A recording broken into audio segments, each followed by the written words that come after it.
Belinda Audiobooks presents this unabridged recording of Away with the Fairies, written by Kerry Greenwood and read by Stephanie Daniel.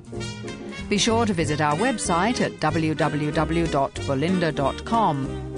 Details of other available and forthcoming Belinda audiobook releases can be found at the end of this recording. My name is Kerry Greenwood. I'd like to introduce you to the Miss Phryne Fisher. She's 28 years old. She's small and slim, with black hair cut in a cap like a Dutch doll, and she has green eyes. She was born to a remittance man and a cleaning lady in a slum in Richmond in 1900. When she was 14, her father inherited an earldom because all the intervening heirs had been killed in the Great War. She was taken to England, forcibly educated, and seemed fated to become a lady when she ran away to France and joined an ambulance unit. She came to Australia at the start of 1928 to investigate a case of poisoning, and she's been here ever since. She lives in a bijou residence in St Kilda with her maid Dot, her 2 adopted daughters, a cat called Ember, and a dog called Molly. She is looked after by Mr. and Mrs. Butler. She drives the biggest, reddest car in Melbourne, a Hispano Suiza. I wrote this book, the 11th in the series, because of an observation by Jennifer Rowe that crime writers get on well because if offended we can always kill each other in fiction, so we don't have to do it in fact. This led to the question, what is it like amongst the writers who have to be professionally nice all the time? The strain must be immense. So I wondered what it was like down amongst the nicest of them all, the fairy writers, and killed one to find out. The South China Sea pirates occurred to me in the middle of court. I am a duty solicitor, I work for legal aid. And it was so ridiculous that I made a deal with my subconscious. I was passing the library on the way home, so I promised that if I laid my hand on a book on piracy in the South China Seas in the 20th century when I walked in, I would do it, and otherwise not. I went into the library, and on the returns tray just under my hand was James Hepburn, The Black Flag, Piracy in the 20th Century, with a whole chapter on the South China Seas, so there we were. A wise author never argues with coincidence. Actually, it fitted in rather well. This book took me 4 months to research and 3 weeks to write, which is my usual pattern. I do not have a plan or a plot, just a general idea of what I'm researching. Ever since I was introduced to original research at Melbourne University, I have loved it dearly. This book is where you find out whether Phryne can really cope with the real world. I hope you enjoy it. The strong subject, notwithstanding the efforts against him, survives and acquires fresh vigour. The people again cherish their sovereign, and the plotters have wrought their own overthrow. Hexagram 23, Poe. The I Ching Book of Changes. Chapter 1. In concealment of illumination it is beneficial to be upright in difficulty. Hexagram 36, Ming 1, The I Ching Book of Changes. Drat! Said Mercy Porter, balancing the tray on a concrete cherub as she tugged at the latch on the garden apartment gate. Damn! She said aloud as her fingernail snagged and broke. She nudged the gate open with her knee, marking her white apron, clean on that morning, and she had to do her own washing, with moss. As there were really no other expletives she could use aloud without imminent danger of the sack, she bit her lip and steadied the tray. There had to be something else she could do for a living in this modern year of 1928, she thought, stepping carefully along the paved path through a forest of brightly painted stone figures. I hate all this useless rubbish. Why fill up a garden with statues instead of plants? That gnome with the fishing rod is always out to ladder my stockings. She avoided the fishing gnome, ascended 3 stone steps, and knocked at the pink door of the garden apartment. That Miss Lavender always went crook if her tea was cold, and the delay in the kitchen while the cook had been telling the grocer's boy about her hay fever had made Mercy 10 minutes late. The tea would be stewed if she didn't get it on the table quick smart, and then there'd be hell to pay. The door remained shut. Mercy put the tray down on a convenient bird table and plied the fancy brass knocker in the shape of the Lincoln imp hard enough to jar that demonic person's teeth out. The garden was silent and soggy on this wet, sullen morning. The blows of the knocker seemed to echo through the house. The pink door swung open. not like Miss Lavender not to lock her door. Mercy went in, tray first, kicking the door shut behind her, and turned sharp left into the sitting-room of Wee Nook. Miss Lavender had caused this name to be painted up over the door in letters of a pink which blushed for its presumption. The apartment, which had once been a gardener's shed before being extensively rebuilt, was overwhelmingly decorated and smelt, as always, of a potpourri of perfumes. Lavender, rose, almond blossom, talcum powder, and a slight under-hint of gin. Mercy sneezed and wondered if hay fever was catching. Where was the old chook anyway? The tenant of the house was sitting at the table with her back to the maid. "Miss Lavender," asked Mercy, "I've brought you breakfast. Nice hot tea," she added encouragingly, pushing a music box with a fairy doll dressed in bright red gauze on top across the table and setting the tray down with a thump. Miss Lavender did not move. She sat alarmingly still, with her head bowed into her clasped hands, as though she was praying. When Mercy, who had 7 breakfasts still to distribute, touched Miss Lavender's shoulder, she slid sideways with a peculiarly boneless wriggle and fell to the floor. Her face was perfectly blue, which clashed dreadfully with her pink garments, and she was, Mercy was sure, extremely dead. Mercy made it to the door and screamed for help before she fainted. Phryne Fisher had dined the night before with Jane and Ruth, her 13-year-old adoptive daughters, a couple of wharfies called Bert and Cess, a policeman called Hugh Collins, her maid and companion Dorothy, Dot Williams, a small humble dog called Molly because she looked like one, and the cat Ember. This had constituted a reasonably merry party. A huge and delicious dinner had been cooked by Mrs. Butler and served by Mr. Butler. Much champagne had been consumed, and the matter of the robbery from the Dean's safe thoroughly thrashed out. Other stories from her trip to Sydney had not been told, except in a severely edited form. She had distributed the presents, a wristwatch each for Hugh, Bert and Cess, a crocodile handbag for Dot, a book on anatomy for Jane, and, for the sensible Ruth, Plat Nouveau by the celebrated chef Monsieur Paul Rebou, which might have the double benefit of tickling Ruth's palate and improving her French. Phryne hoped that she would not find his disrespectful comments on champagne too inflammatory. Phryne had never meant to acquire daughters, but since the rescue of Jane from a nasty destination and the removal of Ruth from domestic slavery, they had adorned her household, though they had also introduced Molly. Her dependents and friends were all well and gratifyingly delighted that she had returned from Sydney and still loved them. And she did. She loved them even more this morning because the girls were at school, Dot had gone for a bracing early walk, the animals were in the kitchen, the butcher's boy had just called, and Hugh, Bert and Cess had gone home to their several virtuous couches. Therefore Phryne was breakfasting alone, which was the way she felt breakfast ought to be taken. Phryne had never woken up wondering who or where she was, though in her Apache French phase she had been a little in the dark about who was reposing beside her. She felt that the day should not be bounced in on with rude energy, but carefully and delicately seduced into being, and children and animals were sadly impervious to reason on this matter. She sipped another sip of aromatic coffee, forked in her last mouthful of perfectly prepared omelette aux fines herbes, and prepared for the exquisite pleasure of lighting the first gasper of the day.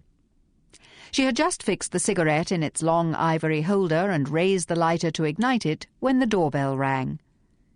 "Damn," said Phryne. She lit the cigarette anyway. But at least she was now properly awake, and the day, though soggy, appeared to have been aired. Who could be at the door?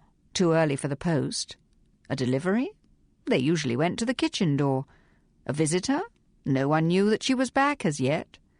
An announcement would soon appear in social notes, in table talk, of course, along the lines of, "The Honourable Miss Phryne Fisher has returned from her sojourn in Sydney to the delight of all her many admirers."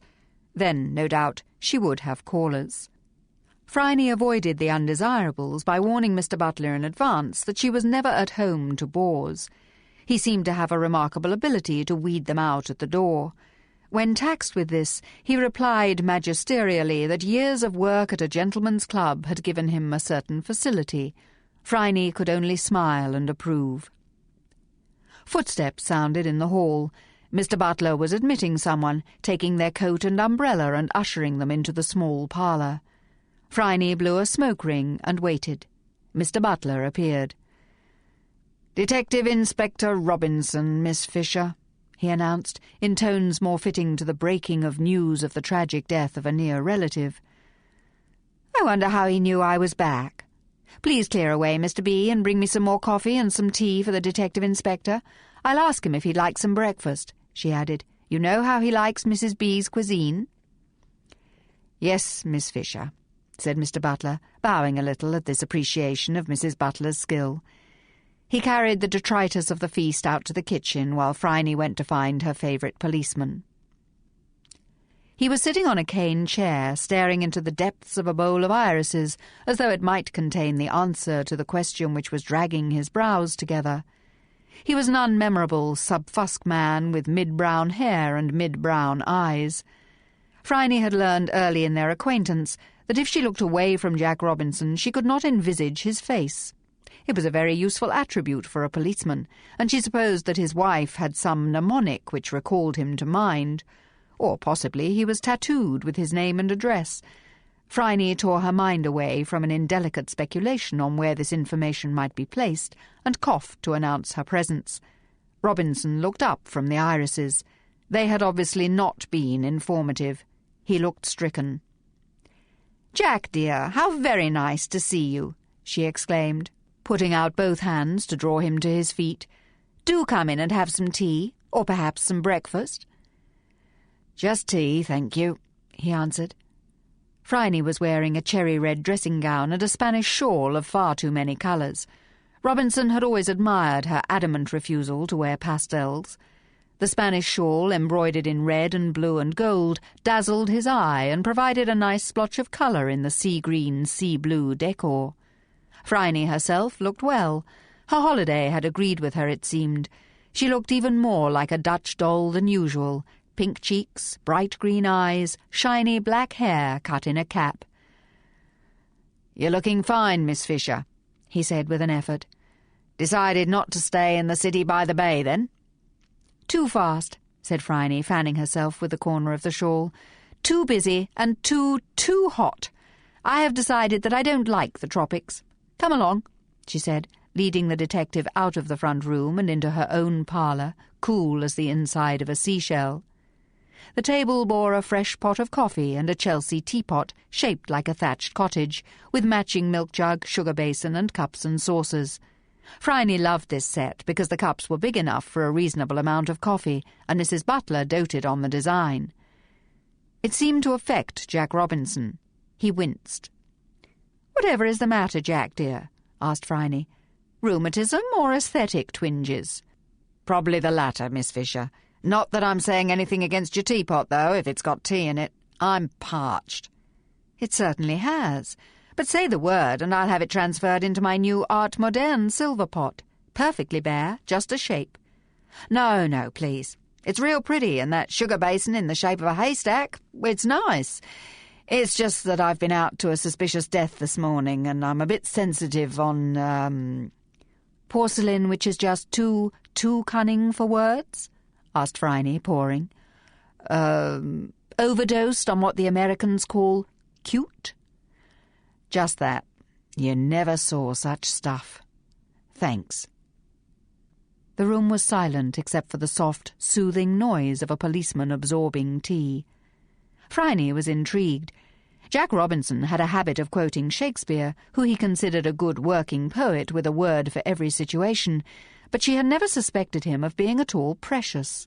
And that Chelsea set was worth a small fortune. It was one of the few things that Phryne had retained from her childhood. The only reason her father hadn't sold it in his indigent days had been that Phryne herself had hidden one of the cups, delighted by the country scene on the side and the fluted edging. Then her father had succeeded to the title, acquired a large fortune, his grandfather had married an American heiress, and had given the set to Phryne with a fine, generous flourish.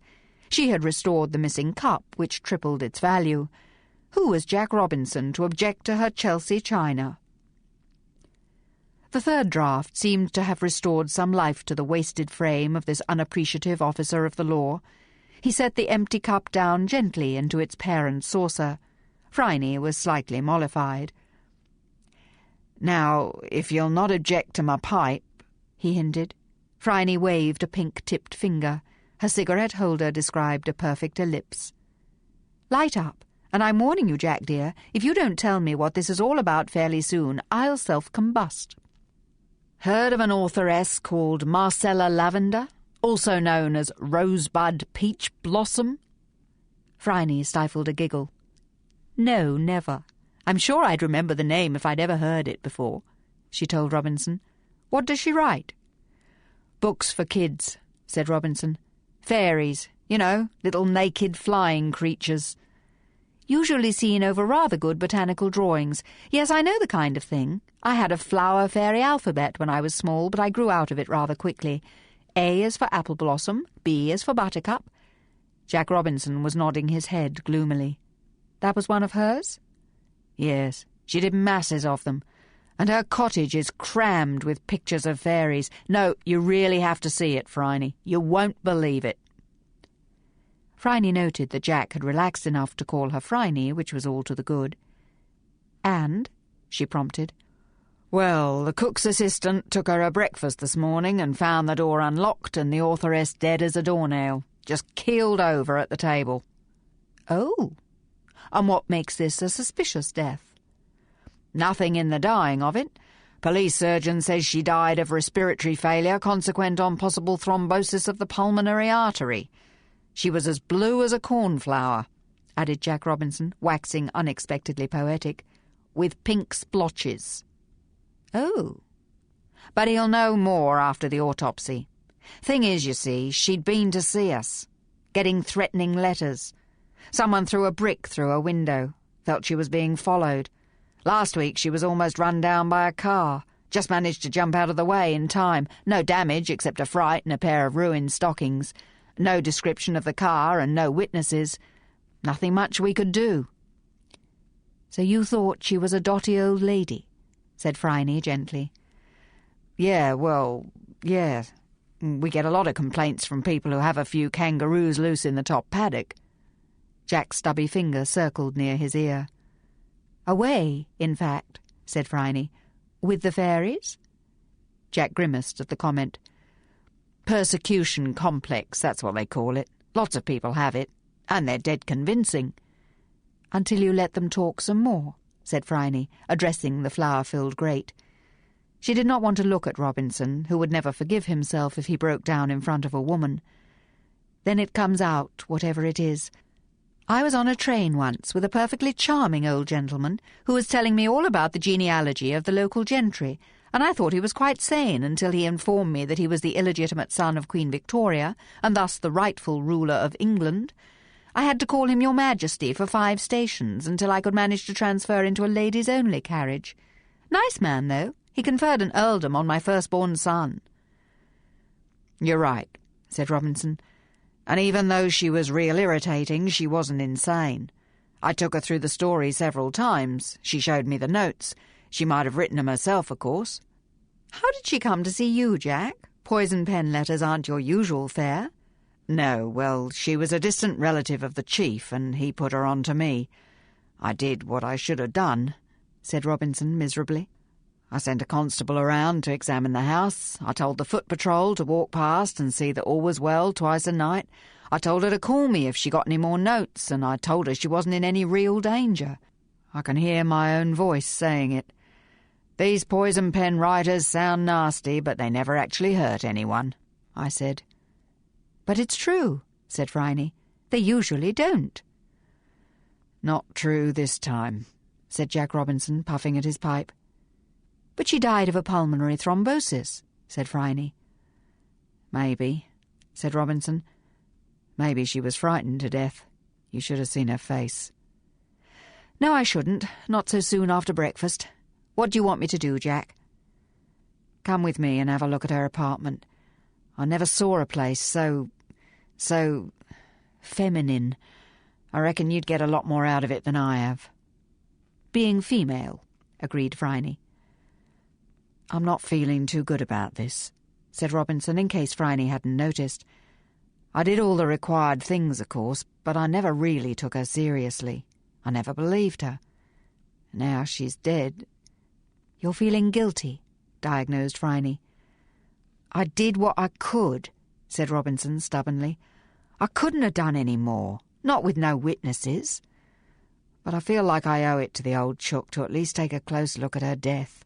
Might be nothing in it, probably isn't, but—" Phryne decided that Robinson, in his present mood, could occupy the next couple of hours in going round and round in logical circles.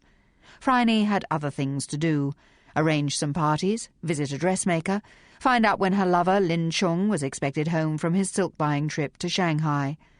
His last letter had mentioned the name of the ship SS Gold Mountain. Odd name for a ship. Phryne wondered if it had lost something in the translation. This would involve a visit to that alarming old woman, Lin Chung's grandmother. The matriarch of the Lin family lived in a house on Little Burke Street, and although she accepted the relationship as inevitable, she approved of Phryne in the same way she approved of cholera morbis. Interviews with her were always testing. Mrs. Lin could wait. Phryne poured the detective another cup. "I'll just get dressed," she said, patting him lightly in passing. "What sort of day is it?" "Wet, but not cold," said Jack Robinson, already reviving under Phryne's influence. He watched with affection the red robe and the Spanish shawl flick past him on their way up the stairs, and he drank the tea. Chapter 2. Concealment of illumination in a basket is beneficial if correct. Hexagram 36, Ming 1. The I Ching Book of Changes. The landlady greeted Phryne at the wrought-iron gate in a rough-cast wall which would have kept out an invading army. She held out a distracted hand which had a small pink feathered bundle in it, then almost dropped the dead bird in an attempt to transfer it to her other hand so that she could take Phryne's.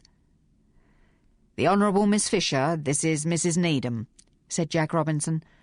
"I'll take that, Mrs. Needham. Miss Lavender's bird, was it?" "Yeah, poor little thing. As soon as his mistress went away he must have piped a little song and then he died. He was on the floor with her.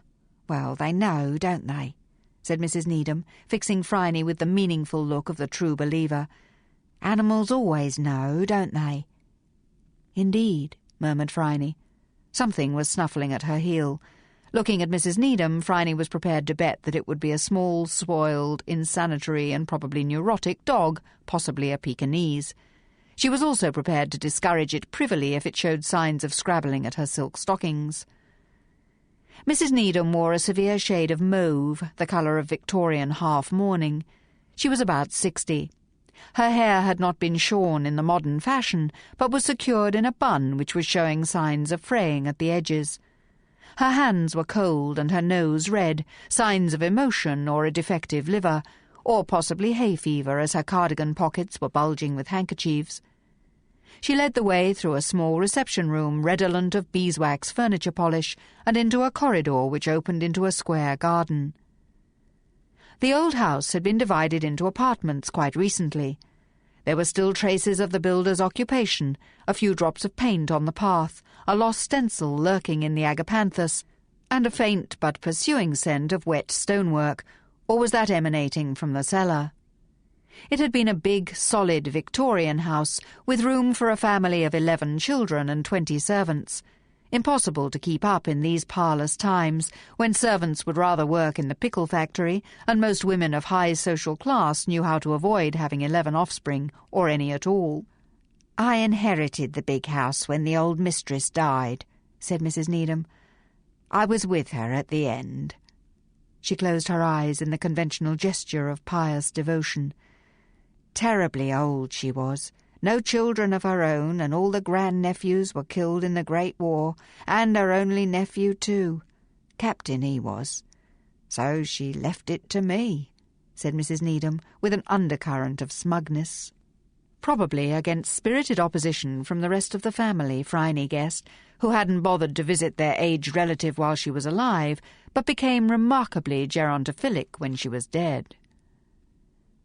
There was a bit of money, so I had it divided into apartments. Serviced apartments, she emphasised, taking out a wet hanky and sneezing. Of course, they can do their own cooking if they wish, but luckily Cook wanted to stay, and I only need a few girls part-time to clean and so on. The gardener left, retired to live with his daughter, so I made his accommodation into the garden apartment, and Miss Lavender thought it was so beautiful. The first time she saw it, she clasped her hands together and told me she'd never live anywhere else in the world. Phryne reflected that Miss Lavender had kept her promise, but said nothing. The big house was a respectable and probably expensive place to live. The apartments would be of a reasonable size, not like these modern hat-boxes with no room to swing even a very cooperative mouse, and by the scent of lunch preparing, the food would be good. Miss Needham mentioned the rent, and Phryne heard Jack Robinson gasp. "How long had Miss Lavender been here?" she asked quickly to cover the sound. Miss Needham, however, had heard it. "I'm sure that's a reasonable rate, Detective Inspector, considering the service.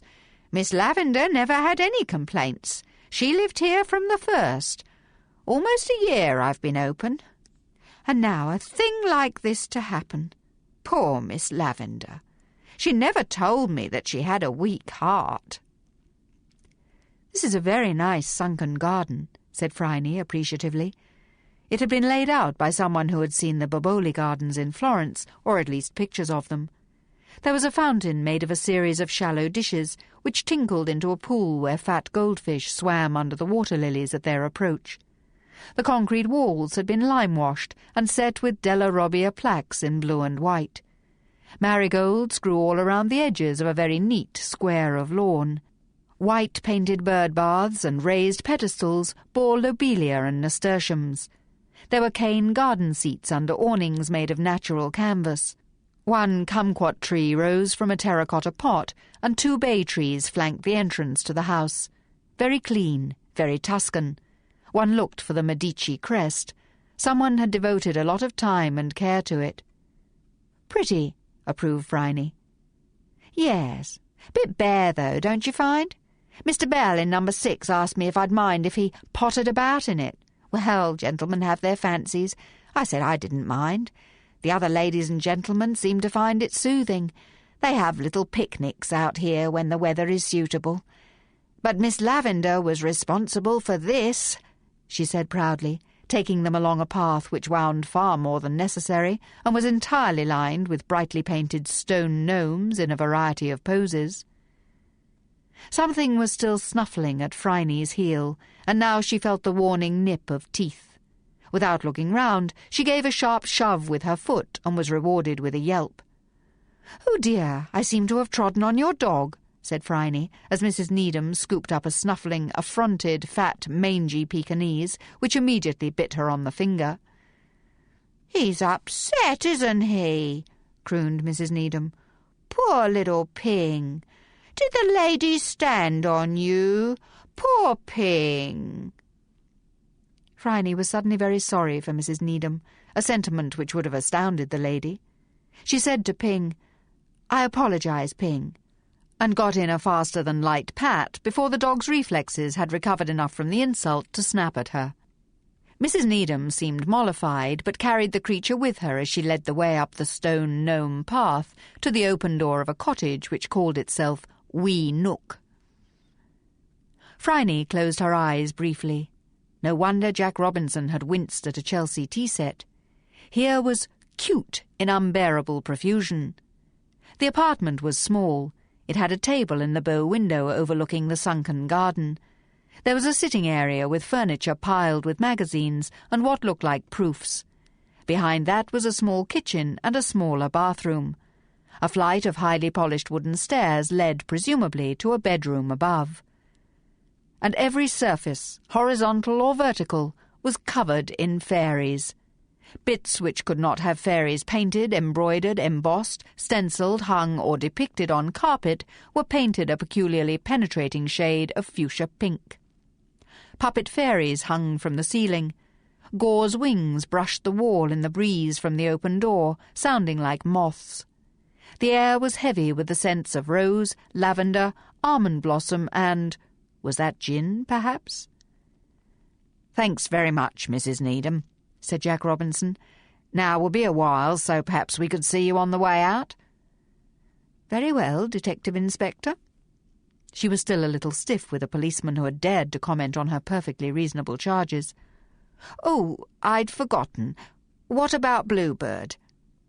"I'll take care of him," said Jack Robinson. "Bluebird?" asked Phryne when Ping had been carried regally away. "I thought it was Pink." "Probably named after Maeterlinck's book, The Blue Bird," commented Robinson. "Very popular with sentimental people, I'm told. Well, Phryne, what do you think?" "Why don't you go out and find a suitable spot to inter Bluebird and leave me here?" suggested Phryne. The policeman's presence was offending the extreme femininity of the room.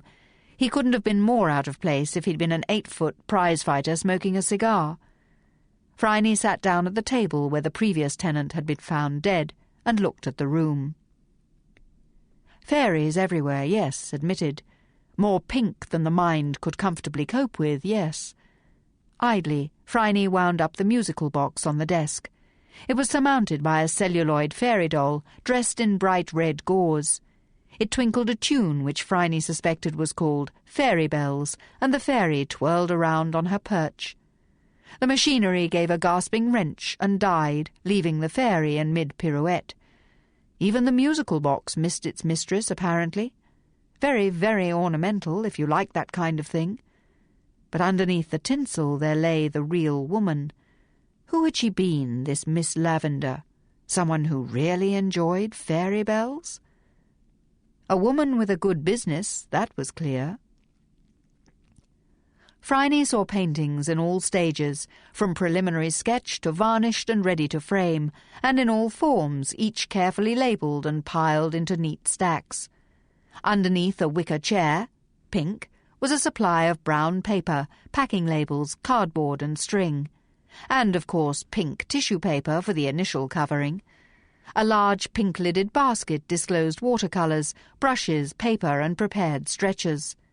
The desk drawers contained headed paper, pink, and a neat rose-coloured folder full of clipped bills, dispatch notes, invoices and orders. Things were booming in the fairy business, it appeared. Phryne took a pink notepad and scribbled down some figures. Good, but not good enough, not for Mrs. Needham's charges. Miss Lavender must have had some other source of income. Bank statements revealed that she was paid quite a solid amount every month from Marshall & Co. Now, what did Marshall & Co. do? Further investigation revealed that Marshall & Co. had been paying Miss Lavender this sum every month for the whole length of her tenancy, and possibly before. The Commonwealth Bank, which the departed might have patronised because it had a women's banking room, reported that Miss Lavender drew cheques to Mrs. Needham and to cash for her own expenses, and had a balance of £275, 8 shillings and threepence, as at the end of the last calendar year. A nice round sum, thought Phryne, saving for her old age, possibly. She got up and inspected the kitchen. The bench was clean and dry, and the sink looked unused. The rubbish bin contained several envelopes, an orange rind, some brown wrapping and string, and a crumpled letter. You bitch, I'll finish you, you bitch," said Phryne aloud. Not very informative. Common typing paper and, of course, not considerate enough to include a return address or a name. And you can't get fingerprints off paper. I'll have to have a look at the one which the deceased gave to Jack. Phryne stuck the letter in her pocket and looked into the bathroom. A small wash-place, blushing with rosy tiles, and even a pink WC. The bathroom cabinet contained aspirin, a prescription bottle of codeine marked for severe headaches, and the usual toiletries. Miss Lavender had had headaches, but a headache hadn't killed her. Phryne noted the name of the prescribing doctor and continued. Upstairs was a surprise. It wasn't pink. The bed was neatly made. Had Miss Lavender not slept there, or did she make her own bed? It was covered with a spread of a quiet fawn shade. The brown and blue Persian carpet was patterned with small, intricate lozenges. There were no decorations except for a few framed pictures of Highland scenes which had probably come with the apartment. Next to the bed was a polished mahogany box containing letters in various hands, all in slit envelopes, with notes scribbled on them. A stenographer's notebook and pencil lay on the bedside table beside a pile of mystery novels, a work of devotion, and a half-empty glass of water. Beside that was a silver salver bearing an almost empty bottle of gin, a bottle in which tonic water had gone flat, a glass and a sliced lemon. That explained the faint underscent of alcohol. Miss Lavender liked a private snootful, that was plain. Phryne prowled. The relief to the eye of this quiet, respectable room, obviously inhabited by a woman of means and sober taste, was remarkable. The wardrobe door was open. Phryne ran her hands through the respectable clothes, emptying pockets and handbags, and wishing she had Dot with her. Dot was good at searching. Phryne piled all the crumpled handkerchiefs, bus tickets, and chocolate wrappers into the mahogany box, and carried it downstairs with her. There she was assaulted afresh by Fairies, and swore that if one ever fluttered through her window one night, she would swat it flat with considerable pleasure. She stood at the door, watching Jack Robinson sitting at his ease on a cane chair, talking to a Latin lover sort of a young man in flannel bags and a gardening apron. She turned back to look once more at Miss Lavender's room. There was something glaringly wrong, and it itched at her consciousness. Fairies, indeed, they were enough to confuse the senses, and she had explained the scents: gin upstairs, and oil sleeves over every light bulb downstairs. The desk with its musical box, the piles of paintings ready to dispatch, a large pink fairy puppet hanging from the staircase. No, she couldn't pin it down. Perhaps the letters would enlighten her. As Phryne approached, Jack Robinson rose and introduced the darkish youngish man. "The Honourable Phryne Fisher, Mr. Bell. I was just telling him how much I like his garden." "Yes, it's splendid," agreed Phryne warmly. "Very Italian. Boboli Gardens, Mr. Bell ducked his head modestly. "I like pottering about," he said, as if confessing to a dreadful sin. "So peaceful, gardens." He lifted his face to the light, and Phryne saw a puckered scar from a burn which rose from under his collar and disfigured his olive-skinned jaw and cheek. "After the war I went travelling, just me, and when I came to Florence I fell ill. When I started to recover, they took me every day to the Boboli. When I saw this sunken garden here, I couldn't resist it." "You were a flyer," said Phryne gently. She had seen such burns before. "Once," said Mr. Bell. "Now I do a little stockbroking and a little antique trading and mow the grass." "And that's enough?" murmured Phryne. "It has to be." He looked away from her and coughed, then swallowed and went on in a louder, hasty voice. "Now you wanted to ask me some questions, Miss Fisher? How did I get on with Miss Lavender? I fought ferociously to keep her rotten gnomes out of my garden, but otherwise I had nothing to do with her." "Did you quarrel with her recently?" asked Phryne. "No, she gave up on the gnomes months ago. Mrs. Needham told her that she could have the path up to Wee Nook, and I had the sunken garden, and that was that. She seemed to accept it. You'd never know from looking at her that she had such rotten taste, you know. Quiet sort of woman, nicely dressed. But you never know with people." "No," said Phryne curiously. "You never do. Who else lives here?" "There's 9 apartments," said Mr. Bell, relaxing a little. "I live in number 6, over there. The building is a hollow square, you see. Main flats at the front, others down the sides. My door gives onto the garden. In 5, right at the back behind me, is Mr. Carroll. Something in the city, I believe. Goes out to boozy parties with his friends until all hours. Past me there's Mrs. Needham's apartment. In front of her in 7 there's Mr. and Mrs. Opie and their child. Quite a nice child. Doesn't hurt the flowers. He's old money, I believe. They quarrel a lot. Ask them about Miss Lavender." "Why?" asked Jack Robinson. "They didn't like her," said Mr. Bell, suddenly becoming reticent. He was more nervous than seemed appropriate. "On the other side, behind the garden apartment, there's Miss Gallagher and Miss Grigg in 4. They're journalists. Work for a magazine called Women's Choice. Old-style suffragettes, that's them, though don't tell them I said that, please. 3 is old Professor Keith and his niece. He's retired, nice old stick, knows a lot about plants. 2 is Mrs. Gould, a widow. She's just moved in, so I don't know much about her. Brought a lot of rather good furniture with her and a small painting of Venice which made my mouth water. I'd swear it was a Canaletto. A school of, at least. And 1 is Mr. and Mrs. Hewland. Keep themselves to themselves. Very religious. Anything else? He gave Jack Robinson a cheeky grin. "I'm sure you've got lots of mulching to do," said Robinson gravely. "Always a lot to do in the garden at this time of year, Mr. Bell." "Right you are," said Mr. Bell, and moved away. He glanced back at the box which Phryne held under her arm.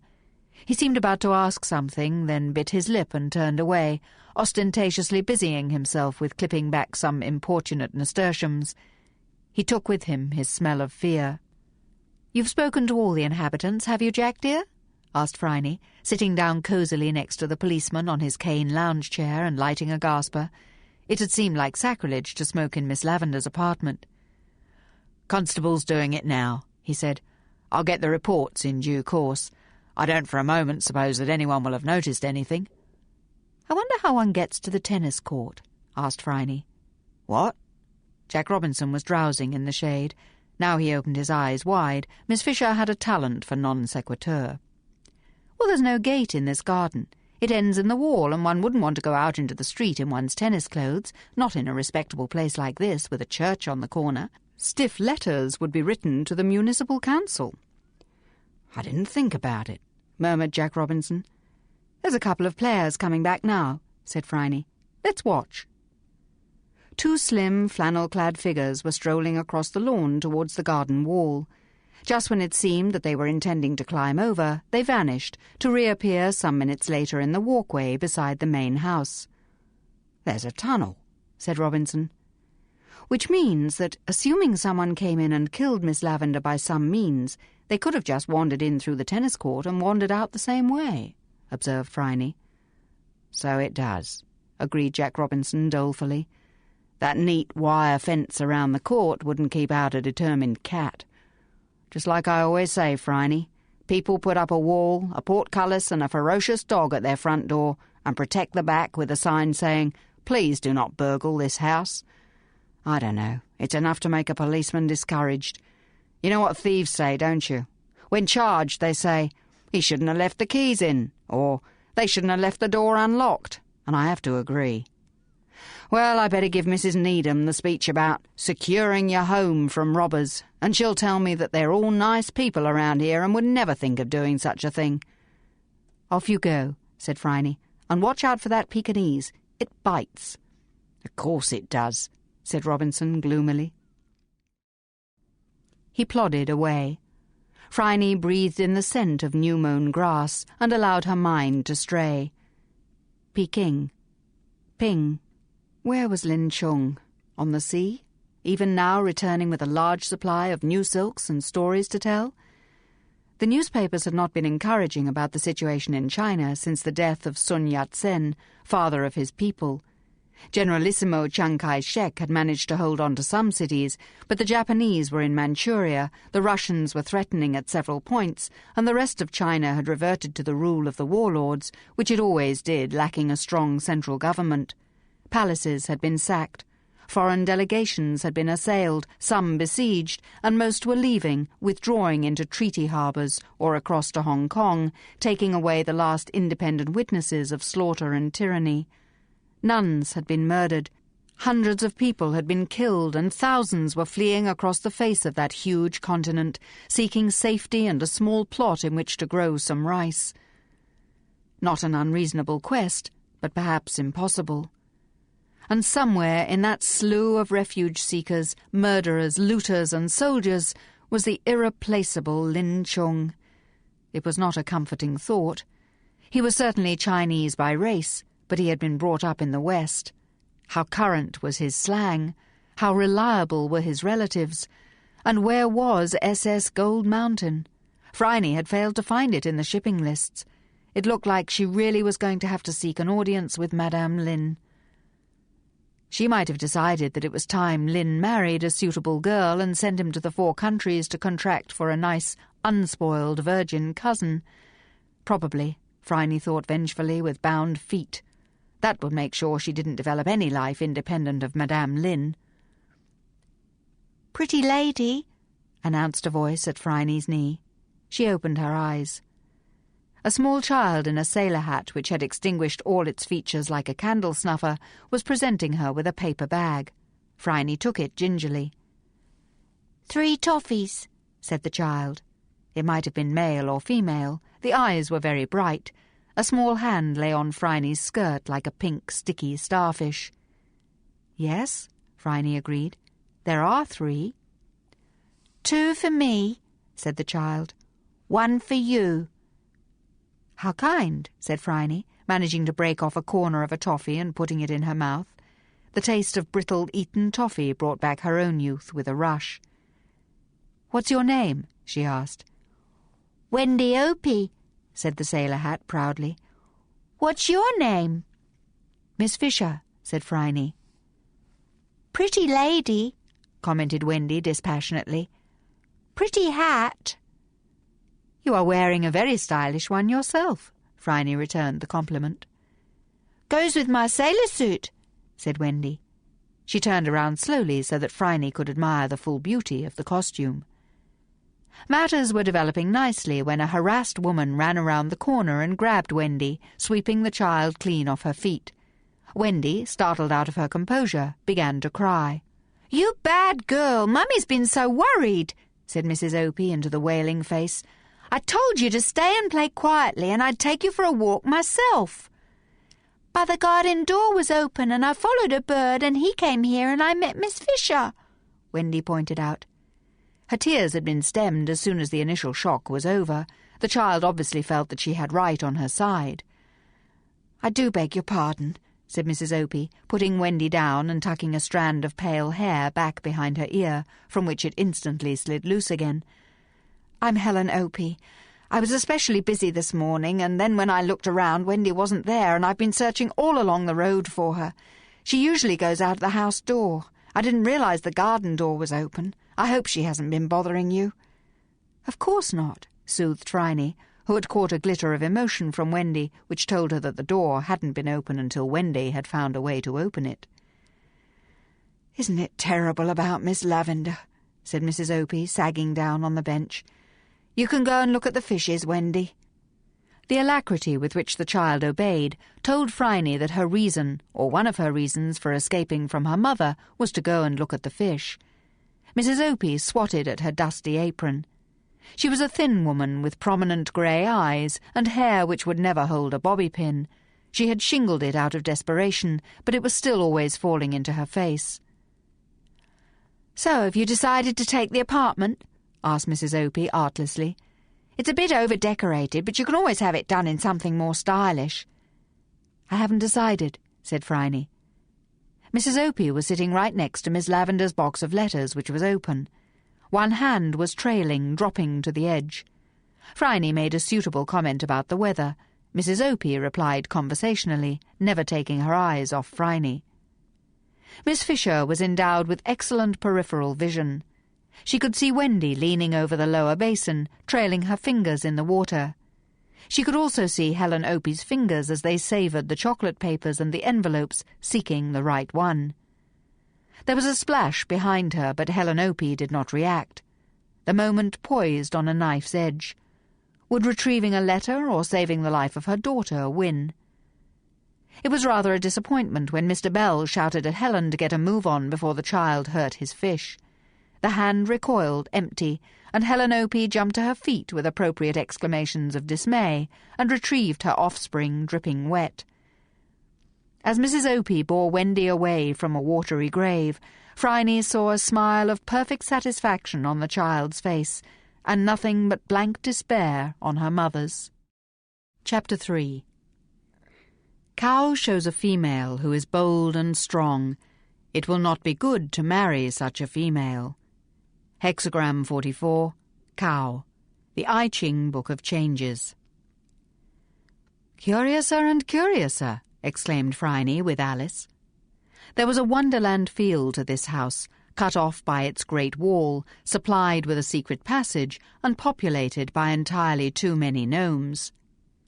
She left the lid of the box open and invited Mr. Bell over to sit with her by an inclination of the head, which stronger wills than his would not have been able to resist. Mr. Bell did not try. He dropped a strand of couch grass into a trug and wiped his hands on his apron as he walked. A good-looking young man, or he had been before getting burned. Phryne wondered how extensive the burns had been, how they had happened, and how he had adjusted to the world after the war. He walked easily. "Shall I ask for some tea, Miss Fisher?" "Not for me, thanks. I've just breakfasted. They create a lovely effect in the sun, those blue and white delarobias." "I've arranged the brighter ones in the shade," he answered. "Hard to get anything to grow against that wall. The house overshadows it. But it isn't wet enough for ferns. What are you doing here, most decorative lady?" "Pure curiosity," said Phryne lightly. "Killed the cat," said Mr. Bell. "So they say," said Phryne, never taking her eyes from his. "Why should you care who killed the old chook?" "Who says that anyone killed her?" asked Phryne in a low, flat tone. "But I assumed, with the police here," stammered Mr. Bell, looking away at last and blushing. His burn scar blushed differently from the rest of his skin, and for that moment he looked seriously deformed, white scar tissue on olive skin. "This is presently called a suspicious death, Mr. Bell," Phryne informed him. "Detective Inspector Robinson called me in to have a look at the apartment, because he's at length noticed that I'm female, and females notice things about other females which a man would never see." "And have you?" "Ah, that would be telling," teased Phryne. Mr. Bell laughed unconvincingly. "No, but really, did someone kill Miss Lavender?" he asked after a pause, in which bees hummed in the marigolds and goldfish surfaced. The sun glinted off gold, white and blue in a scent of cut grass. "I don't know," said Phryne. "We'll have more information after the autopsy." "And will you tell me about it?" "Depends," said Phryne. She wasn't flirting.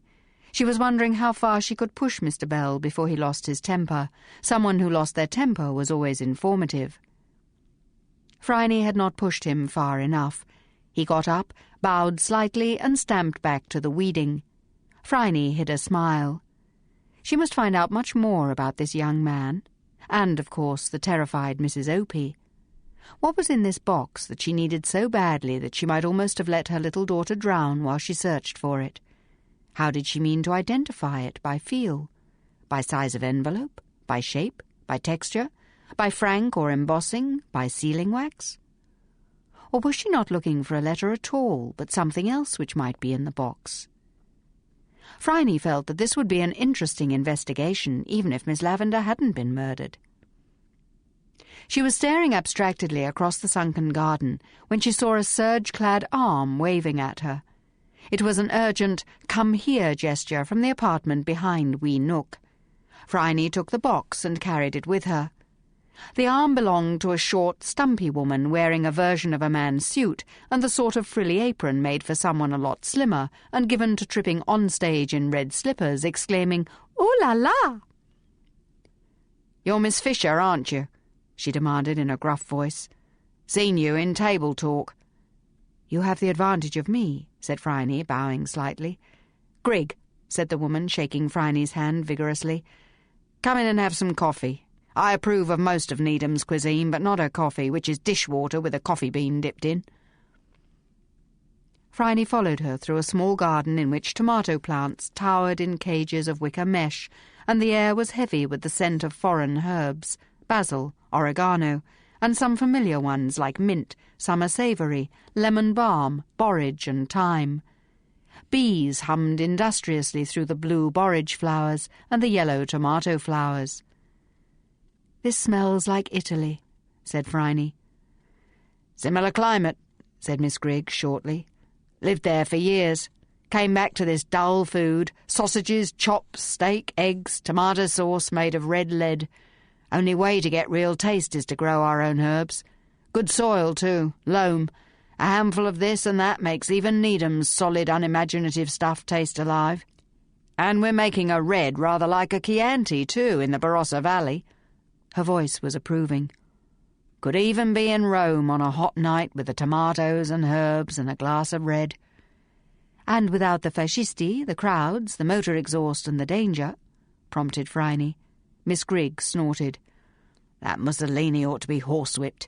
If I'd had a horsewhip, I would have done it myself. Stupid, puffed-up oaf, oozing self-importance from every unshaven pore. Italy is not the Roman Empire, and it never will be again. Fools. They'll get themselves slaughtered if they start taking on someone like the Greeks or the Turks. They play for keeps, as the children say. Do sit down, Miss Fisher. Have you been to Italy?" "Not recently, though I wandered around there for a year after the war. I agree with you. One can see the contrasts if one comes from Greece. The beaky, craggy faces of the Greeks, and the soft bella figura boys straight out of a pastoral romance." "Pretty boys," said Miss Grigg, pouring boiling water into the top of the coffee pot, sealing it and watching the machine tip over to begin percolating. "Precisely. How do you take your coffee, Miss Fisher?" "Black," said Phryne. Miss Grigg was nervous, despite her abrupt manner and her telegraphic speech. The cups rattled as she placed them in saucers. Phryne looked around. The decor was Italian. The floor was slate with rush matting. The walls were whitewashed and decorated with brightly painted plates. The table was plain wood, the cloth plain white, and the crockery majolica, handmade in the grotesque style, all arabesques, trailing vines, and odd, wicked little faces on impossible animals. Miss Grigg had doffed her frilly apron and sat down. She had salt and pepper hair, cut neatly short, faded blue eyes, and brick-red gardener's complexion. Her hands were square and gnarled with labour. But there was a blue stain ingrained to the bone on her third finger, which elevated her from drudge to writer. The coffee was superb, and Phryne said so. Then, instead of asking questions, she sat silent and waited. Miss Grigg drank her coffee with pleasure, set down her cup, and said, "I like a woman who isn't forever chattering.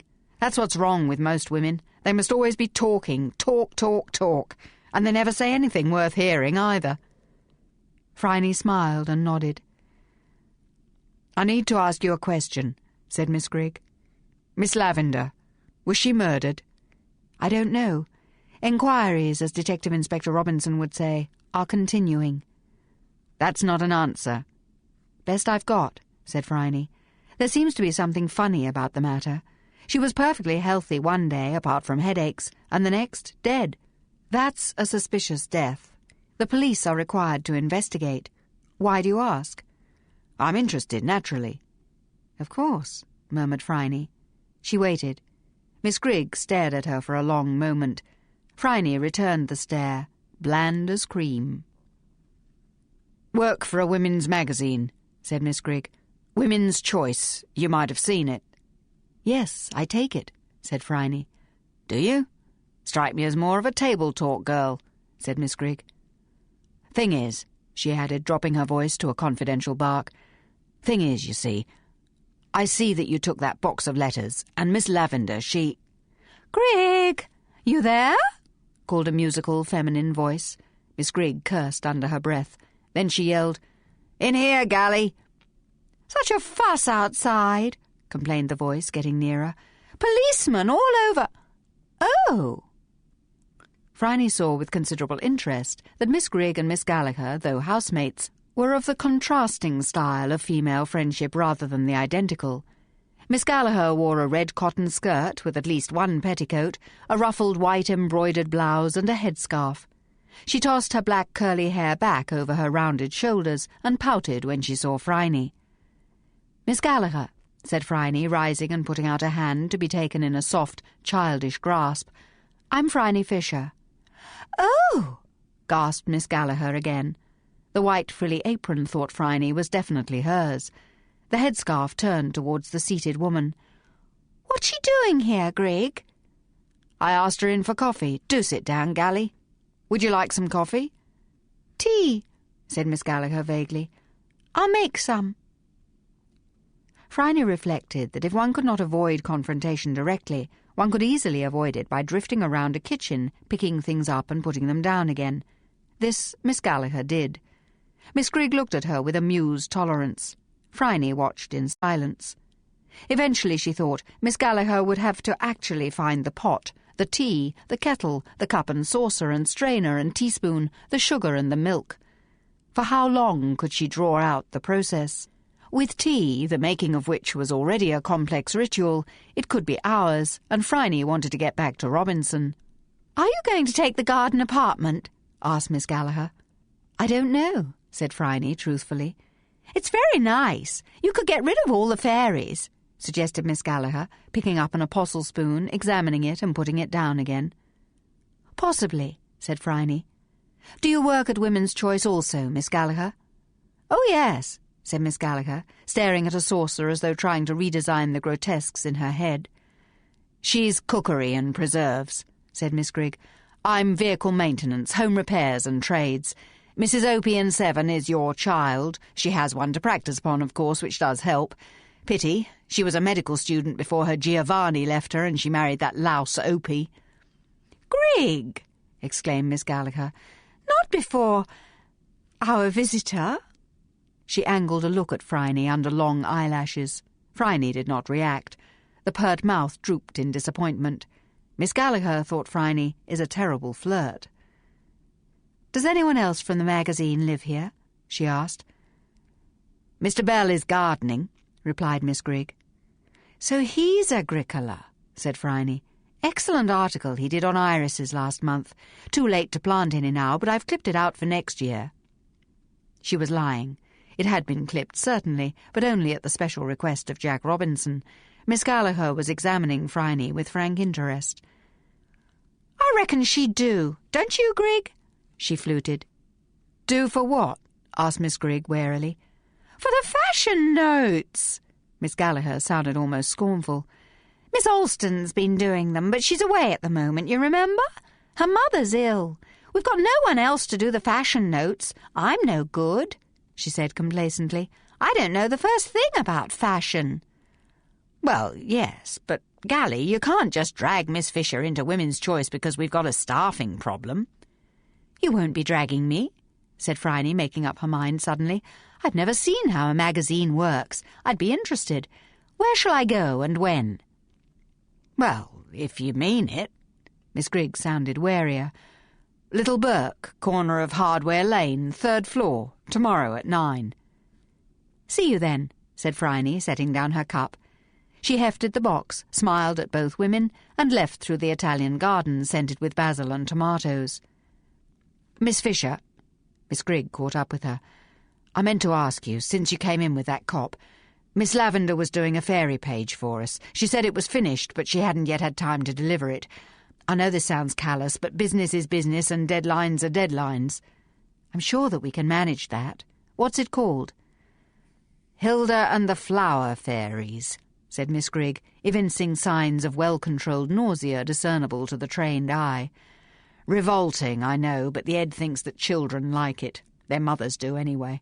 When she was on Holes and I did one issue and ditched the fairy page, I got letters of complaint by the armload. However, not that one woman can, but that every woman can. Ours is not to reason why. It's a double-page foolscap with sketches of fairies all around the edge. It should be in an envelope addressed to the mag. Be obliged if you could bring it along, if you really meant it about the fashion notes." "I really meant it," said Phryne. Miss Grigg gave a shy smile, endearing on her weathered face. "Don't worry about Gally," she said gruffly. "She don't mean no harm. It's just her way." "No harm, said Phryne with Shakespeare. "No, faith, boys, no harm i' the world." Miss Grigg completed the quotation complacently and grinned. Phryne found Robinson almost asleep in the Tuscan garden with his hat over his nose. The scents were cooler here, of worn stone and water. "Come along, my dear," she said, tweaking the hat away in time to catch him with his eyes closed. "I must get along home. I've got to start work tomorrow." "Work?" asked Jack, rubbing his jaw to stop a yawn. "I really must dig myself a little pond. A few goldfish, some nenufar, and a little fountain. That tinkle of water is so soothing. Did you say something about work, Miss Fisher? As from now, I am fashion notes for Women's Choice, said Phryne proudly. Jack Robinson stared at her and found no reply. Phryne reached home. Something whipped past her nose as she opened the gate. A woman might almost think she was being shot at, Phryne said to herself. If it was a shot, it had come from the road, and the shooter would be long gone. The bullet, if it had been a bullet, was lost in the garden. Probably a bee, thought Phryne, or a flying chip of road metal. I really must control this tendency to paranoia, she thought, and knocked on her own door just as Dot was beginning to wonder where she was. Mrs. Butler says cold collation tonight, but the beetroot is in aspic, so it won't leap out on you like you say it always does, miss. The magazines you asked for are on your desk. Have we a new case, miss? Yes and no. Or perhaps no and yes. And beetroot definitely has a fatal attraction to my person. The only thing I own that isn't attractive to the pestilential vegetable is that red silk shirt, and that's because it's beetroot-coloured, said Phryne heatedly. After dinner, Dot dear, we must go through those magazines and work out the philosophy.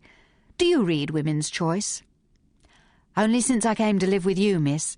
Before that, the doctor's wife used to take in Australian Home Journal. Boring, I thought. All sketches of bathrooms and new kitchens with lots of pipes. Never went to the trouble of getting me a new kitchen or a new sink either. Or a gas stove.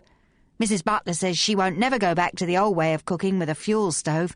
Gas is clean, and in weather like this the kitchen isn't like a foretaste of hell. That's what she says, miss. Dot believed absolutely in both God and the devil, which meant she never used the word or concept of hell lightly.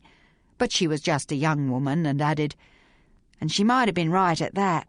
Those poor sinners having to spend eternity in that kind of temperature must have made them regret all their sins. Yes, it must have. I remember fuel stoves. Things have certainly come a long way since then. Though I think the greatest of all inventions is hot water. The difference it has made in the world is remarkable. I used to catwash, Dot, did you?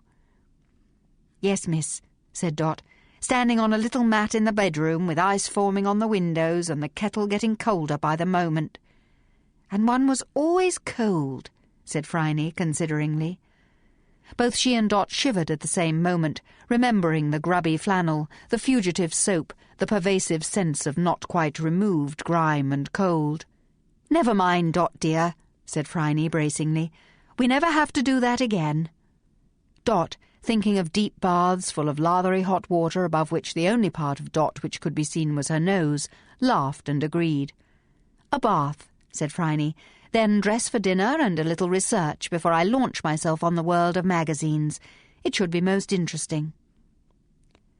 Later, lying deep in foam, Phryne was greeted by Ember, the black cat, who had never entirely reconciled himself to the idea that humans voluntarily shucked their fur and immersed themselves in the embrace of such an unreliable element, which would not even bear the weight of a decent feline. He batted at the bubbles with one sable velvet paw. Phryne shook one hand as dry as possible and caressed his ears.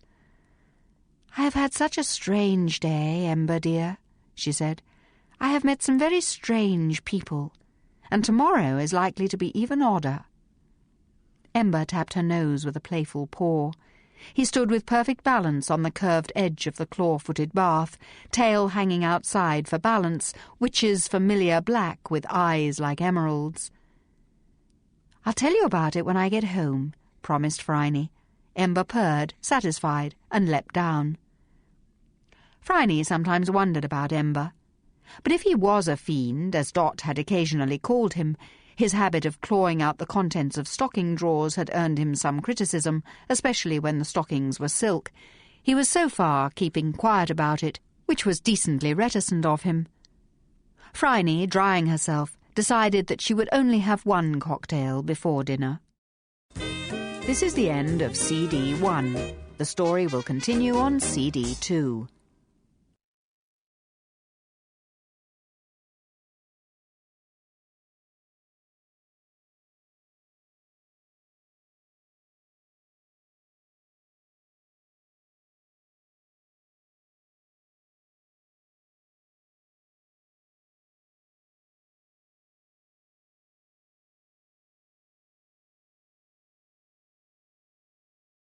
The third line, divided, shows the subject distraught amid the startling movements going on.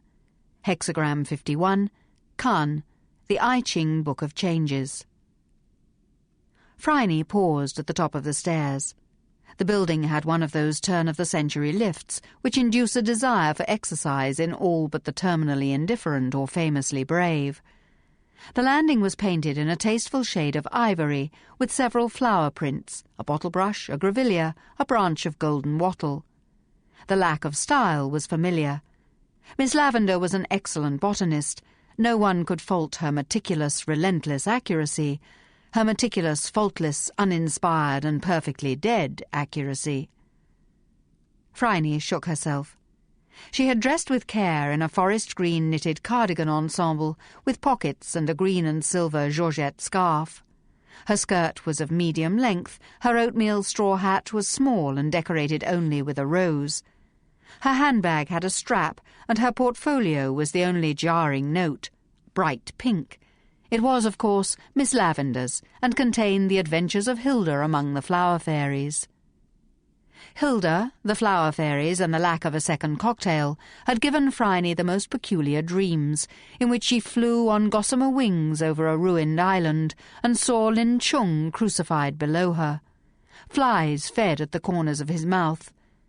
She had not read the letters in Miss Lavender's box, but she had read 11 back issues of Women's Choice.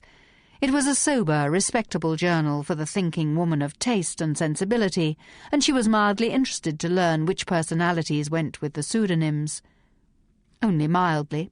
Underneath the calmly fashionable exterior, a considerable part of Phryne was concerned with Lin Chung. That had been a very nasty dream. She opened the door and went into a large office. It was full of desks, flowers, clothes, people, typewriters, and confusion. Phryne stood back as a girl rushed past her with an armload of pasted-up papers, hair flying out of its bun and pencil behind her ear. A young woman with ink on her face exclaimed, "Blast! Who's taken my scissors? Who's bloody stolen my damn scissors?" And an old lady with white hair reproved, "Language, dear. Here, take my scissors, but mind, I want them back." A tottering crash announced that a huge pile of boxes containing something breakable had succumbed to gravity. A youngish woman with a pale, blank face threw her pencil to the ground and said, "That's it, then," and burst into tears. The rest of the women rose to comfort her, and the door at the end of the room crashed open. "Ladies, I must have some quiet," cried a short, plump woman in grey. She cast one look around the room and said, "Oh dear, confusion on our banners, wait again. Now, let's see, what's wrong?" Phryne saw her surge into the room, patting, pushing and instructing with a brisk and motherly high-handedness which no one seemed to resent.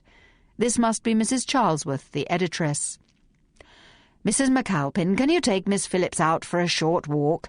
Say 15 minutes. You might bring us back some of the baker's biscuits. Take the money out of petty cash, there's a dear." Miss Phillips accepted Mrs. Charlesworth's handkerchief, mopped her face and put on her hat. Mrs. McAlpin rummaged in a cash tin, took out precisely 18 pence, and preceded her to the door. Mrs. Charlesworth addressed the others. "What was in the boxes? The china she was reviewing? Oh dear. Can't be helped. We shall just have to confess to the manufacturer and see if we can give them a good review if the stuff isn't altogether ghastly, eh? Now, what more? Here are your scissors, Miss Prout. Why not tie a tape on them and attach them to your belt? Now, where is Miss Grigg?" "Gone to talk to the radio people about the loudspeaker system they're touting. She had her doubts about it, but it'll fit in with our series on how to build your own radio, and she's a whiz on all those technical things," said a slim girl at the nearest desk. "Gally's in the kitchen, and her fashion plate is supposed to be coming this morning. She'll be late. Those clothes horses have no sense of time." Slowly all eyes in the room swivelled to look at Phryne, now sitting on one corner of a desk and looking amused. They took her in, from delicate French heel to georgette scarf, and a blush ran around most of the room. Mrs. Charlesworth, without a quiver of a smile, said, "And I am giving you the next meditation to write, Miss Herbert, on the theme, 'Think before you speak.' 500 words on my desk in the morning. I'm sure it will be most illuminating. Good morning. Miss Fisher, is it not? Do try to forgive us. We're going to press in 3 days, and that always makes us crotchety. We shall have tea when Mrs. McAlpin gets back with the biscuits. Perhaps you would like to come into my office. Now, ladies, if you please, less noise. Miss Fisher isn't used to us, and I have an editorial to write, and I have already written one on the value of silence.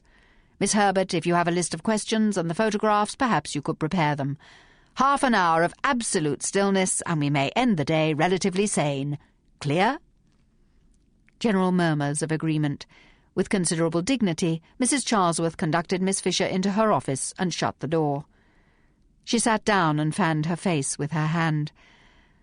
"I can't imagine why I do this," she murmured. "But then, why do any of us do anything? I don't suppose you would consent to be interviewed on being a private detective, Miss Fisher?" "No," said Phryne. "Professional confidentiality?" "Yes," said Phryne. "I suspected as much. Never mind. We are quite at a loss for the fashion page now that Miss Alston has gone to see her mother. She left some notes, perhaps they will be of use. And I am told that you have been called in by the police in the matter of Miss Lavender. Just for some, fashion advice. Here is her last commission, by the way. I checked with the investigating officer, and he said it was all right to take it."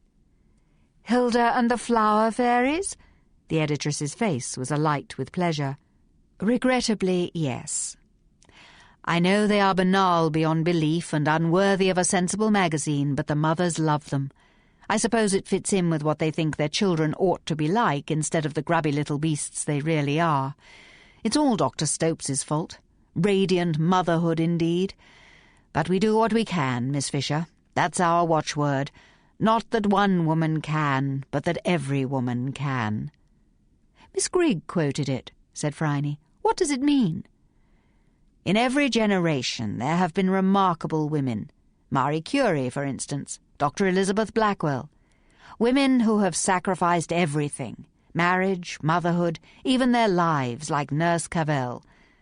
Mrs. Charlesworth pushed over a tin of gaspers and held a light for Phryne. "But they could be ignored for the purpose of changing how women are seen by the world of men. They assume the same position as saints, like Joan of Arc.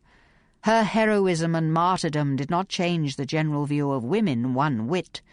The saints and martyrs and remarkable ones are freaks, sports, something so out of the common that no notice need be taken of them. Am I making myself clear?" Mrs. Charlesworth's eyes were bright with intelligence, hazel eyes full of passion. Phryne wanted to hear more, so she said, "Not entirely. Do you mean that the ordinary man on the train will not look across at a shop girl and say, 'She is of the same sex as Queen Elizabeth'?" "Yes. One can look at a plumber, a labourer, and say without a great sense of irony, 'Here's a man capable of the same heroism as Admiral Nelson or St. Francis of Assisi.' But no one looks at a woman and says, 'She is a woman, she is capable of the same heroism as Lady Godiva or Anne Askew.' Our heroines are separated from us. So instead of trying to make man accept us as daughters of heroism, we must raise all women to the level of heroines. Not that one woman can do it, because a woman like a man can do anything provided she sacrifices everything, including her life, to that one idea, but that every woman can do it. Every woman can be educated, can have a career, can be the breadwinner for her family, can run a household and go into Parliament or medicine or the law, and when there are enough of us as doctors and lawyers and parliamentarians, when there are many women in public life, then man cannot ignore us.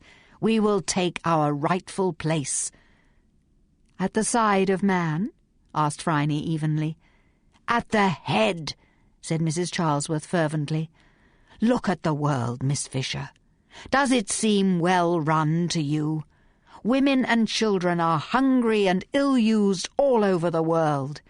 Men who played with toy soldiers as children grow up to play soldiers with real lives and create nothing but waste and devastation. But that war for us was good.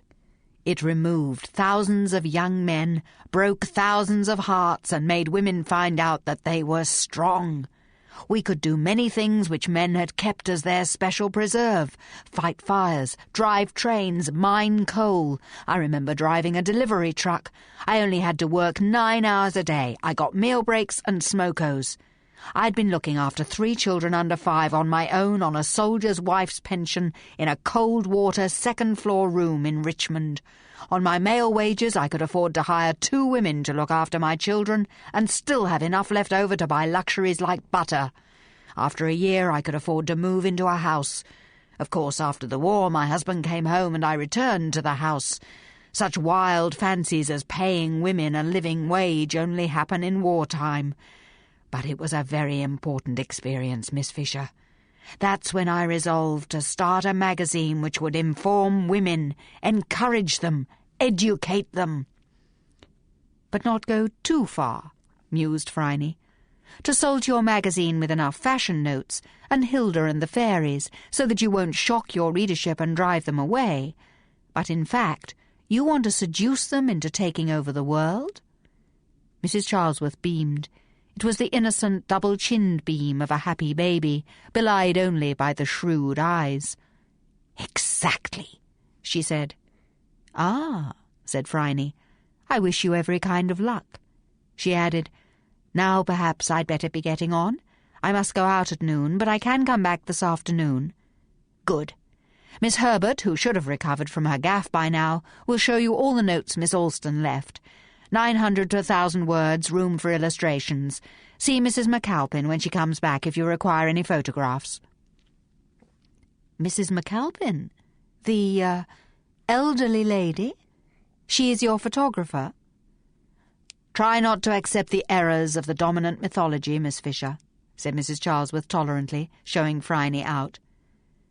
Phryne drew up a battered kitchen chair and sat down at Miss Herbert's desk. "Yes, do try," said Miss Herbert. "Myself, I find the dominant mythology irresistible. I'm so sorry, Miss Fisher. Made a fool of myself." "Understandable reaction," said Phryne. "This seems to be a very closed little shop indeed, and you can't take to outsiders just because they're fashionable." "Oh, we can. I'd kill for your sweet little hat with the darling scarf. But I expect it costs 10 quid at a boutique in the Paris end of Collins Street." "Guineas," said Phryne. "What are we writing about?" "Summer clothes," said Miss Herbert. "Here are the broadsheets, a copy of Mode, Table Talk, and Miss Alston's notes. What do you think?" "Pretty terrible." Phryne skimmed the pencilled notes. "I can't agree that those Fuji prints are smart. They're vulgar, and they run in the wash. Plain colours wear better, and you can wear printed scarves and shawls with them. Those shoes will break more ankles than hearts. And look at this list of rules. Red hair can only wear pale green, never pink, never red, never navy. I have one red-headed friend who looks stunning in burgundy. A pox on all of them. Let's have a look at the broadsheets." "They aren't your style of thing," said Miss Herbert hesitantly. "Not your level of fashion." "Honest labour wears a lovely face, Miss Herbert," said Phryne. "It's all right for you," said Miss Herbert sulkily. "You started out beautiful." "No, I started out plain," said Phryne. "Lanky and pale, with 2 plaits which stuck out like a Dutch doll's. I just made the best of my points. And if you want some advice, ditch most of your powder. You've got lovely skin. Display your dark eyes and chestnut hair by wearing copper, bronze, black, or dark red. And I've got just the hat. I'll bring it in tomorrow." She paused to allow Miss Herbert to take offence, but Miss Herbert just stared, so Phryne continued, "Tell you what, let's allot ourselves a budget of £10 and see what we can get in these ads. Summer frocks or costumes, shoes, bag and hat." Miss Herbert, now wholly Phryne's slave, burrowed with a will into the advertising broadsheets, scribbling totals as she went. At the end of an hour, much refreshed by tea, coconut biscuits and Miss Fisher's Balkan cigarettes, they compared their sheets. "I got 2 cotton dresses and a Fuji one, a pair of cheap shoes and a cloche," said Miss Herbert triumphantly. 16 shillings and 6pence for the dresses. The hat was a bit more expensive, but there's a special on shoes at Clark's. We can stretch that out all right. Didn't see any handbag worth having. She'll have to use last year's. What have you got?" "I spent nearly all my money on a tailored suit from Craig's. 8.5 guineas in a lightweight fabric, crêpe de chine, say, in a solid colour like leaf green, lobelia blue or Mediterranean blue, oatmeal for the faint-hearted, wine for those with dark hair, tailored for me, not the average woman who almost fits into size XS. Nice, but you've used up all your money. Not yet. I will then catch a tram to Chapel Street and go to the grand sale at Colosseum Treadways. Elbowing through the multitude, I will there purchase a pair of pumps for 3 shillings and 11pence. One cannot wear sandals with a costume, and 2 tunics in pale or contrasting Indian cotton for 3 and 11 each. I can there also purchase my straw hat, 4 and 11. Removing from it all decoration, I can use one of the scarves, 11pence, to wind around it. I will place all my purchases in a straw basket, which will take 2 remaining shillings, and I will bestow the rest on the poor. Gosh, said Miss Herbert. What's more, said Phryne, lighting another gasper, next summer all I need to do to cheer my suit up is to buy or make more blouses, get some more scarves and new gloves and stockings. Hemlines aren't going to rise any higher. No couturier is going to actually expose the knee, the ugliest joint we have. If hemlines drop dramatically, then I can always let mine down or get a new skirt to match the coat or contrast with it. As long as I choose the suit carefully in a colour I can actually live with, I've got summer clothes for 10 years, while your poor lady is going to have to demand more money from her long-suffering husband for new clothes next season. Gosh, said Miss Herbert again. That's amazing. I learned it all from my companion, Dot. When I asked her what she wanted in a dress as a present, telling her she could choose absolutely anything she liked, I was rather surprised when she selected a tailored suit rather than something astounding in evening wear.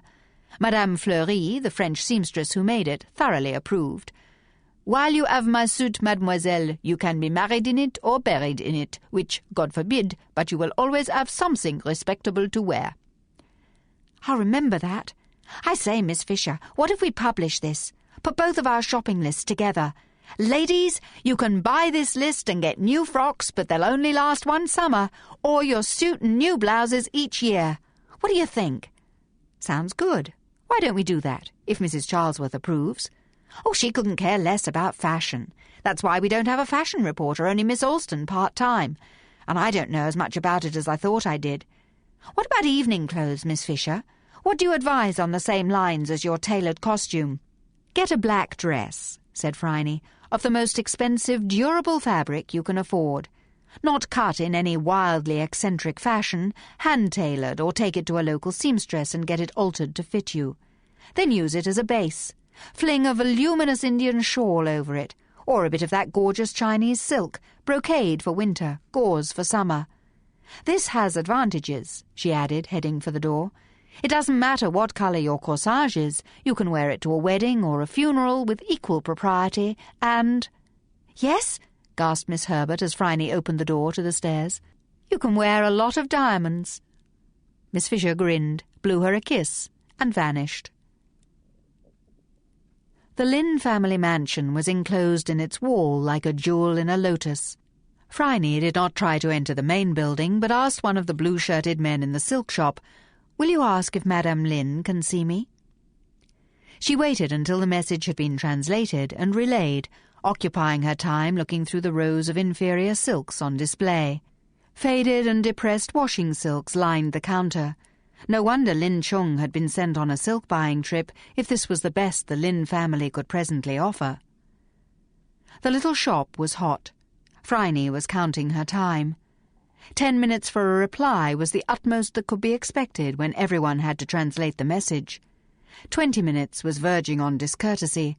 Half an hour in a stuffy little shop was over the edge and trotting along towards a calculated insult. Outside, Little Burke Street went on its way, noisy, prosperous, alien, strangely scented and fascinating. Inside it was tedious and getting hotter. Cantonese voices began to sound metallic in her ears as she strained after the sense of what they were saying. She knew that she would never be able to master the odd, inflected tonal language. Well, there was always shopping. Phryne indicated a bolt of reasonable-looking black corded silk, and the shopman mounted a ladder and hefted it down, displaying it with a flick of the wrist. It was dull but good. Very good, in fact, thick and faintly lustrous. Phryne rubbed it between thumb and forefinger. At that moment the shopman caught sight of her silver ring, a big entwined dragon and phoenix. It might be true that to Asians all round eyes look alike, but he had clearly seen the ring before. He shouted something urgent to someone at the back of the shop, then respectfully withdrew the corded black silk and returned it to its place. Another blue-coated man walked from behind the counter with a half-bolt of glossy, fine, sensuous red, so liquid that it almost dripped from Phryne's grasp. He bowed. Both shopmen smiled nervously. Phryne bought 7 yards, paying by cheque and leaving her card so that it could be delivered. Madame Fleury would make night-clothes out of that silk, which would be as comfortable to wear as warm air on naked skin. The shopmen bowed and smiled again, offering the distinguished customer a wooden chair. Before allowing her to sit, the taller of them dusted it with a fine flourish. Phryne sat down and composed her features, as though she was in church. Precisely 20 minutes after she had first entered the shop, the blue-shirted man received a sharp order in a female voice, lifted up the countertop, and bowed. Phryne walked through. Behind the counter was an open door. Beyond was an oasis of coolness and shade. There was a girl waiting for her under the arch, which was studded with potted azaleas, salmon pink, white, and claret. Phryne wondered if the white ones were the azaleas named after her patron, Phryne, the courtesan of ancient Greece. "Miss Fisher?" The girl was anxious. Why was Phryne making the Lynn family so edgy? That silk was worth 4 times what she had paid for it, and clearly it was kept for special customers. They had never shown any sign of wishing to mark her out for special favour before. Rather the opposite, in fact. Tolerance was the best she could expect. The girl was about 16, conventionally dressed like a schoolgirl, with a long plait down her back and a clear, high-coloured complexion. She had the Lynn family's delicacy of feature. There was nothing remarkable about her but her self-possession, unusual in so young a woman, and her damaged hands. Rather touched, Phryne noticed that she bit her nails. "I am Jane Lin Chung's cousin. Do sit down. Can we offer you some tea?" "Madame Lin?" asked Phryne, who had not really expected to see the old woman, but was anxious to make the point. Jane Lin looked away.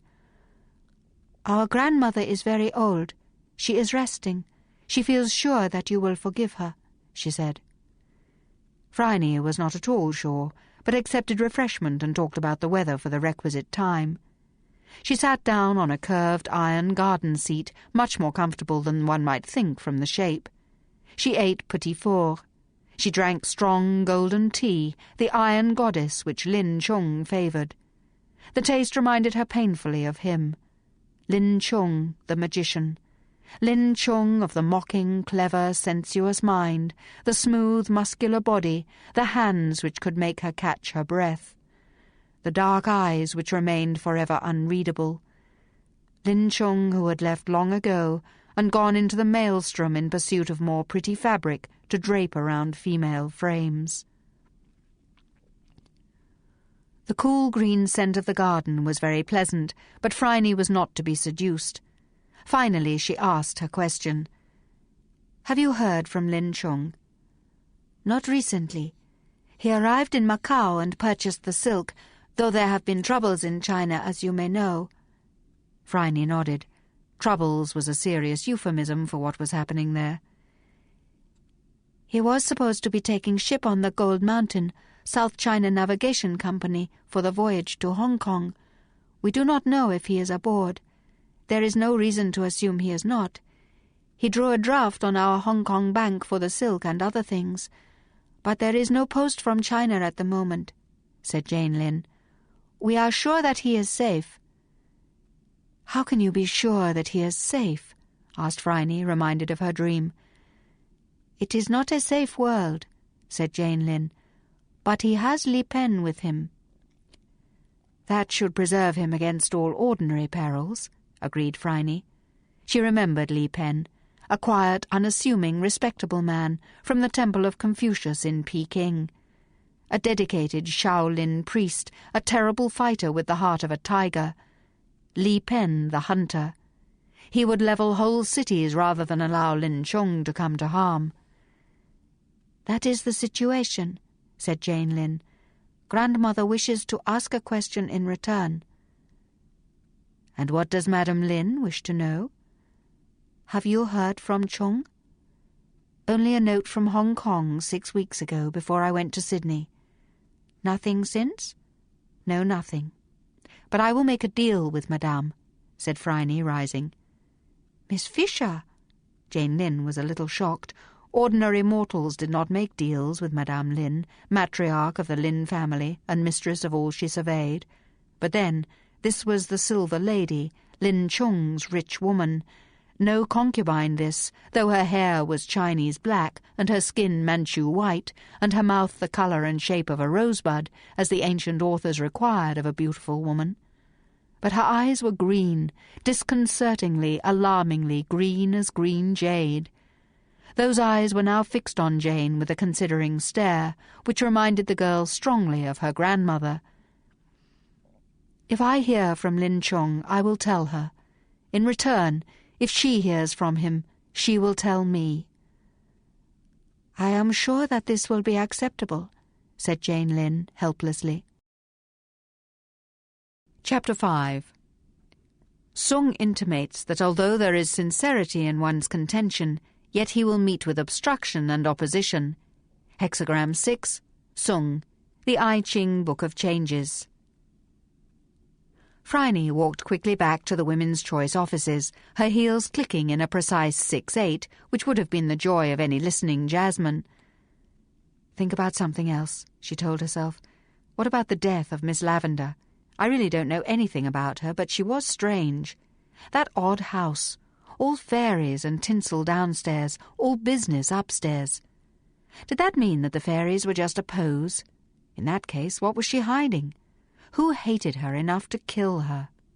She paused to buy and eat a fine Tasmanian ladies-in-the-snow apple before facing the return to the office. The apple was crisp, clean, delicious, and far removed from pain and trouble. She drew a deep breath on the corner of Hardware Lane, listening to the city. The bird shop was loud with canaries. Phryne wondered what they were saying. It might be a mistake to learn the language of birds. They might easily be shouting, "Go away!" or "I'm the best!" or even, "Shut up, you blokes, I've got a splitting headache." An old clothes merchant dragged past a barrow, on which were bundled, shabby and ashamed, the fashions of yesteryear. He seemed rather well dressed for a humble puller of barrows. Few labourers wore watch chains. "Miss Fisher, yes?" He grinned around his cigar. Phryne dropped her apple core. "Good heavens, Mr. Katz!" she exclaimed. Then she fumbled for some suitable expression of regret that the person she had last seen as a prosperous cabinet-maker was reduced to manual labour of this type. He held up a hand. No need for the good heavens, Mr. Katz, Miss Fisher. I'm helping out my cousin. He's moving his stock. Rent's gone up through the roof, poor soul." "Ah, mitzvah," said Phryne, smiling. "A good deed." She had always liked Mr. Katz. "And the reward for the chance of a mitzvah? Another mitzvah. Nice to know that I can still haul a barrow, no?" "Strong as an ox," agreed Phryne. "I don't tell my Minnie that you saw me, Miss Fisher. She'll plots. Hey, you're going into there? Women's Choice, maybe?" "I'm doing their fashion notes," said Phryne. Mr. Katz leaned on the handle of his barrow. She suspected that however strong he was glad of a chance to rest. "Tell them to buy second-hand," he said. "Lots of good schmutter around. Here, see?" He burrowed through his load. "This, it's worth. See the label? Little work, sew on a few more sequins, good as new, better than new. Pre-war fabric, you don't get satin like this anymore. For you?" He grinned again as his mercantile nature warred with his sense of obligation. "For you, nothing at all." The Worth label was plain to see. The dress had been a full-skirted, heavy Edwardian ball dress in a startling shade of plum, which had faded to an enchanting bluish purple under its torn muslin overlay. It definitely had possibilities. The material, as Mr. Katz had said, was of superb quality. "How much would you charge for it in the shop?" asked Phryne. Mr. Katz shrugged. £2, maybe 3 if the customer was exigent. Solly believes in spoiling the Egyptians. Only the rich can really afford bad manners." "Here's 3, said Phryne. "No, I insist. You've given me an excellent idea, and the dress is worth it for the fabric alone. Give me the address of Sol's shop, too, if you please." Mr. Katz extracted the dress, loaded it into Phryne's arms, and said, "Solly's just along from you in Hardware Lane, Miss Fisher. Come in and have a look. No obligation to buy," he concluded, as Phryne opened the street door and he took up the handles of the barrow again. "Mind you don't tell my Minnie, Miss Fisher." The office was in its usual uproar when she climbed the stairs. Miss Grigg had returned and was slowly and grimly pecking away at a Smith Addison, as though it was a bear trap which at any moment might snap shut and injure her. Miss Herbert was typing quickly, angling her head so that gasper smoke flowed past her eyes. Miss Phillips was surveying a lot of broken crockery, making notes in a small book with a sharp pencil. Mrs. McAlpin was polishing lenses and placing them back in their padded boxes, as placidly as a church committee worker polishing the communion plate. To add to the illusion, she was singing softly as she worked, "Oh, worship the King, all glorious above. We gratefully sing his power and his love." Miss Prout was arguing with Mrs. Charlesworth. "It's the way magazines are going," she said loudly. "More gossip, more advertisements, more photographs, more games, cartoons even. Look at this." She flung down a volume with a bright cover emblazoned "New York True Confessions." "See?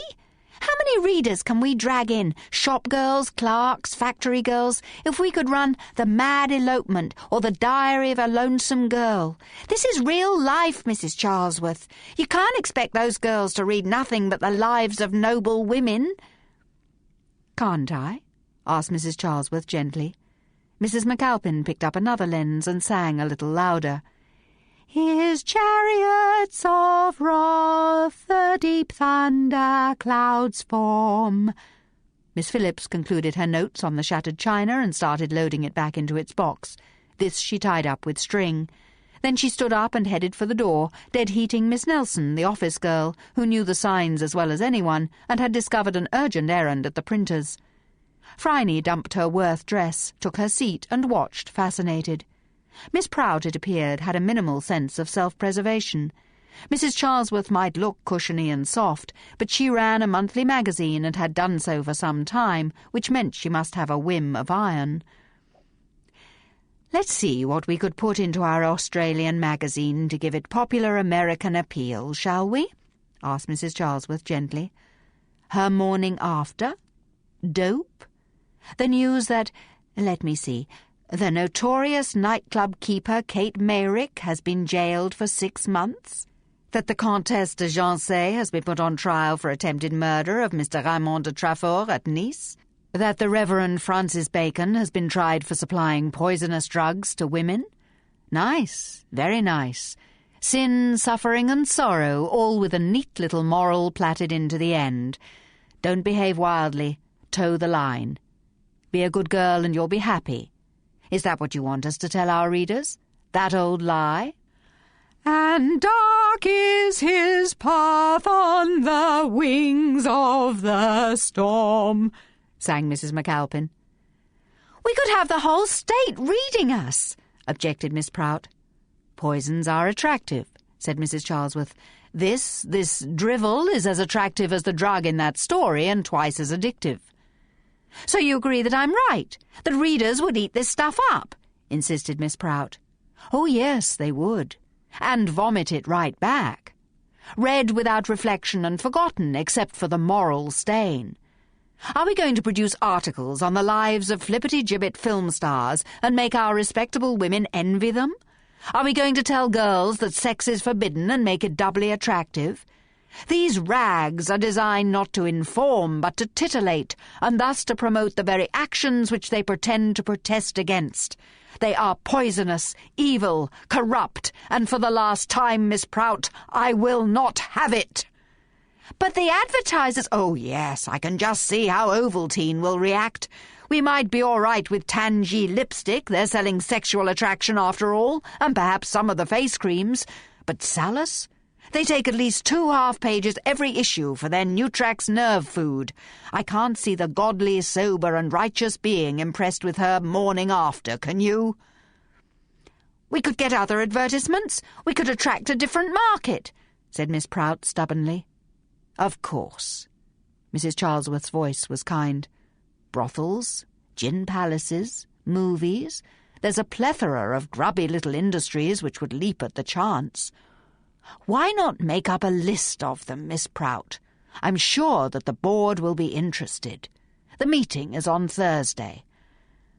I'm not trying to crush your enterprising spirit, but the furthest I am willing to go with gossip in Women's Choice is the riveting news that little Princess Elizabeth has learned how to curtsy. No, Miss Prout, that is enough for today. I still have an editorial to write, and someone has to check over Hilda and the Flower Fairies and then take it down to the printer. You strike me as needing a little innocent diversion. Get Miss Fisher to help you. She could do with some too, and a cup of tea by the look of her. Now silence, ladies. Complete, utter silence. She went back into her office and closed the door with a final click. Phew, whispered Miss Prout. Come out, said Phryne. Let's get some tea, maybe some lunch, before we tackle Hilda and the fairies. Tea? Scoffed Miss Prout. I need a drink. Very well, said Phryne. Then we'll go to my club. The Adventuresses Club was formed in 1919, Phryne instructed Miss Prout as they walked quickly down Little Lonsdale Street and mounted the steps into a 3-story building, solid bluestone with sea-green tiles on the floor. Women who had done all sorts of things in the war, driven ambulances, climbed mountains, flown planes, written novels, could not find life comfortable without a few like-minded friends to talk with. In fact, Miss Elspeth, who started it, was a quiet woman with a very respectable husband. She said she could stand the respectability all week, but occasionally needed to remember, in suitable company, what being unrespectable felt like. She bought this building meaning to open a small hotel. When several of her exploring friends came to dinner here and had a wonderful time, Miss Elspeth converted it into the Adventuresses Club. It was going through a decline when I came to Melbourne, and I was able to put a bit of capital into it. There's a quiet room where silence is absolute. No talking at all. In a woman's life, silence is the rarest commodity there is. There's a large room for parties and lunches, there's a few small bedrooms for visitors, and there's an end-of-tether room. "What's that?" asked Miss Prout, agog. "It's soundproofed. One can scream and not be heard. Space to scream is another thing that's severely limited in modern female life. We keep a fairly good table, which will improve when I can lay my hands on a good, well-trained female cook. At the moment we have Monsieur Paul, and he is very temperamental. Hello, Kate. One guest for lunch. I'll sign her in. This is Kate. Doorman and chuck her out. Who's in for lunch, Kate?" Massive Kate rippled a few muscles complacently. She was dressed in a military-style uniform with frogging. "Not much company, Miss Phryne. Miss Alice said you won't forget the directors' meeting on Friday." "I'll be there. Have we found a cook yet?" "Miss Joan reckons she's got a good prospect." "Jolly good. Come along, Miss Prout." "Is everyone called by their first name?" "Yes. Have you ever thought that by losing your own name in marriage you lose a good portion of your identity? That to become Mrs. George Smith is to be entirely obliterated, except as an adjunct to or relict of Mr. George Smith? The one name left is the one you were christened with.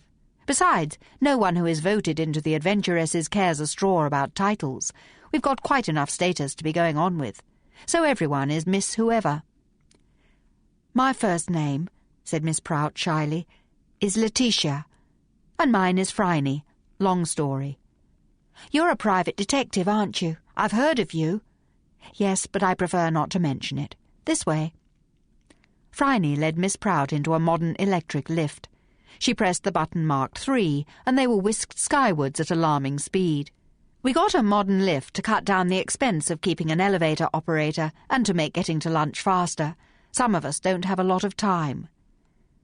The doors hissed open on a pleasant roof garden. White iron tables and chairs were scattered around a central fountain under striped awnings. It looked European and summery. Phryne sat down and extended a hand without looking, and a uniformed maid put a menu into her grasp. Vegetable soup, roast lamb, ugh, in this weather. Cold collation, lemon meringue pie or charlotte russe, very good.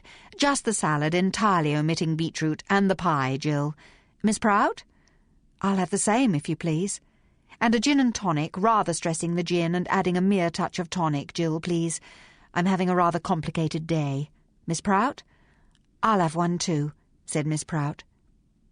Phryne waited until she had a drink, then surveyed Miss Prout.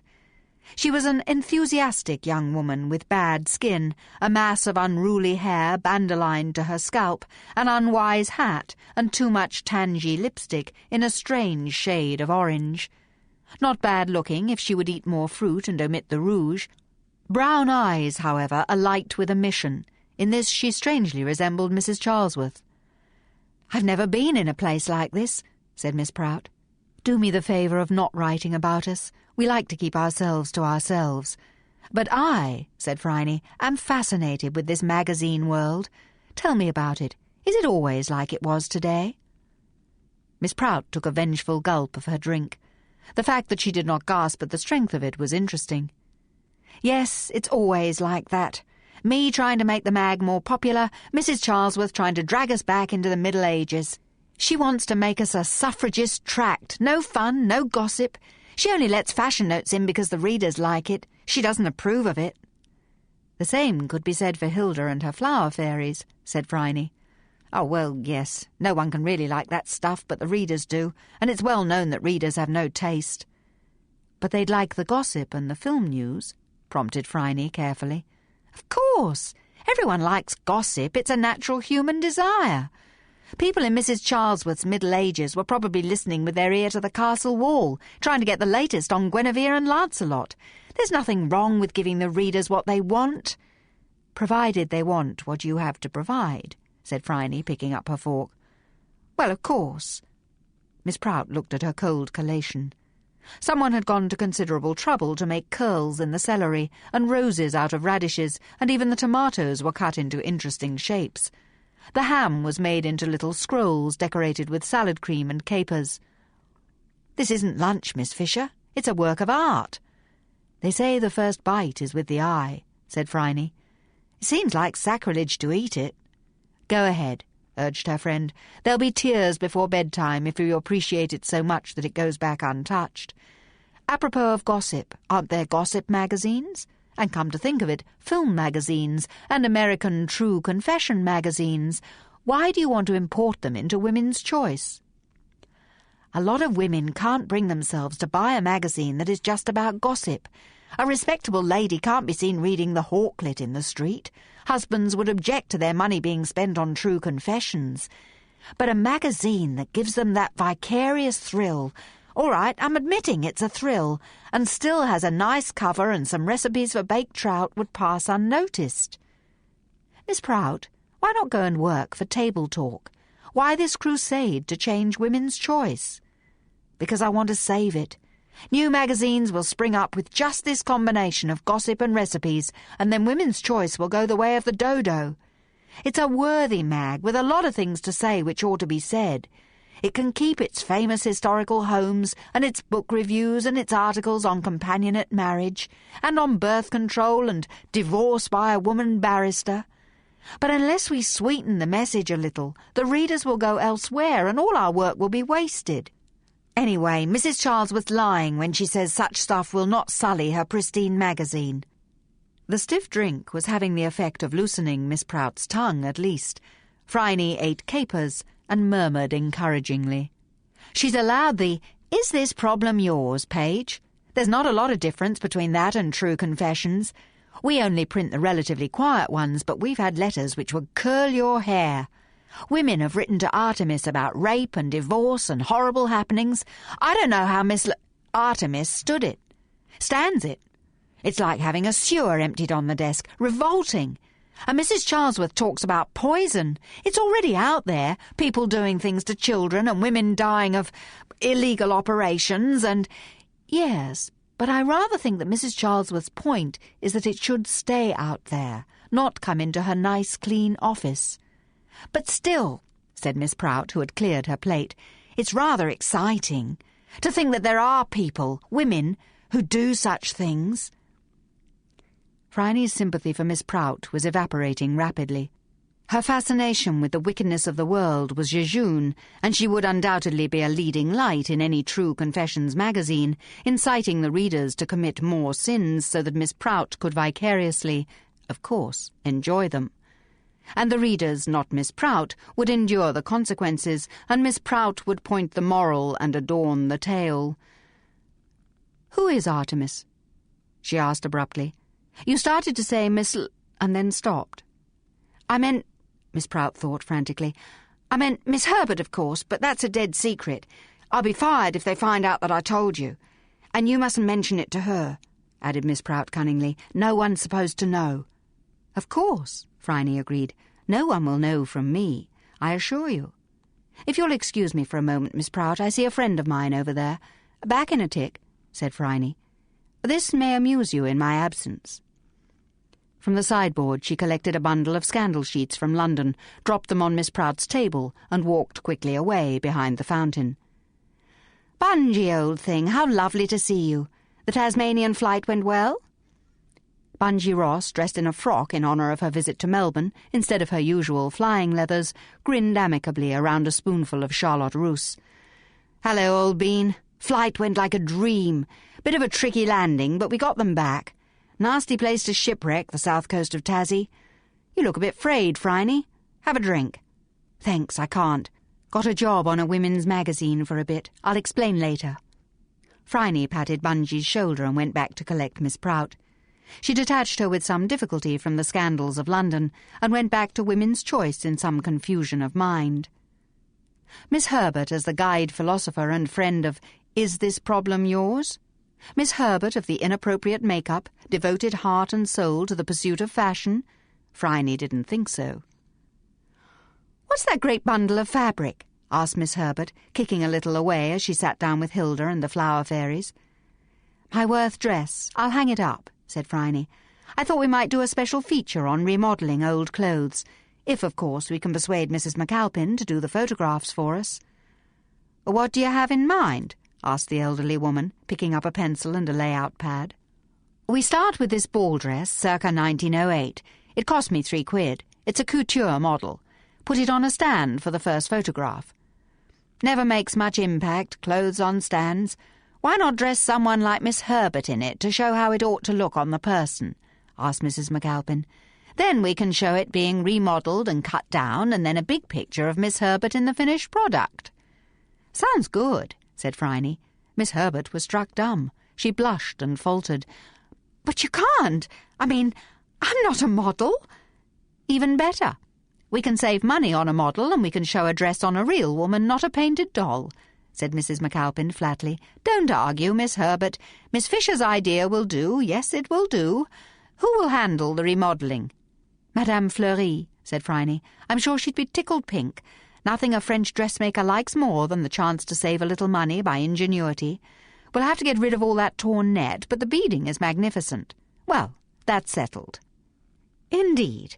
We might even have the fashion feature ready for the next month before this month's is done, which is, let me tell you, Miss Fisher, unheard of in our profession. Well, I must be off. Miss Nelson, can you take the tripod? And the slides? Good." "Where are you going?" asked Phryne. "To try and get a good picture of the St. Paul's stained glass. I'm hoping that with a reasonably empty church, a long exposure and a strong afternoon light, we might actually manage an impression of them. Miss Nelson is going with me as my assistant. Someone else will have to get afternoon tea. Well, goodbye for now. Nice idea, Miss Fisher. Really, quite a nice idea indeed."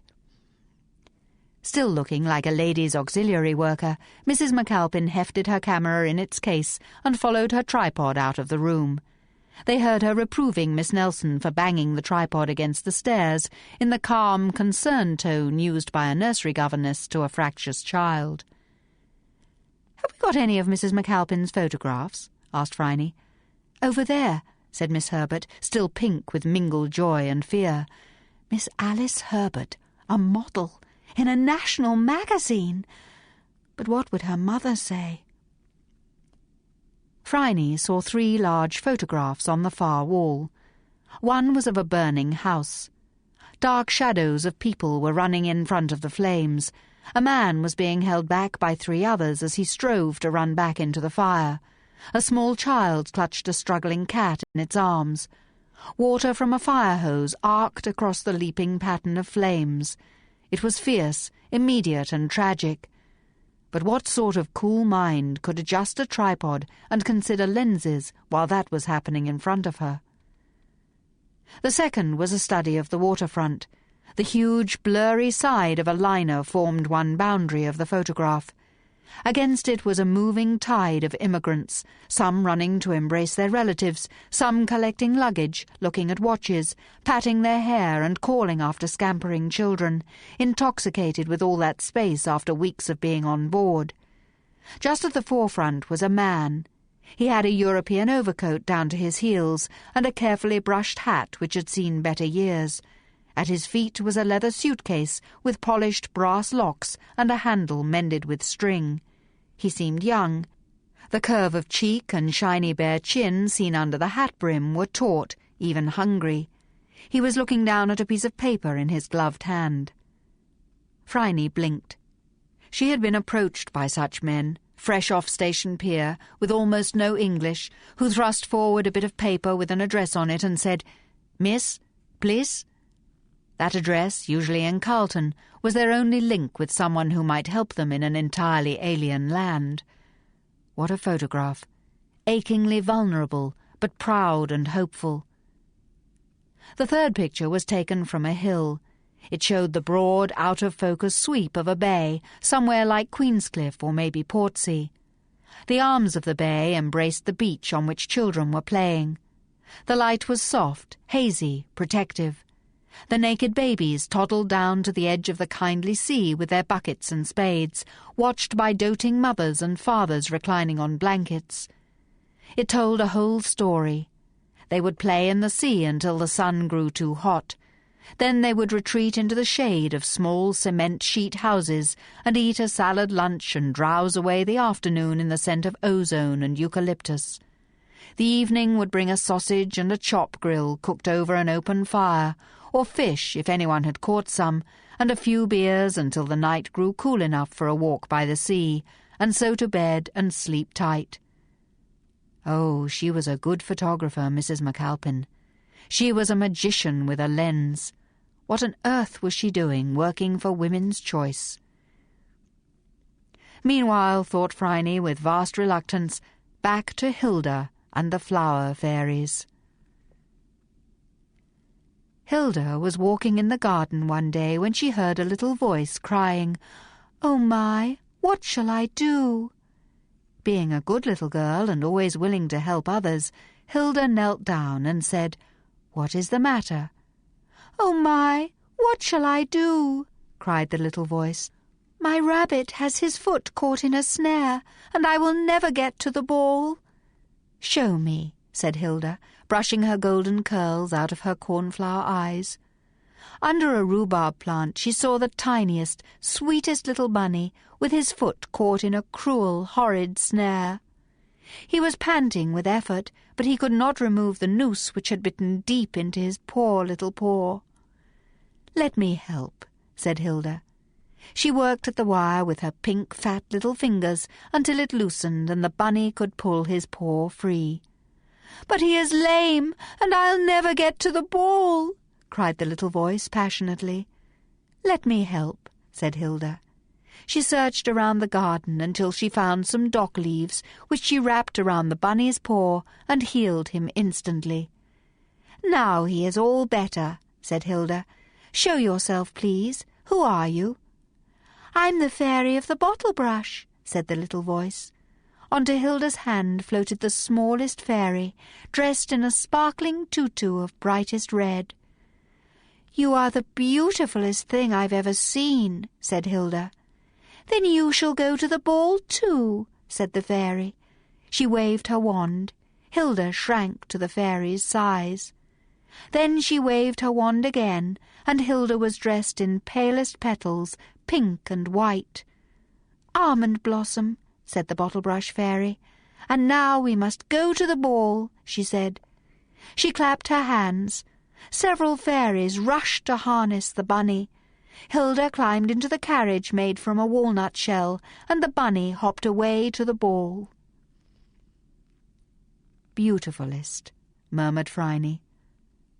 "Bunnies," said Miss Prout.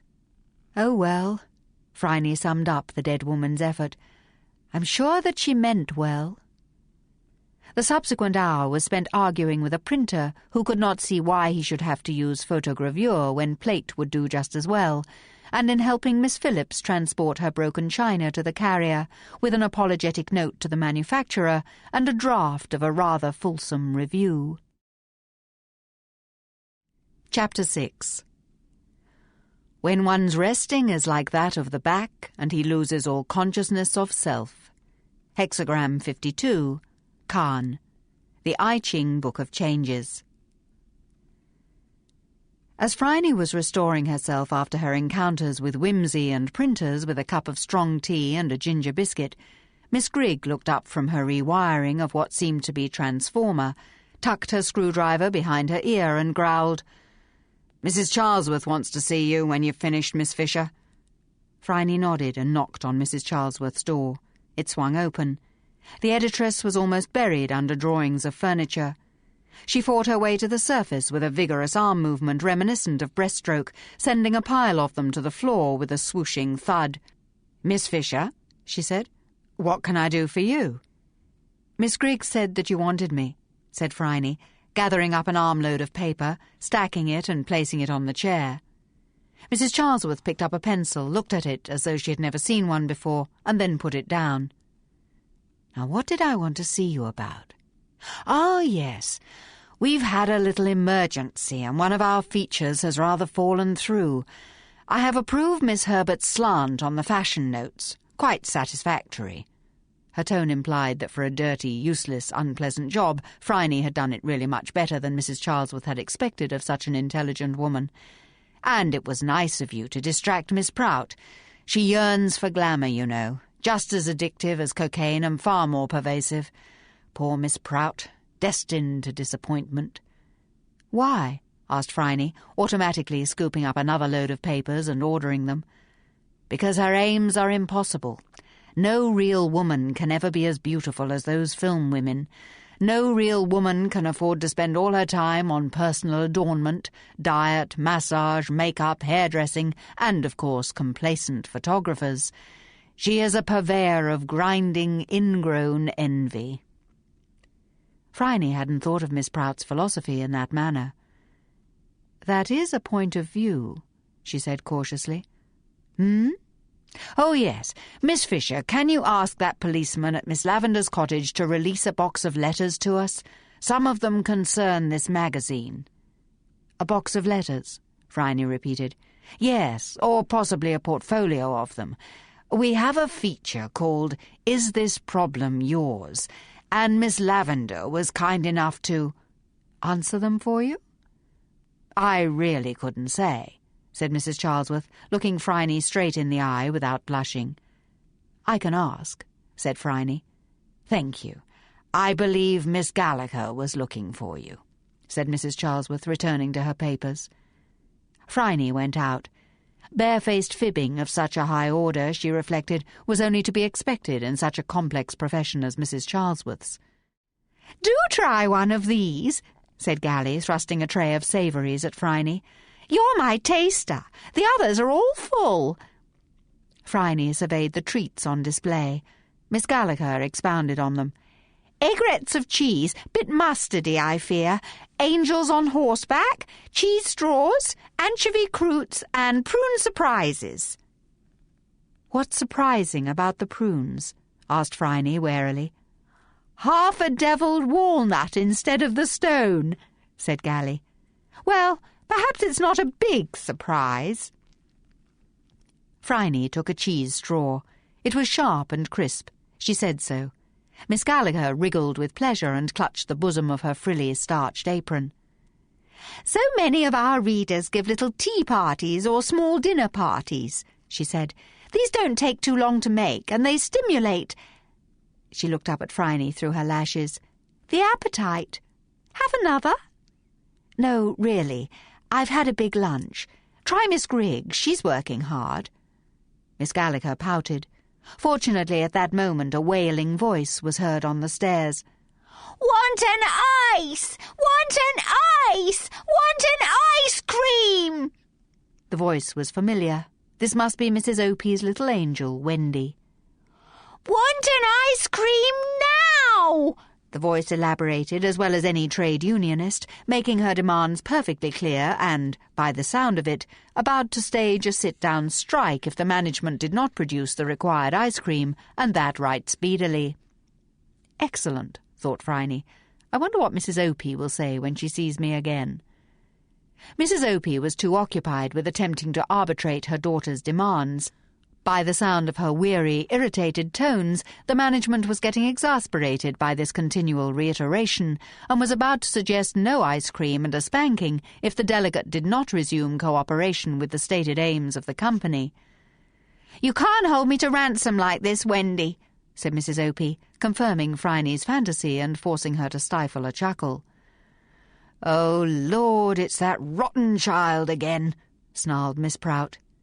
"You don't like children?" asked Phryne, always an inflammatory comment to make to anyone of the female persuasion, and always to be answered in the negative. Phryne had friends who would dare dangerous mountains and perilous love affairs, but not one of them would dare to say, as Phryne did, that she didn't like children. It was one of the few things that could not be said by a woman.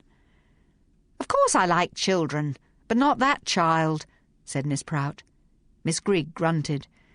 "She's all right if you remember that all children are solipsists. Little Wendy is as self-centred as a pendulum, which, as you will remember, always passes under its point of origin. Stuff the little wretch with enough ice cream and she becomes positively civil. Deny her her ice cream and she carries on like a two-bob watch.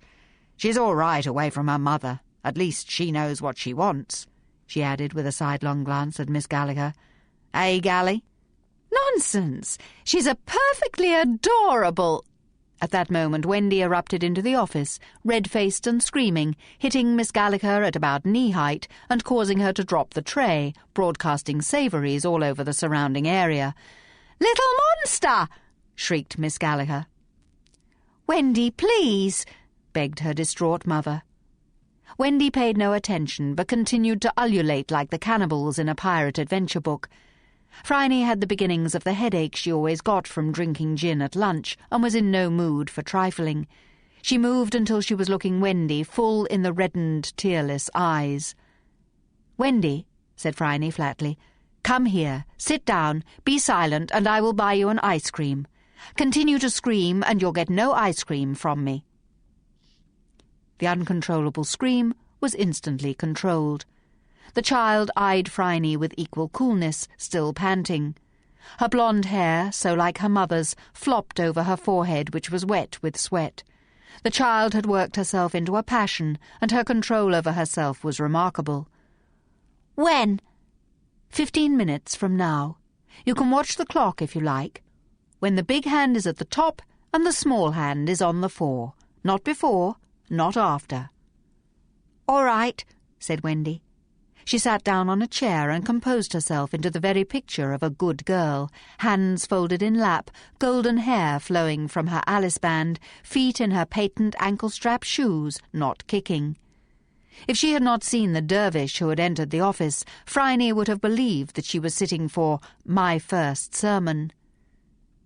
Phryne picked up her cup and realised that the rest of the office was staring at her. Jaws had dropped. Pencils had fallen from nerveless hands. "How did you do that?" asked Miss Prout, distracted even from the scandal sheet she was reading under the desk.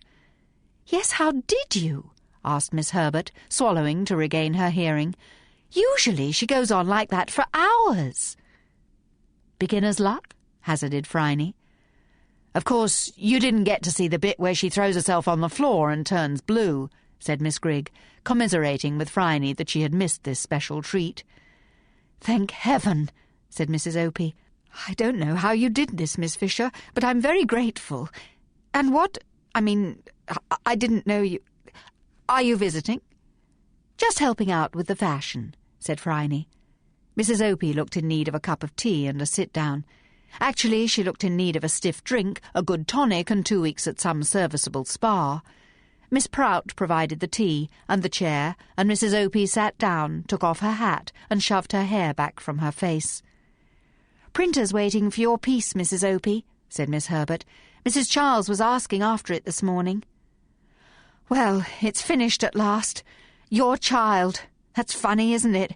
Here I am giving advice to mothers who are probably twice as good as I am." Her voice was rising in pitch, and Phryne began to suspect whence Wendy got her temperament. The other women were also reacting to the warning signals. Miss Prout supplied a handkerchief, and Miss Grigg reached into her office drawer and produced a bottle of white tablets. "Aspirin," she told Phryne. "Calms the nerves." "What about the Nutrax nerve food?" asked Phryne. A poster on the wall informed her that it was sovereign for all afflictions, mood changes, insomnia, and other nerve troubles. "Tried it," said Miss Grigg. "Don't tell Sallis, but aspirin works better." "Here we are, Mrs. Opie. Chug-a-lug," encouraged Miss Grigg. Mrs. Opie swallowed the tablets and sat still for a moment. Then she rummaged in a large, shabby straw bag and produced 3 pages of tightly written script. "Damnation, Helen, haven't you typed it?" exclaimed Miss Herbert. "I hope you're not expecting me to do it for you." "Why not? Miss Fisher's just written your fashion notes," put in Miss Phillips. "And you've just finished your article on china decoration," Miss Herbert shot back. Miss Phillips bit her lip. "Yes, but I haven't typed mine yet, while you've got yours all down pat," she answered. "You have so typed it. I packed the box with the draft in it," chipped in Miss Prout. "You really are so lazy, Phillips. I don't know why you bothered to turn up. And why you want to drag this magazine down into that slime you're always reading, I can't imagine." The action, Phryne thought, was about to become general. Everyone was tired, and the nearness of the printer's deadline had exacerbated the ordinary tensions of the office. Miss Phillips was now shouting at Miss Prout. In about 3 minutes it would be any woman's fight. She cast a quelling eye on young Wendy, in case she felt that this might be a good time to demonstrate the tantrum deluxe. The child was paying no attention at all to the argument. Her eyes were fixed on the clock. Grown-up disputes, Wendy clearly felt, were common, but ice cream was ice cream. Phryne's headache had not improved. "Ladies," she began. Her tone was so authoritative that the combatants were distracted from their dissection of each other's character, aspirations, morals, and family background. "I know you have a lot to do, with the deadline so close. I'm sure you don't want to disturb Mrs. Charlesworth. She did say she had an editorial to write." "Oh, Lord, is she still writing that?" asked Miss Prout. "She said she'd sack anyone who interrupted her." "And she looks like a lady of her word. Now can everyone just shut up and bung over that aspirin?" said Phryne. "Right away," said Miss Grigg, grinning. "Toss for it," said Miss Phillips to Miss Herbert. Miss Herbert lost, but had the consolation that the person in a remodelled Worth in next month's fashion notes would not be Miss Phillips. "I'll be back," said Phryne, putting on her hat. "Why? Where are you going?" asked Mrs. Opie. "I am taking Wendy for her ice cream," said Phryne, a little surprised. The clock ticked over onto 4, and Wendy got up, adjusted her socks, pushed back her hair, and came to take Phryne's hand, the picture of childish innocence.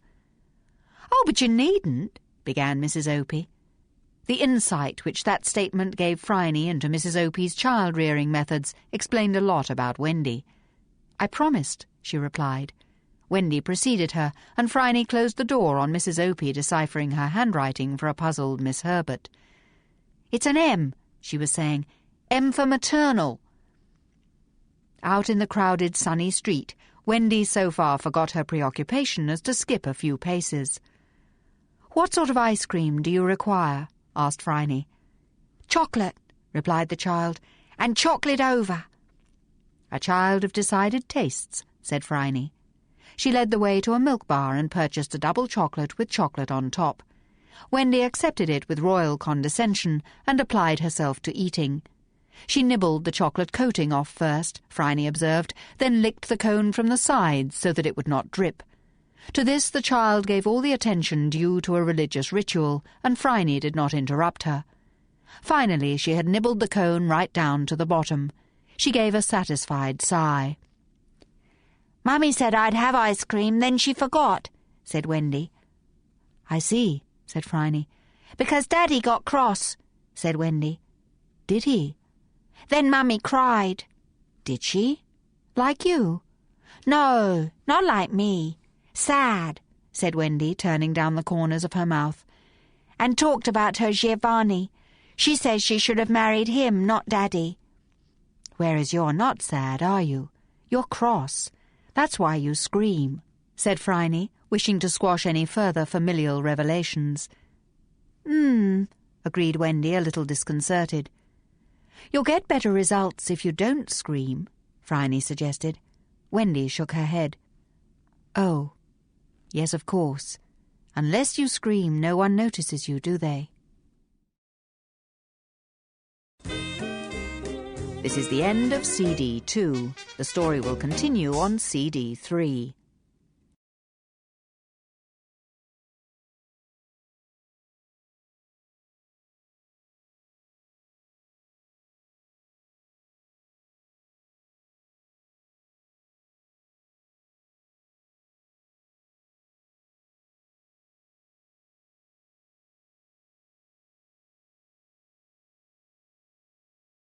No idea of how much, if any, of this conversation Wendy understood, possibly most of it. She was what Mrs. Butler would call an uncanny child. "Come along," she said. Wendy dug in her heels.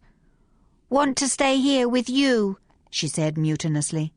"Sorry, you can't always get what you want by screaming, and if you wish to scream, go ahead. But I am going back, and so are you," said Phryne quietly. Blue eyes met green ones. Steely will met steely will. But Phryne had had 20 more years of being determined. The child took her hand. Not defeated. Momentarily outclassed. Back at the office, Wendy, her raging addiction satisfied for the time being, sat down with Miss Phillips's collection of waste paper and began to draw peacefully. Mrs. Opie gave up trying to decipher her script and dictated her piece on Your Child extempore. Phryne watched Miss Prout laying out pages for the printer. It was most interesting. The typed text was cut into pieces and glued to the layout page, which was the size of the finished product. "See, we used demi-folio with a 1-inch margin," said Miss Prout, scissoring around a sketch and gluing it firmly in place. "The printer uses this as his guide, so it has to be right. No wobbly edges, no unruled headings, and never, horror of horrors, any unused space. Just down here I'm going to put the Laurel kerosene ad. It makes a perfect margin. Useful stuff, kerosene. Australians employ it for everything from cleaning off oil stains to treating tonsillitis." "That would certainly cure one of ever wanting to have tonsillitis again," said Phryne. The page grew under Miss Prout's expert touch. "And Laurel have been great supporters. We need the advertising fees to fund the day-to-day running of the magazine. The subscribers pay for the production and distribution, and sometimes we even have a little left over. Feel like taking an advert, Miss Fisher?" "Not today, thank you," said Phryne, trying to watch everyone in the office at once. How would they react to the revelation of Phryne's trade, which was about to be made by the loquacious Miss Prout? "Why would Miss Fisher want an advert?" asked Miss Phillips. "That's really very good, Wendy. What is it?" "A horse," replied Wendy with deep scorn. "Oh, yes, so it is." "You're holding it upside down," cried the child. Phryne looked at her. She subsided. This woman held ice cream or no ice cream in the palm of her powerful hand. Wendy had discovered religious awe and was silent in the presence of the goddess.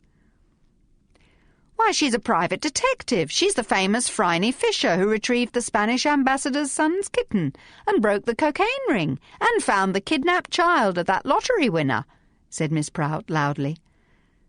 "It was nothing, really," murmured Phryne modestly. "Interesting. Miss Phillips looked mildly intrigued, Mrs. Opie was staggered, Miss Grigg likewise, and Miss Gallagher, who, in any case, having gathered her scorned savouries, had retired to the kitchen to sulk. Miss Herbert was fascinated. But Mrs. McAlpin, returning from the cathedral, looked amazed, and Miss Nelson dropped the tripod she was carrying with a crash. "You really are a clumsy creature," observed Mrs. McAlpin evenly. "Pick it up, do, and lay it against the wall where no one can trip over it.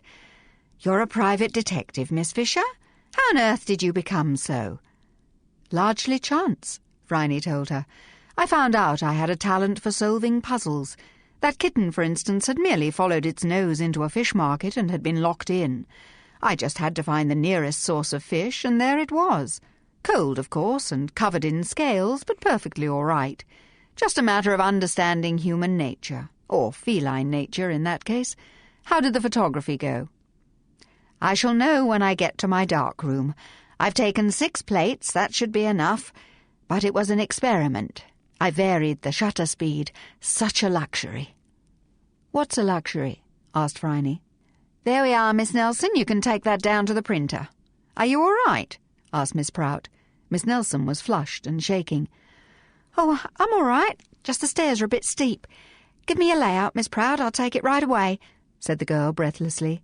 She grabbed the rolled sheet and vanished. "There goes a guilty conscience," thought Phryne. "I wonder what she's guilty about. Nothing worse than nicking more than her share of coconut macaroons, perhaps. Or something more?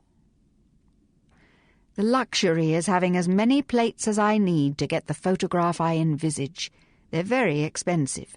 Not as many plates as I want, of course. No photographer ever has as many plates as she wants. But as many as I need."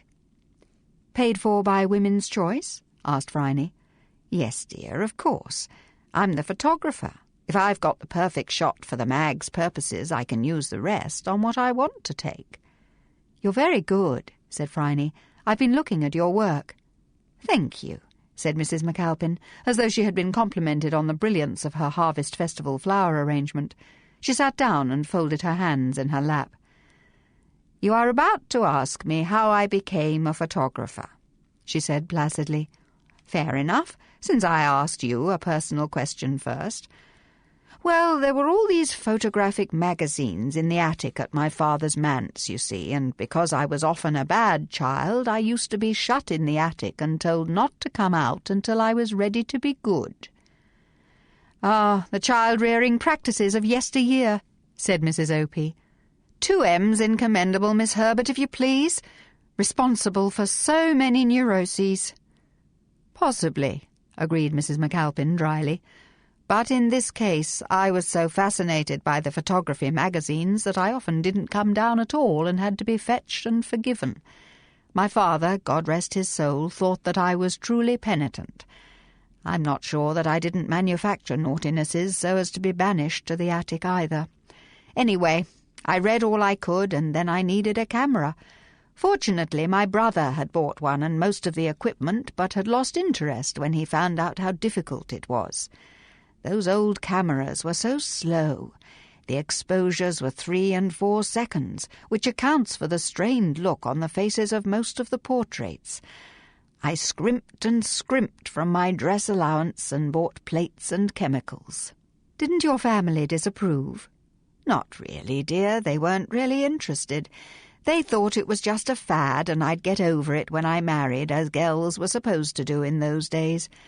Ladies, you know, used to paint in watercolours and do poker work and make fire screens with tapestry depictions of Landseer dogs on them. Terrible, time-wasting, time-killing rubbish. All their descendants flung the stuff on the bonfire as soon as they were safely dead. I wasn't going to fritter away my time on making bobbin lace which no one would wear. My mother was furious when she found out how the acids stain the hands, but father just smiled and said that I had to have something to amuse myself with, so she made me wear gloves on all social occasions. My first real photograph was of an oak tree. I still recall the thrill as I saw it develop in the rocker. "Perhaps photography has more rewards than painting," Phryne observed. "More immediate. "As a medium it is instant," said Mrs. McAlpin. "One can spend hours setting up the shot, fussing about the angle, messing about with the focus. Then just as one whips the shutter open, the light changes or some idiot walks in front of the lens. Anything can go wrong, even a wobble in the tripod. And, of course, one doesn't know how it is going to look until it is developed, and then it is never what one has actually seen. This theory that the camera never lies is false. The picture is never what a human eye sees, what a human mind interprets. And, of course, if it is ruined, one cannot do it again. The moment has gone." "Frustrating," commented Phryne. "Yes, but fascinating." Mrs. McAlpin smiled. "The very first magazine had an article which began, 'Now we can paint pictures with light.' The phrase took my fancy." "And do you find your art improves with experience?" asked Phryne. "Oh, yes, dear. The best photographers are old ones. The equipment is improving all the time. The shutter speeds are faster, the plates more reliable, the cameras themselves are smaller and lighter.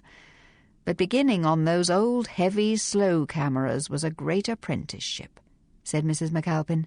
"They taught patience."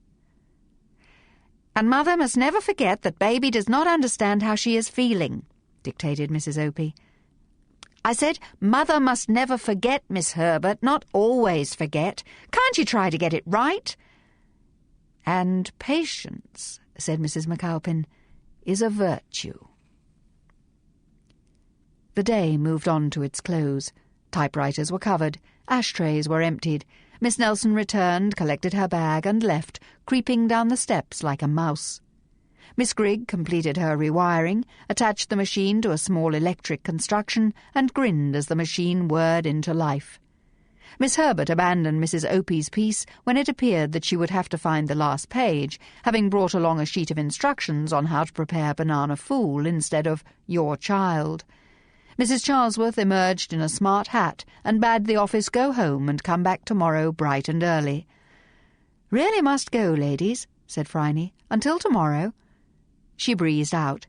As soon as she emerged onto the street, she was immediately placed in a "come-along-a-me" grip by a worried policeman. Chapter 7. Wei Yi intimates progress and success. We see a young fox that has nearly crossed the stream when its tail gets immersed. Hexagram 64, Wei Yi, the I Ching Book of Changes. "Hello, Jack dear. Are you arresting me?" asked Phryne, casting a significant glance at the hand closed on her upper arm. Robinson removed it. "Sorry, we just got the results on that post-mortem," he said, his unexceptionable face lined with worry. "It's murder, all right, though I can't imagine how it was done. Or rather, there are far too many ways it could have been done." "What sort of unnatural death got meted out to the fairy lady?" asked Phryne patiently. "Poison," said Robinson. "Prussic acid." "Ah, yes, that would explain the blue face," said Phryne. "So it's a murder investigation now?" "Yes, and thanks to that blasted doctor being so slow on the uptake, all the evidence has got mucked up and the scene of the crime's been trampled over by half the inhabitants of Melbourne." Robinson pulled bitterly at his hat brim. "Never mind, Jack dear. When we find out how, we may well know who. Was the prussic acid ingested?" "Or inhaled. It dissipates rapidly in the bloodstream. I wish old Keats hadn't retired. This new young bloke isn't half as clever as he thinks he is." "You've collected all the food, plates, glasses, toothpaste, gin and so on from Wee Nook?" asked Phryne. "Of course. They're still being tested." "That's a good start. Now, I've been talking all day with the main actors in this little domestic drama. So far I haven't managed to bring the conversation around to Miss Lavender. I'll try tomorrow. But the editress, Mrs. Charlesworth, asked me to ask you if she can have a box of letters which might belong to the magazine." "I suppose so," said Jack. "No," said Phryne, "you suppose not. You turn all constabulary and tribune of the people on me and tell me firmly that everything found at the scene of the crime is evidence and she can't have them. Répétez, s'il vous plaît." "I'm afraid that everything at the scene of a crime is evidence and cannot be released," said Jack Robinson obediently. Bon, and a determined lady editress of a women's magazine won't change your mind? Asked Phryne sweetly. Jack quailed a little but said, Sorry, madam, it's the law. Very good. Stick to that like a good 'un. Why? Asked Robinson. What's in the letters? I don't know, said Phryne, but I mean to spend this evening finding out. We've got statements from all the people in the house, said Robinson. They don't say much. Nice lady, kept to herself, pity about her mania for fairies, but each to his own, etc. Now we'll have to find out all about Miss Lavender, who she knew, where she came from, where she went, and who hated her enough to kill her. Well, there is a fine selection of suspects in Women's Choice, though, as I said, I haven't talked about Miss Lavender yet. You've been there a whole day, said Robinson. What have you been doing? Teaching them about style, said Miss Fisher. You'd know, agreed Robinson, but see if you can get something out of them tomorrow. My chief's going crook. Reckons if we can't come up with something soon, the press'll get hold of it and there'll be hell to pay. I've got a young constable finding out all the usual details, birth certificate, that sort of thing. All right, Jack, dear, I'll see what I can do. Phryne refrained from patting the detective inspector on the cheek in deference to the Public Order Act 1912 and took herself home on the tram. Which one of the people in the house or the magazine would make a good murderer? Access to the house was easy. One could just walk along the tunnel from the tennis court and emerge into the garden. From there one could infiltrate the house and spike any strongly flavoured comestible with prussic acid, which dissolved readily. It tasted and smelt of bitter almonds, but in Miss Lavender's highly scented house an almond smell wouldn't make a dent. In fact, it would just intensify the general aroma, because she used sweet almond oil in those lamp sleeves. Lin Chung had shown her how to produce an ambient scent with a lamp sleeve. Where was he? His family were clearly worried about him. If they hadn't been worried about him, Phryne would never have been allowed alone into the Lin family mansion, much less sold extra-fine quality silk for a pittance. He could have sent her a postcard of Stanley Market or the Peak from Hong Kong at least, where the mails worked with British regularity. Phryne was incubating a nasty suspicion that something might have happened to Lin Chung, which even the presence of a Shaolin monk could not prevent. Still, nothing to be done for the present. The tram clacked busily past the barracks, and she dragged her mind away from the picture of his face and onto the consideration of other faces. So, the murderer got to Miss Lavender before the maid came with her breakfast on Sunday morning. But it would be no use finding out where everyone was on Saturday, because if the poison had been put in, say, the corner of the tooth-powder tin or in some staple in the kitchen, it might linger there for weeks until Miss Lavender found a need for vanillin sugar, drank the last of the lemon cordial, or ate the last piece of cake. Indeed, one could inject cyanide solution into a raisin in a jar of raisins and then settle back, secure in the knowledge that, sooner or later, Miss Lavender would write her last episode of Hilda and the Flower Fairies, eat a few raisins as a celebration, and suddenly die. Drat! The field was wide open. It would have to be a matter of finding out why, and then possibly one might ascertain how. What were the usual reasons for murder? Greed? Passion, and in the case of the severely afflicted, of course, fun. Poisoners were usually women. They might start off by killing for a reason, but then they seemed to acquire an addiction and kept on. Phryne recalled Mary Ann Cotton, who, a century before Dr. Stopes, might never have been a murderer if she had been fitted with a diaphragm. But she killed her children because she could not feed them, then a few husbands for the insurance, then more children. They get a taste for it, Jack had said about one of his captives, a nice old lady who had wiped out half of her family, and quite a few visitors, by putting arsenic in their tea. No one would have thought of suspecting her, until Jack Robinson, suspicious by both nature and calling, had distracted her attention and slipped the cuppa which the charming old lady had made for him into a providential jam-jar. It had contained enough poison to slaughter an elephant. Unable to provide any reason, she was judged unfit to plead, and had been taken happily away to a quiet institution for the criminally insane, where she sang hymns, knitted booties for the warders' children, and was never, never allowed near the kitchen. Cyanide acts by blocking the oxygen-carrying capacity of the blood. Thus the victim dies of suffocation. How volatile was it, Phryne wondered. I must get out Gleister when I get home. Perhaps it had to be put into the house within a certain time. That would be helpful. Clack, clack, the tram groaned around the bend, and Phryne lit a gasper, blowing smoke out between the legs of a strap-hanging clerk and enjoying his horrified expression. He was going to go home to his mother, Phryne knew, and tell her what he had seen on the tram today. A woman smoking! In public! Phryne hoped that it would lead to a productive discussion on the changing status of women, but knew it wouldn't. Who might make a nice murderer in Miss Lavender's circle? Mrs. McAlpin? She had that strange photographer's detachment and access to poisons. Phryne understood that photography would provide the practitioner with a reason to buy cyanide. Another thing to check. Miss Herbert? Not unless murder had suddenly become the stylish woman's most modish accessory. Miss Prout? She certainly had the fanatical eyes of someone who might kill for a cause, but dragging women's choice into the 20th century didn't seem to require the removal of Miss Lavender, though that would have to be investigated. Miss Nelson, the office girl, was certainly guilty about something, though what she had managed to get up to in 16 blameless years was unlikely to concern the constabulary. Mrs. Opie wanted that letter back, whatever it was, and mothers had been known to be entirely ruthless if they perceived that their children were threatened. Phryne remembered the Parisian woman who had stabbed her assailant through the eye with great force. The skewer had actually pierced his skull. She was a sparrow-boned slavey who had been willing to lie down under a rapist to save her children, but when he said that he would kill her first and then them, she had taken a skewer and snick. Not to protect herself, she didn't think she was worth protecting, but to protect them she would dare anything. Le bon papa capable de tout also applied to the bonne maman. Had Miss Lavender threatened anyone's children? If so, how? She had lived quietly and, apart from an unwise indulgence in whimsy, appeared unexceptionable as a neighbour.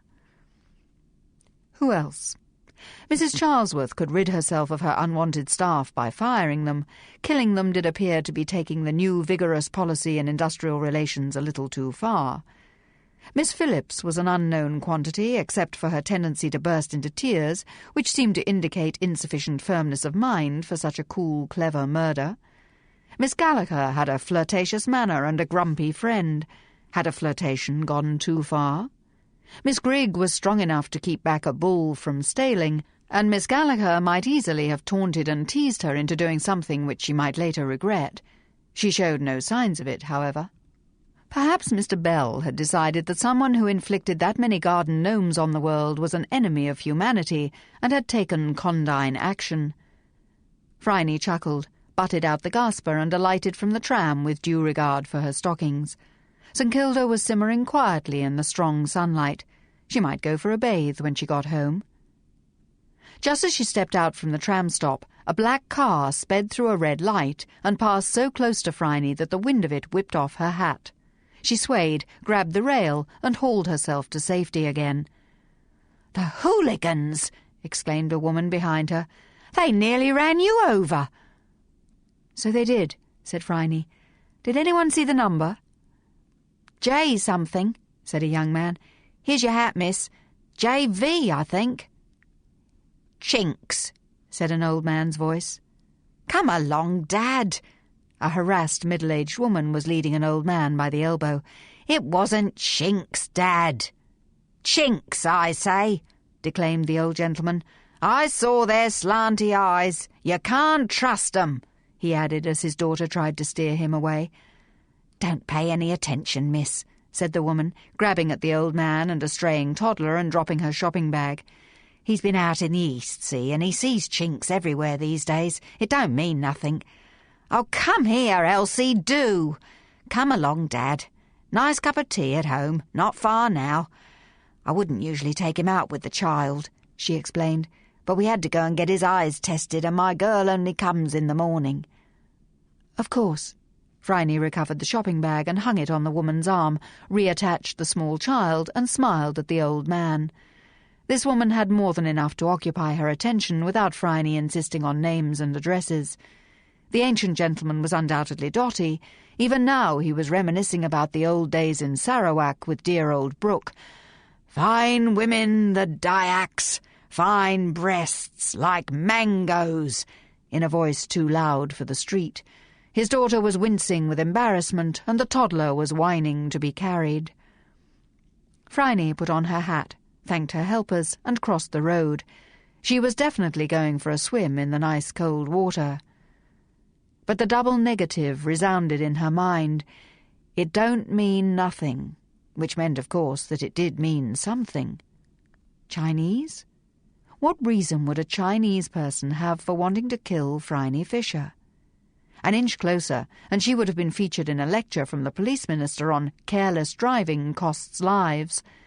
And come to think of it, perhaps that flying bit of road metal had been an actual bullet. The closeness of the escape sent a thrill of pure adrenaline through her. She felt more alive than she had for weeks. Something was moving.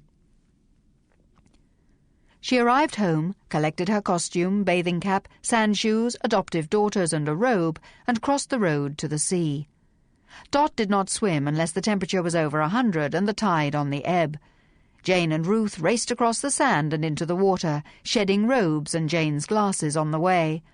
Phryne flung off her covering and ran, wading into the embrace of the cool water with relish, diving like a dolphin, only coming up occasionally for air. She set her sights on the horizon and began to swim for it, allowing the water to scour fear and sweat from her body. She was a long way out when she turned and began to duck-dive back, surprising a passing seal. For a moment it back-paddled as neatly as a rower, head out of the swell, whiskers quivering, its soft brown eyes and appealing wet nose exactly like those of a Labrador dog who had got lost from Labrador and stayed in the sea for a few thousand years. Phryne, in her black bathing cap, had caught its attention. "Hello," said Phryne affably. The seal thought about it. Moves like a seal. Same colour as a seal. Wrong kind of voice. Not a seal, after all, but a human. It gave a snort and dived. Phryne ducked under to watch it flipper quickly away, leaving a broad margin around the human in case Phryne should suddenly manifest harpoons. She was briefly saddened that it should be afraid of her, but charmed by the encounter. Then she swam decorously back to where the girls were lying under a palm tree discussing mathematics. Phryne leaned on the other side of the tree and listened. It soon appeared that Jane was discussing mathematics and Ruth was thinking about something else. "The Fibonacci sequence," said Jane, "is expressed in a wavering line, +1 and -1. Agreed Ruth. "Were you listening in history when Tags was going on about the Opium Wars?"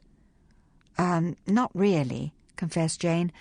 "I was thinking of the elegance of the Fibber-thingy sequence, yes. It's just that when Mr. Lynn told us about the Boxer Rebellion, he didn't put it like that.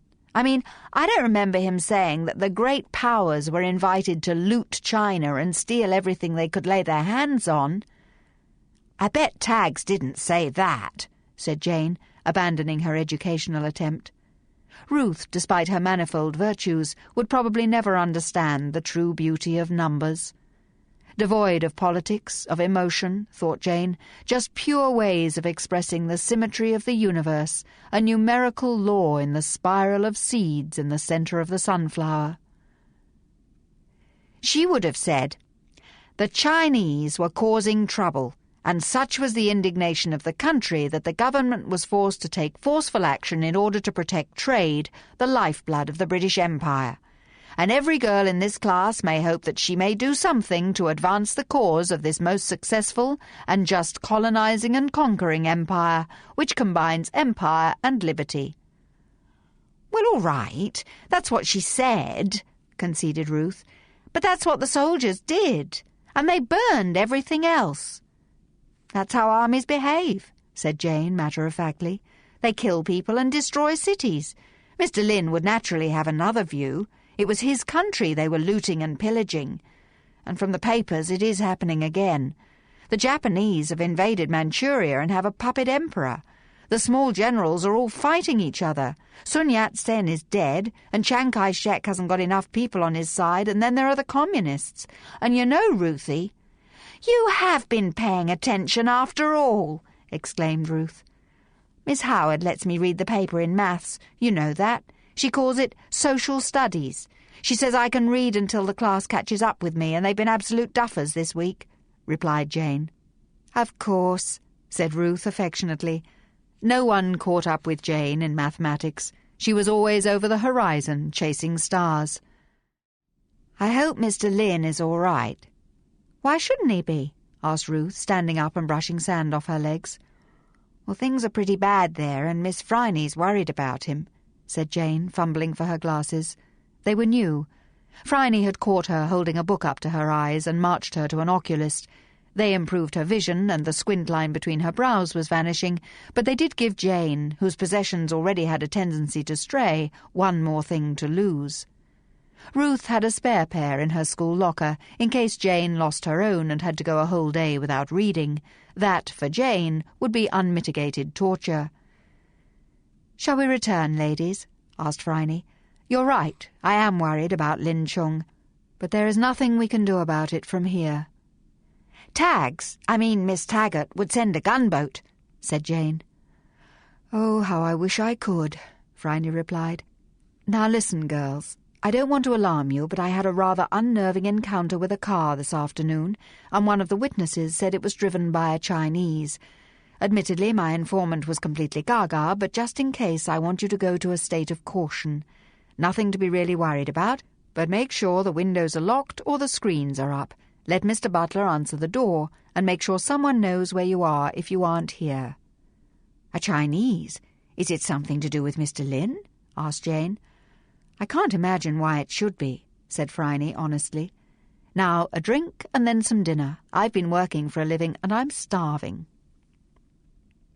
Phryne sat down in her cool parlour after a light salady dinner with egg and bacon pie, one of Mrs. Butler's specialities. Mr. Butler had mixed her a soothing cocktail, stressing orange juice and ice with a little gin and perhaps a touch of Cointreau. She had a pile of texts before her and the box of letters on the floor.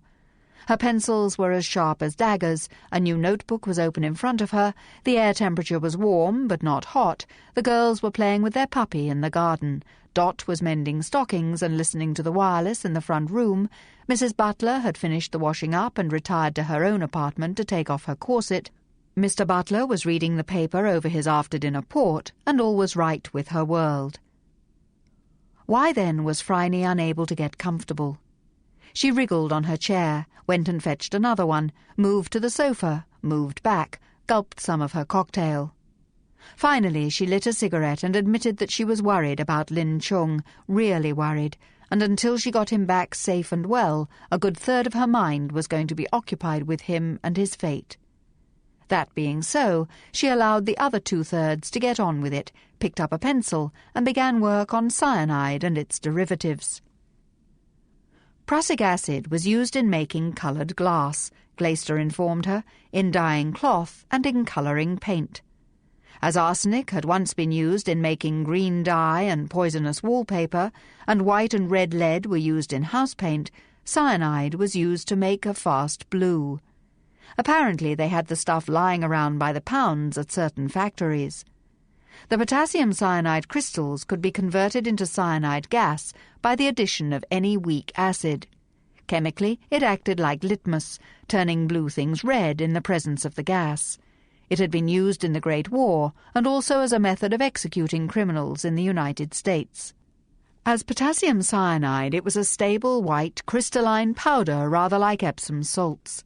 It was miscible and water-soluble.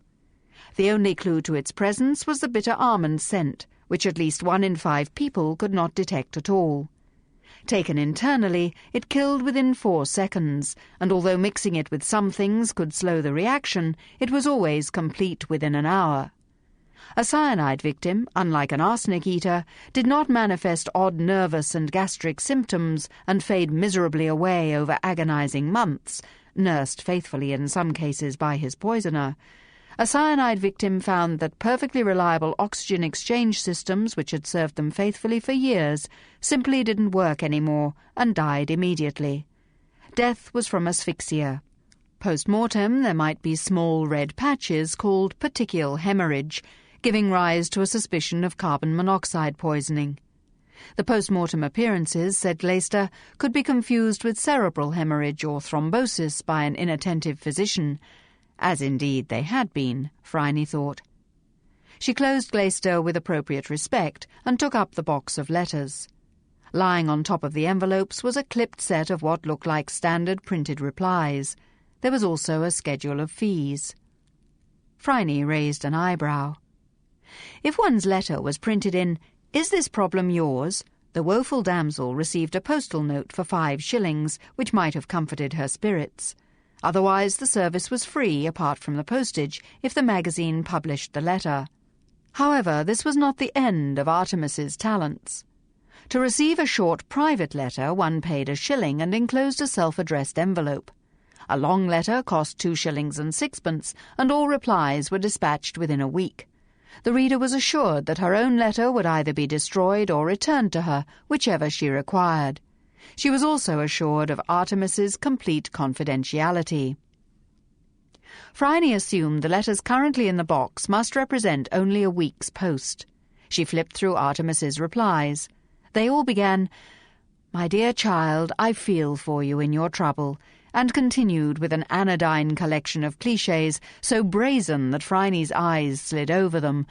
"God never sends you more burdens than you can bear. Man is born to trouble as the sparks fly upwards. Envy and malice can only be met with mercy and forgiveness. You must keep your home together. That is the primary duty of every woman." Slightly sickened, Phryne laid out the original letters on the table. There were 28 of them, each opened in the same manner by slitting the top of the envelope. The enclosures had presumably been read. There were cryptic notes in thick blue pencil on the outside, each surmounted by a tick. 3 had a large star drawn on the back. They must be the ones which Artemis was planning to feature for this month's Women's Choice. Phryne opened the first one and flattened out the paper. "Dear Artemis," it began, "I don't know what to do. My complexion is all spotty and I cannot clear it. I have tried everything. Please help. I want my mother to allow me to go to a doctor, but she says that it is just my age and it will get better." Artemis had replied that it was a pity to bother a doctor with such a trivial thing, but if it would make her feel better she should see one, and in the meantime eschew all fatty foods and wash her face in elderflower water. That seemed sensible enough. Phryne opened the next, daintily written on pale pink notepaper scented with roses. "Dear Artemis, I've never written to anyone before and I'm not sure how to start. Lately my husband has been late home from his business, and when he does come home he seems cross.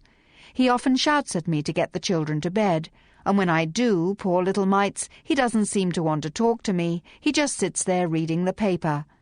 I've asked him if there's some trouble at work, but he just says it's none of my business. He isn't drinking, and I'm sure that he's faithful. I've got 3 children. What should I do?" It was signed, Mother of 3. Artemis had begun her reply with her usual, "My dear child," and went on to advise the reader to choose a day, put the children to bed early, dress prettily in a suitable gown, and make his favourite dinner. Then, after dinner, when he is relaxed, to pour him a glass of port and ask him what the matter was. If this did not work, the matter was too deep for womankind, and doubtless he would tell her in time. But it didn't mean that he didn't love her. "Man's love is a thing apart, but 'tis a woman's whole existence," she quoted. Phryne sighed and picked up the next letter. It was going to be a long and sententious night. Chapter 8. Key intimates progress and success in small things. There will be advantage in being firm and correct. There has been good fortune in the beginning. There may be disorder in the end. Hexagram 63, Key. The I Ching Book of Changes. An hour later, Phryne found her head drooping down towards the paper and the print blurring before her eyes. Surely no one would kill on the basis of these letters. They were trite, they were foolish, they were occasionally touching, but taking them all in all, they were banal beyond belief.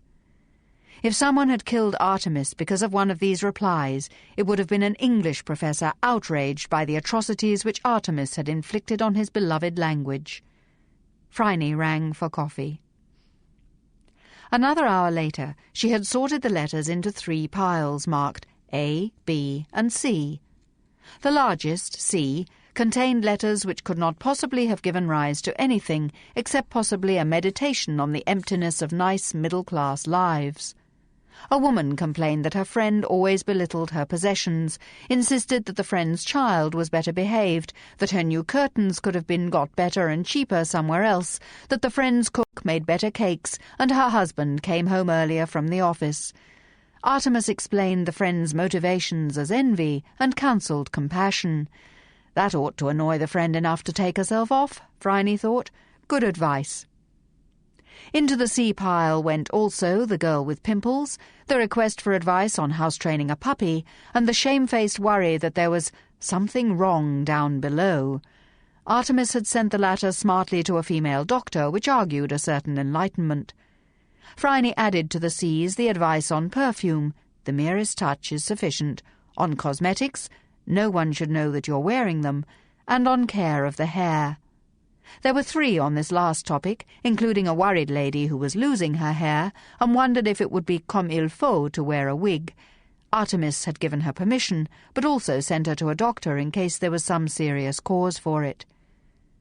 Phryne scanned 4 letters on etiquette, noting that one should always start at the outside of the cutlery and work inwards, that snail tongs were to be had at Chinese shops, that the correct way to eat asparagus was with the fingers, and that children, who should be dismissed from table should they grow rowdy, should be instructed to sit up straight and not to crumble bread or to slurp soup.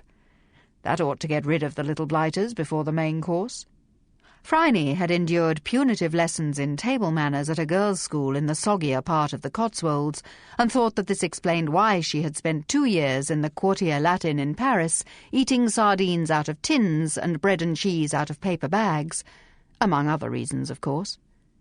She smiled slightly as she remembered the other reasons. Dark, passionate, quick, with fierce moustaches which added a sting to a kiss. Where were they now? Dead, perhaps, or in jail, the voices which had recited Villon in the hot darkness, scented with absinthe and lemon blossom, or perhaps transformed in that peculiarly French way into the bon bourgeois papa with 7 children and a job as a bank clerk, seen walking by the Seine on Sundays feeding the ducks. Voici le canard! Bonjour, monsieur canard! These letters weren't very interesting. Phryne shook herself and considered pile B. These were the intermediate ones, which might have given offence if addressed to an unusually touchy person. The lady who signed herself miserable might have objected to being told to cultivate Christian resignation in the face of her husband's frequent drinking bouts and long absences from home. Wanderer might have taken against advice that told her it was highly unlikely that a visit to Cairo would afford her the opportunity of attracting the attention of a desert prince who would carry her away on his white stallion. Although Artemis's waspish comments that the white slave trade was stocked by foolish misses with romantic novels on the brain and too much time on their hands might be true, it could have been expressed more kindly.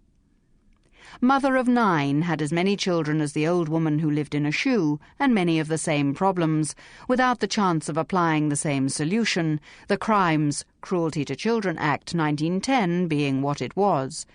She was not advised to use contraception by means of one of Dr. Stopes's snazzy devices, but was instead counselled to reason with her husband and make him understand that chastity was the only path to follow. Phryne could imagine how valuable this advice was to a woman whose previous attempts at reasoning along these lines had most palpably failed. This reply would have cost the recipient 2 shillings and 6pence, which would have been better spent on a consultation with the Queen Victoria Hospital's family planning clinic. Wit's End complained that her 4 sons were out of control. They were noisy, destructive, impertinent, and would not mind. If she spanked them, they were quiet for a short time, then broke out worse than ever. Her husband was staying away because the children were so awful, and the house was a mess, and they had smashed a ceramic bowl which had belonged to her mother. Artemis responded by suggesting the employment of a nanny and a housemaid, or alternatively, the banishment of all of the children to a good public school as soon as they were old enough. Boys often do not recognize the authority of a woman who can be seen to be subservient to their father, Artemis had instructed. As your husband has not been present to impose order on them, it will be necessary to purchase this service. At a good school, their wild natures will be tamed, and they will come home for the holidays quite altered. In their absences, you can have the house cleaned. If you cannot afford regular help, there are agencies who will come by the day, bringing all their own materials. You can then apply yourself to repairing the rift between your husband and yourself by going to a hairdresser, buying some new clothes, and ordering a special dinner. Of course, one wishes to keep one's children with one, but sometimes this is not advisable. Nice if one had the money, perhaps, but doesn't the husband have some part in this? Phryne thought. They are his children, too. And what if Wit's End had followed this advice and something happened to one of the little hellions? She might be quite cross with Artemis. On the other hand, this letter was in the B list because Wit's End sounded far too distracted to make a plan to murder anyone. If she did, she'd probably find that the boys had pinched the cyanide to poison the cook anyway.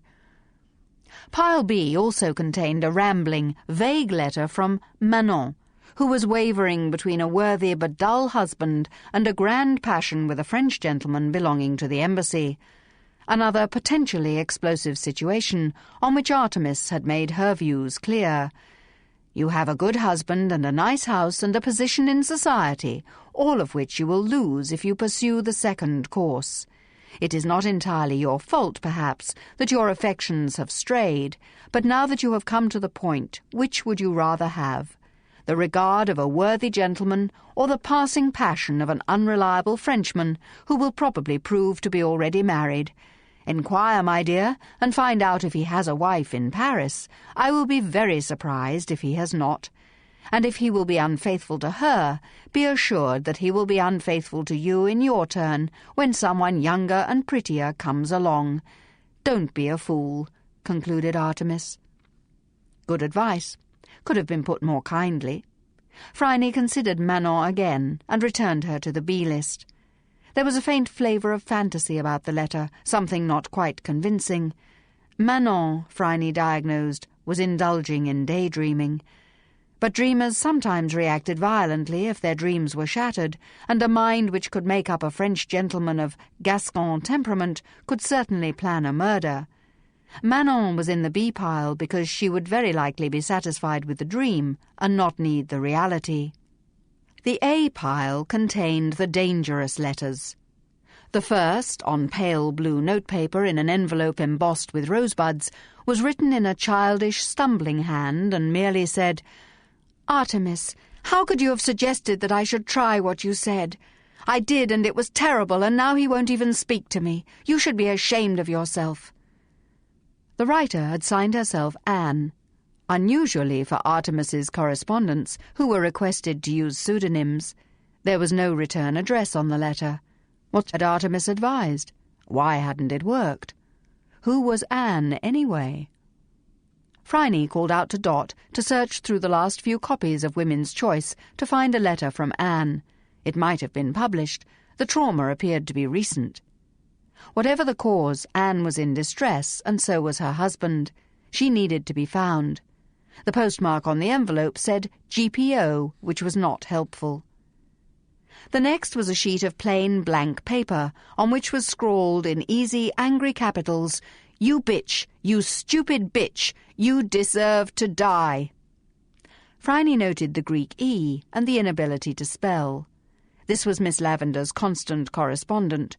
His vocabulary was small, but he employed it well. Phryne pondered on deserve.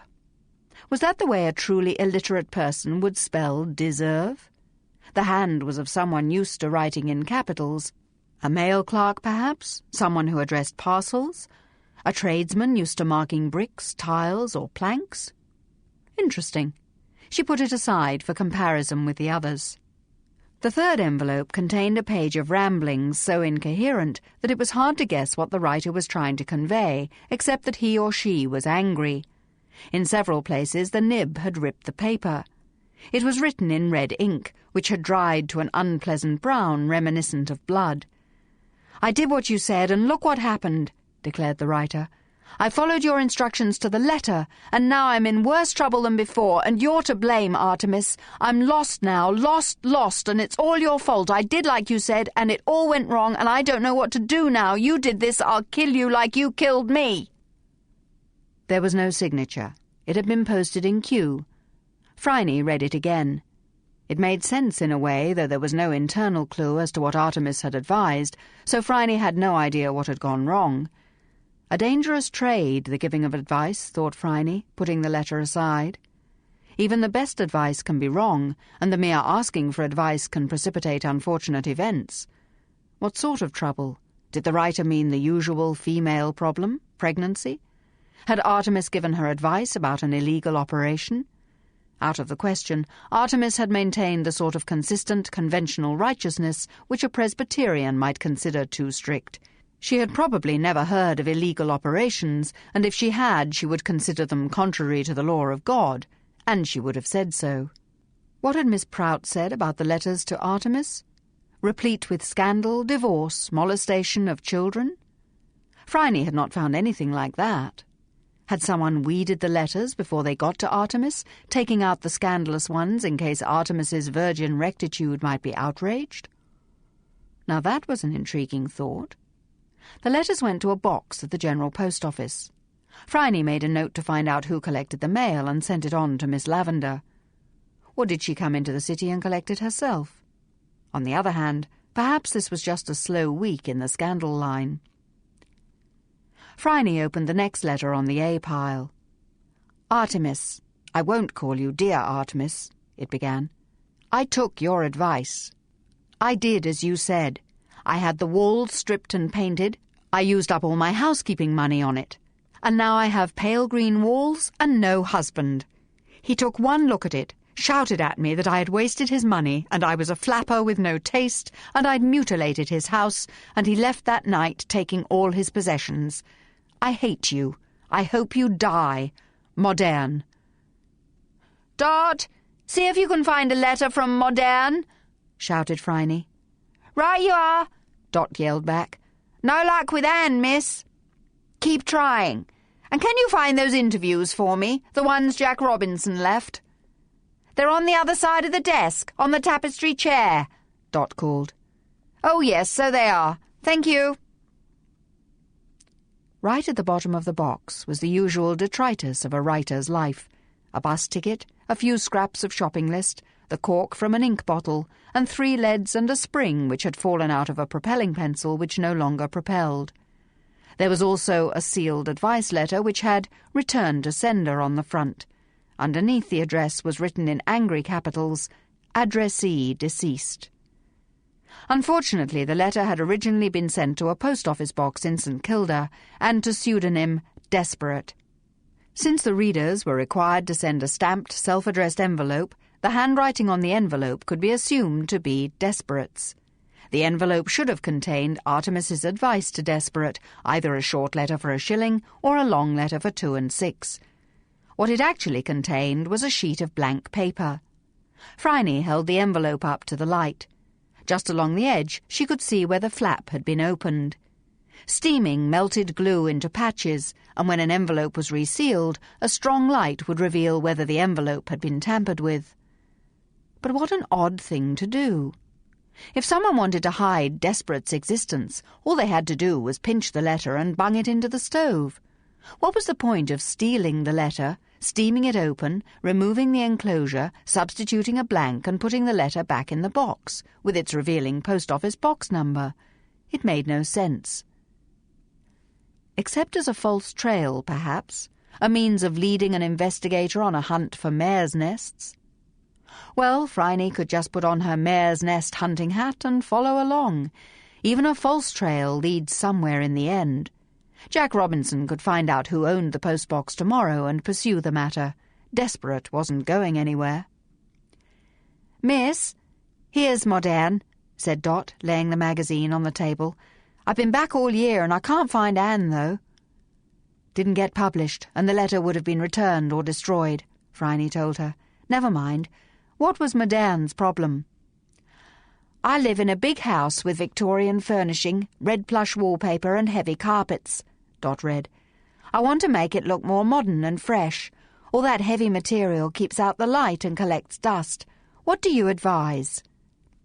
"Sounds like a safe enough topic," murmured Phryne. "Go on, Dot. What did Artemis say?" "Consult your husband and decide on a decorating budget," Dot read. "Then you can have the wallpaper removed, the walls washed some light shade, the curtains rehung in a light jazz fabric, and the carpets removed.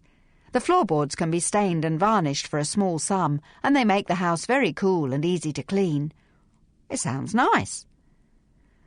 "And look what a harvest poor Moderne reaped," said Phryne. "She probably did it to surprise her husband and threw out his cherished Oriental rugs and Chippendale with the rubbish." "They can't have been very comfortable together," Dot considered, laying the letter back on the pile. "If he just upped and went like that. Not what I'd expect in a husband," she added. Dot was fairly sure that she was indeed going to marry Hugh, a blameless policeman on whose profile she doted, but she wouldn't put up with behaviour like that, even in a man who looked like Douglas Fairbanks. "But she does sound upset, miss." "Yes, and we have to find her. What do you make of this one?" Phryne handed over Lost's letter. Dot read it with concern.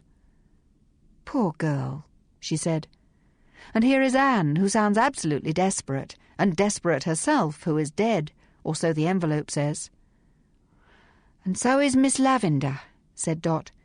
"Do you want those interviews? Perhaps we could go through them together. You look tired, miss."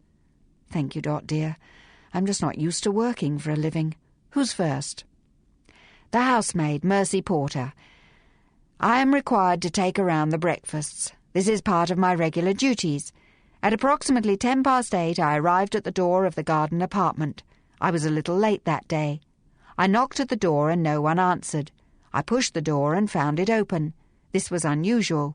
Miss Lavender always kept her door locked. I have never found the door open before. I went inside and put the tray down on the table. Miss Lavender was sitting at the table, sort of slumped over. I thought she was asleep. I have never found her asleep before. She was always awake and at her desk when I brought the breakfasts. I touched her and she fell sideways. Her face was blue. I ran to the door and screamed for help. Then I must have fainted. I have never fainted before. She was a nice lady. She was strict about her meal times, but she gave me a tip when I brought her extra tea or something. I have never had any disagreement with her." "Straightforward enough," said Phryne, lighting a cigarette, leaning back and rubbing her eyes. "Then we've got Mr. Carroll. I occupy apartment 5. I barely knew the deceased. I do not have any social intercourse with the other apartments. I have my own friends. On that night I had been out rather late with some chaps from the city and accepted their invitation to continue the party at a private club. I do not gamble. We were drinking and having a jolly time with a few girls we'd met earlier at the Green Mill. I did not get home until 9, and then I walked into all this fuss. I know nothing else about this matter." "Scrub the jolly Mr. Carroll," said Phryne. "Jack will have checked to see he was out carousing with witnesses. He doesn't sound like Miss Lavender's ideal man, anyway. And the next, please." "My name is Amelia Gould. I am a widow. My husband arranged to rent the apartment when he knew he was ill, but he died before we moved in. I didn't know what else to do, so I came here after he died. We had already sold the big house and put the furniture into store. I've only been here a week. I never met the deceased. I don't know if I will be staying here." "Considering that Mrs. Gould is in possession of what Mr. Bell thinks is a real Canaletto, she could go anywhere she liked," Phryne observed. "My name is Mrs. Robert Hewland. My Christian name is Alice. We live in apartment 1. On Sunday my husband and I go to divine service at 8 and then again at 2. We walk to the Presbyterian church, which is about half a mile from this apartment. Because I like to be early, we left at 7:30. When we returned, we heard that Miss Lavender had passed on. I did not know her well, but she seemed to be respectable. It is a pity. Damned with faint praise. And Mr. Robert Hewland supports this story? Yes, miss. Here's one in different handwriting. My name is John Keith. I am Emeritus Professor of Botany at Melbourne University. I am making this statement not of my own free will, but because a damned fool policeman is inquiring into my movements and won't go away unless I write it. So here goes. I loathed Miss Lavender. She was an interfering busybody, a nosy parkering old maid, with nothing else to occupy her time but to spy on her neighbours. Nevertheless, I didn't kill the pestilential old besom. I live in apartment 3. On the morning in question, I was preparing to breakfast with my niece Marjorie. She had made the coffee, and we were waiting for the maid to bring the tray, when we heard a god-awful screeching. We went out to investigate, and found the maid collapsed on the path, gasping that Miss Lavender was dead. I looked inside the cottage. I did not touch anything. I saw Miss Lavender on the floor, dead as a doornail. I sent my niece inside and informed Mrs. Needham that she had a vacancy. I know nothing else about the matter. Dot giggled as she replaced the statement. Phryne laughed. Fine line in invective the old gentleman has. I wonder what Miss Lavender interfered in. What does the niece say? Same thing, said Dot. Heard the scream, saw the maid, was sent back by her uncle. Here's Mrs. Needham. I am the proprietor of a set of serviced apartments. On the morning in question, I was in the kitchen as usual, overseeing the preparation of the breakfasts. I was called away for perhaps 10 minutes. I was called away by Mrs. Opie, who needed milk for her daughter Wendy. When I returned, I heard a scream and saw the maid, Mercy Porter, lying on the path outside Wee Nook. Then the same story. She saw Professor Keith there and Mr. Bell, also Miss Gallagher and Miss Grigg. I always ask for references when I have a prospective tenant. Miss Lavender gave me the name of the editress of a respectable journal and the Commonwealth Bank. I inquired. Both were satisfactory. I allowed her to decorate the apartment as she fancied, and also to take charge of one part of the garden. I am unaware of any quarrel with any of my other tenants, who are all very respectable ladies and gentlemen. Who would you like next? Mr. Opie, said Phryne, a shadowy figure. All I know about him is that Wendy says he makes her mother cry and regret her lost Giovanni. They are reputed to quarrel. My name is Stephen Opie. I am an architect by profession. On the morning in question, I was awakened at 4:30 by my daughter Wendy screaming.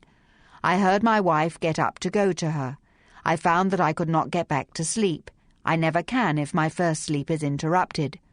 I got up and put on a dressing gown and went out of the apartment into the garden. It was not entirely dark. There was a full moon. I sat down on the seat under the awning and smoked a cigarette. My wife does not allow me to smoke in our apartment because of Wendy. It was very quiet in the garden. I sat there for about an hour and didn't hear anything. About 5:30 it came on to rain, so I went inside again. There didn't seem to be a lot of point in going back to bed, so I shaved and dressed and worked on some drawings I am making for a housing company. Mercy Porter delivered breakfast at 7:30, the usual time. We were just finishing when we heard a scream, and I went out to investigate. There I found... We know what he found. Mrs. Opie says much the same. My daughter Wendy woke me at about 4:30. She had had a nightmare.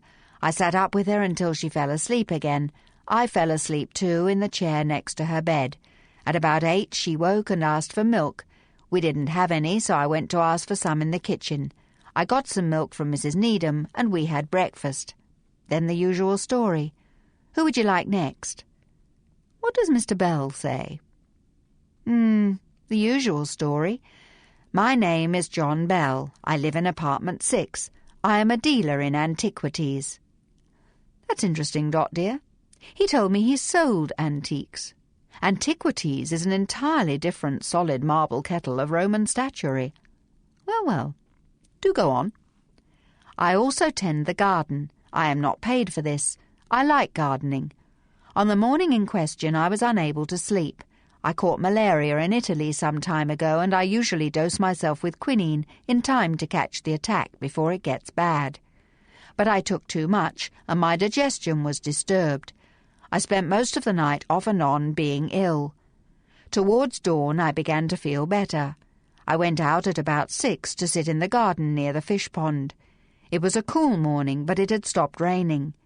There was no one else there, and I didn't hear anything except the birds waking up. At about 7 I heard someone walking up the path to the garden apartment. I did not see the person. The wall is in the way. It could have been anyone. I heard a door open and close, and a brief conversation. I could not hear what was said. I did not see the person leave. I went back to my apartment. I didn't want any breakfast, but I drank a pot of tea. Then I heard a scream, and he went out to see what was happening, saw Keith, Opie and Miss Gallagher and Grigg there, and Mercy Porter on the ground. He goes on, I had a difference of opinion with the deceased on the subject of her ideas about garden decoration. She liked garden gnomes. I don't. The argument did become heated, and I appealed to Mrs. Needham, who had given me permission to make my garden in the Italian manner. I wasn't going to have it ruined by Miss Lavender's mania for gnomes. Mrs. Needham gave Miss Lavender permission to infest her garden with as many of the little stone abominations as she wished, but told her to stay off my patch, and she did. Since then I have had no contact with the deceased at all. She wasn't speaking to me, but she wasn't a bad old stick. I believe she was very kind to Miss Gallagher when she was upset recently, and Mrs. Opie. I did not kill her, and don't know why anyone should. Miss Grigg, Dot, if you please. She'll be less tiring than Miss Gallagher. If you say so, miss. My name is Immaculata Grigg, and I live with my friend Miss Gallagher in apartment 4, directly behind the garden apartment. I am employed by Women's Choice as a writer. That night I was worried about a personal matter, so I couldn't sleep. I gave up trying at about 4. By the time I decided to get up and sit in the garden, I found that Mr. Opie was there before me. I saw the glow of his cigarette end, and there was enough moonlight to see by. Also, Miss Lavender's cottage has fairy lights all round it. So I sat in my own garden under the vine.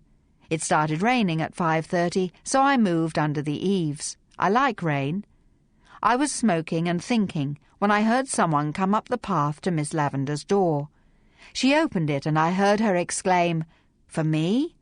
I didn't hear a reply. The person went away down the path. I could not see who it was, there's our apartment in the way. Then I went in to make coffee. Miss Gallagher got up at 8. She was still in her dressing gown when we heard a scream, and went out, etc., etc. Miss Mary Gallagher says that she slept like a baby all night and never heard a thing. She also says, Miss Lavender was a very nice lady. She was very kind to me about a worry I had recently, and I can't imagine who'd want to kill her. Recent worry, eh? I wonder if it was professional or marital. Miss Grigg wouldn't like that, Dot dear, not one bit. What does Miss Grigg say about Miss Lavender? I knew the deceased only as a neighbour. I didn't like her taste in decoration, but that was none of my business. She seemed all right. Dot put down the last statement. Grudging praise, said Phryne. Well, Miss Grigg supports Mr. Opie. No one saw Mr. Bell. There was a visitor who brought Miss Lavender a present, and one can only presume that it was a terminal one. Where next? Asked Dot. More investigations tomorrow, said Phryne. But for tonight I'm having a stiff cocktail and I'm going to bed. This journalism is a hard life. No wonder they drink so much. Dot fetched a brandy for Phryne and a small glass of port for herself and said, Miss, we still don't know anything about Miss Lavender. Tomorrow, said Phryne, and drained the glass. Chapter 9. 1 indicates that, with firm correctness, there will be good fortune.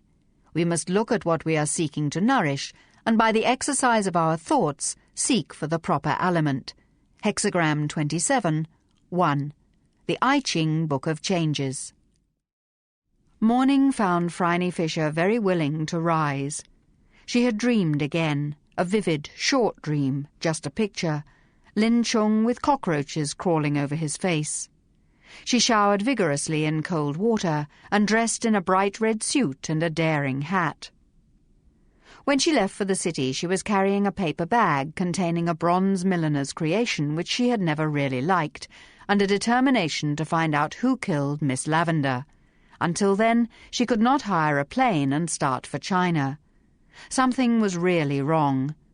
One Celtic ancestor had not given Phryne reliable second sight, but had given her a nose for trouble, and she could smell it on the wind as strongly as the tuberoses in Ireland's florist as she passed.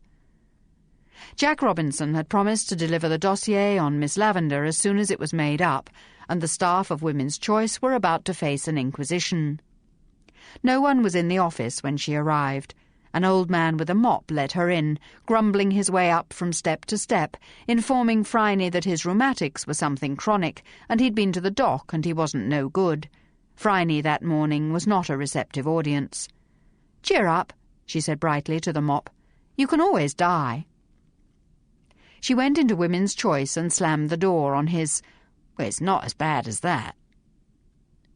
Feeling that she had done her little bit to comfort the afflicted, Phryne surveyed the office. Covered typewriters lurked like sleeping beasts. Who cleared the postbox? What was the answer to that steamed-open letter puzzle? What, indeed, was the drill when a letter came into Woman's Choice? Miss Nelson probably collected the post. That's what office girls did, along with making the tea, delivering proofs, answering the telephone and obeying instructions. It was unlikely she was acting on her own. Now, a quick search. With one ear on alert, listening for steps on the stairs, Phryne began with Miss Herbert's desk drawers. What a lot of clutter women kept.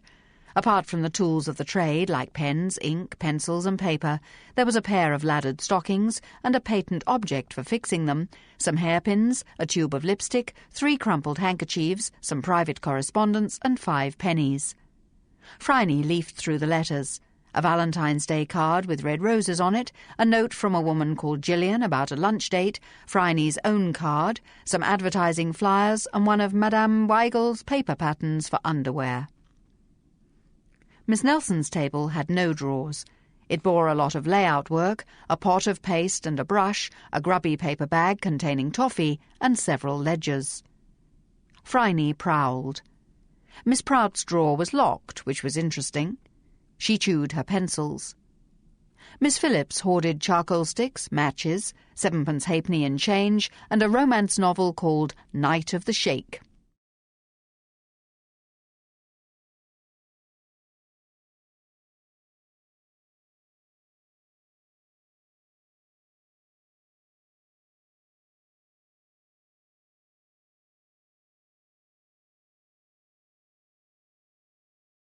Wire and several cogwheels in her drawer, together with a small bottle of oil, a salami, a postcard of St. Peter's, Rome, and an envelope full of stamps. She also had a table of postal charges and a lot of string. The drawer was pungent with oil and garlic. The bottle was wrapped in a wisp of torn blue muslin.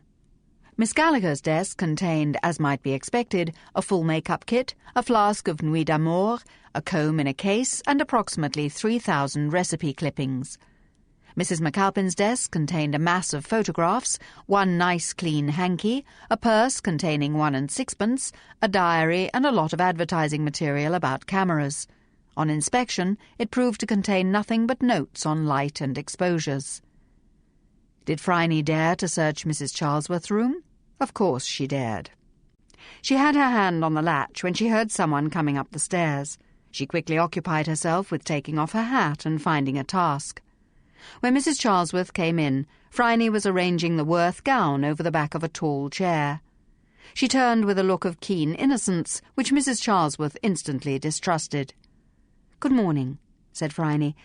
"Mrs. Charlesworth, I have grave news, and perhaps you had better sit down." "Miss Lavender was murdered?" asked Mrs. Charlesworth, sitting down in Miss Herbert's chair. "Yes, poisoned. By later today I should know more about her. But I've been allowed to ask your staff questions on the grounds that I'm less likely to upset them." "I can't imagine why your policeman thought that," said Mrs. Charlesworth. "You're much more likely, I suppose, to get at the truth. Well, Miss Fisher, what do you want to know?" Who was Artemis? I can't tell you, said Mrs. Charlesworth. She took off her hat and jabbed a hatpin clean through it. Why not? We promise our readers confidentiality. Mrs. Charlesworth, I can't believe that you're as naive as that. Can't you? Asked the older woman. Try. Not even someone who could believe 6 impossible things before breakfast could believe that, said Phryne firmly. Mrs. Charlesworth surveyed the green eyes and the firm chin and gave up. Strong will recognized strong will. She shrugged. Oh, well, Artemis wasn't always one person. She used to be whoever had a spare moment, but Miss Lavender more or less took over because she had a lot of spare moments and needed a little extra income, poor soul. And when she was talking about anything other than fairies, she was quite sensible. Did you ask about that box of letters? Yes, they won't release them, I'm afraid. They're evidence. Oh, well, then we can use last month's. Last month's? I thought they were returned or destroyed. Most of them are, dear. We only keep the ones that don't have a return envelope or address, in case they write again, you know, and demand to know what happened to their letter. Every now and again someone throws them all into the fire. They never leave the building once Miss Lavender sends them back. Where are they? In my office. Why? Miss Lavender had 5 threatening letters. One of them came from someone called Anne. I also need to see Desperate's letter. I don't know. Phryne decided to discard the velvet glove. Mrs. Charlesworth, how do you think the directors would react to a big stand-up public scandal all over the front pages of every paper from the Age to the Hawklet? Is that what we are facing? Oh, yes, said Phryne. And, of course, Miss Lavender's untimely decease. Murder, you know. Mrs. Charlesworth had been galvanized by the threat to her magazine. She rushed Phryne into her office and shut the door. Then she produced a large cardboard box file half full of letters. This is all that are left. What sort of scandal? I suspect that at least one letter has been stolen, and that others may have been answered inappropriately. Who collects the post for Artemis? Miss Nelson. She is meant to rewrap the parcel at the post office and send it on to Miss Lavender. At least? I have been wondering about Miss Nelson. We usually take the brightest girls straight out of school, you know, and she was very bright. Cheerful little thing. But lately she's been a little down. I have been meaning to have a nice chat with her once we get this magazine to bed. What's the procedure for recording what letters come in? Oh, they're all in the letter book. Miss Nelson used to collect the Artemis letters, bring them back here, record them all, then parcel them up and walk back to the post office. But Miss Prout pointed out that she could save a trip by just taking parcel materials and the letter book to the post office and packing the parcel there. There's your breach in security, said Phryne. And how helpful of Miss Prout to think of saving Miss Nelson's legs. Yes, it was, wasn't it? Observed Mrs. Charlesworth. She was unhealthily pale and passed a hand over her forehead. This is terrible, she said flatly. Yes, it is, but we might be able to retrieve the situation without telling anyone, provided that the persons involved didn't kill Miss Lavender. Might we? Asked Mrs. Charlesworth, a middle-aged stout ringer for Burns-Jones's Hope Awakening. Possibly, but I need your cooperation. Save my magazine and you have it. I'll do my best. Now, I want you to lead the office in a reminiscence of Miss Lavender. I need to know what everyone thought about her. There will be an item in the paper today about the murder. Don't worry, it doesn't mention women's choice. That might provide an opportunity for a little speech about not speaking to the press. Don't talk to Miss Nelson yet. The poor girl's riddled with guilt. She might actually come and confess, which would be better for her, and then you can forgive her. Can I? Asked Mrs. Charlesworth, smouldering a little around the edges. I don't think it was her idea, said Phryne. You should be allowed a little stupidity at 16. 15. Perhaps. I was certainly foolish enough at that age. All right, Miss Fisher, amnesty for Miss Nelson if she confesses, but anyone else who has done this to me will be out on the street so fast they'll think their cami knickers were on fire. An understandable reaction. Now, let's make some tea and you can lead the congregation later. When the kitchen page is finished, and when Mr. Bell finally deigns to bless us with his presence and we can get the gardening layout done.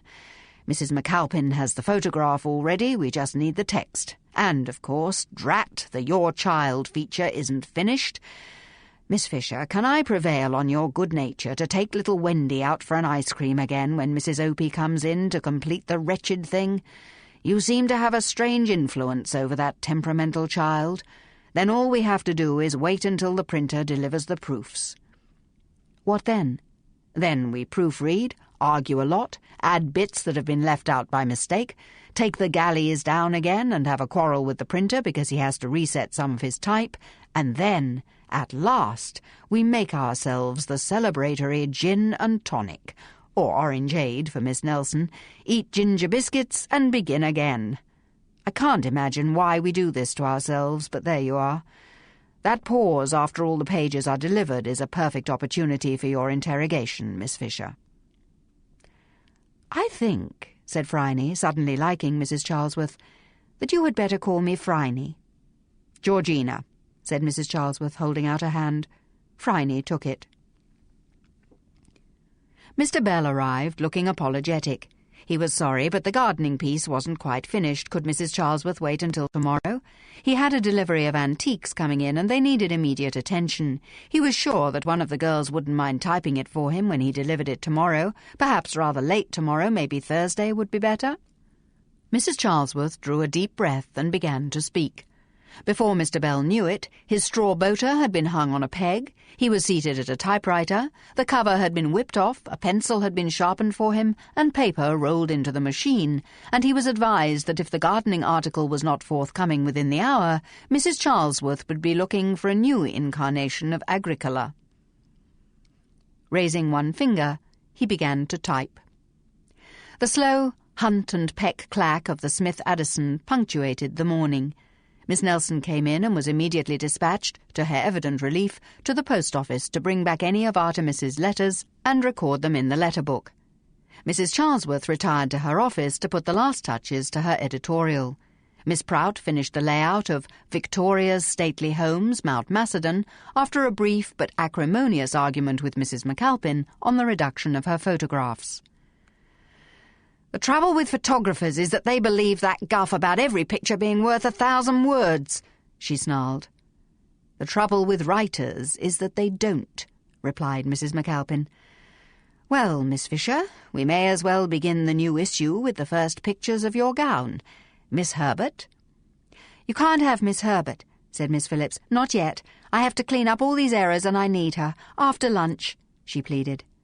Very well, said Mrs. McAlpin. She looked around for someone else to help and decided to go and fetch some biscuits for morning tea. Phryne went with her. After a brief and enjoyable debate about the merits of coconut macaroons, "To me they always taste like cocoa for the hair," was Mrs. McAlpin's opinion. Walnut whirls, petit four, melting moments and ginger nuts, they settled on plain iced shortbread and were walking back along Hardware Lane when Phryne was suddenly shoved violently from behind. She was not entirely unprepared. Since the incident of the night before, she had been keyed up, physically alert. So instead of flying under the wheels of a labouring dray, she managed an airborne twist and grabbed for her attacker. She had him by the shirt front. For a moment she stared straight into his face. Then he lunged away out of her grip, and she was left with a handful of torn fabric and the view of a retreating back. A Chinese man wearing a blue Chinese shirt. Was the Lin family out to remove her for asking about Lin Chung? If so, she would have their hides, nailed, as Bert would have said, to a hay barn door. What impertinence! Mrs. McAlpin said nothing but, "What a disagreeable incident. Really, the city has become most uncomfortable. Are you hurt, dear?" "No, but all this adventuring is hard on the stockings, and I think I've burst a button." "No, it's just come undone. There we are." Mrs. McAlpin buttoned Phryne's jacket as though she was 6. "Ah, here's Mrs. Opie and Wendy." "I promised to take her out for ice cream. I might go down to the ice cream parlour at the Regent. Hello, Mrs. Opie. "Hello, Wendy." Wendy came forward and took Phryne's hand, looking imploringly up into her face. "Ice cream?" she whispered. "Ice cream," Phryne agreed. "Mrs. Charlesworth's waiting for that missing page, Mrs. Opie. I'm sure you're anxious to get on. Suppose I take Wendy for a little walk and bring her back in about an hour?" "That would be wonderful," said Mrs. Opie. "Now you be good, Wendy." She took out a handkerchief and seemed about to spit on it and scrub the child, but was dissuaded by a dangerous glint in Wendy's eye. Mrs. Opie sighed, shoved back her hair and went up the stairs with Mrs. McAlpin. Phryne walked down Little Burke Street and into Swanston, turned the corner and strode on. Wendy did her best to keep up, but after 3 blocks was dragging on Phryne's hand. "Oh, sorry," said Phryne, looking down and seeing a red face screwed up in a determination not to cry. "I do beg your pardon. I've got longer legs than you have, eh, Wendy? Let's slow down. Would you like to look at the shops?" "Ice cream first," Wendy gasped. "Then shops." "Very well." Phryne slowed down to a stroll. The city was looking prosperous, well-dressed and harmless. But someone had tried to kill her, twice or possibly 3 times in 2 days. She had better make a contingency plan in case they succeeded while she had Wendy with her. "What has your mother told you about getting lost?" asked Phryne. "Find a policeman," said Wendy promptly, "and tell him my name and address." She recited it in a fast sing-song. "And then he'll take me home." "What does a policeman look like? Can you see one?" Wendy scanned the street. "There!" Her finger shot out. A policeman was directing traffic in the centre of the Burke Street intersection. That would not be too far to run, even on short legs. They continued to the only ice cream parlour in Melbourne, where Wendy absorbed an ice cream sundae with not only chocolate sauce, but also sprinkles, wafers and nuts. She was not greedy, she did not gobble. She savoured every mouthful as though it was her last. Phryne watched her with pleasure as she ate a fruit cocktail. With ritual obeisances and a sacramental payment, they left the temple of ice cream and idled back through the city. Wendy was much taken with the toy train in the window of Foy and Gibson's, but came away when requested and climbed the steep street without complaint, though she must have been tired by then. Phryne carried her up the last set of stairs, fast asleep. She put the child down on the only padded chair without waking her and flexed a few muscles. Sleeping children gained weight according to the depth of their sleep. Order appeared to have been restored in the office. Mr. Bell typed his last word with a clack. The sheet was ripped out of the typewriter, the text and picture glued onto the layout block. It was added to the completed article on stately homes and the final version of Your Child, which Miss Herbert had typed. The editorial was complete, the contents page with its decorative border pasted up, the whole was enclosed in a large folder, and Miss Nelson was sent out, rejoicing, to deliver it to the printer. There was a general air of relaxation. The magazine had been delivered, and mother and child were doing well. Miss Grigg put her feet on the desk and lit a small cigar. Miss Phillips stared blankly into space. Miss Prout and Miss Gallagher vanished into the kitchen to make tea. Mrs. Opie dabbed at her face with a wet handkerchief, exhausted, looking as though she would like to have joined her daughter in a little nap. Miss Herbert exclaimed over her new hat. "It's beautiful," she said, turning the bronze creation around. "But it must have cost pounds and pounds, Miss Fisher. You can't just give it away." "It's no use to me," said Phryne. "I misjudged the colour in the shop lighting. It simply can't be worn on black hair. Try it on." Miss Herbert obeyed. The hat was perfect. The bronze matched her hair, and the bunch of cock's feathers threw a green light onto her high complexion, subduing it. On Phryne it had been just a hat. On Miss Herbert it was an accolade. "Oh, how can I thank you?" she asked, kissing Phryne on the cheek. "It was nothing," said Phryne. Mrs. Charlesworth came in, bringing her chair, and sat down in the midst of the desks. She looked pale and grave. Miss Grigg took her feet off the desk. "I have a terrible thing to tell you all," she said. "The police have told me that Miss Lavender was murdered. There will be an investigation. And I want to warn you that I will take a very dim view of anyone who talks to the press before this is sorted out. I am sure that it has nothing to do with this magazine, but adverse publicity would ruin us. I'm certain that you understand." Nods all round. "And it might be proper," she said slowly, "if we all talked about Miss Lavender. Who knew her well?" "Not me," said Miss Herbert. "I think I only met her once." "Nor me," said Miss Nelson nervously. "Mania for gnomes," said Mr. Bell. "Mania for knowing things, too." "Really?" asked Phryne very gently. "Oh, yes. We live in the same set of apartments, you know. She got into a hell of a row with old Professor Keith. He said she'd been snooping into his affairs, though I fancy that it was only one affair, you know," said Mr. Bell, warming to his topic. Who says men don't gossip, Phryne thought. Men say men don't gossip. "If that pretty piece Marjorie is his niece, I'll eat my boater." "And Miss Lavender knew about this?" "I don't think she wanted to do anything with the knowledge," said Miss Grigg. "She just liked to know. Gave her a sense of power, perhaps. I never knew that she had any friends, never any visitors, no relatives, as far as I know." "No," said Mrs. McAlpin, "she had no relatives, and her manias, as you call them, Mr. Bell— in my day young men were more respectful to older women— were perfectly explicable." "Explicate," urged Miss Prout, scenting scandal. "She was raised in an entirely rationalist household," said Mrs. McAlpin with strong disapproval. "No fancies, no stories." "No God, no angels?" murmured Phryne. Mrs. McAlpin bestowed a smile on her. "Precisely. No religion, which is appalling.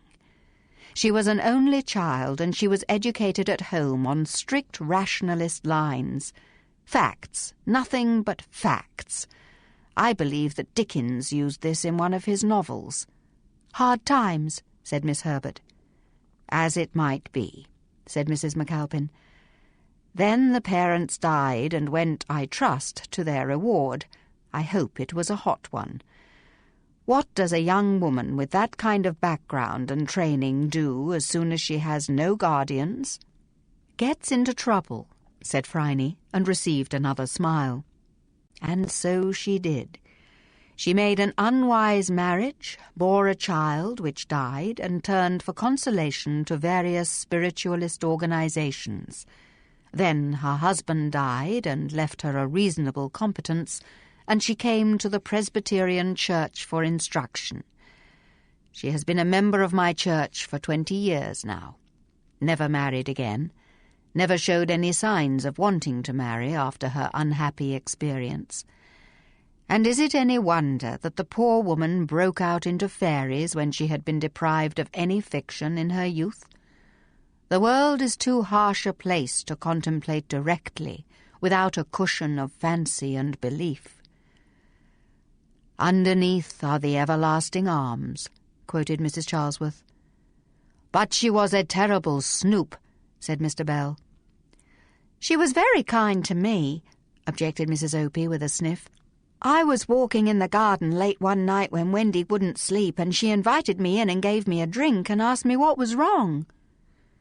"Because she wanted to know all about you," said Miss Grigg unexpectedly. "She wanted to know all about everyone. She knew about Mr. Carroll's drinking and your domestic problems. She knew about Keith and his flapper and pried into the Hewlands' religious beliefs. She was starting on Mrs. Gould. She knew all about Mrs. Needham, and she tried very hard to find out something about Gally and me." "And me," said Mr. Bell. "How was I burned? How did it feel when the plane went down? I can't answer questions like that anyway, at the best of times. I didn't like her, and I don't care who knows it. But I understand her better," he said, smoothing the side of his face. "I always thought there was a false note in all those gnomes. She was like those Melanesian tribes which have never been exposed to measles. They die when the traders arrive because they have no immunity. Miss Lavender had no immunity to fantasy, and so it proliferated. Now, if you ladies will excuse me, I really have to get down to my warehouse and unpack those new goods." "Where's your warehouse?" asked Phryne idly, lighting a gasper. I might drop in with a checkbook and have a look. I need a new table." "Sorry, Miss Fisher. I only sell to trade. I'm sure you understand." Phryne thought that she might be beginning to understand indeed. The meeting on Miss Lavender continued desultorily. "She was nice," Miss Gallagher insisted. "I had a bit of a difference of opinion with my dear Grigg here one night, and she was very kind. Told me that friends mustn't fall out and friendship was worth more than gold." Miss Gallagher seemed to be in earnest. Miss Grigg was watching her narrowly, probably wondering what the gushing galley might have told the retentive Miss Lavender about their private affairs. "Just the sort of thing she would say. She was dreadfully old-fashioned," said Miss Prout. "I mean, her advice was so staid." "We are a staid magazine, Miss Prout," Miss Charlesworth reminded her. "Yes, but all that stuff about Christian resignation, keep the home together, put up with the beatings and the drunkenness." "And what would you have advised?" asked Mrs. Charlesworth. "Leave the beggar," said Miss Prout. "Easy to say," said Mrs. McAlpin. "Divorce is difficult and expensive, and at the end of it one may have an allowance sufficient to feed the children, but one will probably be faced with trying to work and trying to care for children without help. Ask Mrs. Opie how easy that is." "Oh, yes, it's very difficult. But I don't want to stop working. When I had Wendy, I read Radiant Motherhood, and I really tried to adore the child as she suggests, but babies are not really very adorable. I felt stupid and clumsy and cow-like, and my husband doesn't understand." "Well, he's a man," said Mrs. Opie tolerantly. "I wasn't prepared for how tired I'd be, crying for lack of sleep, and Wendy, I swear, never slept a wink until she was 8 months old.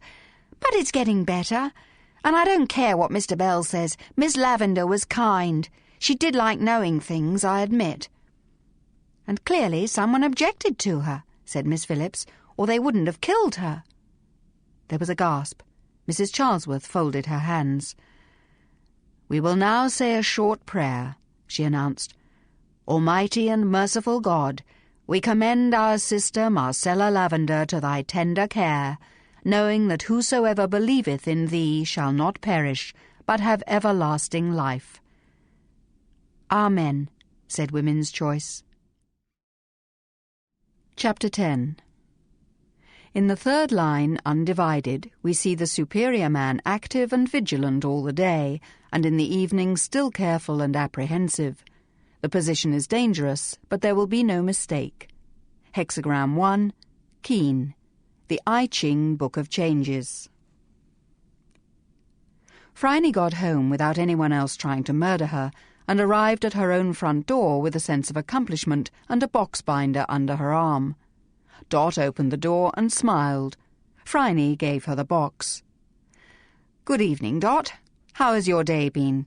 Hang on to that for me. It's pure trinitrotoluol and ought to give us some valuable clues. Hello? There can't have been another postal delivery today. Where did that letter come from?" "Hand delivered, miss, just a few minutes after you left." Phryne turned the letter over. It was much thumb-printed, shabby and closed with a red wafer. Although she could not read Chinese, she recognized the characters for Lin, written in an ancient decorative script. She knew that seal. Something made her examine the letter carefully before opening it. "Who delivered it?" she asked, walking to her desk and turning on a powerful lamp. The front of the envelope had an inscription in Chinese on one side, and on the other her own name and address, written in precise, well-formed characters. Lin Chung's writing, without a doubt. "A man, miss. Not a young man. A sailor, maybe. I gave him 5 shillings, like it says on the back." Phryne read the note on the back. "Please give the bearer of this letter 5 shillings on receipt." "Did you ask him where it came from?"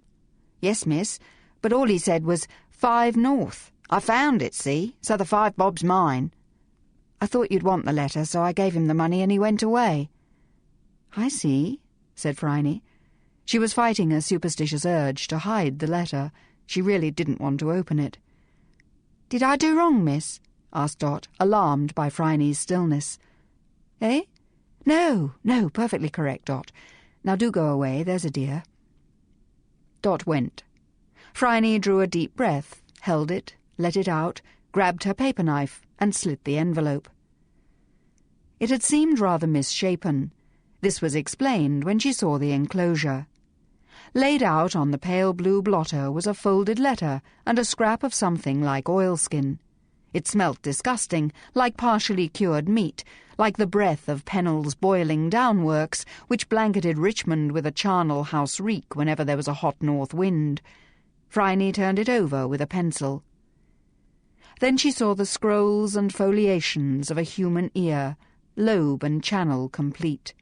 It had been severed with a sharp knife and dipped in some chemical solution and somewhat flattened by its journey in the envelope from wherever the envelope had come from. Phryne turned away from the smell for a moment and fought down horror with a will of adamant. If this was what she thought it was, Lin Chung's ear, then someone was going to suffer. Someone was going to be really, really sorry for doing this before Phryne let them die. Horror and weakness vanished. No one in her immediate circle had ever seen Phryne really angry, and ordinarily she kept this killing rage, a legacy from her Celtic ancestors, a close secret. In this state she knew she was literally capable of anything, and not since she had interrupted a couple of her schoolmates torturing a dog had she lost it. Then it had taken the combined efforts of 3 teachers to hold her and prize the remains of the stable rake from her grasp. She had never regretted learning in that way what a really good rage can do, although, as usual, she had been expelled. She had taken the dog with her and was willing to bet that those 2 girls would be very chary of even looking unkindly at a dog ever again, after they got out of the infirmary, of course. But such a rage was not to be loosed, in case she found herself coming out of it with a mangled corpse at her feet, and nothing much to say to the arresting officer but, "Oops." Therefore she had kept it under rigid control ever since. Now, however, she was willing to make an exception. She unfolded the letter. The ink had run where the grisly enclosure had seeped fluid into the paper. She pinned it flat under a paperweight and sat down with a magnifying glass to construe. "Silver Lady," it began. Lin Chung's writing, and one of his names for her. "I do not expect to see you again. She of Bias Island has plans for me. My family must comply with her request, and I fear that they will not find it expedient. Take this relic to grandmother with my respectful regards. Farewell. Remember when you see the moon that I will be there, and death cannot destroy love. Lin Chung." Phryne read it again, then copied it in her fast, clear script onto plain bank paper. She sat still for a while. Twilight grew in the cooling parlour. Phryne stared at the rising moon through the uncurtained bow window. "Remember when you see the moon that I will be there." But he was not there. He was on Bias Island, wherever that might be, and someone called She of Bias Island had plans for him, which his family might not comply with, might not find expedient? Death cannot destroy love?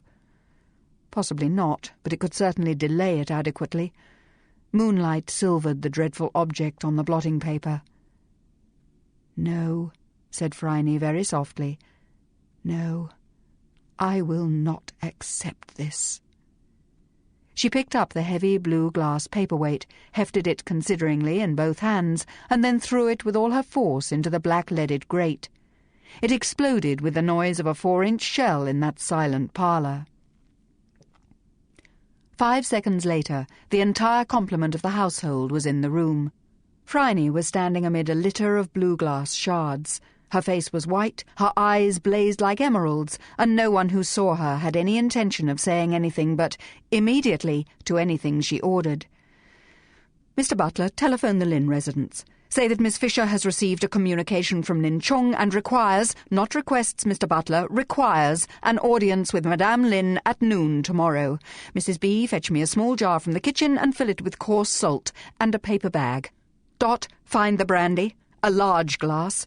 Girls, you spoke to Lin Chung alone. You were sitting with him when I was called away to the telephone the last time we saw him. Did he say anything to you about his journey? Anything to indicate that it might be dangerous?" "Yes," said Ruth, edging closer to Jane. She had never seen Phryne look like that. An angel, perhaps, or a devil, something not quite human. "You remember, Jane, about the pirates?" "Oh, yes, so he did. We were asking which way he was going, and he said that parts of the Chinese coast were dangerous now because China was in turmoil and the pirates of the South China Sea were operating again."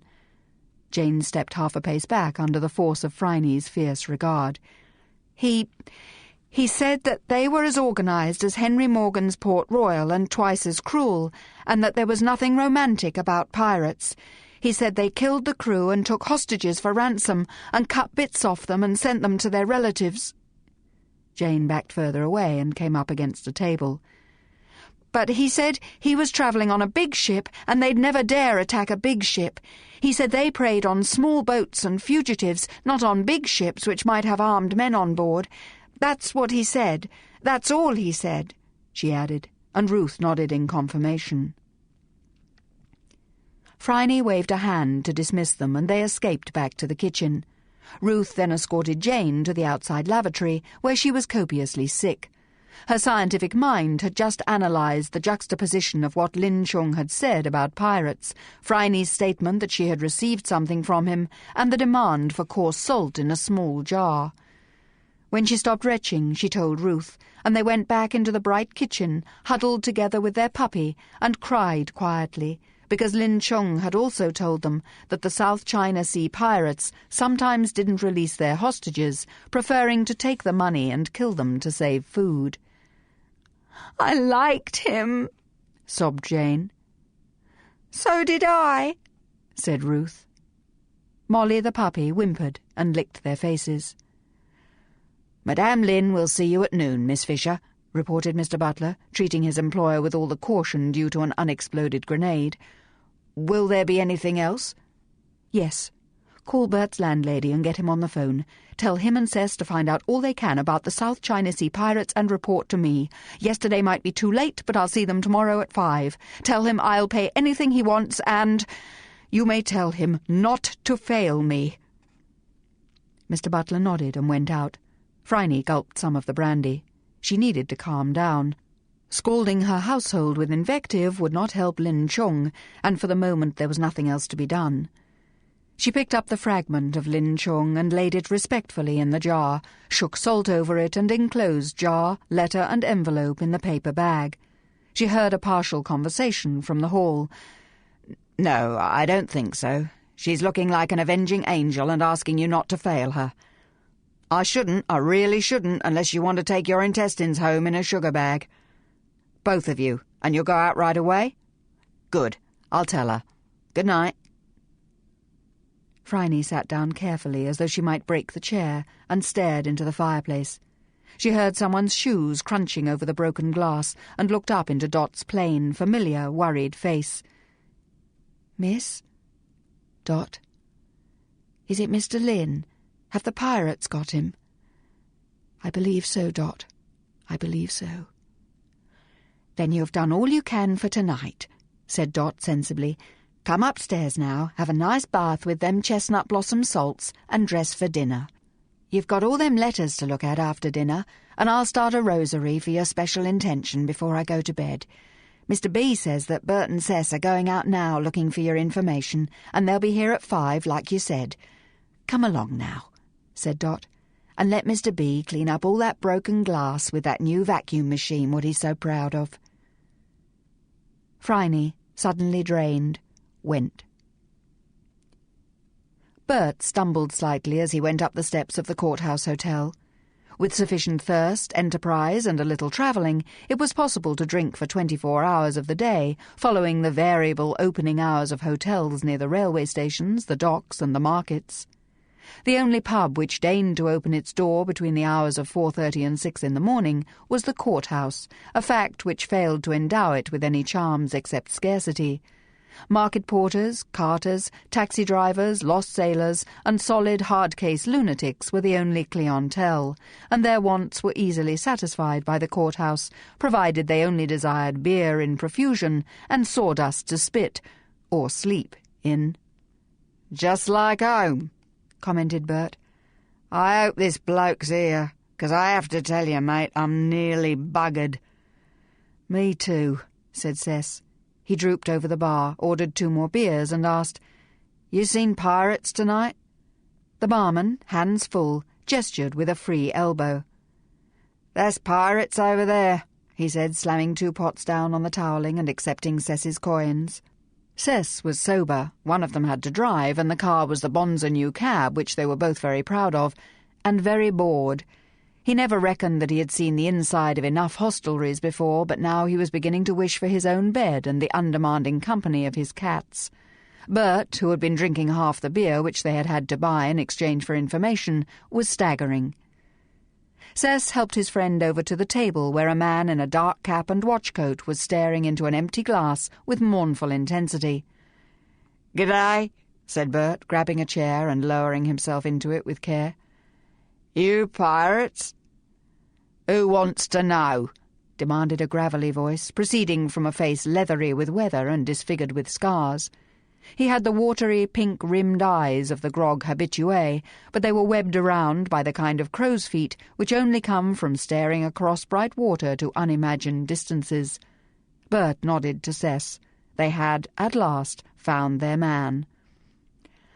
"A bloke who wants to do you a good turn," said Cess, putting down a pot in front of him.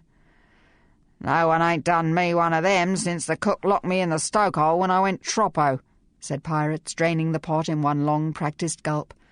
"Off Rio, that was. What sort of good turn?" "We want to pay you for telling us about the pirates of the South China Sea," said Bert, belching behind his hand. Pirates began to laugh. "You want to pay me?" he giggled. "I've been trying to tell blokes about the pirates since I got back, and no one wants to know." "I do," said Bert. "So does an impatient Sheila who's going to have our guts for garters if we don't have the full quid on South China Sea pirates by 5 this afternoon. 10 shillings to begin with, and all the whiskey you can drink."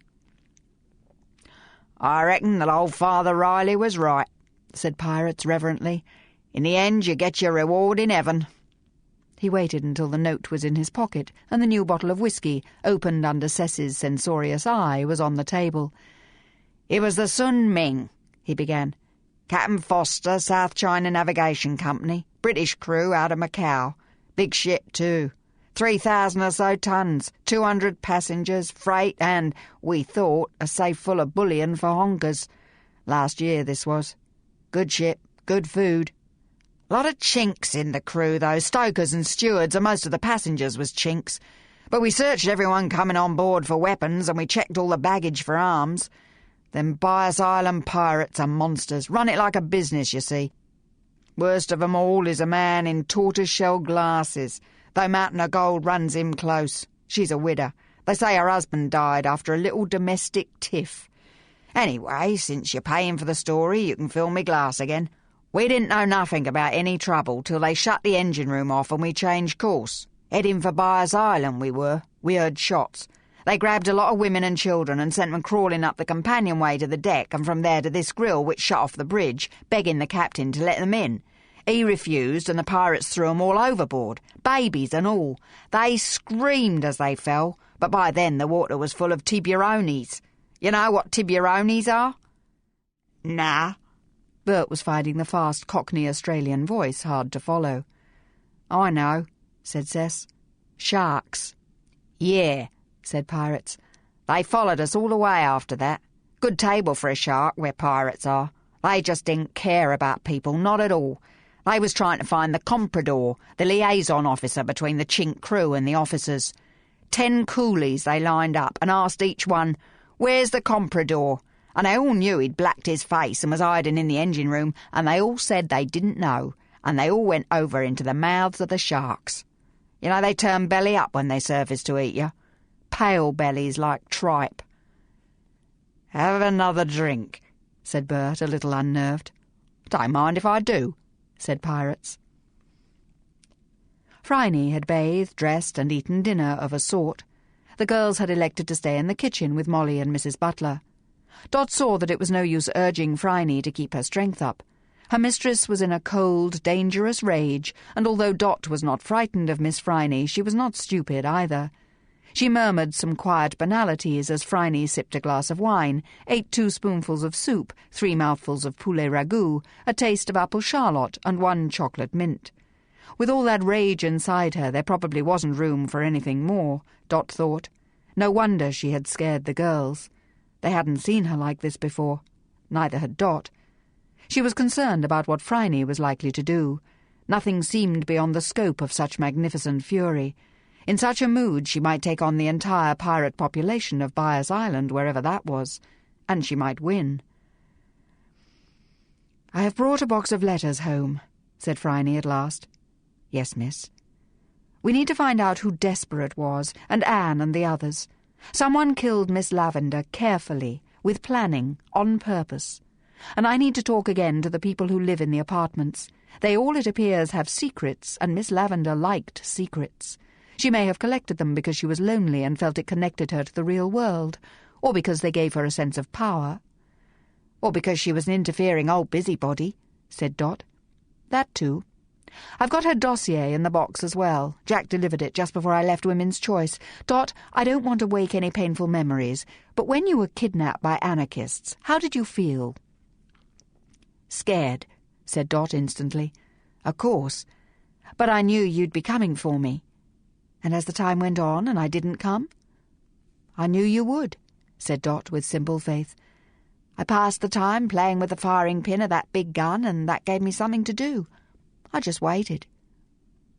"Lin Chung doesn't have that consolation," said Phryne. "Of course he does," said Dot briskly. "He knows you'll come, and he also knows his family will come. Very loyal, them Chinese families. They won't leave him there.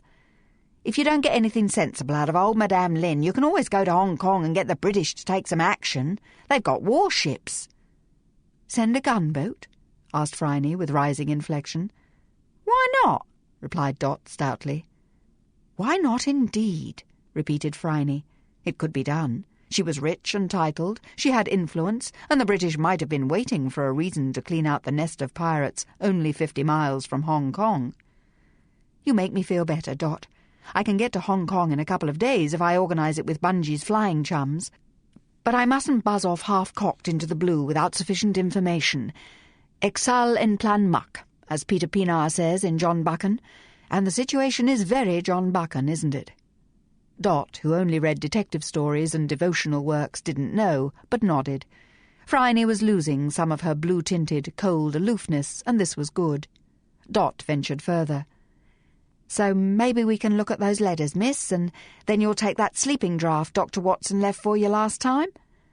"I'll sleep," said Phryne, pouring herself another glass of the good brandy. "All right, Dot, bring on the letters, and let's see what we shall see." Dot obeyed. Mr. Butler cleared the table, and Phryne spread out the dossier on Miss Lavender. Birth certificate. Marcella Joan Lavender, born in Carlton on the 17th of September, 1877. Well, she wasn't as old as I thought, Dot, only 51. Looked at least 20 years older than that. Father was a schoolteacher, mother also. That would explain the system of child-raising which caused her to break out in Fairies in later life. Her parents were fanatical about facts, Mrs. McAlpin says, and didn't allow any stories or religion at all. "No religion?" gasped Dot. Not a single Bible story, not one parable, not even a fable, not a Mother Goose rhyme, nothing to soften the hard edges of reality. I see that Papa Lavender wrote a book on scientific child-rearing. Jack hasn't been able to locate a copy. Miss Lavender might have had one, though I doubt it. Deservedly out of print. They only had one child. They turned poor Miss Lavender into a fiction-starved adult, and then they died and left her at 20. Yes, both certificates in the same year, 1908. What do you think happened next, Dot? "She married a rotter," said Dot. "No religion, no principles, no priest to ask advice from, no relatives by the look of it, no aunts." "What use are aunts?" asked Phryne, who considered herself over-aunted. "They tell you what's wrong with your young man," said Dot, and blushed. "And I suppose that sometimes they're right." "But not in the case of a certain Hugh Collins?" teased Phryne. "No," said Dot. Phryne smiled. This surprised her. She didn't think she was likely to smile at present. But Dot was right. Aunts and cousins acted as a chamber of review for family decisions. However much they might irritate, they advised. They did at least relentlessly advise. And even though their advice was mostly ignored, it was another point of view. Marcella Lavender was alone in the world and seemed unlikely to have formed many friendships. When a pretty young man with no principles strayed her way, she was going to fall, and fall hard. "Here's the marriage certificate," said Dot, extracting it. "Captain James West, profession, gentleman." "Another word for idle layabout," said Phryne. "In some cases," she added, seeing Dot's shocked look. Miss Lavender had a reasonable competence. I wonder how long it took the good captain to run through her fortune. "Not very long," said Dot. "This police brief says that she lived with him for about 8 months. Then he left her and his whereabouts are unknown. She got a divorce for desertion 7 years later. Then she took her own name back. In between, she was living for a while in a spiritualist community in Eltham. When she came back to Melbourne, she sold the family home and put the money into funds. She was living in a private hotel in South Yarra for most of the time before she moved into Mrs. Needham's." "Why did she move?" "Here it is," said Dot. "The brief says that she needed more space for her artwork. She was making a reasonable living with all that fairy stuff. They say she was good. Took classes in botanical drawing at the Mechanics' Institute and got top marks." "Yes, she was good, but only technically. See, look at this one." "A waratah," said Dot. "Just like a real one." "It's a really accurate waratah. Every petal just as nature painted it, every leaf in place, every serration delineated perfectly. But it's got no life, Dot. Even the fairies are flat. Now, you may not like May Gibbs, but her characters have life. Sentimental, sugary life, I admit, but they vibrate." This went entirely over Dot's head. As far as she could see, a good waratah was hard to draw, and Miss Lavender had managed it. In matters of art, Dot liked to know what she was looking at. "If you say so, miss," she agreed. Phryne thanked her stars that she was not trying to explain surrealism to Dot, and went back to the dossier. Well, never mind. What else do we know about Miss Lavender?" "Just that she's been getting a substantial payment from Marshall & Co. The police are still trying to find out about them. All the other payments come from her artwork and her magazine work. Her account is at the Commonwealth Bank, and it's healthy. She had a separate account for the Marshall & Co. payments. She might have been saving up." "She might have been blackmailing someone," said Phryne. "Do you really think so, miss?" Dot was a little taken aback. She was feeling sorry for Miss Lavender. It seemed like a sad, aimless life. "She liked secrets," said Phryne. "She liked to know what was happening. That can be a harmless fascination with other people, or a lucrative trade. We really must find out about Marshall & Co., Dot. Well, that's Miss Lavender. Hello, what's this?" "A photograph," said Dot, wondering if Phryne's wits had gone astray. "But what a photograph," said Phryne. Miss Lavender sat in an old-fashioned studio, one hand on a plinth, a violent thunderstorm behind her. But this was a modern photograph, taken in an instant. The photographer had clearly been talking to the model, for what was surprised on Miss Lavender's face was a pursed expression of shrewish ferocity. "She screwed up her face," said Dot. "Probably that flash." "No, I don't think so," said Phryne slowly. "She hasn't shut her eyes. What a picture! She looks like an inquisitor who's just found a whole village riddled with witchcraft, ordering the gallows to be built. And I know who took the photo," she added. She told Dot the name before her assistant could turn it over. "Right you are," said Dot. "McAlpin." "I wonder if I could get her to take me," said Phryne.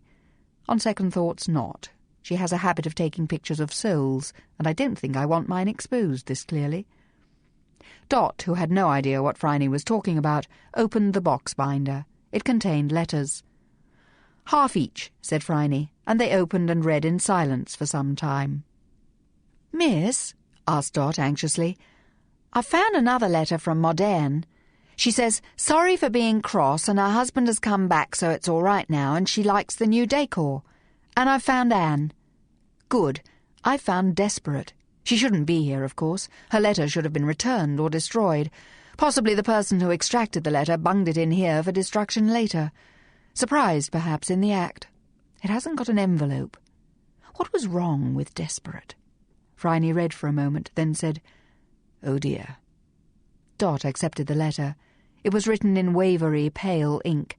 Each line drooped sadly down at the edge of the page. I'm so tired all the time, Dot read.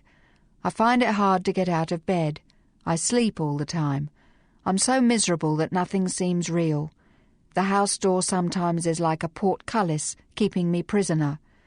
When I lie down to sleep, sometimes I feel that the room is spinning, and I am being dragged down into a black hole. The world is all grey. I have no joy. I keep going because of the children, but I can't bear it much more. Help me. Desperate. Poor thing. What happened to her? She died, Dot, and I suspect she was a suicide. Those are all symptoms of depression.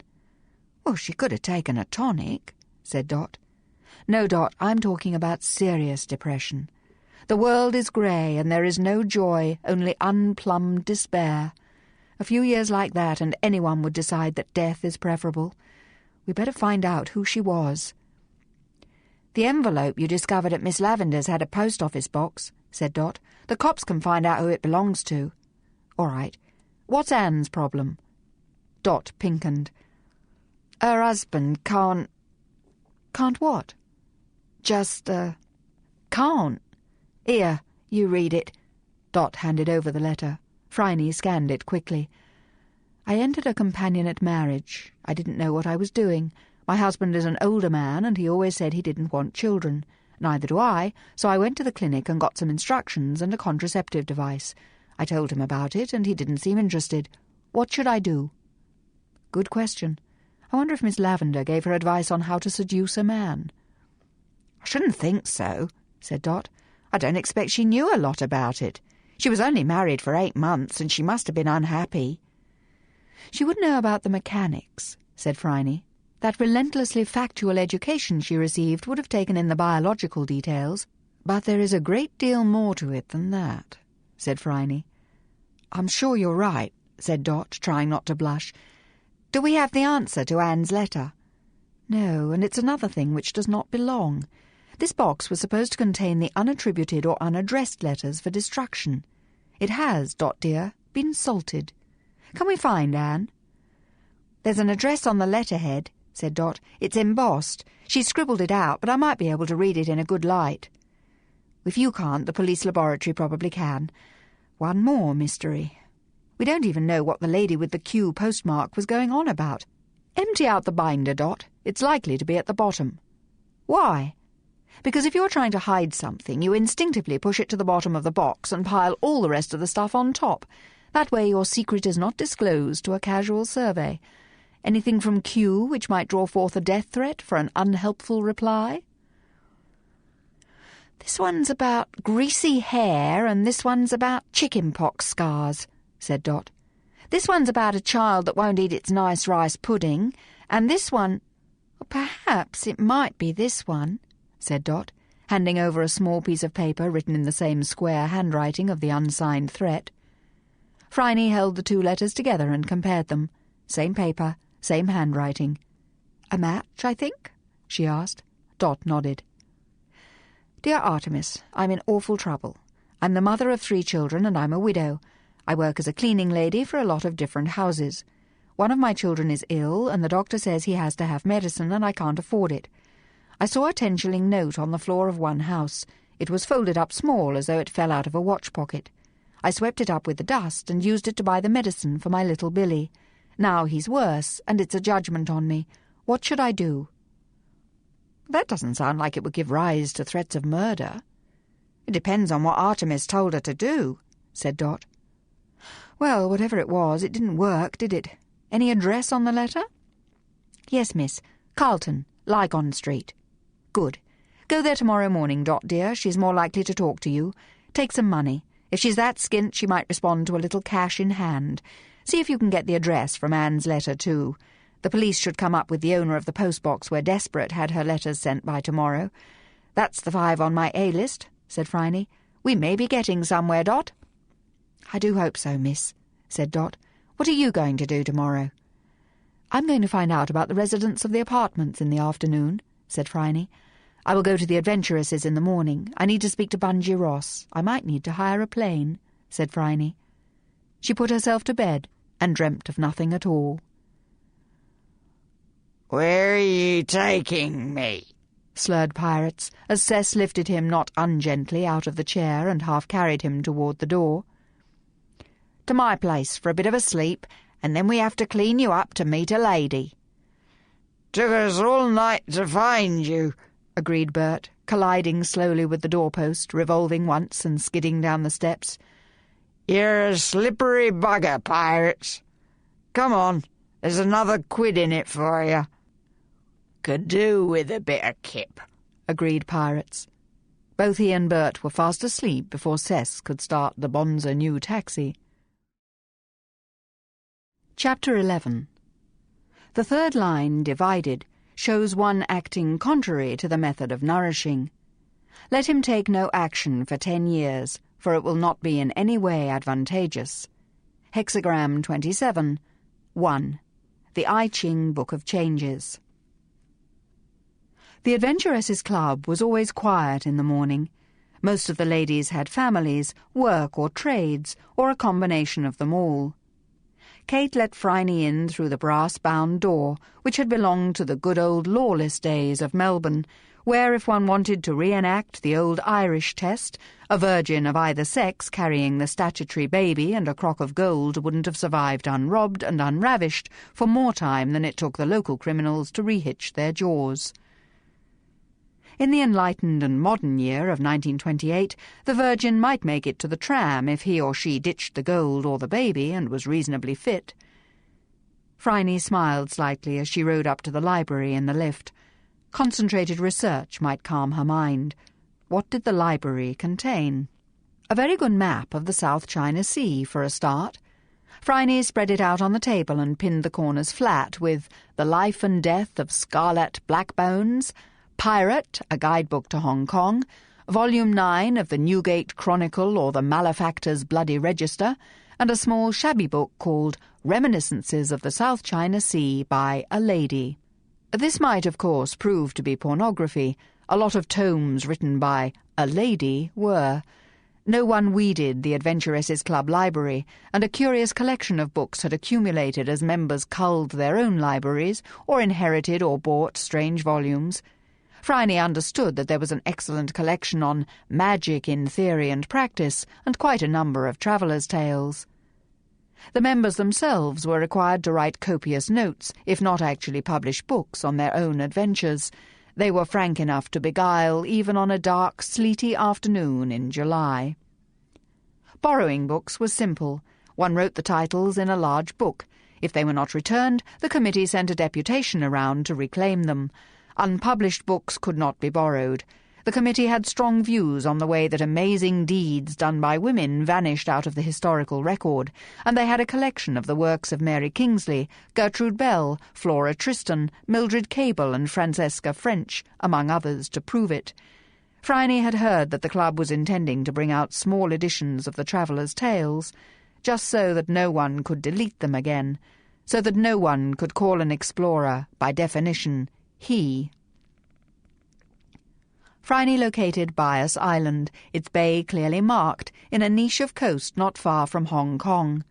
The Chinese shore, which stretched up to Russia and down past Borneo, was riddled with little inlets in which a pirate might hide, not to mention all those islands which dotted the ocean all the way to Australia, a place positively designed for piracy. Phryne left the map and consulted The Life and Death of Scarlet Blackbones, discarding it after a brief skim. 18th-century Port Royal scoundrels would not assist in her endeavours.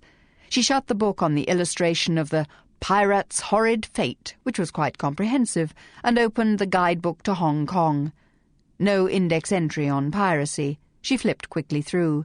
The only mentioned was a footnote, in which the reader was told that travelling in a small coastal craft exposes the traveller to risk of piracy. An expedition has long been mooted to clear out the pirates from Bias Island, a notorious pirate stronghold. Doubtless the authorities will take condign action in the near future. Meanwhile, tourists are asked to consider booking passages on the larger ships, which are not attacked. Nice, but not a lot of use to Lin Chung. During the strong action, the pirates would kill any prisoners so that they could not bear witness against them.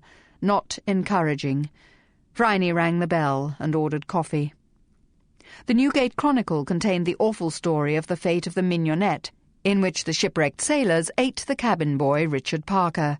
Interesting, but not helpful. Phryne left it open at the other entry on pirates. The little book by A Lady was treasure. The lady had been the concubine of one of the White Raja's young men, and he had taught her English while she had taught him the local language. Her grandmother had been a pirate with the famous Shapn Tsai, whose fleets had been wrecked by an expedition under Commander Dalrymple in 1849. Steam had outmanoeuvred sail, and superior firepower had decimated the fleet. Female pirates were not uncommon, it seemed. A lady mentioned Ching Shi, widow of a notorious pirate who had commanded an entire navy of junks and had later retired into smuggling as a less perilous life. The first clearing of Bias Bay, and the reason why the guidebook was so sure that the authorities would sooner or later act, was to extirpate the pirate Chui Apu in 1849. It had been successful. But the pirates had come back. After all, why abandon a strategically perfect island just because it was burned down? The island remained. The loss of ships had been great, but the fleet could be built up again by trade and theft. Commander Dalrymple had gone to his reward, and the pirates were back in Bias Bay. After all, what was a ship? A small, floating prison. All its valuables were in one place and could not be otherwise hidden. One could not run away, especially in shark-infested seas. The pirates attacked the equivalent of the lonely farmhouse on the moor, far from help. Unless there was some strange stroke of luck, there would be no rescue. The sea was very big. Despicable. Phryne slammed the Newgate Chronicle shut on a picture of the notorious female pirate, Mary Read, closed the reminiscences and rolled up the map. If she had to, she would fly to Hong Kong and lean on the governor. Something had to be done. Dot paused outside the small house in Carlton, gathering up her courage. Lygon Street was hot and busy. Dot had put on her most subdued clothes. She did not want to frighten Mrs. Joyce, the cleaning lady. Dot had found out the name from the municipal register. The fact that Mrs. Joyce was in there at all meant that she was alone. If she had been married, her husband's name would have been listed as the householder. The house was shabby. It needed a paint job and the removal of the birds' nests from the spouting. It was one of those flat-faced stone houses with a heavy balcony above the front door, casting its black shadow. The front doorstep, however, the housewife's pride, was scrubbed as white as snow. She knocked. Slow footsteps dragged their way to the door, which creaked open. A middle-aged woman wiped her soapy hands on her red-flowered apron and said, "Yes." The voice had not been born to be a cleaning lady. "My name is Dot Williams," said Dot. "I've got a question to ask. Can I come in?" "If you're from the landlord, I haven't got the money yet. I lost a cleaning job recently." "I know you did, on Artemis's advice," said Dot gently. "Do you come from that bitch?" demanded the woman, balling one fist. "She's dead," said Dot.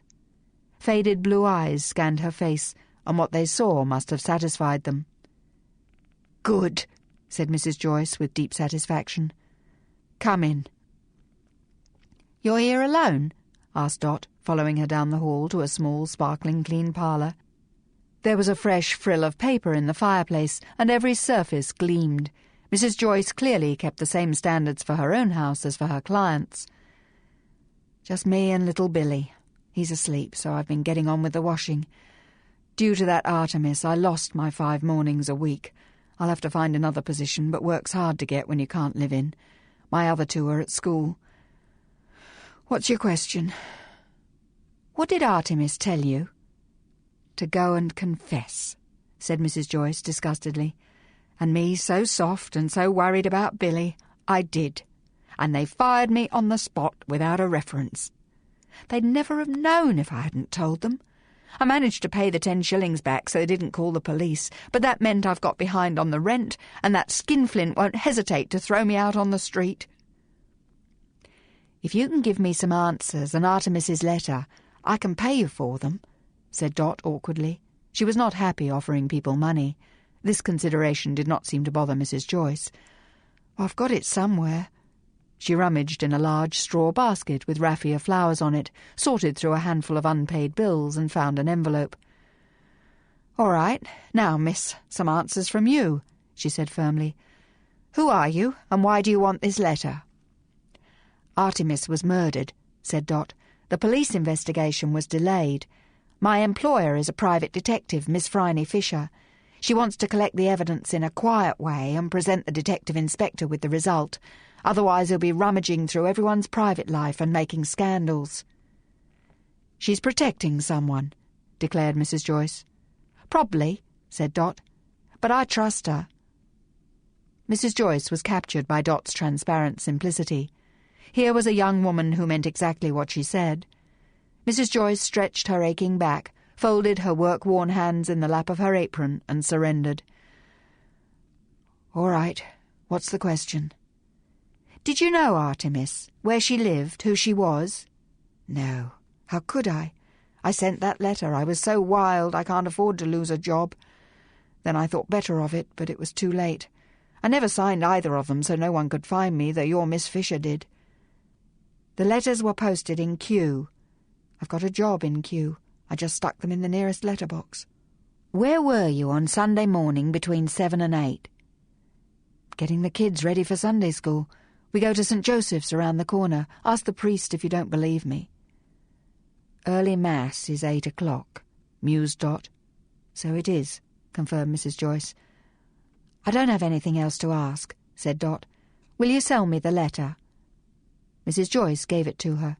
Dot opened her purse and handed over the £5 note Phryne had given her for bribes. "£5?" asked Mrs. Joyce, scanning the note as though she hadn't seen very many of them in her life. "Miss Fisher is a generous lady. That ought to pay the rent and keep you going till you get another job," said Dot. "How's little Billy?"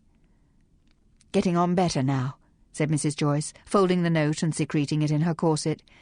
"Doctor thinks he's turned the corner. Thanks. Tell your employer.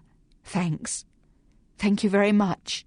I'll—" Mrs. Joyce scrambled for an adequate response, astounded by the wealth which had been lavished on her. "I'll pray for her. This will make all the difference to us." Dot left on a wave of goodwill and walked away past the shops, mentally crossing Mrs. Joyce off Phryne's list.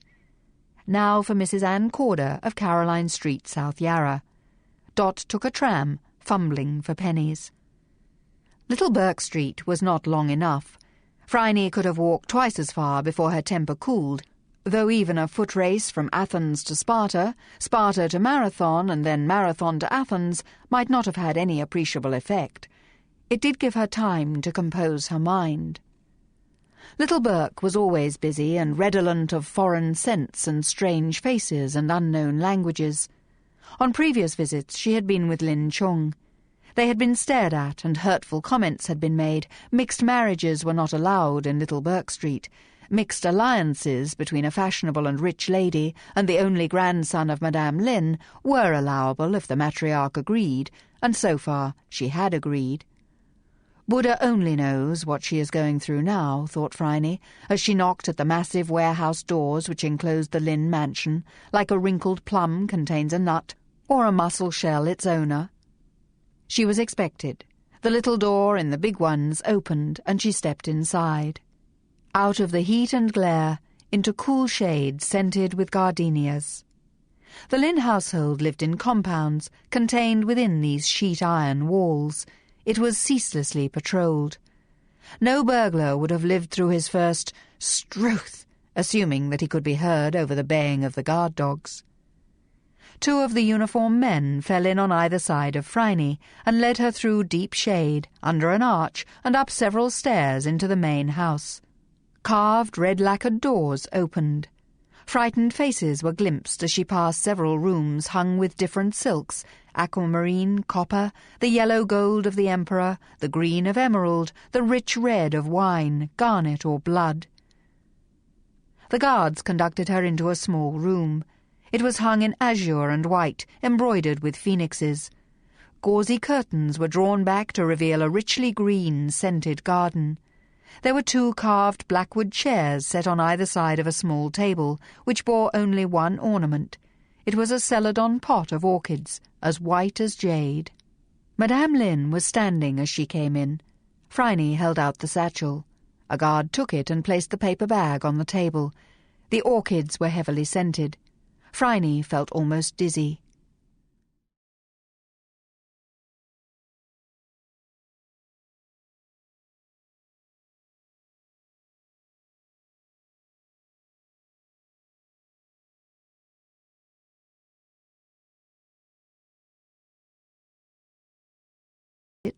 Asked Madame Lynn in her quiet, cultured voice. Almost, but not quite, a perfect Occidental accent. She still stressed incorrectly, so that her speech was subtly, fundamentally off-key. She was a gaunt woman, no taller than Phryne. Her dress was Eastern, perhaps to emphasize the distance between the Chinese lady and the Western one. It was of the finest silk.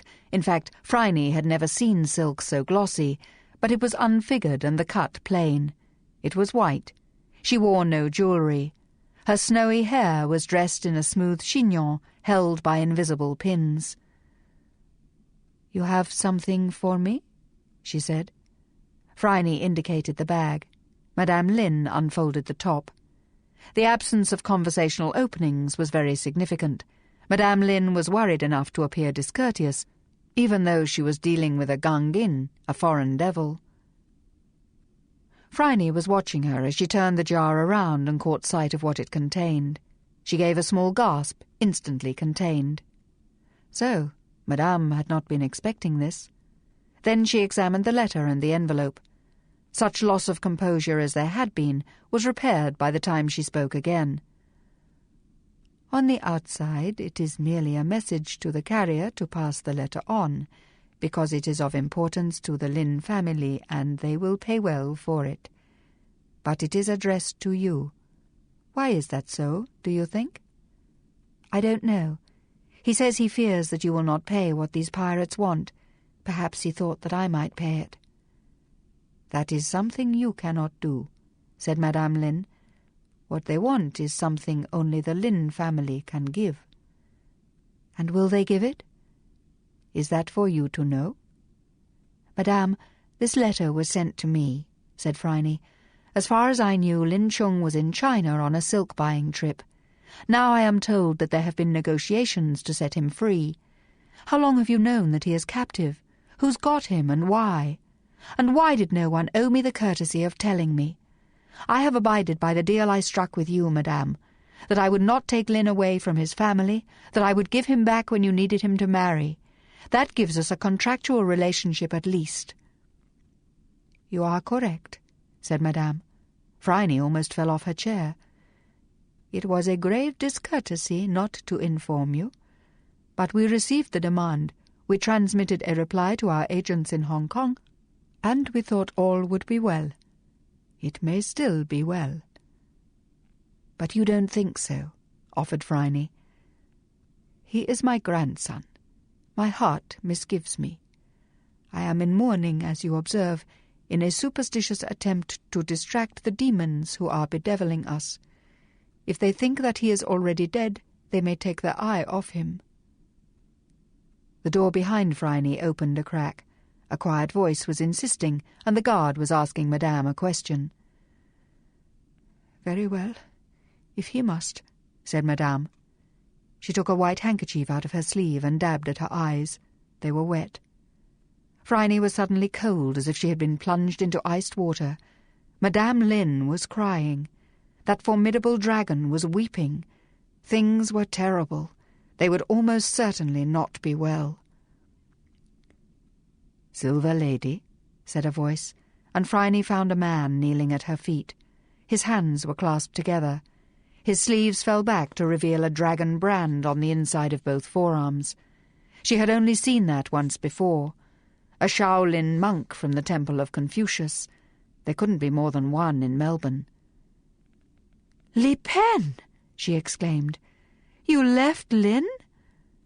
His face turned to her. He had been beaten, badly, over a long time. Even now his bruises were yellow and he had stitches and a cut across one cheekbone. "They made me their messenger," he said. Lin had clearly kept up his bodyguard's English lessons. His voice was stilted but perfectly accented. In fact, he sounded like Lin Chung, and Phryne had to suppress a sob which rose unbidden from some depth. "Otherwise, I would not have left him, even in death." "And you came home and showed Madame the message. How long did it take you to get here from the South China Sea?" "A week. When I came to Hong Kong, I chartered a plane and came as fast as I could. But I could not lose the message." He opened his shirt and showed Phryne several characters cut into the smooth muscle of his chest. They had scabbed over and were healing. Li Pen was strong. "They say, Lin family lands," said Madame. "I cannot give them on my own. I have called a family council. The cousins will be here tomorrow. Our lands in China are worthless now. War and famine rage over the country. Most of our people are dead or fleeing. I will attempt to prevail over the council.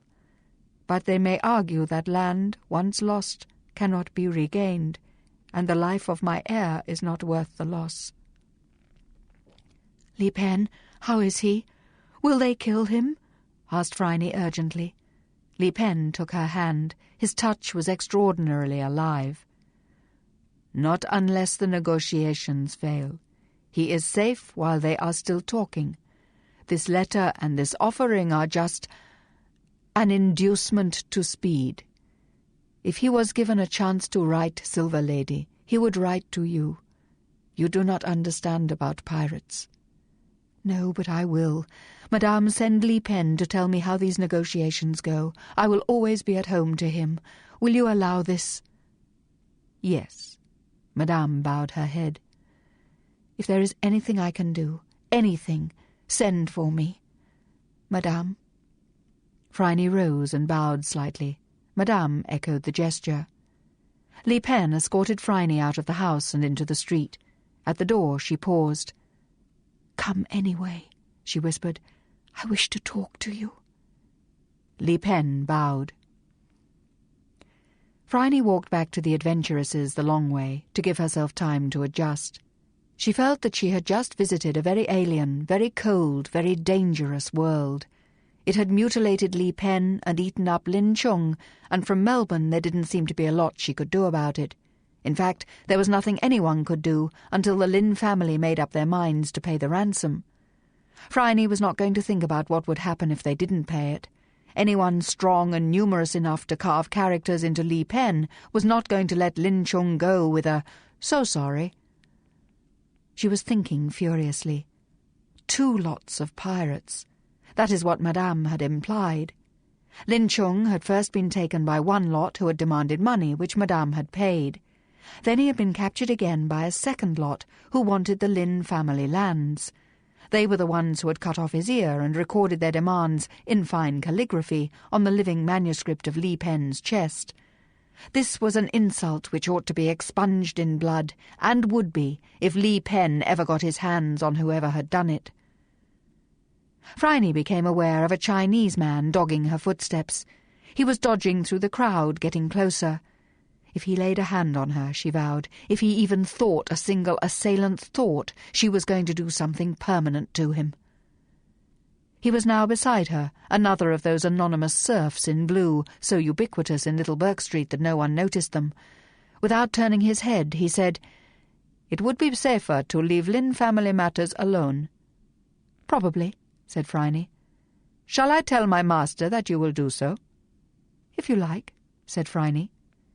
She had slowed her pace, and right at the mouth of an alley she lunged and forced him out of the stream of foot traffic. He came up shocked with his back against a wall. A tigress was confronting him, baring her teeth. "Who sent you?" she demanded, one heel grinding into his instep, one fist pulling his shirt collar chokingly tight around his throat. "I can't tell you," he whispered. "You can," she informed him. His eyes bulged. Phryne only relaxed her grip when he was about to pass out. It would require more time and more privacy to get any information out of this loyal servant, and the alley was hardly the place. She was already attracting attention from the passing trade. "All right, you can't. Tell your master to stop these attacks on me, or the next attacker will be taking his testicles home in a paper bag," she snarled. Then she shoved the man so that he stumbled, unable to grab her. He exited the alley at speed and vanished into a side street. Phryne shook herself into order, reseated her hat, and walked on. The Adventuresses' Club luncheon had improved. Crayfish, sole meunière, and filet bordelaise were on the menu. Phryne ordered a lavish meal. Bouillon, lobster mayonnaise with salad and an iced orange pudding. The installation of a larger ice chest had obviously been a good investment. She was toying with camembert and water biscuits with a strong, fragrant coffee when Bungie Ross seated herself at the table and helped herself to a biscuit. "Bungie, dear," exclaimed Phryne, "just the person." "Kate told me you were looking for me," said Bungie. "You know this cheese is all runny." "It's supposed to be. Bring Miss Bungie some mousetrap and some more biscuits, will you?" asked Phryne of the waitress. "It's about Lin Chung." "Your beautiful Chinese chap? What about him?" "Pirates," said Phryne. Bungie looked grave. Her round, cheerful face lost its cheer. "Gosh, Phryne, that's bad. Nasty people, pirates. Where?" "Bias Island, South China Sea," said Phryne, abruptly losing her appetite. "Done a bit of flying around there," said Bungie. "Could probably get you there. Couple of days. Faster if we can risk flying at night. But it's a bit tricky, Phryne, old thing. Nowhere to land except bang on a nest of pirates. And Miss Jane, you know, the missionary, she's just finished her book on Sarawak butterflies. She told me that the Dayaks attack anything smaller than a liner and just kill everyone and steal the ship. Raja Brooke wiped them out in the 19th century, but they're back now that China's gone boom. Nervous part of the world. Nothing much you can do on your own. Might be better to go to Honkers and see what the Navy can do." "Unfortunately, Bungie, that's the conclusion I had come to," confessed Phryne. "Still, far be it from me to stop a pal who wants to break her neck in a good cause," said Bungie, halving a biscuit with a snap. "If you want to fly, Phryne, I'm your flyer." "Thank you, Bungie," said Phryne. "But much as I am dying to do something, I'd better get on with finding out who murdered an old lady who liked secrets. That, at least, will give me something to occupy my time." "Do tell," said Bungie, agog. Phryne told. Bungie summed up. "So you've got 3 groups of suspects, the ladies of the magazine, the people of the house, and the writers of the furious letters. That's about it. A huge cast which has to be narrowed down or I'll never get anywhere. And of course there are some overlaps. Miss Grigg and Miss Gallagher, Mrs. Opie and Mr. Bell are all co-tenants with Miss Lavender, as well as working at Women's Choice. Some of the letter writers may be co-tenants as well." "Good luck, then," said Bungie, mopping up the last crumb of cheese. "I'll be around for a couple of weeks before we start the ferry service over the Tasman. Call me if you need me," she said, and went away. Phryne stayed, thinking about the odd web of relationships around the dead woman. Who had Miss Lavender been, anyway? Chapter 12. In the 5th line, undivided, we see the dragon on the wing in the sky. It will be advantageous to meet with the great man. Hexagram 1. Keen. The I Ching Book of Changes. Dot paused with her hand on the iron gate, gathering courage. This was a nice house in a nice street. The sloping lawn was immaculate. The bright beds of pansies and Sweet William were sparkling with water. The 2-story house was as bright as new enamel and as clean as a seashell. Dot was daunted. This was not the same as bribing a downtrodden cleaning woman to part with a letter. But Phryne needed to know about Anne, and Phryne was terribly worried about Mr. Lynn, and therefore Dot needed to find out about Mrs. Anne Corder. She forced herself up the steps and rang the front doorbell. It was answered by a woman thrumming with nerves. She was thin as a wire and seemed to vibrate. Her fly-away dark hair was alive with static, and Dot fancied that electricity had given her such vivid grey eyes. "Mrs. Corder?" "Yes," said the woman. "What can I do for you?" "I need to know," began Dot. Mrs. Corder started to shut the door. "I don't buy anything at the door, nor do I answer questions," she snapped. Dot grabbed at the only advantage she had. "Artemis," she said. Mrs. Corder darted out, saw that no one was watching, dragged Dot inside and slammed the door. "Have you come from her?" she hissed. "She's dead," said Dot. "Dead?" said Mrs. Corder. "Murdered," said Dot. "I can't say I'm surprised," commented Mrs. Corder. "I work for Phryne Fisher," said Dot, handing over one of Phryne's engraved cards. "She's helping the police with their inquiries. She wants to eliminate as many people as she can so the police won't make a scandal." "She's protecting Artemis," declared Mrs. Corder. Her hands, Dot noticed, had a slight tremor. A small heap of off-white fur revealed itself to be a Scotch terrier, which began to sniff Dot's ankles suspiciously. "And Artemis's clients," said Dot. "God, yes." Mrs. Corder passed a hand over her forehead. "The Honourable Phryne Fisher, eh? Very well, I'll talk. Isn't that what they say in the movies? Come into the kitchen, the girl's just gone. Would you like some tea? And there are ginger nuts, I think there are. Come along, McTavish. This is my little friend, McTavish. Isn't he divine?" The terrier, still sniffing Dot as though his Presbyterian ancestors had endowed him with the ability to scent out Catholics, trotted at her heel. Dot tried not to wonder how much value was about to be bitten out of her stockings. Mrs. Corder was leading the way through an immaculate hall. Every picture was exactly square to the wall, and every surface gleamed. "Come and sit down, Miss Williams. I'm sure that she put the tea somewhere." Mrs. Corder appeared so unhinged that Dot made the tea, finding the crockery, the ingredients, and even the ginger nuts by a sort of psychic echolocation. Dot had spent so much time in other people's kitchens that she divined where they might put the tea caddy without thinking.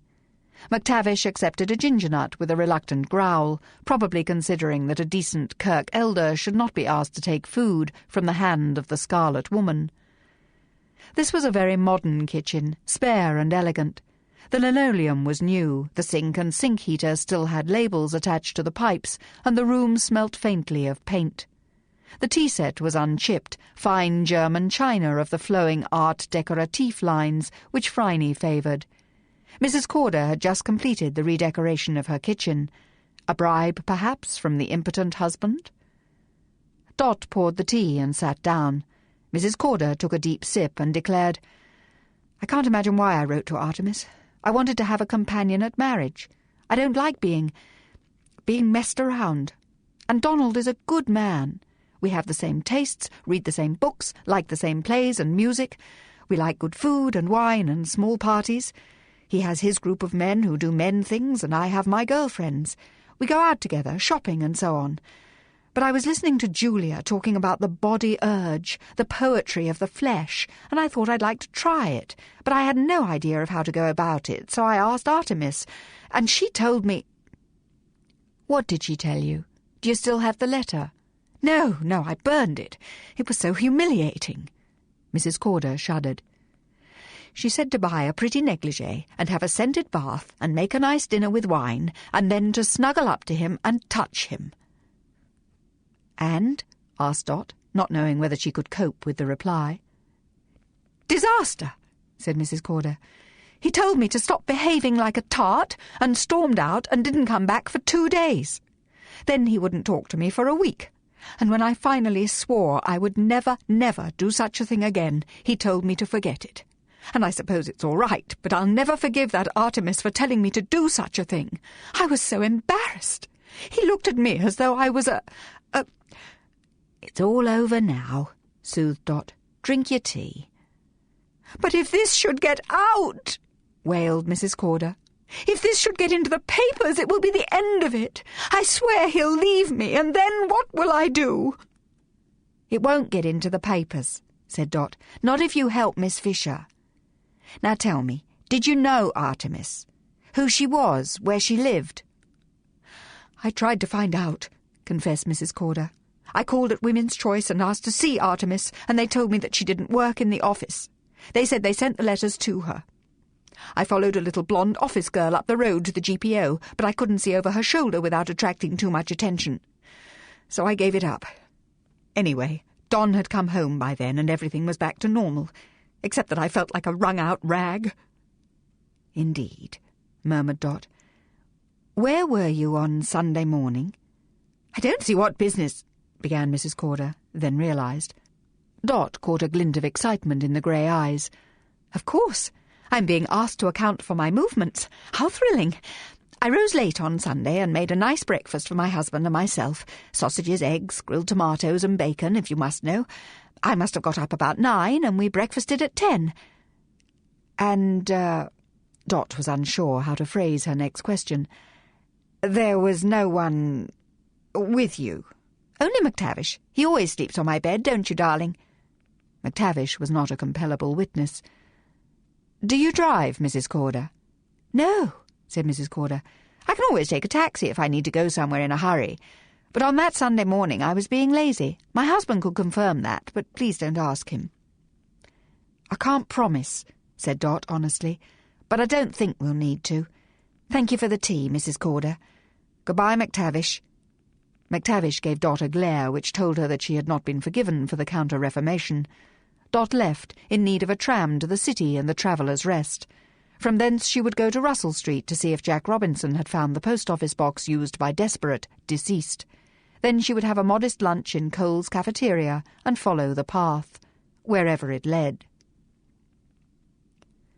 Phryne Fisher was halfway to South Yarra on the tram. She was making a list of what she still needed to know. Who was Marshall & Co.? Who was Desperate? The tram inched across St Kilda Road and turned into a street lined on one side with the massive ancient trees of the Botanical Gardens, and on the other side with the walls and buildings of Melbourne Grammar School. Fortunately, the scholars were still virtuously pursuing their studies, and not gadareening onto the tram, trampling all before them, as was the way of boys. Phryne loved tram travel. It combined the convenience of not having to drive, which nowadays meant keeping a continual alert for madmen, trucks, straying bicycles and instant children, dogs and footballs, with the airy confidence of a vehicle which weighs 9 tons, moving on its own predestinate tracks.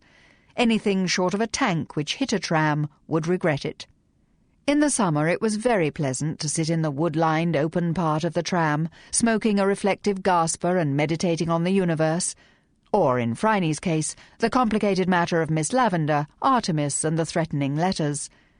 Phryne still had no clue as to who had sent Miss Lavender the "you bitch" letters, though she suspected that the writer was not as illiterate as he or she wished to appear. Were not anonymous letters, like poisoning, a province of female criminals? So they say, said Phryne to herself with Nellie Melba. What say they? Let them say. A very well-dressed lady with shoulder blades you could have used to cut cheese moved away from Phryne and ostentatiously turned her back. Phryne grinned. The tram rounded another corner and clanked past respectable lodging-houses and apartments. The notebook snapped shut in Phryne's hands. She closed her eyes. She had only drowsed, it seemed, for a moment, when she woke and realised that she was past her stop and heading for pastures new. She pulled the cord and got out, crossing the road and walking back toward Tintern Avenue. The sun was hot, and her shoes were not well designed for tramping. She was tired when she reached the huge gate in the wall, and was admitted by a parlour-maid in a well-washed uniform, with a token wisp of white net attached to her forehead, apparently with strong glue. "Hello," said Phryne. "I'm Phryne Fisher, and I need a place to sit down, a glass of cold water, and Mrs. Needham." "Yes, miss. If you'd come this way, Mrs. Needham is expecting you." "Are you Mercy Porter?" "Yes, miss. I found the body," said Mercy with some pride. "And I fainted too, and I never fainted before. Didn't think I'd be such an idiot. I was that embarrassed when I came round and found them all staring at me." "Did you feel anything odd, smell anything, when you felt faint?" "Miss Lavender's cottage always smelt strong," said Mercy. "All them different scents, roses and almonds, enough to make anyone come over all unnecessary. Anyway, miss, if you'd like to sit here—" She pulled out a chair at the parlour table. "I'll just go and get Mrs. Needham and your glass of water. Hot today, isn't it?" Phryne assented. In due course, Mercy came back with a glass of iced water on a small silver tray. Behind her came Mrs. Needham. Murder in her household had not been kind to Mrs. Needham. Her eyes were pink-rimmed, and her hands plucked incessantly at her belt, the tablecloth, the seam of her left sleeve, and her buttons, which were loosening under the strain. Phryne hoped that she could solve this case before Mrs. Needham quite ruined her wardrobe. "Miss Fisher?" she asked in a hollow tone. The respect due to a titled person was the only consideration which stopped her from saying, "You again?" "Like a bad penny," said Phryne, answering the thought. "I'm just going to talk to some of your residents, Mrs. Needham. Nothing to worry about. I'm as anxious as you are to conclude this matter quietly." "Have your inquiries progressed?" demanded Mrs. Needham. "They're coming along nicely. Tell me, who is at home?" "Mr. and Mrs. Hewland. They'd just come back from their walk. They always take a walk at this hour. Then they have a little nap until tea. Such nice, quiet people." "So they are," said Phryne. "Anyone else?" "I believe that Mrs. Gould is in. She was in for lunch, I believe. Mr. Bell is pottering in the garden. Otherwise they're all out. Mr. Carroll and Mr. Opie are in the city. Mrs. Opie, Wendy, Miss Gallagher and Miss Grigg are at that women's magazine. Oh dear, I am forgetting Professor Keith. How dreadful. He's in. Miss Keith is at the hairdresser's. She always gets her hair done on Wednesday." "I'll wander up to see the good Professor when I finish this glass of water. Thanks, Mrs. Needham. I think I can see a pattern developing. Won't be long before we are all out of your hair." "Do you think so?" Sudden hope made her hand jerk, and she pulled off the button she had been fiddling with. "It's awful about poor Miss Lavender, but I need to make a living. I can't leave the garden apartment empty for too much longer." "I understand." Phryne stood up, missing Ping's tail by 1/18 of an inch. She had detected the dog's plot when she heard him shuffling around under the table, arranging his plumed tail within easy reach. He would garner an oodle of sympathy if someone stood on him, and this visitor was a good, reliable tail-treader.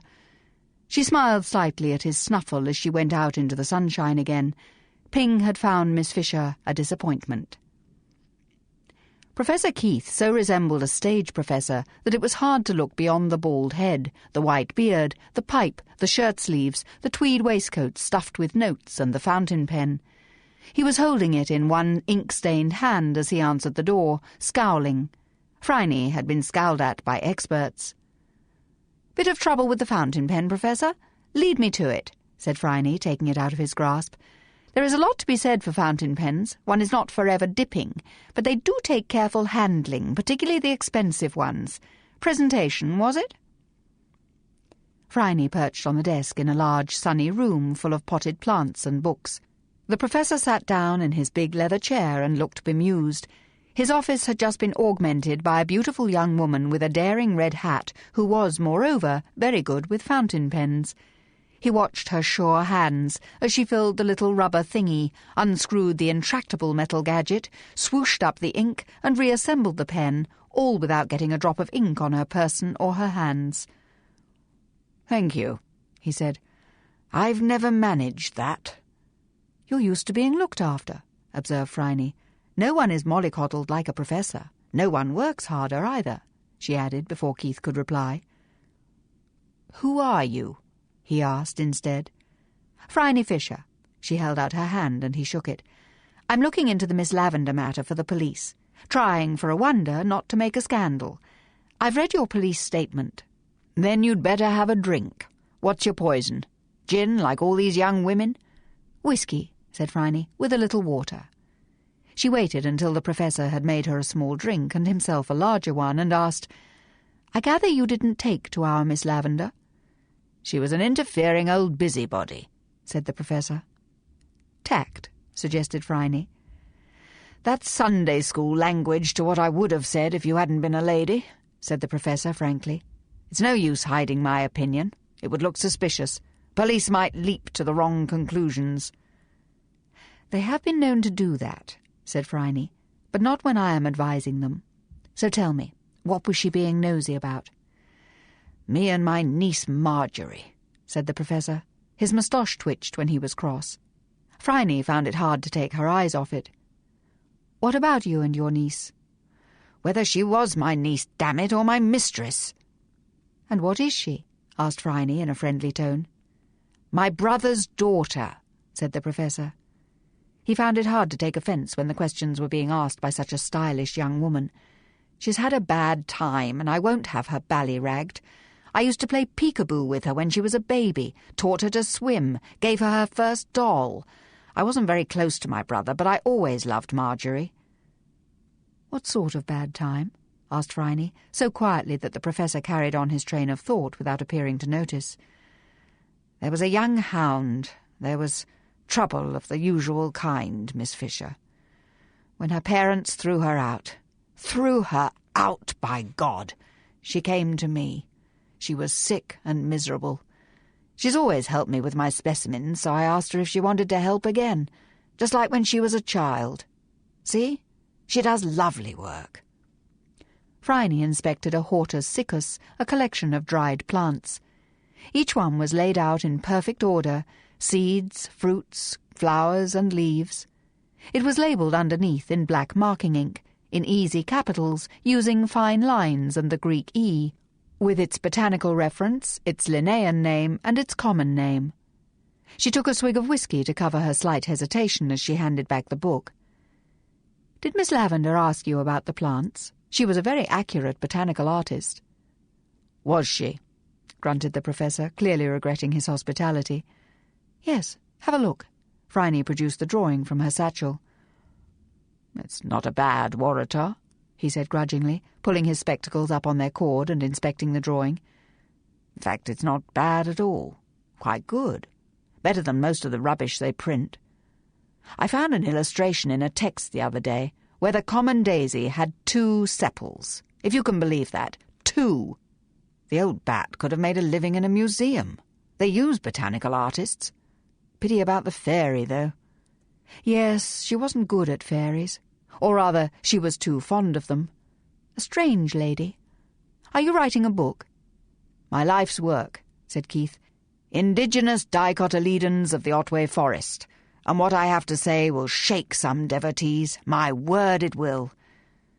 "I'm sure," said Phryne, resolving to look up dicotyledon when she got home. Di meant 2. 2 cotyledons. Better than 1, I suppose, she thought, though that hadn't been the case with the common daisy's sepals.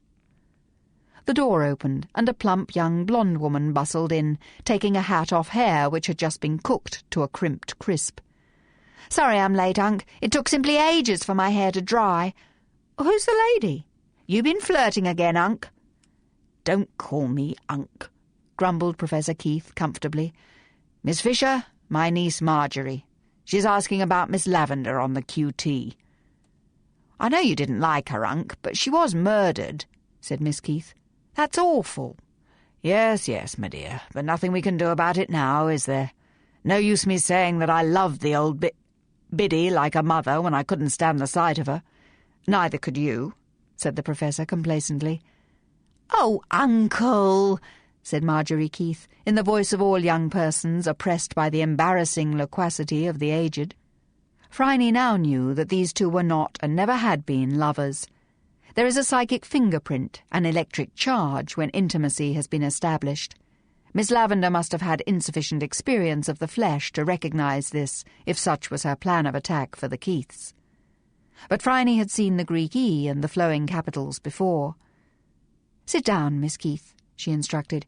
"Your uncle was kind enough to show me the hortus siccus you arranged for him. Very pretty work." "Thank you," faltered Miss Keith. She was already afraid. Being taken in by a rotter and thrown out by one's parents to miscarry, possibly illegally, did not build the confidence.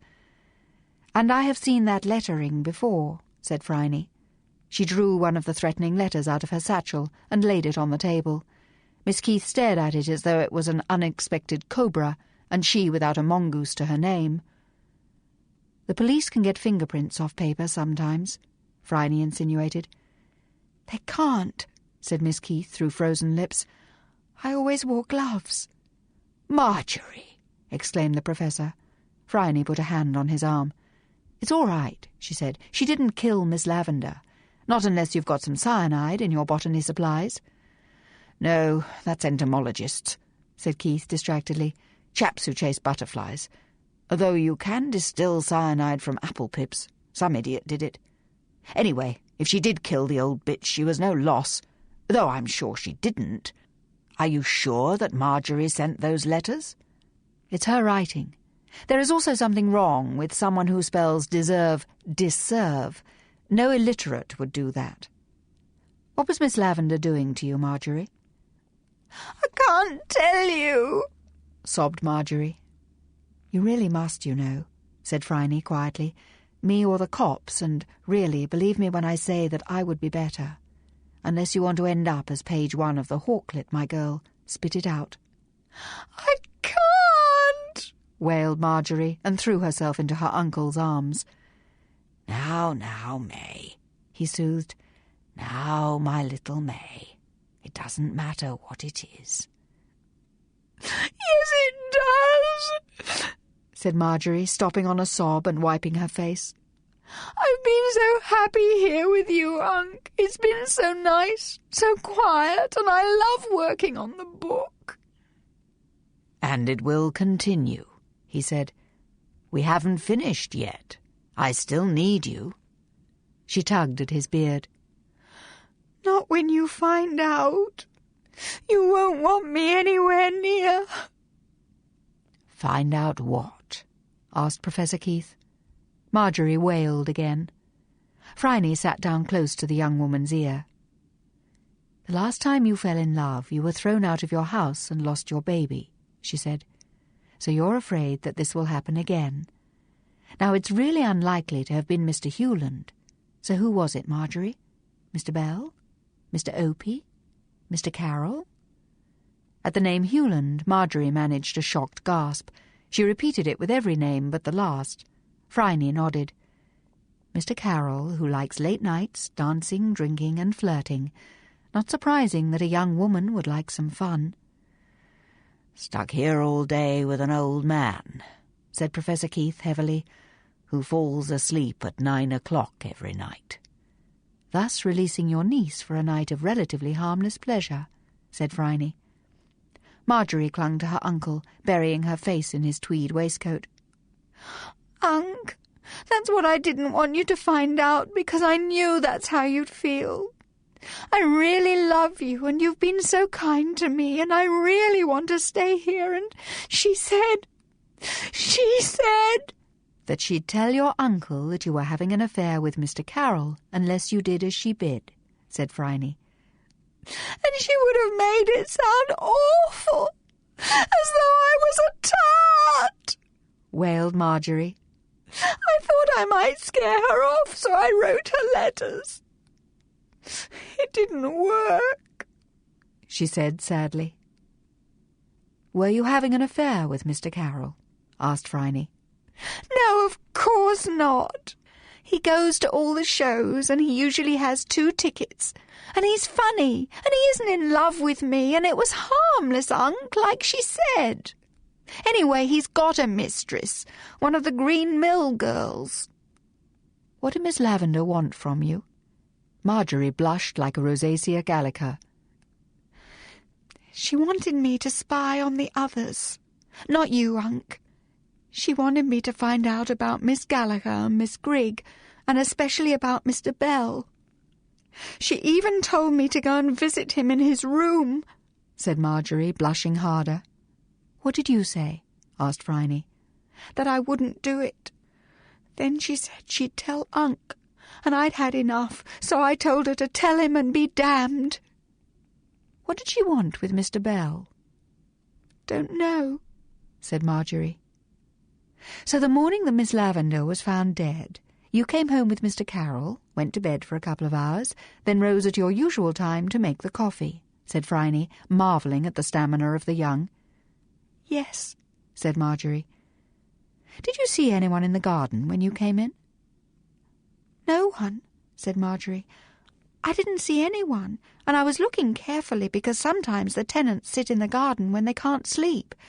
I had to hide in the bushes for almost an hour one night when Mrs. Opie couldn't get Wendy to sleep, and Mr. Opie sat there next to the fountain like a statue." "Oh, Marjorie," said Professor Keith with infinite affection. "Uncle, can I stay another month? I have to find somewhere to go. I'll need a job, too." "You've got one," he said. "You don't think I want to leave my work unfinished, do you? You can go out to the dance with Carol one night a week," he said severely, "but don't expect me to wait up for you." "Oh, Unc!" Marjorie threw herself into his arms again. He kissed her on the top of the head as she burrowed beneath his second waistcoat button. "Well, that seems to have solved that," he said to Phryne over his niece's metallic coiffure. "Is there any need to tell the police about this?" "No, but we might need Marjorie to testify that there was no one in the garden when she came in." "She can do that," said Professor Keith. Marjorie, in a flood of happy tears, agreed. Which was all very nice, Phryne thought, crossing the anonymous letters off her list. Marjorie hadn't seen either Opie or Belle, though she could not have seen Miss Grigg from the direct path between the front door and the Keith apartment. That meant that at 7 the garden was empty. Someone was lying. Possibly everyone. Phryne hurried home. She had an appointment with a pirate. Chapter 13. The second line, undivided, shows the subject exercising forbearance with the ignorant, in which there will be good fortune, and admitting even the goodliness of women, which will also be fortunate.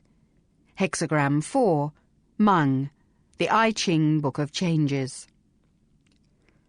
Phryne dead-heated Dot at the door, and said, as they were admitted to the house, "Well, fellow sleuth, how did it go?" "I found 2 of them," said Dot. "The cops still haven't got the postbox address. Something about the sanctity of the mail."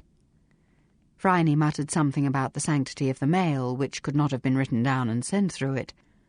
"I found out who was sending the you bitch letters," she told Dot. "Not a lot of use, I admit, because she isn't the murderer." "Neither are Anne or the cleaning lady," said Dot, "but that takes them off the list."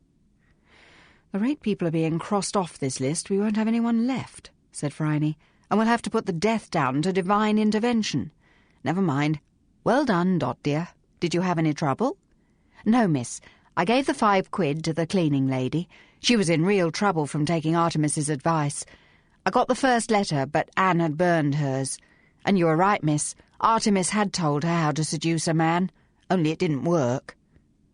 "There are reasons for entering into a companionate marriage, Dot dear, with which I will not sully your ears." "You never worried about sullying them before," objected Dot, taking off her hat in the front of the hall mirror. Behind her she saw Phryne's narrow, cat-like face and the quick fingers removing hairpins. "Do you mean that the husband's one of those men who don't like women but like men instead?" "Neatly put," said Phryne. The reflected face looked worried.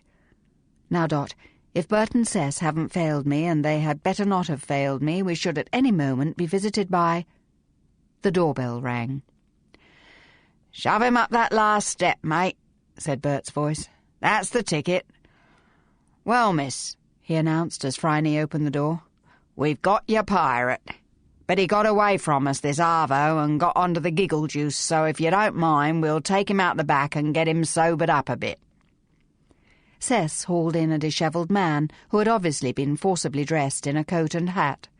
The coat was askew, and the hat was planted so far down on his forehead that he could not have seen out from under the brim. "Drunk?" asked Phryne, scenting a medicinal smell which she could not quite identify. "Worse. He did a sneak on us and got on the Fitzroy cocktails. Mrs. B in the kitchen? We'll get some coffee. We should have turned him over to the salvos, but you said 5 p.m, and 5 p.m. it is." "All right, Bert, dear. Carry on," said Phryne. The extinguished figure heard this, and threw really quite a good salute, which almost tipped him over backwards. "He's a sailor," said Dot. "My uncle says that as long as they can get up the gangplank and salute the bridge by themselves, they won't be booked for drunkenness, no matter how tipsy they are." "That's gone beyond tipsy, Dot," said Phryne. What's a Fitzroy cocktail?" Dot shrugged. "Only cocktails I ever heard about were Mr. Butler's, onions, frankfurters and hats," she said.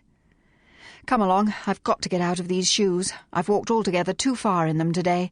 Tell me all about Anne and the cleaning lady, and I'll tell you all about Professor Keith's niece. By then, Bert and Cess ought to have emptied the grog out of their sailor and filled him up with strong coffee. I could do with some too." Phryne and Dot were sitting in the parlour discussing Miss Keith's desire to see some bright lights when Bert and Cess came back, escorting a shaking, damp sailor's ghost. They plumped him down in a chair and stood either side of him like cattle dogs that have brought in not only their target steer, but 3 other strays. "Here he is," said Bert with some pride. "Clean as a baby and sober as a judge. Miserable as a bandicoot, too," he added. "This is Pirates." He introduced the evanescent figure. "Say hello to the nice Sheila, Pirates." "Hello," muttered Pirates. "Hello. What's a Fitzroy cocktail, Bert?" "Metho, ginger beer and boot polish," said Bert. "Puts airs on your chest. While you still have a chest, of course. Trouble with Metho is it makes you into a dingbat, and he's well on the way to being dingbatted. But we was talking to him last night, and he knows what you wanted to know," said Bert righteously. "Then he will tell me," said Phryne. Something in the tone of her voice penetrated Pirate's alcoholic fog. He raised his head as though the weight of all those dead brain cells were biasing it like a bowling ball. Phryne looked into eyes which had seen too many horrors and had never been able to drink them away. "Tell me," she said, "about South China Sea pirates. I want to know about Bias Island, and about a woman pirate who runs it, and about how they take over a ship." "I was on the Sun Ming," said Pirates. "I can't never forget. I've been trying to forget ever since." "But for me, you'll remember," said Phryne. "Her name's Lei Choi San. Means mountain of gold. Good name." Pirates was about to lapse into semi-consciousness again when Bert held a cup of coffee to his mouth and he gulped. His voice strengthened. "She runs the whole of Bias Island. She's queen. She got a whole fleet of junks. They even take on big ships now. They took the SS Irene last year and would have got her away, but the Navy torpedoed her and got all the passengers off. And the SS Opsang, she disappeared. They say Lai Choi San's a tiny madam with a golden crown and a mean hand with a rifle. But I never seen her. I only seen what they did to my ship." "Tell me," said Phryne. As though he had been wound up like a music box, Pirates told the story of the Sun Ming. Bert noticed that the words, even the phrasing, were identical to the story he had told them the night before. The dreadful story of the Sun Ming had etched itself on the poor bugger's brain, Bert thought. You just put on the gramophone, and it played the record all the way through. Phryne listened, making notes. "What happens to the hostages?" she asked. "They call 'em Piao," said Pirates. His recitation had made him more confident. "Tickets, you know, like a lottery ticket. The family pay up. They let 'em go. No hard feelings." Phryne bit a fingernail. "What could interrupt this exchange?" "Nothing I know of. They have to deliver the package or they'll lose face. And trade. No one's going to give money to a pirate if he's not going to deliver the ticket back. The families might just talk to the British and get the Navy to drop in with a warship and burn the settlement. That's what they did last century. Set piracy back 50 years. Course, if Queen Lai wants your ticket, then you have to give it to her." "Why would she want him?" "I dunno. Fancy boy? Better offer? Some families might pay to have him killed if they don't like him. But your friend's been in China. They could have got rid of him there easy as kiss your hand. Terrible place now, China. Even the treaty ports are none too safe. Seems like a lot of trouble to go to just to get rid of one man." "Yes, it does," said Phryne thoughtfully. "What do pirates do with the ships? Burn them?" "Nah," said Pirates scornfully. He was on his 5th cup of coffee now. The strength of the brew was such that it had obliterated his trademark scent of methylated spirits. "They phantom 'em." "Ghost ships?" asked Phryne. "Phantoms," said Pirates. "They steal the ship, strip off all the identifying marks, repaint her, maybe change the superstructure so she don't look the same, and then they send off for a registered name in Algiers or Liberia. Then they doctor up some false logs in the new name. Chinese are real good at false logs. Then they take up a cargo contract from Onkers, say, or Bangkok, and deliver it, and then they sell the ship. She's got papers and a registration, and she's completed a cargo voyage, so it's Rybuck and they got a deal. Lot more money in your actual ship than there is in cargo, unless it's gold. Course, if the ship's a real rust bucket, they can just insure her for a lot and then scuttle her. Lot of good sailormen go down in insurance frauds. They say you can stand on the peak in Hong Kong and see one phantom for every 10 straight ships." "I see," said Phryne thoughtfully. An inkling was itching at her mind. Ordinary pirates wanted money for their ticket. They got it. A sound commercial transaction. We have something you want, and we will sell it to you for so much. But then the Queen of Pirates suddenly interrupts this time-honoured procedure, seizes the prisoner, and asks for the Lin family lands, breaking the contract with the original kidnappers. She would not do that without a good reason, because, as Pirates said, pirates need to be trusted to keep their word, or no one would deal with them. Did Lai Choi-san want to set up her own little kingdom in disintegrating China? Piracy seemed to be a good business with expanding horizons and many opportunities for increasing profit. Why should she leave it? The possibility of the Royal Navy visiting with big guns? Or had she fallen in love with Lin Chung? He was definitely worth the effort, and the Queen was a widow. For a person of this lady's acumen, that seemed unlikely. And why was the Lin family trying to kill Phryne? "Pirates, I want to employ you," said Phryne. "I've looked through the shipping list, and there's no sign of SS Gold Mountain. She was supposed to be on her way from Hong Kong, but she never arrived. I'm interested in what you say about phantoms. The cargo they would have stolen isn't of much value in Chinese waters, but would command a big price in Australia with one of the rival silk firms. So I want you and my colleagues here to comb the waterfront for Gold Mountain. Would you know her if she had been phantomed?" "Know her like the back of me hand," said Pirates, examining the back of his hand with great interest as though it were a novelty. "Did 2 voyages on her." "All right. I'm giving Bert drinking money for you.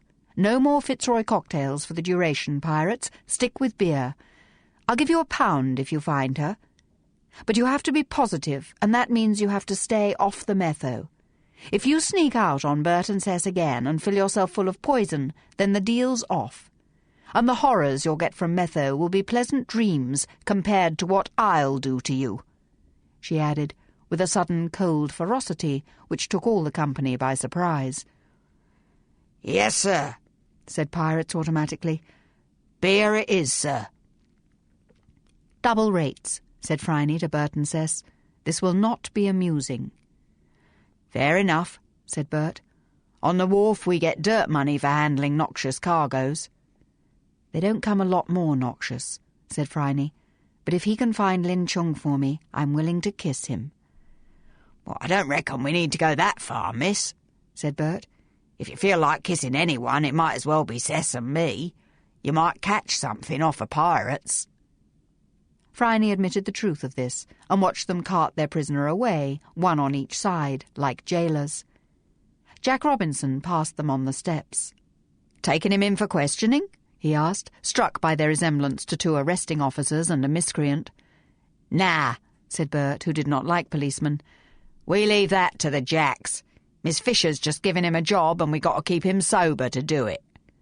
"Good luck," said Robinson, noting that their prisoner had all the earmarks of a man so far down the road to grog country that sobriety couldn't have reached him unless it was on the telephone. "Thanks," Bert grunted. As Robinson was admitted, he heard the drunk begin to sing in a high, sweet tenor, Show me the way to go home. I'm tired and I want to go to bed. I had a little drink about an hour ago and it's gone right to my head. Strange visitors, he commented to Dot. Another case, replied Dot. Come in and let's swap stories. I've been investigating, she informed the detective inspector. Did you like it? He asked. Sort of. It's interesting. But it takes a lot of front to just go up to someone and demand that they tell you all their secrets. I know, said Robinson, handing over his hat and coat to Mr. Butler. 10 minutes was enough to summarise the developments so far. So it's not the Keiths. We know their secret. It ain't Anne or the cleaning lady, or so Miss Dot says, and I trust her judgment. Dot blushed at the compliment. And here's the address of Desperate. Oh, well done, Jack, dear, exclaimed Phryne, shaking herself bodily out of Pirates' horrible, vivid narrative. However did you manage it? My chief and the Postmaster General play golf together, said Jack. I also brought what was in the safety deposit box in the Commonwealth Bank. The manager is another golf partner? Every Saturday, agreed Jack. If the chief takes up chess instead, like he's always threatening to do when he has a bad round, we'll be in dead trouble. Mind you, the chaps who've had to go and fetch him from the tee reckon that you can only look at his knickerbockers through smoked glass, so it might be a bit of a gain for the aesthetic life of Melbourne. But we had the key of the safety deposit box. They had to let us look at it. Good, said Phryne. I hope we have a will. We have. Drawn up by herself, I think. Typed on her corona. Documents don't reckon it's been tampered with. Trouble is, she leaves all her money to the Lost Dogs Home and the Presbyterian Church. Oh dear, not a lot of motive there, is there? I've heard of fanatical dog people, but I doubt they'd kill someone just to get the money. Though there have been a lot of dogs in this case. That awful beast Ping and Mrs. Corders McTavish. I don't think it's relevant, however. The only people we know who go to the Presbyterian Church are Mrs. McAlpin and... Are the Hewlands presbyters? We'd better find out. That reminds me, Dot, we need to look through the letters I brought home the first time. Which one, I wonder, was Mrs. Opie groping for? She's not in the clear. In fact, none of the cast is. Especially now we know that Miss Lavender used her knowledge of someone's secrets to put pressure on them, said Dot. That's not a good idea.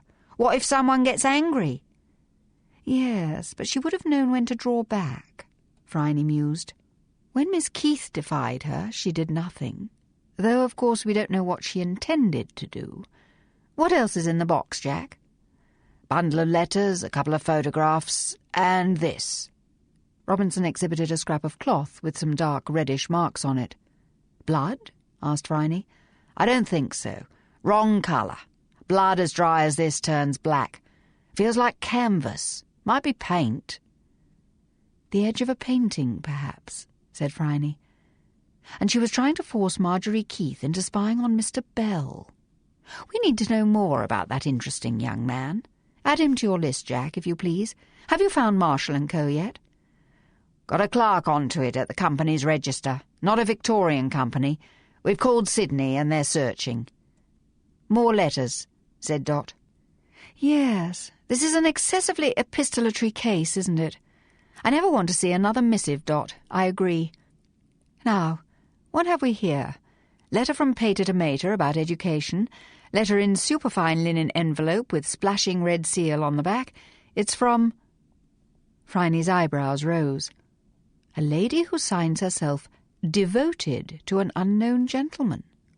Nice turn of phrase, if a little gushing. If I can't see you and touch you, I go cold and blank. The world turns grey and the people are all sad. Even the birds do not sing, the fish sleep in the water, and the trees shed their leaves in the autumn of your absence. Lacking you, I have nothing at all. Not Miss L's writing, posted in Sydney. Is that why you're looking there for the company, Jack? Partly. It's always a next step. Letter from Devoted, complaining of her lover's cruelty in staying away so long across the sea. How provoking, she doesn't say which sea. Not much to identify the lover. Chestnut hair, eyes like stars. Come back before the vine bears grapes. Dot gave a squeak of excitement. Miss, it sounds like she's talking about the garden at Tintern Avenue. Fish in the pool, leaves on the tree, the vine. Miss Grigg has a vine. And I cannot imagine Miss Grigg writing this, Dot, though love makes poets of us all, I believe. Miss Gallagher, suggested Robinson. Bingo, said Phryne. Just her style. Check it with her handwriting. But the letters are not recent. Postmark's illegible, but I can just see the 26 at the end, 2 years ago. One would have thought that the lover would have come back across the sea by now. Maybe he has, said Robinson. But Miss L. kept these letters for a reason, we may be sure of that. True, and tied with a blue ribbon. And what we have here is a bundle of bills of lading for the Melbourne waterfront. Marshall & Co., delivery of various crates containing, and I quote, art objects. Dispatch note says, origin, Napoli. Marshall & Co. buy things from Naples. Seems an unobjectionable practice. Depends on what they buy. Would it be drugs, perhaps? Asked Robinson. Perhaps. Is Italy a well-known source of illegal drugs? No, miss, don't have to be. Drugs from other places come into Naples, a rough port, they say, and they are transshipped here. It must be something illegal, Dot pointed out, or Marshall & Co. wouldn't be paying Miss Lavender to keep quiet about the trade. True. Well, Jack, thanks for the display. I'll go and see Desperate tomorrow. Then, observing Dot's disappointed face, she said, or rather, I will go to Women's Choice, where they should be all relaxed because the paper's gone off to the printer. I'm meeting Madame Fleury there to start remaking the Worth. Dot will go and see what happened to Desperate. Poor girl. Will that suit? Yes, thanks, miss, said Dot. You keep looking for Marshall & Co. and get Mr. Bell's service record, and I'll go over those letters and find Mrs. Opie's. Someone is fibbing to us about what went on in that garden the night Miss Lavender died, Jack. Of course they are, Miss Fisher. But the fact that they're lying doesn't make them a murderer, and we've made some progress to tell the chief. At least we're getting a better idea of who it wasn't. That's what my mother used to say, said Dot. You always find the thing in the last place you looked. Because that's when you stop searching, said Jack, and took his leave. When he'd gone, Dot brought the box of letters and sat down next to Phryne as instructed. Look at me, said Phryne. You're sitting on a rustic bench, and it's nearly dark, so you can't see, and in any case you don't want me to notice that you're feeling around in my, property. Feel over the letters and take out each one which seems different. Dot rummaged for a few minutes and produced an unusually large envelope, a very small one with an elaborate seal, and one embossed with forget-me-nots. And this one, I suppose, said Dot. It's the same size as the rest, but it's ripped at one corner. Good. Now what have we here? This one is about dry hair. This one is about greasy hair. This one is about gynecological problems. Scrub those. This is the one about the difficulty of growing primroses in an Australian climate that has Refer Agricola on it. Keep that aside, Dot. And this is the one, said Phryne. My child will not sleep, and my husband doesn't understand. That's been Mrs. Opie's burden all along. Small envelope with raised forget-me-nots all over it. We'll need to match the handwriting and the stationery. There's a draft of Mrs. Opie's floating around the office at this moment. All right, that's enough for one day. We need a good dinner, Dot. What has Mrs. Butler made? Cold steak and kidney pie, miss, and I think there's ice cream for dessert. Good, said Phryne. We will enjoy that. Despite a lurking memory of horrors, she did. Dot, excited by her elevation to fellow sleuth, was chatty, and the girls came back from their self-imposed exile in the kitchen, not bringing Molly the puppy, who was still unsafe on carpets. Ember floated in, curled his black length into a chair, and allowed Phryne to scratch behind his ears. After dinner they played a game of cards. Jane, who had been taught the rules and technique of poker by Burton Cess, won 2 boxes of matches, match by match. The only diverting aspect Phryne could see in playing with Jane was wondering how long it would take you to lose your undergarments. The girls went to their room to do their homework. The knock came not at the front door, but at the parlour window. Tap, tap, a pause, then Tap, tap, tap. Phryne turned off the light and opened the French window, and Li Pen wafted through. "Good evening," said Phryne. "Silver lady," said Li Pen, bowing. "Will you have tea?" "I will be missed if I am away too long," he said. "I came at your orders, Silver lady." "Are you familiar with the practice of phantoming a ship?" she asked. "You think that this has happened to Gold Mountain?" "Yes. I hoped that they might come back to Melbourne and try to sell the silk. They might even be bringing Lin Chung back. If Madame Lin can prevail on the family council to hand over the land, the pirates will need to have him on hand to exchange, and they can improve the shining hour by selling your silk to a rival." "Your mind is, as always, of the finest calibre," said Li Pen. "I found a man who sailed on Gold Mountain who thinks he can recognize it, no matter how they may have altered it. Burton Cess and this man will be combing the waterfront for it. When they find it, I will call for you, and we can take some action." "You have not considered how illegal this action might be?"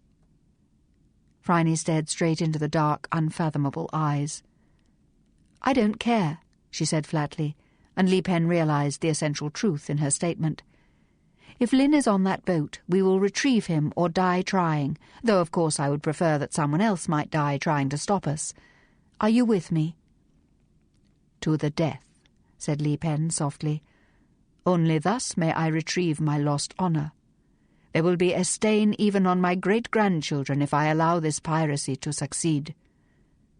"Tell me about Lai Choi-san. What did she want with Lin?" "I do not know. She is a small woman, much your own size. She wears very fine garments. She is ruthless and obeyed without question. Her punishments are feared. She rules her pirates with a rod of iron. The rape of a female prisoner, for instance, is punished by the castration of the whole crew of the offending junk. Female prisoners who cannot be ransomed for sufficient profit are sold as concubines or killed. She is very successful. When the first pirates released us on payment of the ransom, she had us seized on the shore and conveyed to her palace. There she ordered these marks to be set on me. There she kept my master." "Isn't this unusual behaviour for a pirate? Why would she want land?" "I do not know. I can only think that she wishes to retire, or that she is acting on behalf of someone else. She is rich enough to buy as much land as she wants in China, so I think it is reasonable to assume that she is acting on instructions, however unlikely that may seem." "Who wants to kill Lin? And moreover, who in the Lin family wants to kill me? They've been lining up lately." "I know of no orders about you," said Li Pen, taken aback. "Madame Lin would not issue such orders, Silver Lady. She might not approve of your association with Lin Chung, but she would not order an assassination." "Sounds like an attempt at a takeover, doesn't it?" mused Phryne. Li Pen raised an eyebrow. He was not familiar with the term. "I mean, it sounds like one company attempting to force another company to sell its assets at less than their market value. Who is mounting a takeover on the Lin family in China? Because they've suborned this pirate queen, and they've been trying quite hard to kill me." "I will think about this," said Li Pen. "If you need me, telephone this number and say to the person who answers, 'Li Pen, Gao Meng A,' and I will call you." Phryne took the piece of paper, repeated the phrase to his satisfaction, then wrote it down phonetically. He congratulated her on her mastery of Cantonese, apparently without irony, and vanished through the French window like a phantom. Phryne sat in the dark, watching the moon. Lin Chung was not there.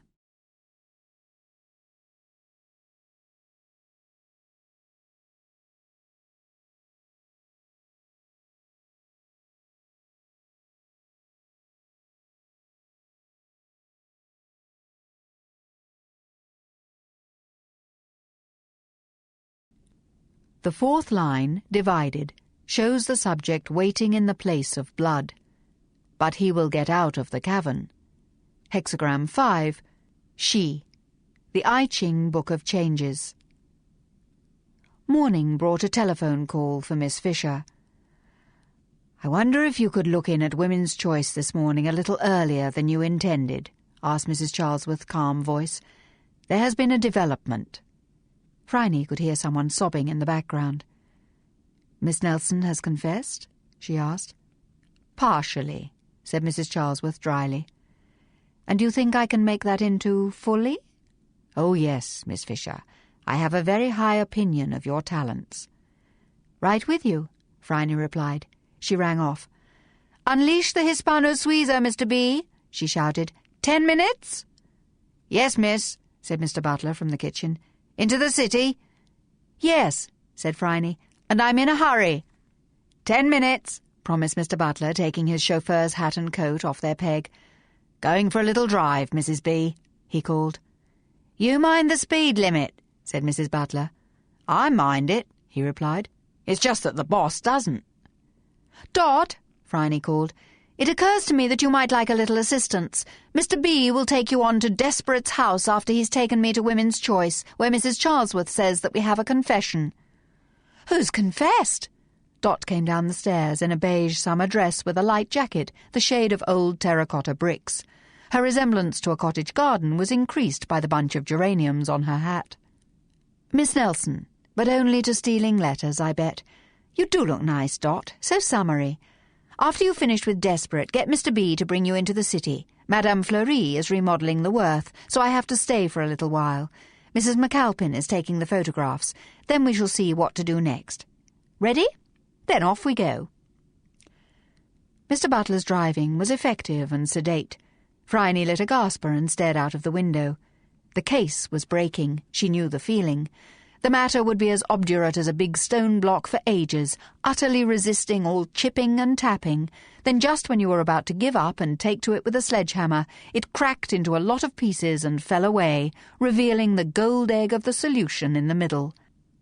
Feeling that she had extended her metaphor beyond its coefficient of expansion, she blew idle smoke rings all the way to the city. Dot reread the address, written in Jack's policeman's handwriting, which was square and easy to read under cross-examination. Desperate, otherwise known as Mrs. Robert Green, Christian name Alexandra, had lived in Seddon, a respectable suburb between Footscray and Yarraville, on the other side of the river. She had died in a manner still under examination by the coroner's court. She had left 2 children and a husband. Her maiden name was Hewland. Hewland? An uncommon name. But the first rule of detection, Dot's novels had told her, was not to leap to any conclusions. Of course, the detection methods of Miss Phryne Fisher consisted of leaping to any available conclusion and then following the fancy wherever it led. That seemed to work just as well. The rule appeared to be that as long as one was pursuing some line of inquiry, one would reach the end in the end. Phryne alighted and blew a kiss to Dot. Mr. Butler inched the huge car down Hardware Lane and into Burke Street, making an illegal right-hand turn and heading for Spencer Street, the Swamp Road, and Seddon. Dot brooded. Phryne ran up the steps to Women's Choice and found a room full of women working very ostentatiously at their proper duties. They reminded her of a room full of schoolchildren warding off fate. A litany of grief was audible from Mrs. Charlesworth's office. "She said that you should go in right away," said Miss Grigg, wiring a magneto with precision. Miss Gallagher, beside her, was copying recipes and keeping her head down. Miss Prout was typing, Miss Phillips sketching an Art Deco pot, Mrs. Opie feeding Wendy ice cream, Mrs. McAlpin cleaning slides, and Mr. Bell brushing and sorting a box of bulbs. "What's going on?" whispered Miss Herbert. She had come into work wearing higher heels and more makeup than usual for her debut as a model, and found something which sounded like the wailing women of Willow Glen, as described in the ghost stories she had been reading. "I'll let you know when I find out," said Phryne. Mrs. Charlesworth directed Miss Fisher to a chair and showed her Exhibit A, Miss Nelson's letter-book, Exhibit B, the empty envelope from Desperate, and Exhibit C, Miss Nelson crying her eyes out, a pulpy lump of misery. The girl had a crumpled handkerchief in her fist and an inexhaustible supply of tears. "Tell Miss Fisher what you told me," said Mrs. Charlesworth. I took the exciting letters out of the pile and kept them, sobbed Miss Nelson. Why? asked Phryne. Because they were interesting, said Miss Nelson. And then what did you do with them? I put them in the dead letter binder to be thrown in the fire, said Miss Nelson. Well, that's true enough, said Phryne. And you extracted Desperate's letter and re-glued the envelope. Why did you do that? Miss Nelson gaped, puffy-faced, and did not answer. Who asked you to do that? Prompted Phryne. Miss Nelson shook her head. You won't tell? What has she got on you, girl? Blackmail's a crime, Miss Nelson. You aren't expected to keep silent if you've been pressured. What was it? A small theft? Took a pair of scissors home, did you? Or a boy? Or a phone call? Tell me, said Phryne compellingly. I promised, Miss Nelson burst out. I promised I wouldn't tell. I gave my word. There's a good girl, said Phryne gently, calling forth another burst of tears. It's all right, I understand. So does Mrs. Charlesworth. We recognise the pure adolescent honour which drove Joan to the stake, inconvenient though it is at this juncture. Now you stay here. I won't be a moment. Both Miss Nelson and Mrs. Charlesworth nodded. Phryne went out and shut the door behind her. Poor little creature, she said carelessly to the office at large, bending her head to light a gasper. Plenty of backbone, but she broke at last. From a standing start, Phryne then executed what the ballet russe would have recognised as a grand jeté, arriving at the door to the stairs a microsecond before Miss Prout. Miss Grigg noticed with admiration that Miss Fisher's cigarette was alight. She had the reflexes of a cat. "Urgent appointment, Miss Prout?" she asked, waving the sobrani in a hypnotic pattern inches from Miss Prout's nose. "You will shortly have one at the Labour Exchange, I think. Come along. I know all, at least most. Mrs. Charlesworth, however, doesn't, and your staunch accomplice didn't betray you. She was willing to be sacked in disgrace to protect you, which is one of the most disgusting things you have done." "You can't keep me here," gasped Miss Prout. "Can't I?" Phryne grinned. Miss Prout took an involuntary step backwards. Phryne nudged her into a chair and perched on the desk beside her. "Fetch Mrs. Charlesworth," she told Miss Gallagher, who obeyed instantly. "Now, Miss Prout, we are going to have an éclaircissement. I want to know all about this, and I am going to be put fully in the picture, or I shall arrange for you to spend a few nights in a cell under suspicion of murder." "Murder?" Miss Prout paled to the colour of a Rosa Gallica. "Miss Lavender received death threats because of your interference," said Phryne. "I'm sure that Detective Inspector Robinson will see it my way. Miss Lavender being, as you know, very dead." Someone in the room was holding their breath. Phryne, facing Miss Prout, tried to triangulate. Who was under such tension that they weren't breathing? Only the ears of a bat could detect them. Mrs. Charlesworth brought the sobbing Miss Nelson into the main office and planted her down in a chair. Miss Gallagher offered her another handkerchief. Wendy, with that curious empathy which children sometimes show, put a sticky hand on her skirt. "All right, Miss Prout. Your accomplice has stuck to her guns and refused to name you, but you gave yourself away. Do you hear, Miss Nelson? When Miss Prout speaks, you may speak.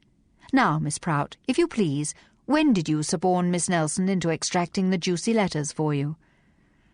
6 months ago, said Miss Prout sullenly.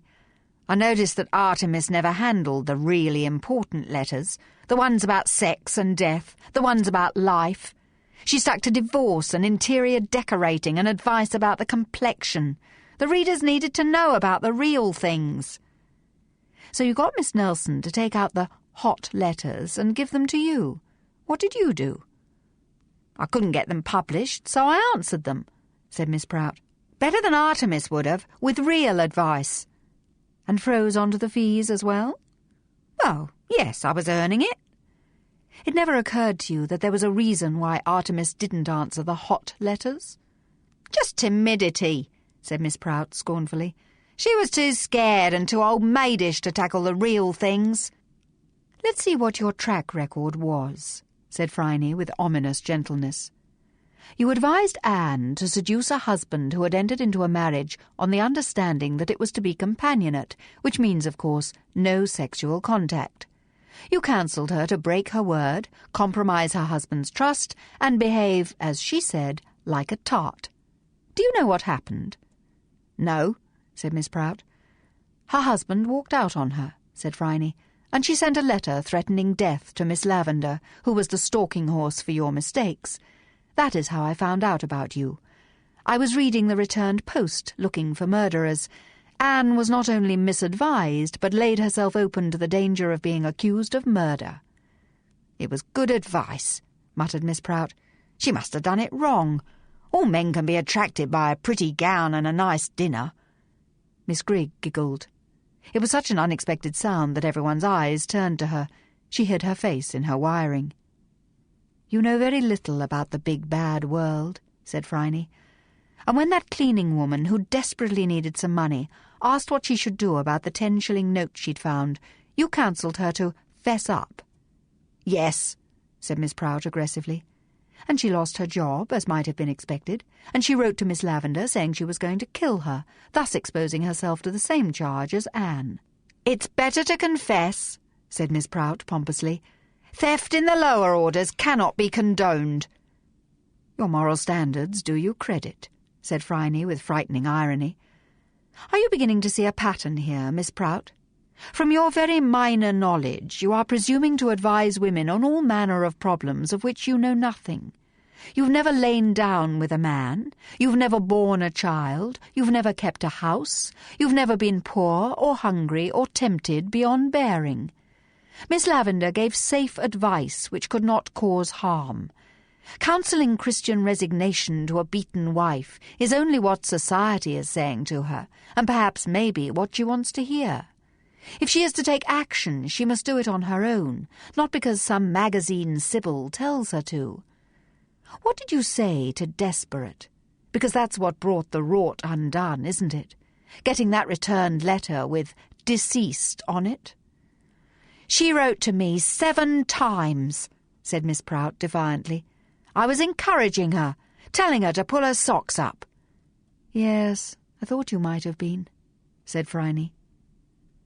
The rest of the office was staring at Miss Prout in silence. She looked around for the first time, from face to face. Miss Gallagher avoided her eyes. Miss Herbert stared at her in horror. Mrs. McAlpin looked disgusted. Miss Phillips blank. Mrs. Opie nervous. Mr. Bell ironically amused. Miss Grigg, after her lapse, kept her regard on her magneto. Miss Prout's gaze was drawn to Mrs. Charlesworth's face. For the first time the younger woman registered fear. Her defiance drained away. Mrs. Charles was beside herself with rage. "Get out!" she said through her teeth. "Pack your things and get out! Your actions have brought women into danger and my magazine into disrepute. You are a fool. What's more, you are a malicious, hot-headed, self-important fool. You have influenced the most easily led of my staff to betray her duty and expose my magazine to calumny. Who will believe in our assurance of confidentiality now? If it had not been for Miss Fisher, you might have continued in this course and caused more deaths. Why did Miss Lavender give anodyne advice? Because that is the only safe advice to give. Even the Delphic oracle wrapped her words in obscurity." "But what will I do?" asked Miss Prout. Mrs. Charlesworth grew another inch in height and said, "I do not care. But if you are not out of my office in 10 minutes, I shall—" "Call the police?" sneered Miss Prout. "They'd like to hear what I have to say." "Would they?" asked Phryne. "Tell me, what have you to say?" "About all this," said Miss Prout, growing desperate. "About the letters." "Is there anything else about the letters to which you would draw my attention?" "I wasn't the only one who took letters out of the book." "Oh? Who else?" "All of them." Miss Prout made a broad gesture. "If there was a gardening letter, it was sent to me," said Mr. Bell in weary explanation. "If there was an inquiry about childcare, it went to Mrs. Opie, and so on. Is that what you mean, you silly woman?" "So all of you wrote replies to letters relating to your special interests," said Phryne. "Nothing else to tell the cops, Miss Prout?" Miss Prout subsided, shaking her head. "Right then, off you go," said Mrs. Charlesworth. "Miss Phillips, make up her pay. Miss Grigg, make sure that she only takes what is hers." "I'll help you with your things," Phryne offered. Miss Prout, who seemed stunned, allowed Phryne to assist her with a large straw basket and a handbag. Miss Grigg, embarrassed, had nevertheless watched it being packed. It contained no letters or documents. Miss Phillips handed over a small envelope containing her pay up to that day, calculated on the outside in black ink. From the exclusion order to the stairs, Miss Prout was out of the office in under 10 minutes. Behind her, Phryne felt the tension ease. Whatever the person had feared had not come to pass. Phryne hefted the basket, looked both ways in case of Chinese assassins, and helped Miss Prout across the road and into a tea shop. "I only wanted to help," wailed Miss Prout, the full horror of her situation dawning upon her at last.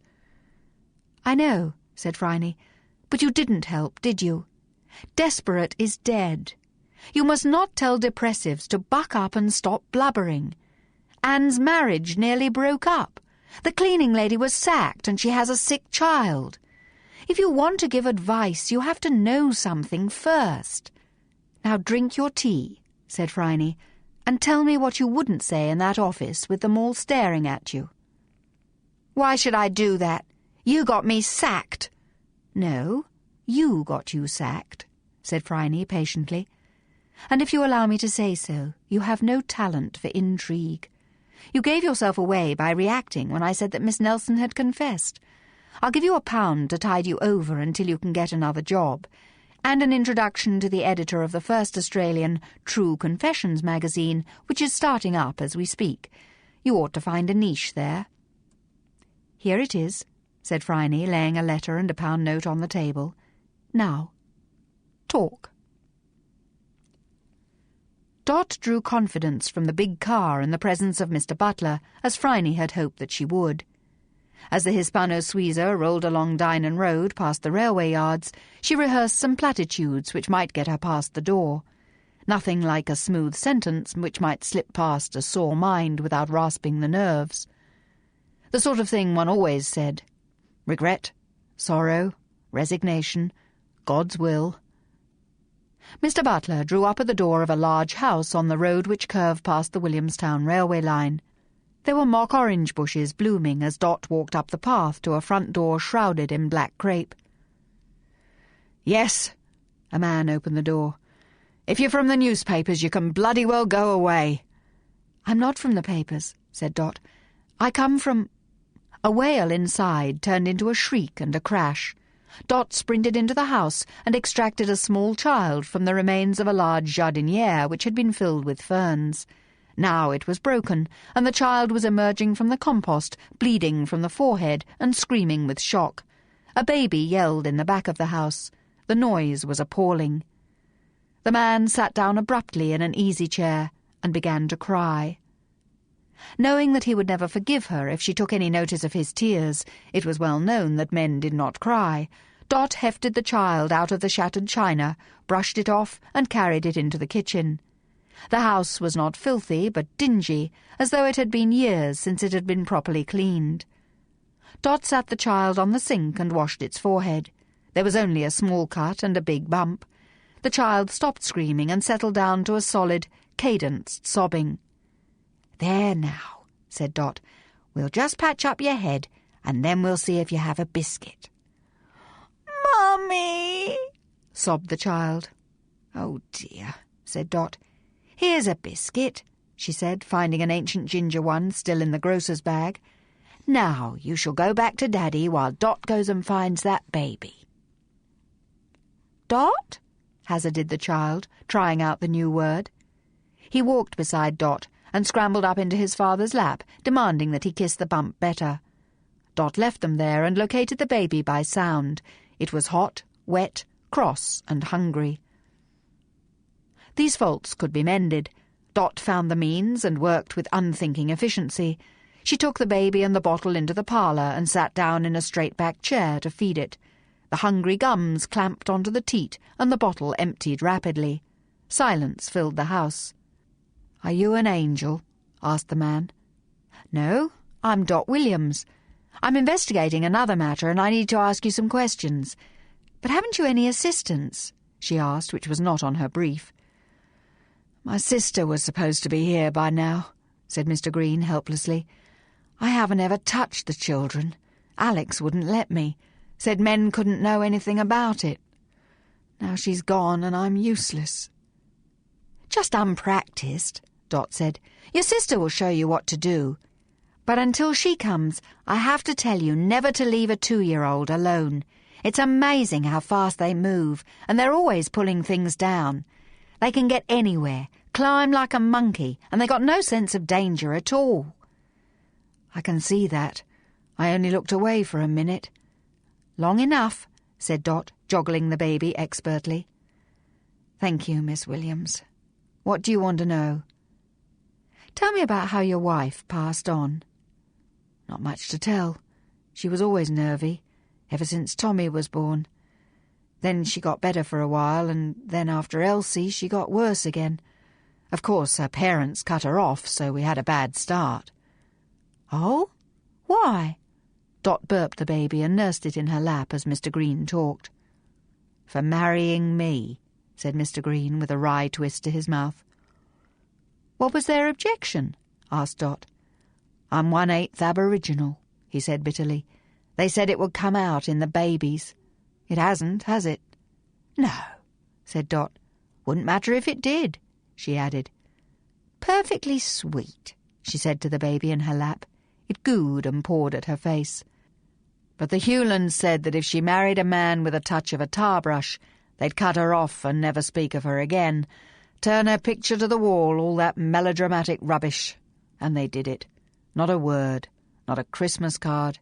Things she sent to them came back, refused by addressee. It upset her, though she said it didn't." "That's terrible," murmured Dot. "But she was all right until the babies came. She kept finding some traces of blackness in them. The palms of their hands were too pale, their eye colour changing from blue to brown." "All babies do that," Dot told him. "She wrote to that bitch Artemis from some women's magazine, and she believed the answers when she wouldn't believe anyone else. Artemis kept telling her that it was nothing, just a passing mood." "Did she keep the letters?" "I burned them," said Mr. Green savagely. "Artemis told her to ignore the doctor who told her to go and talk to a psychiatrist because she had postnatal depression. So she refused to go. When I took her to see the man the doctor recommended, she screamed at me that I was trying to lock her up in the madhouse." "How did you feel about that?" asked Dot. "I was angry. I lost my temper. I told her that if she didn't do something to help herself, I would send her to the hospital. I shouldn't have said that. But the house was always dirty. There was never anything to eat. I couldn't bring anyone home. The children were always grubby and crying. Some days she didn't even get out of bed, and I'd come home to the babies screaming and nothing to give them. And then she wouldn't let me help. She'd drag herself out of bed in her old nightie and haul herself around the house, dropping things and crying, almost as though she was doing it for revenge, almost as though she hated me." "She didn't hate you," said Dot. "Then one day I came home, and the babies were crying and the house was filthy, and I stormed up the stairs to yell at her, and she was dead and cold.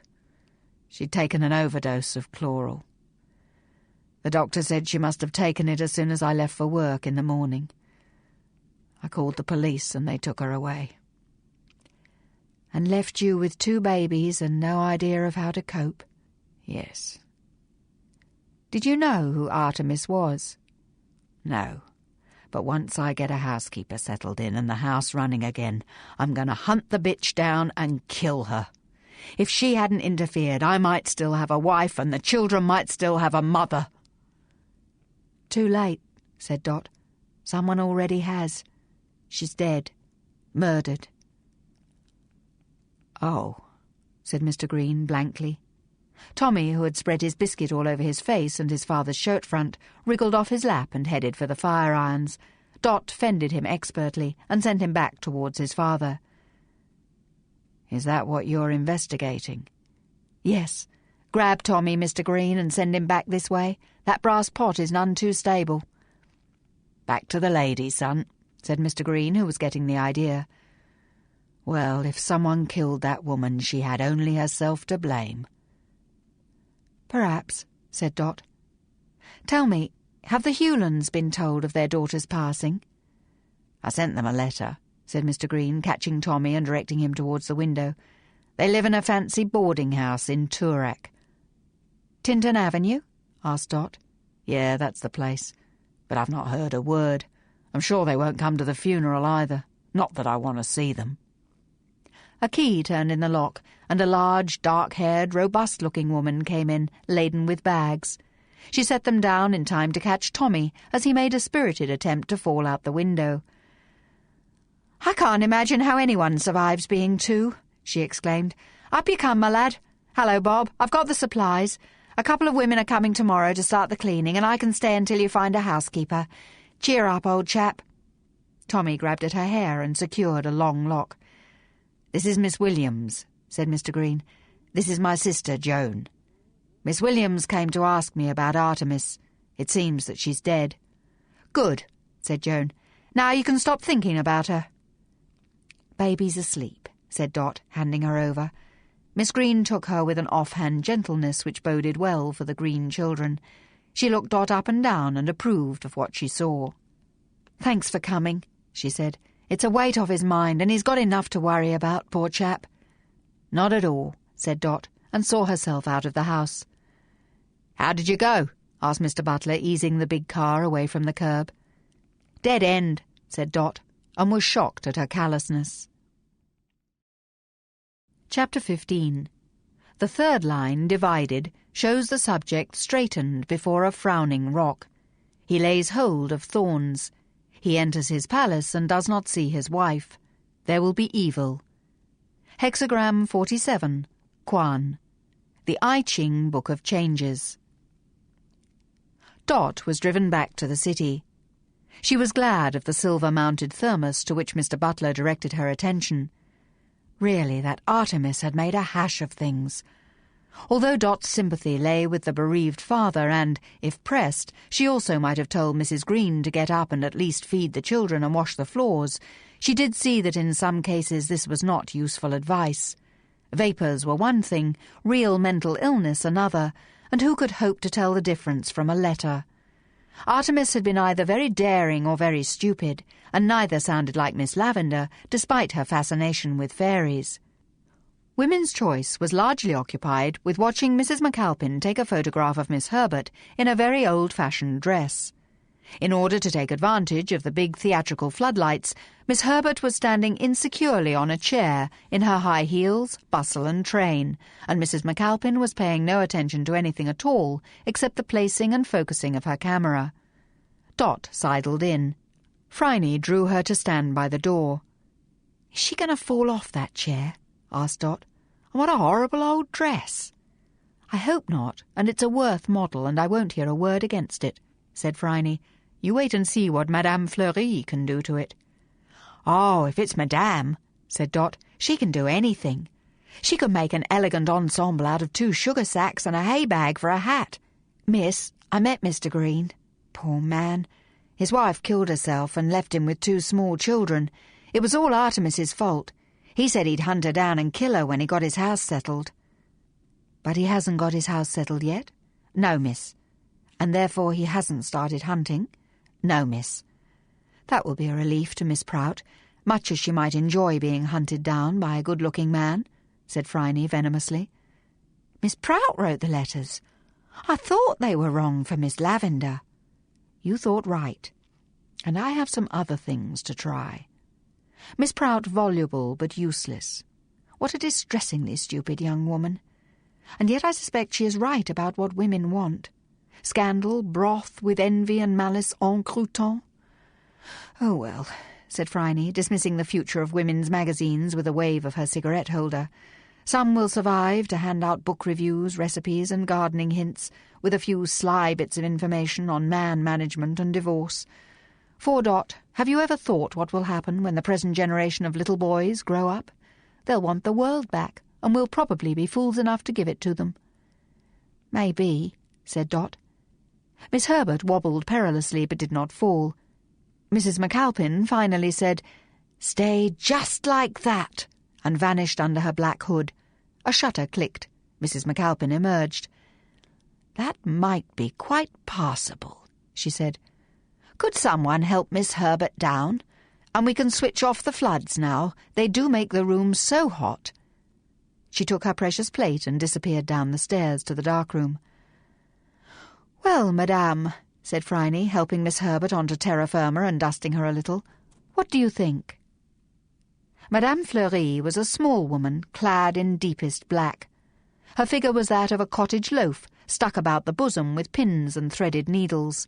Scissors hung at her belt on a piece of tape. Her hair was drawn straight back into a chignon. She was brisk, intelligent, and an acknowledged priestess of the mode, which she served with grim devotion. She had been head forewoman in the atelier of Poitou when she had fallen in love with an Australian soldier as he rode through the Champs-Élysées with feathers in his hat. She had followed him to Melbourne. Such, as she liked to say, was the power of l'amour, for she still missed Paris badly, especially in the autumn. The aged Frenchwoman clicked her tongue. "The muslin is inutile and must go. Then we unpick a little. Such stitching, it seems an offence. And then we relay the fabric over your model. We can use the beaded front panels, yes, they will do." "I'll leave you to it," said Phryne. "You see here," said Madame Fleury, "the fabric has been discoloured by sunlight. It has made a charmant effect, turning the red towards blue. We shall use it." Something chimed in Phryne's head. There had been something out of place in Miss Lavender's wee nook. What had it been? Among a sea of pink, something of another colour. The connection refused to be made.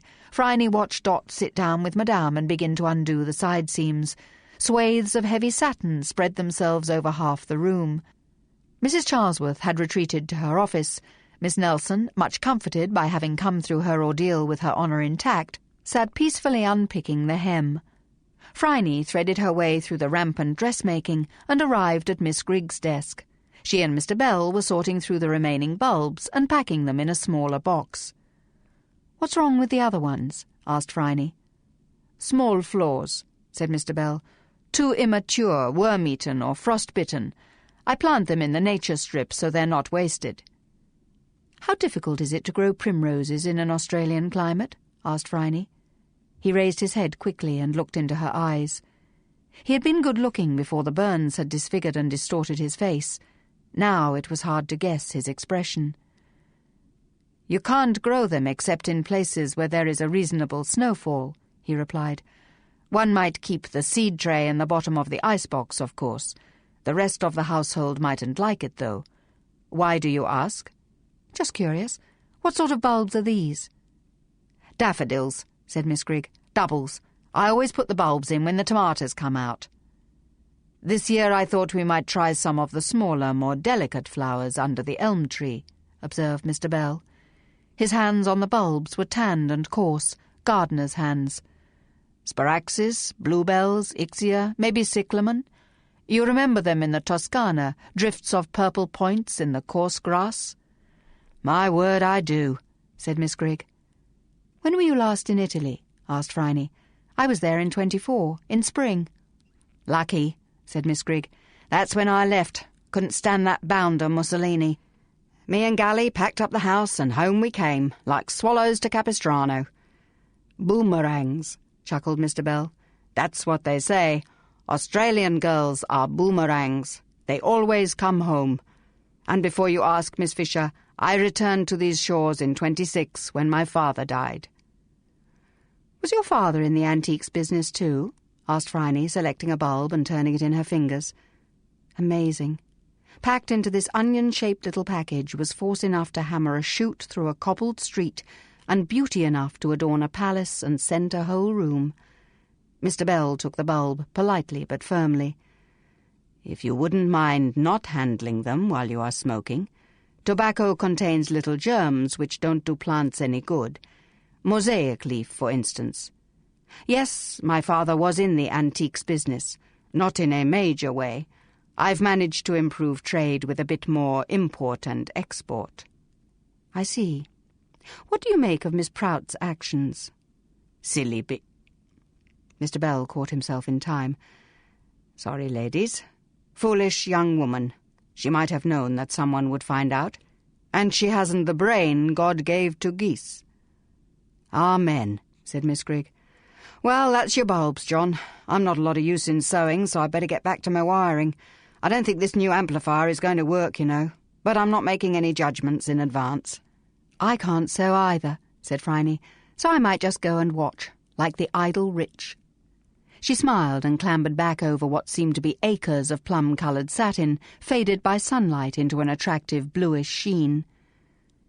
An idea had taken root and was growing like one of Mr. Bell's bulbs, but premature action would ruin all. She needed the information from the company's register in Sydney. In the meantime, she would go and talk to the Hewlands about their dead daughter.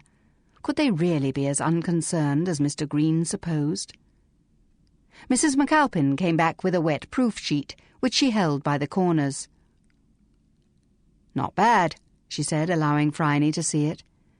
"You have this remarkable talent for revealing the soul of the model," exclaimed Phryne, peering over her shoulder.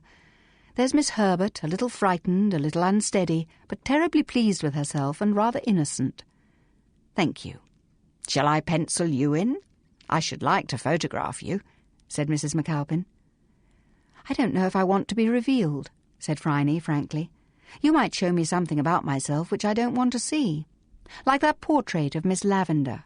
And I would have said that you liked her if anyone did." "That is true," said Mrs. McAlpin. "I did. But the camera sees things differently. And in your case, Miss Fisher, it won't show you anything you didn't know was there. I fancy it might have come as a surprise to Miss Lavender, though." "Yet she kept the picture," wondered Phryne. "It was a good picture," said Mrs. McAlpin. Miss Herbert, invited to inspect her likeness, gave a squeal of delight. Mrs. McAlpin plastered the picture against a bundle of advertising spills to dry.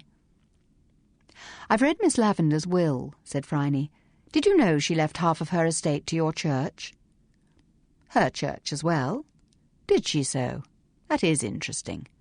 Poor Marcella, trying to buy her way into heaven. Not that others haven't had the same idea." Phryne collected the letter-book, retrieved Mr. Butler from downstairs, and had herself driven to Toorak. Mr. and Mrs. Hewland were sitting in their absolutely clean, absolutely neat front parlour when Phryne came calling. Both pairs of calm eyes turned on her as she was shown in by Mercy Porter. "I have come to offer condolences on the death of your daughter," said Phryne.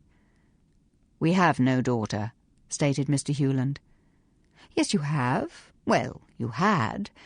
I'm talking about Alexandra, the one who married Mr. Green and gave you 2 fine grandchildren," said Phryne. "Bastard slips shall take no root," said Mr. Hewland. His face was as responsive as a terracotta Etruscan warrior. Beside him, his wife nodded in agreement. "Unless there's something you're not telling me, she wasn't a bastard. She was your legitimate daughter. She developed postnatal depression and drank chloral to cure it, which it has. You must remember," Phryne urged. "No," said Mr. Hewland, with a curious martyr's smile beginning to dawn on his stony face. "We have no daughter. A young woman who was related to us married against our wishes to a man from an inferior race. Thus she demonstrated that she was not of our blood, and we cut off all contact with her and her debased brood. Thou art cast out of thy grave like an abominable branch," he added for emphasis. "Well, in that case," said Phryne, on whom scripture lessons had not been wasted, "all I can say is, Though I speak in the tongues of men and angels and have not charity, I am become as sounding brass or a tinkling cymbal. 1 Corinthians 13, verse 1, and I will bid you good day. I will see you out, said Mrs. Hewland. Once she was out of sight of her husband, Mrs. Hewland grasped Phryne's arm. How did she die? Was it suicide? More like an accident, said Phryne. She was so depressed that she wouldn't have remembered how many swigs she'd taken from the chloral bottle. Her husband is coping, but the children, who, by the way, are as white as I am, no shame to them if they were not, could do with a grandmother. Mrs. Hewland dragged in a deep breath. She sent me a photograph. I steamed open the letter before I sent it back. Why didn't you keep it? Mr. Hewland would not allow it. If he felt that I was carrying on a clandestine correspondence, he would be very angry. And the doctor says that he'll die if he bursts an aneurysm. I can't let him upset himself. Perhaps after... Phryne knew what was being inferred. After Mr. Hewland had gone to his narrow and unpleasant version of heaven, Mrs. Hewland might dare to see her grandchildren as she had not dared to see her daughter. "Why do you stay?" she asked, not expecting an answer, but anxious to be out of this suffocating air of piety, which meant retrieving her arm, which Mrs. Hewland still gripped tightly. "The wife should be in subjection to her husband," quoted Mrs. Hewland with St. Paul, who was also low down on Phryne's list of favourite people. She walked back to the car, murmuring Hilaire Belloc's epitaph on a Puritan. He served his God so faithfully and well that now he sees him face to face in hell. "What was that, Miss Fisher?" asked Mr. Butler. "Nothing at all, Mr. B," said Phryne. "Drive on." At 4 o'clock, Phryne received a message from Bert and made an appointment. At 4:15 she telephoned Lee Penn and gave her password. At 4:30 she gave orders for an early dinner and refilled her flask with old brandy. Bert and pirates had found the SS Gold Mountain. "I knew as soon as I heard its name," she told Lee Penn when they met on the dock. "Which is?" "SS Apu," said Phryne. "Ah," said Lee Penn, "the famous pirate. That was unwise of them. I have heard of an offer of silk of very good quality at a very low price. The merchant's name is not given. The auction is tomorrow." "Then we had better do something about SS Apu tonight." Lee Penn inclined his head. It was 9 o'clock. Bert whistled. Phryne and Lee Penn crept along the wet black tarmac of the dock. Slab-sided ships rose and fell gently on the ebbing tide. Rain scattered, making a rattle like small shot. Phryne tightened the scarf over her head. She was dressed in the loose black pyjamas worn by Chinese sailors, and her hair was plastered flat by a broad bandana. She could not hear Lee Penn's feet on the asphalt, but that was to be expected. "She's the same," said Bert quietly. "Had it from Pirates himself. She's been painted green and yellow, and her superstructure's been gussied up a bit, but it's her, and Pirates'll swear off the grog if it ain't. What are you going to do now, miss?" "Can you find out if her crew are still aboard?" "Most of 'em will be in the flesh pots by now," said Bert, "bar a night watchman and an officer." "I want you to distract them," said Phryne. "Cess can wait in the taxi and keep the engine running. We might want to get away quite fast." "How?" asked Bert, spreading his arms wide in a gesture of entreaty. "Ask for passage. Ask for a job. Complain about the rats. Pretend you're drunk. Try not to annoy them so much that they throw you in the river, but if they do, I'll pay you double. That's the Gold Mountain, and if Lin Chung is aboard, I am going to find him." Bert, who was about to call upon his maker to deliver him from unconscionable demands from stroppy Sheilas, decided not to on receipt of a 50-megawatt glare from those strange green eyes. He felt a moment of gentle Christian pity for whoever tried to stop Miss Fisher from retrieving her chink, and began staggering along the dock, singing, "Roll me over, even though you've never done before." "Roll me over," whispered Phryne, "in the clover, and you'll never be a maiden any more." She had sung it to Lin Chung, and been surprised when he joined in the chorus. "Miss," asked Li Pen, "are you ready? Let's go. How do we get on to the ship?" "Hawser," he grinned. "If the rats can do it, so can we." "Squeak," agreed Phryne. The hawser was as thick as her waist. She crawled along, grateful for the soft shoes which allowed her feet to flex. The hawser swung a little, and the ship moved, adjusting herself to this extra weight. Bert was bellowing, "Roll me over," at the top of his voice, and two people were demanding in fluent Cantonese what in the devil's name he thought he was doing, waking respectable seaman at this hour with his drunken round-eye bawling. This didn't mean a lot to Bert, who kept singing, mounting the gangplank so clumsily that it creaked and swayed. Phryne reached the gunwale, arched and caught the side, then went over in one fluid leap and crouched, out of sight of the gangway, a black puddle in the night. Li Pen dropped beside her. He touched her shoulder, and she followed him as he slid to the open companionway and went down, turning sharply to the right and into a 'tween deck. The ship was crammed with cargo. There were corded boxes and bales of silk. Li Pen glided through the darkness. Phryne found that if she shut her eyes, some sixth sense prevented her from colliding with anything as long as she moved with the same gentle self-assurance as warm air. She began to feel invulnerable, invisible, as the argument went on overhead, and nothing moved in the bowels of the ship but Li Pen and Phryne and a few rats. Working lights were on in the companionways, giving a dim, unreliable light. Li Pen opened doors gently, scanned the contents and closed them again. Crew's quarters, squalid and depressing. More boxes and bundles, strings of partially dried fish, bundles of herbs which stank so foully that their only use could be in a witch's brew of henbane and mandragora. Nothing moving, nothing breathing. And overhead, Bert must have been running out of arguments by now. She touched Li Pen. "Split up," she mouthed. He thought about it, then nodded. He pointed to Phryne, and then the floor, to himself and the smoke-raddled ceiling. Very well. Phryne would go down and Li Pen up, presumably to cope with the argument above. Li Pen vanished like a mosquito who has provided an appetizer for a carp. Phryne searched for a way to go down. To find the ladder, she had to creep back across the 'tween deck and up the other side. The air was thick with stenches, man-made and machine-made. Twice she halted and grabbed her upper lip to stop a sneeze. Then she found the engine room. A drunken engineer was asleep on the floor, flat on his back, snoring like a whole orchestra. Phryne slipped past him, looking for another way out. There was none. If the Gold Mountain, Apu, went down and the crew couldn't leave by that one ladder, then they would drown along with the rats. The ship was alive with rats. The slumbering man gave a cough and a grunt. Phryne froze.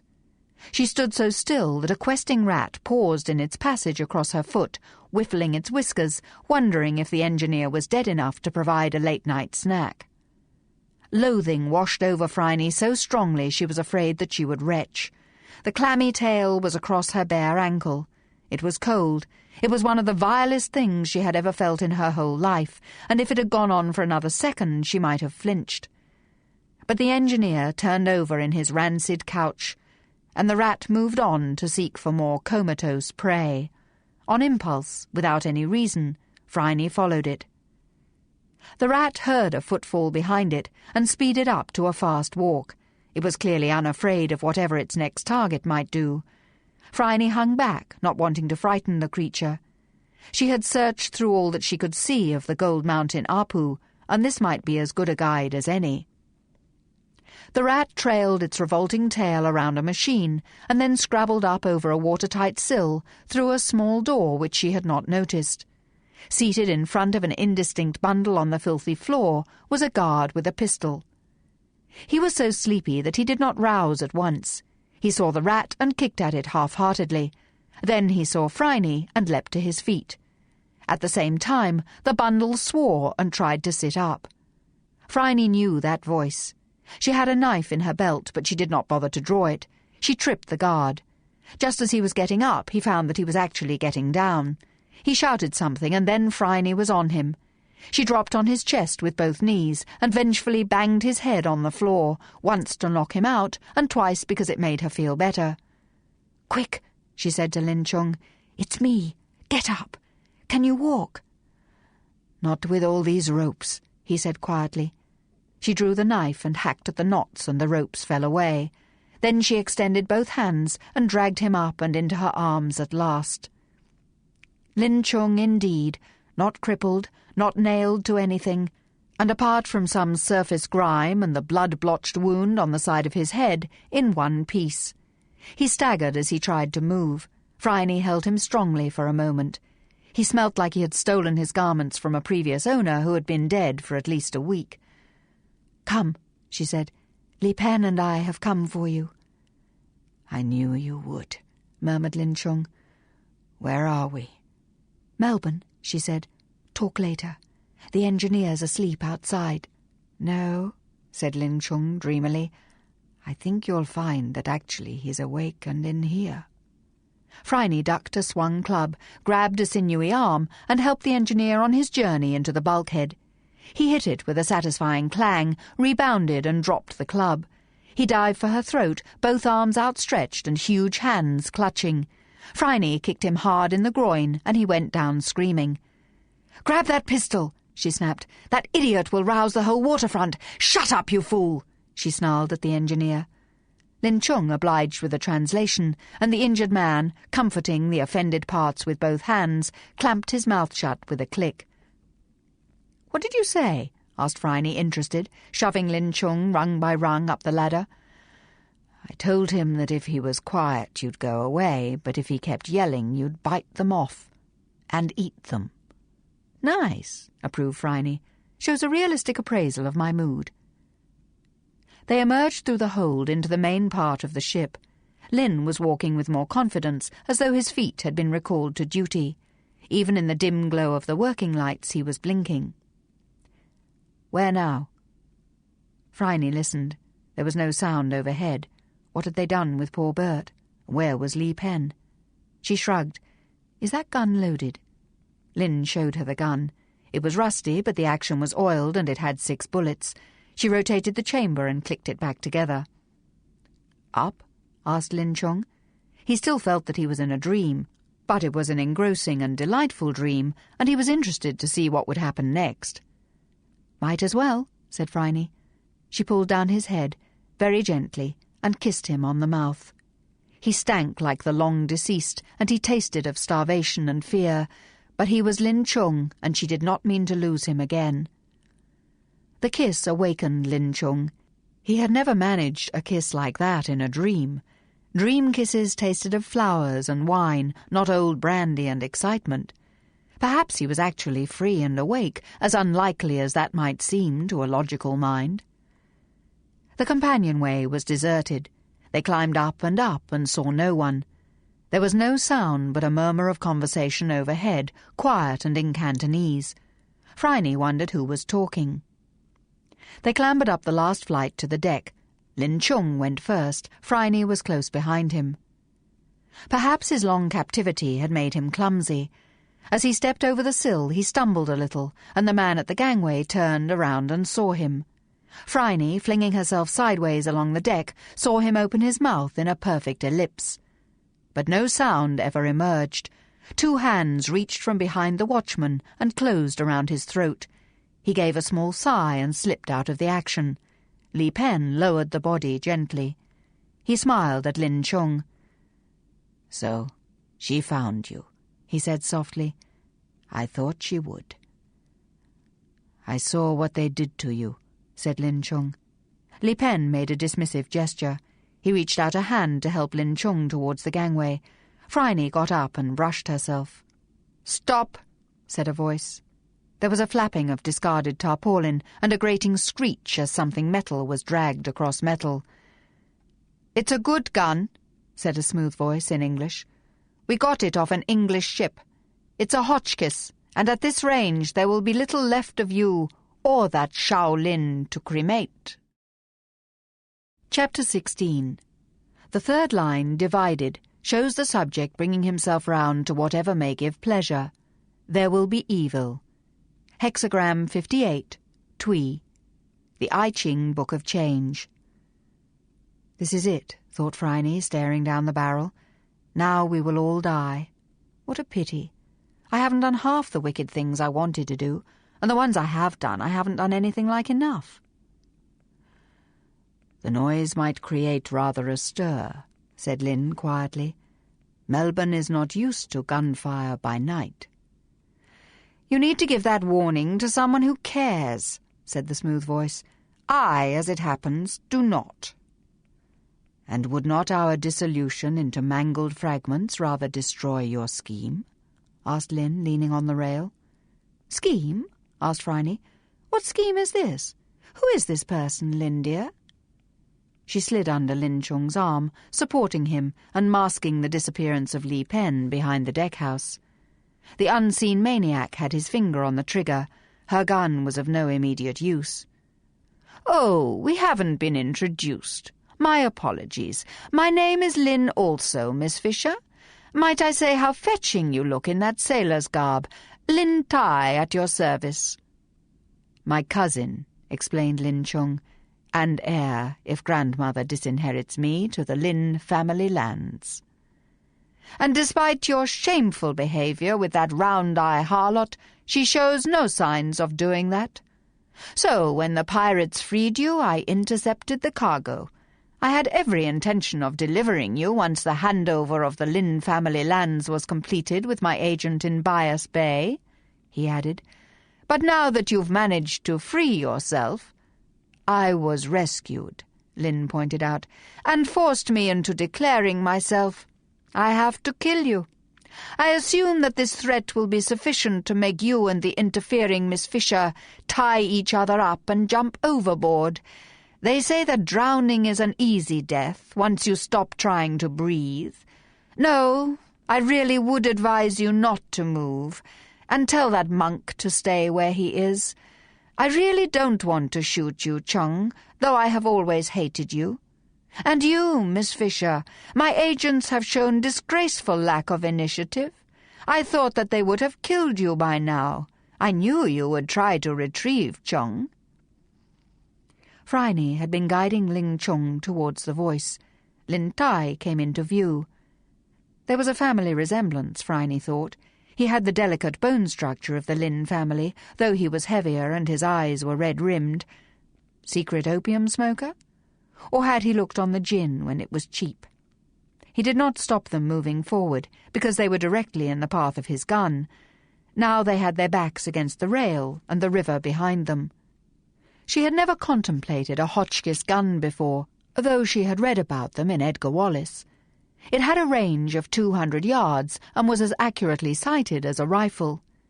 And it appeared to have the bore of a cannon when you were staring down the barrel. Edgar Wallace's Sanders had described it. The little gun which says ha-ha, the Africans called it. The situation, as far as Phryne could see, had no humour in it at all. At her side, Lin Chung was shaking. Tears ran down his cheeks as the bright dock lights stung his eyes. So you took me, he said to Lin Tai. You blindfolded me and roped me like a beast, and you've been extorting ransom from grandmother. And your agents mutilated Li Pen. The work of but a few weeks, agreed Lin Tai. Of course, I had a good teacher. Who? Lai Choi-san, he said. Don't move, Miss Fisher. I, at least, will now never underestimate the power of women. A moral improvement, said Phryne, and probably about time, she added tartly. Strip, said Lin Tai. Why? Asked Phryne, raising an eyebrow. I don't want you identified by your clothes, said Lin Tai, though Phryne saw him lick his lips. She must give Li Pen time, and Lin Tai's lechery might provide her with some sort of chance. These clothes are a disgrace anyway, she said, peeling Lin Chung out of his revolting garments and allowing them to sulk to the deck. Then she slipped off her shoes, pulled off her blouse and trousers, and stepped slowly out of her underwear. The thin silk whispered down her flanks. Lin Chung blinked. She was unashamed, perfectly white in the lights, utterly distracting. She was an ivory carving made by a master. She posed, one hand on hip, one hand cupping a small breast. "Is this what you wanted to see?" she cooed, thrusting a hip forward. Lin Tai moved, just a fraction. Li Pen struck. The Hotchkiss swung and began to fire, and Phryne collected Lin Chung and threw them both into the river.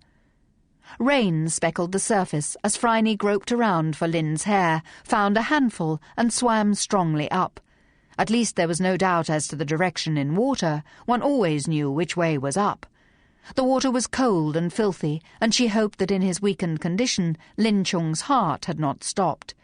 Their heads broke the surface, and she was amazed to find him keeping himself afloat and laughing. "Not a dream," he said, giggling. "Not a dream." He embraced her in the water, twining his legs around hers and almost pulling her under. "Real," she said firmly, "perfectly real, and perfectly cold and disagreeably wet." "I dreamed about cold water," he said, "all through the tropics.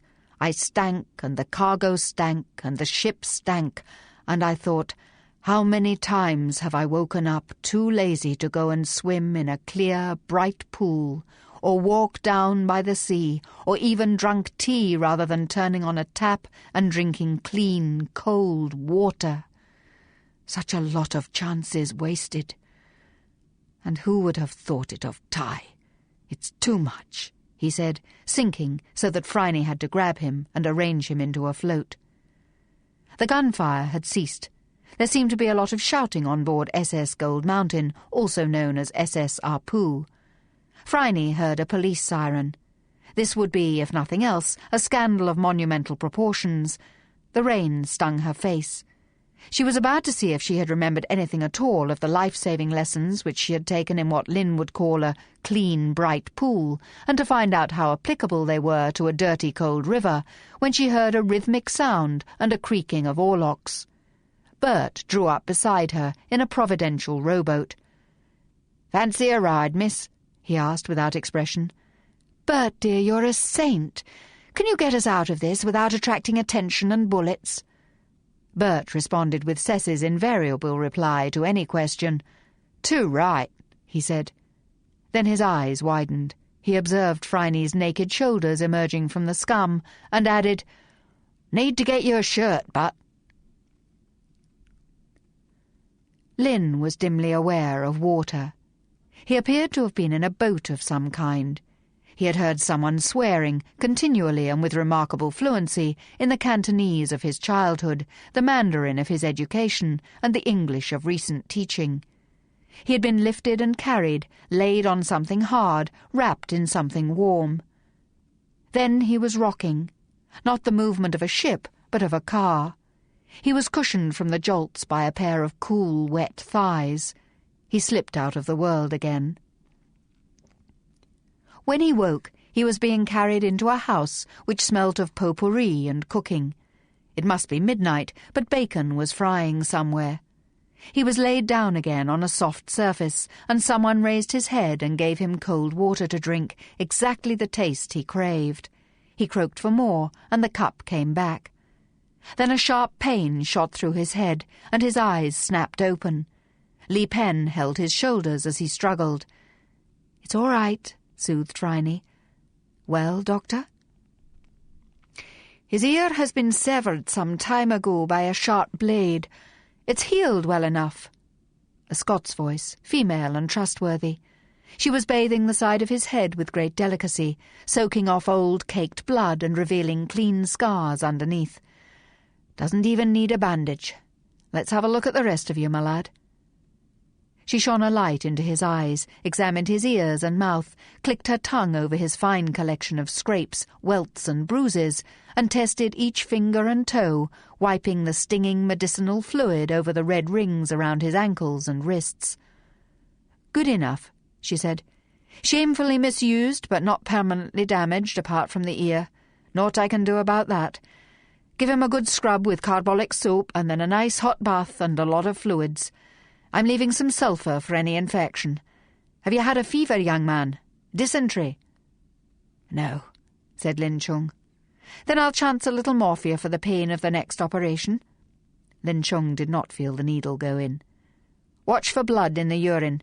He has been dehydrated and his kidneys must have been overstressed." Lin made a great effort, put out his hand, remembered his English, and said, "Thank you, Doctor." Dr. Macmillan shook his hand and said gruffly, "Well, young man, you've been rescued now, so there's no need to worry about anything for the present. Drink lots of water, and I'm sure Phryne here will arrange suitable accommodation. Now, I'm off to my eggs and bacon. I'm on night shift." Lin was aware of being carried again. He seemed to have no strength in his limbs. He lay back in Li Pen's grasp as secure as a baby. Lin saw Phryne's maid Dot's worried face through the steam. "Steam?" He heard Phryne's voice. "This might be a bit unpleasant, Lin dear, but you've got lice, and fleas, and God knows what else. So, in you go." He was lowered into very hot water and bit back a scream as all of his scrapes shrieked at once. The medicinal smell was very strong, obliterating a dreadful reek of long-dead flesh, which Lin realized with shame must have been coming from him. Dot seized one hand and Li Pen his feet, and Phryne began to wash his face and soap his hair. This was the strangest dream. It was comforting in an odd way. There were none of the beautiful maidens of his visions in the pirate jail, who had wafted through the wall to seduce him with their soft hands. These hands were relentless, extinguishing his face occasionally in draughts of fresh, hot water, scrubbing and rinsing. Li Pen, scars glowing on his bare chest, was applying the same concentrated effort to removing the patina of adventure from Lin Chung as he had given to learning the 5 forbiddens. He opened Lin's mouth and scrubbed his teeth with salt and soda, even scraping the hard brush across his tongue and polishing his gums to a hot glow. His mouth was rinsed with something antiseptic which tasted strange. Phryne, her hair still plastered to her head by river water, was cleaning his nails with a sharp instrument which stung. Dot was scrubbing his arms and chest with the vigour she had given to floors when she had been a housemaid. It went on and on. They lifted him, drained the bath, refilled it, and lowered him again. More suds rose before his eyes. Weight seemed to have fallen off him. His muscles relaxed. The water ceased to sting and began to feel luxurious. He smiled, even though his skin felt ready to split, and splashed with his feet. Li Pen laughed. Lin Chung had seldom seen Li Pen laugh. Then his sense of scent began to return. He smelt the river on Phryne and Li Pen, so that part had been true, and floor soap from Dot. He smelt the ebbing sting of carbolic from the first bath, and the increasing smell of pine salts, aromatic, fresh, delightful. Dot put down her flannel and fetched a cup of water, as Lin was allowed to wallow in the bath, sipping water as cold as ice. "Thank you, Dot, dear, you've been a great help," Phryne told her. "He'll be all right, miss. What did the doctor say?" "Just in need of a good wash and a rest." "It's a shame about his poor ear," Lin heard Dot say in a compassionate tone. Since he was now in the elevated state of the extremely exhausted, he only lifted a hand and felt the side of his head. No ear. But the rest of him seemed to be present and accounted for. His new scrubbed hands were fizzing with returned circulation. He felt down his body. Floating in water and morphia, he did not feel pain as he counted scars, scratches, hot spots which were bruises. Both hands, yes, his hands travelled downwards. Genitalia all present, thighs, knees, feet. An ear was a small price to pay. He knew that there was something else, some terrible betrayal, which he ought to be remembering, but it slipped away. He was dreadfully sleepy, but he was unwilling to close his eyes in case this bliss proved to be a dream after all.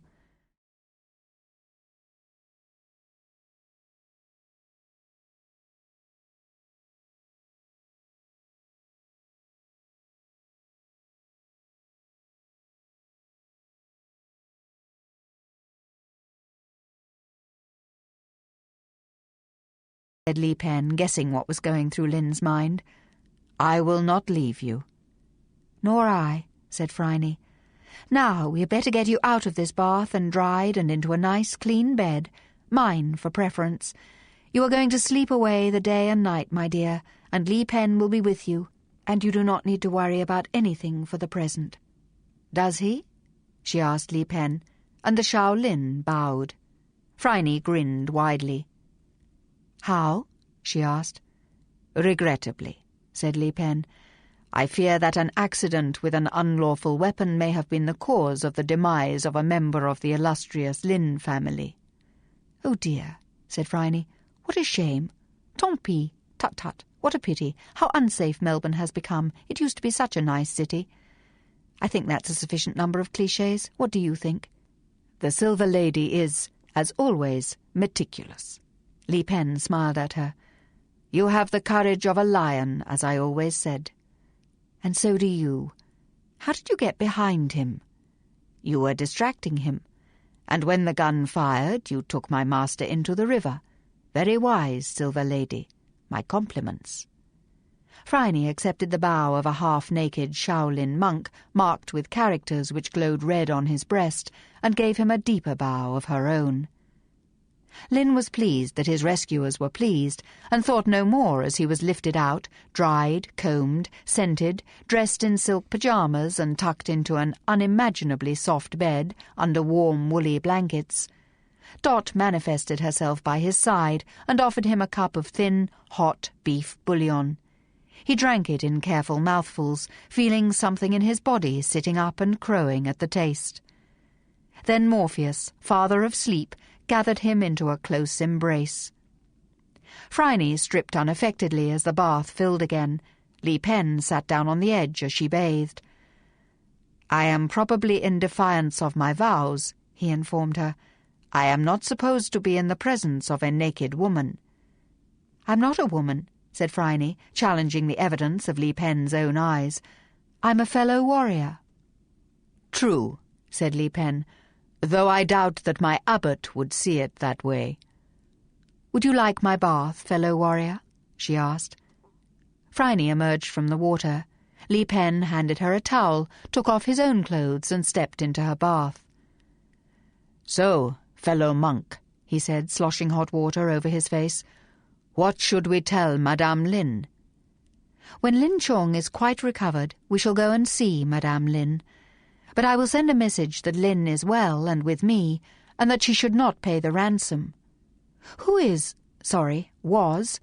this Tai?" "Madame Lin's favourite after Chung. He was always obedient, always polite, always the perfect grandson. But he was not in the direct line, and he had to find another way to use Chung to get the property. Therefore he bought him from the pirates and brought him home. Why he kept him alive, I do not know." "Perhaps he thought he might need another ear," said Phryne grimly. "Possibly. Tai was there, I now realize, when they cut these characters into my chest. He manufactured his own destruction," said Li Pen quietly, scrubbing at his hands. That sounded like a good epitaph. The scandal had been averted, Lin Chung was home, alive if not entirely unmarked, and he was asleep right now in Phryne's bed. And Phryne was worn out. She donned a nightdress, found her bed, climbed into it, and fell asleep.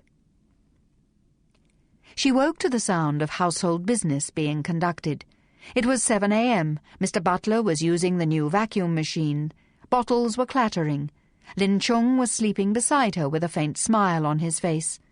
She got up and almost stubbed her toe on Li Pen, sleeping across the doorway. Of course, it is impossible to actually trip over Li Pen, Phryne thought, because he would not be there by the time the trip was complete. "I'm going to get some food," she said wolfishly. "Back soon. What shall I send you?" "Porridge, bread, and Vegemite," said Li Pen, "and a pot of Chinese tea if you have some."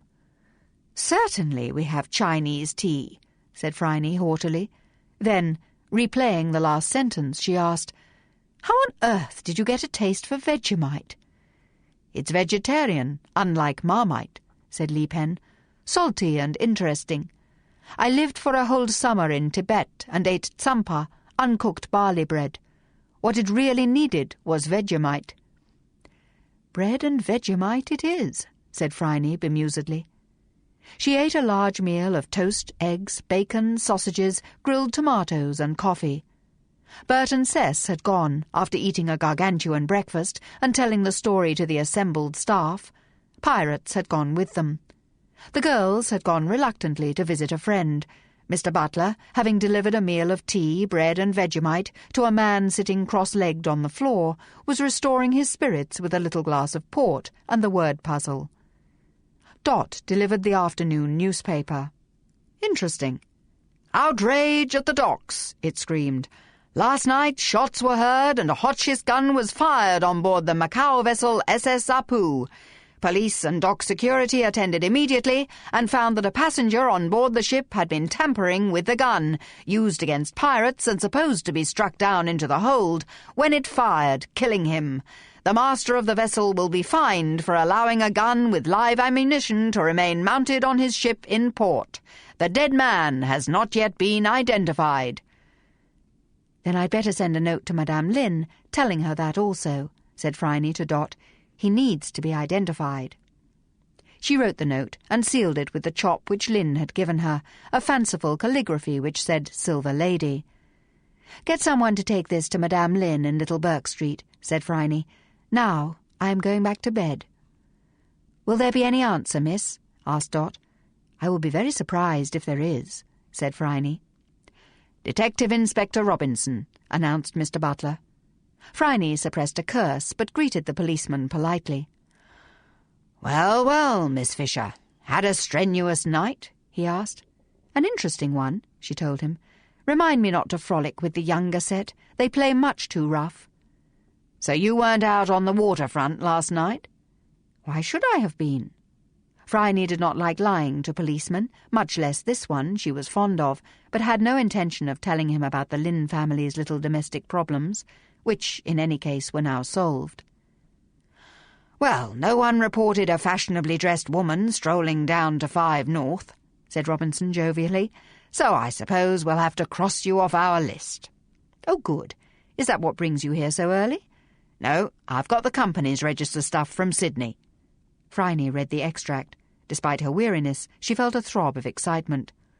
My, she commented. "Well, I've almost got your solution, Jack dear. I only need to know 2 more things." "And they are?" "The first, what is in Mr. Bell's warehouse? The second—" She yawned. Jack Robinson waited, pencil poised. "The second is, what colour was Miss Lavender's little bird?" "And that's all?" "Yes, that's all. I'll see you tomorrow at Tintern Avenue. Now I really must get back to bed, Jack dear. My head's not what it should be." "Too many cocktails," said Robinson unsympathetically. "Next time, stick to beer." He took his leave. Phryne yawned, stretched, and climbed the stairs. Lynn was still asleep. Li Pen was sitting straight and meditating on a spot of light on the wall. It had been a tiring few days. Phryne snuggled up next to Lynn and went back to sleep. It was black dark when she woke, with a hand over her mouth. "Quick," said Lynn. "We have to get away." She freed her mouth, leaned over and clicked on the small bedside lamp. Pink light bloomed over the green walls and the embroidered hangings. Li Pen woke and leapt to his feet. With a certain amount of difficulty, Lin Chung sat up in bed with his back against the padded headboard.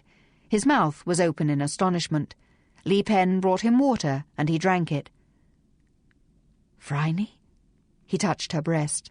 The narrow shoulder strap had fallen down. The touch seemed to reassure him. That was a real breast. Nothing else felt like that. "And Li Pen? So it wasn't a dream?" "No, I'm real, and so is he," said Phryne shortly. "This is my bed, and this is the middle of the night. How do you feel?" "Clean," said Lin Chung ecstatically. "As clean as though I had been scoured like a floor. No, wait, don't tell me. I have been, haven't I? That was you and your maid Dot and Li Pen who nearly drowned me in suds. Sit down, Li Pen, please. Phryne, tell me what happened." "First, you must visit the ablutions," said Li Pen. "Can you stand?" and I will fetch you whatever you want to eat or drink." "I want cocoa," said Lin Chung. "No, it's too warm for cocoa. I want brandy and soda and a caraway biscuit." Phryne fetched the brandy bottle, the soda siphon, and the tin of caraway biscuits. When she returned, Lin was sitting up with 2 pillows behind him. In the soft light he seemed to radiate joy. She hoped that nothing would happen to squelch him. He was definitely too thin, and the scar under the clean, glossy hair was far too visible. She mixed him a very weak brandy and soda, made a strong one for herself, gave a nice glass of neat soda to Li Pen, and offered Lin Chung the tin of biscuits. He bit solemnly into one, reminding Phryne of Wendy Opie and her ice cream. Phryne was suddenly touched and turned away to hide her stinging eyes.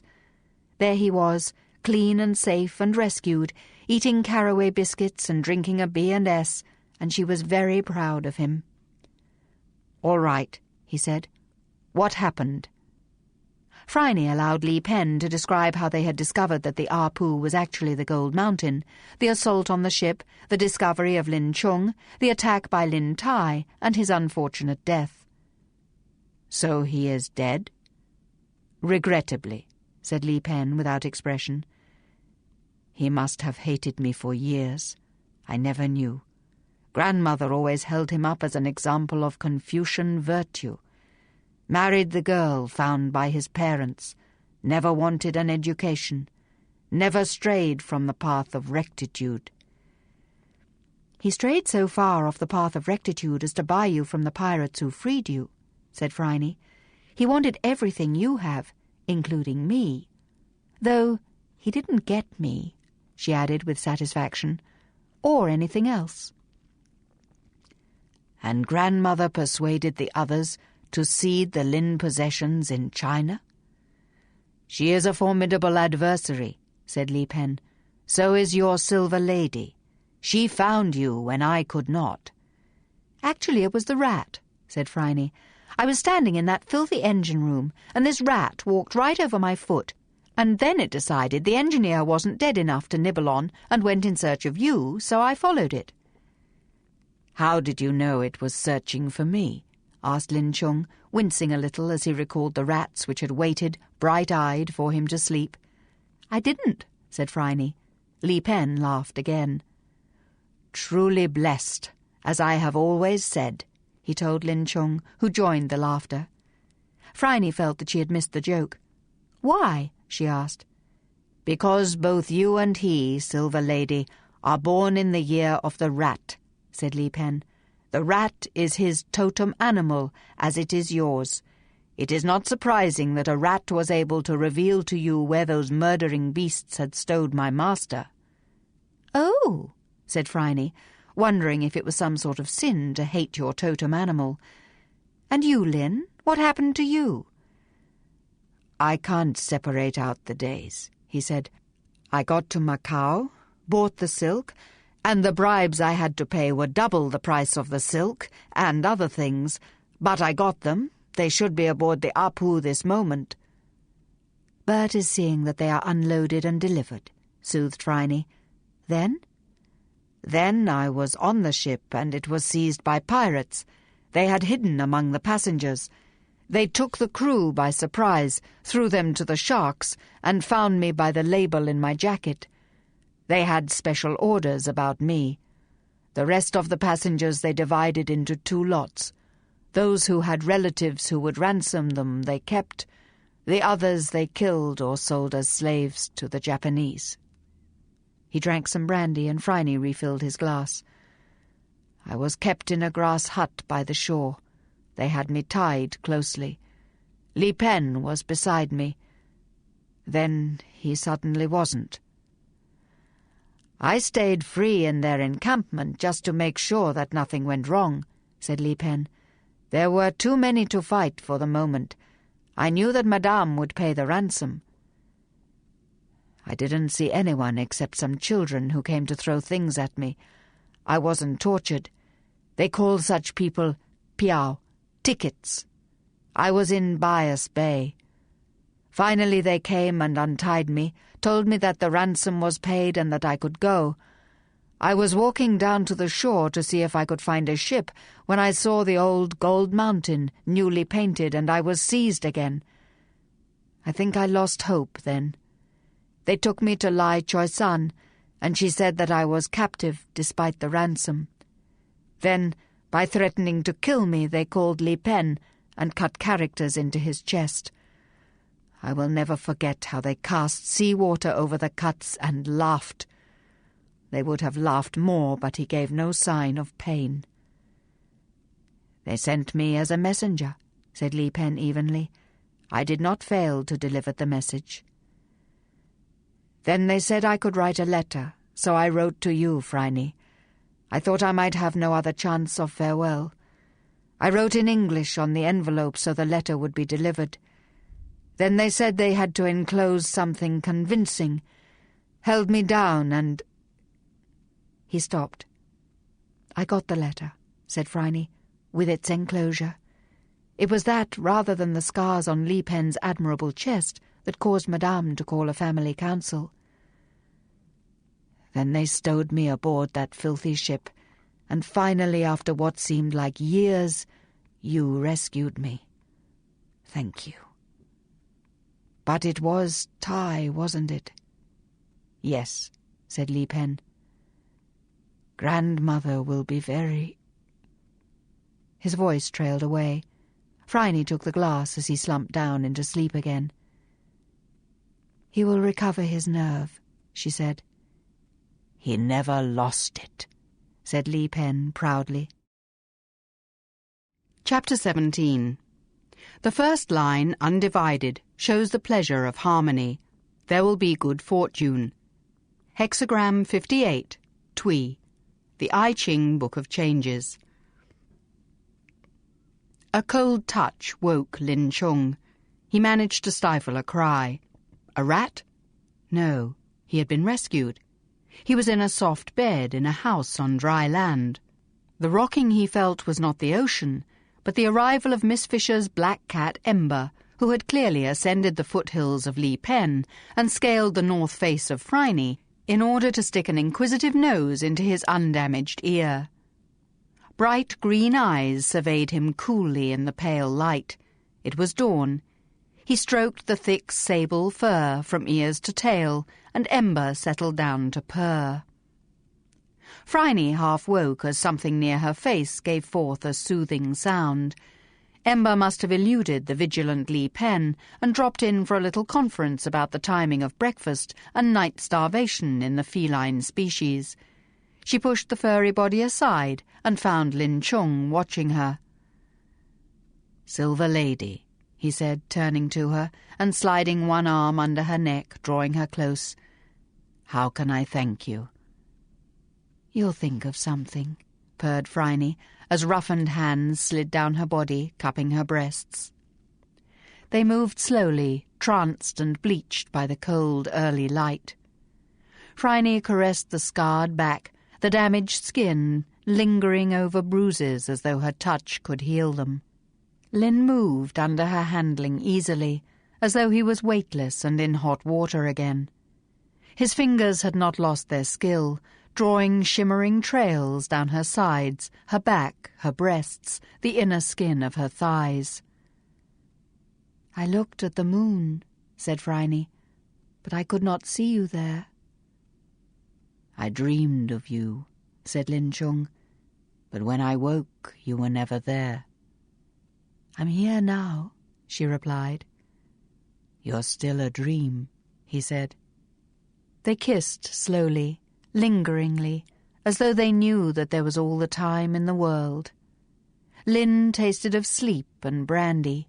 His skin was scented with pine. Phryne sucked at his lips, tasting nectar, feeling the orgasm begin to build, slowly, sweetly. His fingers found the pearl. Her senses tingled and then stung. He lay as still as he could while she examined and lazily stroked his belly, his testicles, and his phallus growing in her hands.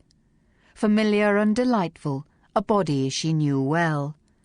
One she had missed all the time he had been gone, one she had almost lost. Then they grew urgent, as though there was no time at all. They scrambled and gripped. Phryne locked her legs around him, driving bones together so hard that they might have cracked. She reached a climax which was like being struck by lightning. Every tendon went into rigour and shook, and she heard herself scream. Lin Chung made no sound, but collapsed into her embrace as though he had been shot with a Hotchkiss gun. In seconds they were both asleep as they lay, and Ember came back from the pillow, from whence he had removed himself when the humans began to play their kittenish games, beneath the notice of a decent, sober, mature animal. Li Pen threw the coverings over them and looked down, with an expression remarkably similar, in human form, to Ember's. Phryne woke when she heard the doorbell. "Drat," she swore. "I'll bet that's Jack Robinson, bringing me the last pieces of my jigsaw puzzle, and I'll have to get up and do something about it." "Which puzzle is this?" "Who killed Miss Lavender?" or "Who poisoned the poison pen?" "Everyone's playing it," said Phryne. "All I've been doing for a week is gathering evidence of who didn't do it." "So you must arrive eventually at who did," said Lin, scrubbing a hand through his hair and wincing as he touched the scar. "Must you leave me, Silver Lady?" "Not if I can help it." She pulled the bell rope, and presently Dot's voice said, "Miss?" "Good morning, Dot, dear. Who was at the door?" "Detective Inspector Robinson. Off to look at Mr. Bell's warehouse. Wants to know if you want to come along."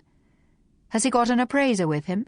"No, miss. Just a couple of cops in dust coats." "Ask him about the galleries, man, Dot, and bring some coffee. I need another week's sleep, but it doesn't look as if I'm going to get it. Lin, I have to get up. Damn it. Promise me you'll be here when I get back," said Phryne with sudden vehemence, embracing him fiercely. "I'm not going to lose you again." "I promise," said Lin.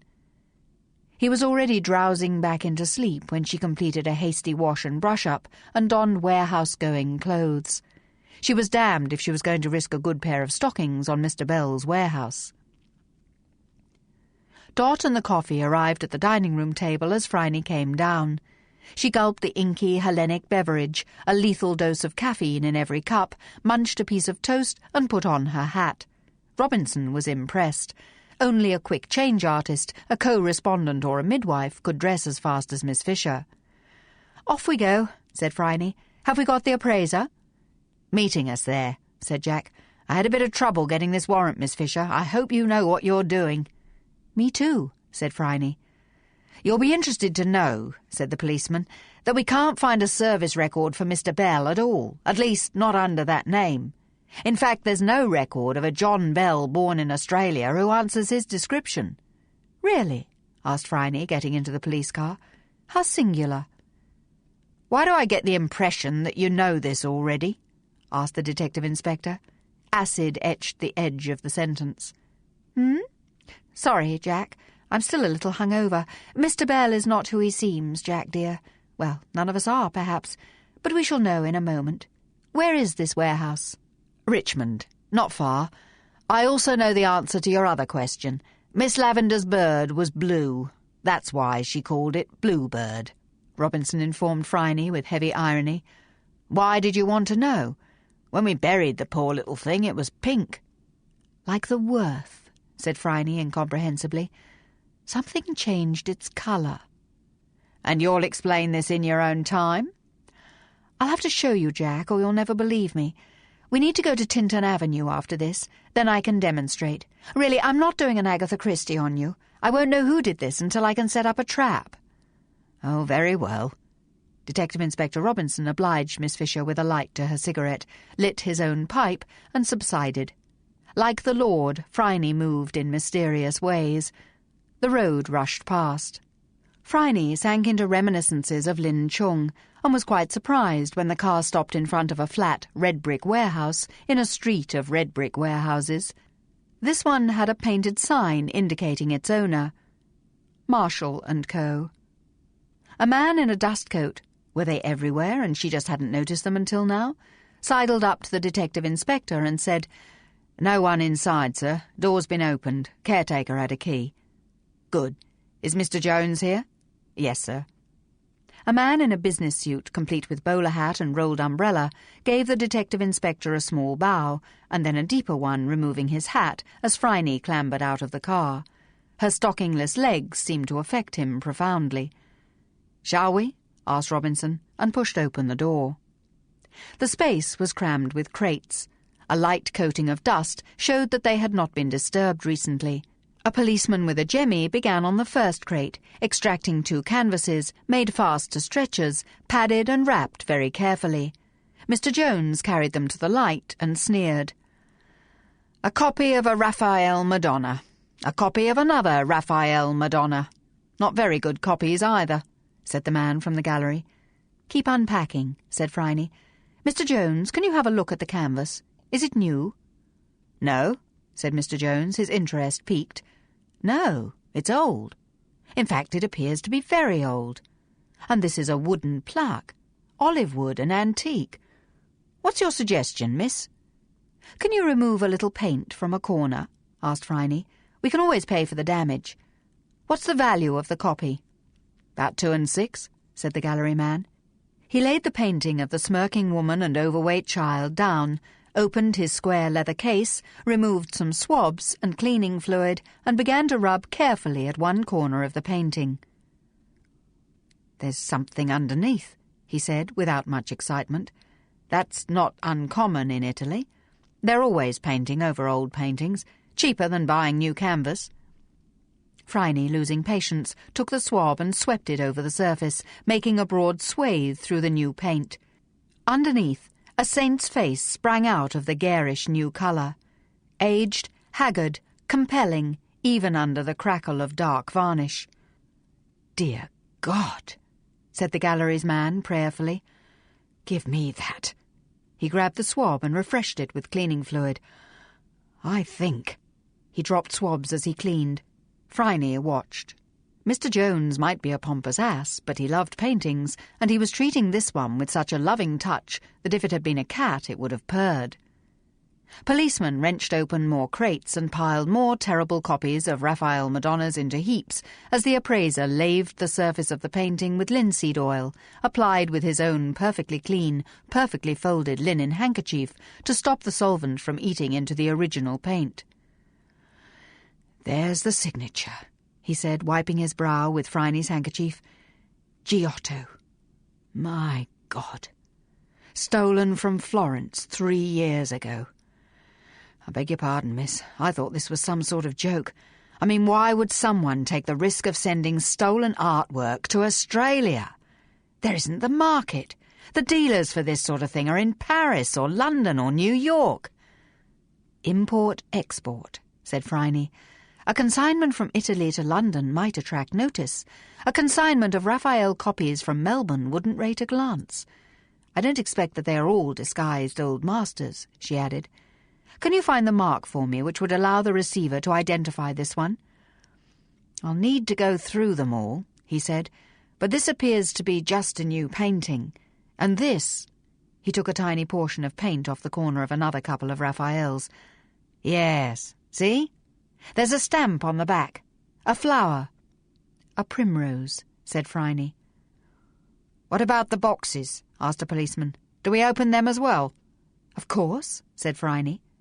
There was a shrieking of nails as they reluctantly left their homes. Phryne peered into a box and gently lifted out a vase from its bed of wood shavings. "Terracotta," grunted Jack, "with a rude scene on it. Cheap tourist souvenir." "Cheap ancient Roman tourist souvenir," said Phryne.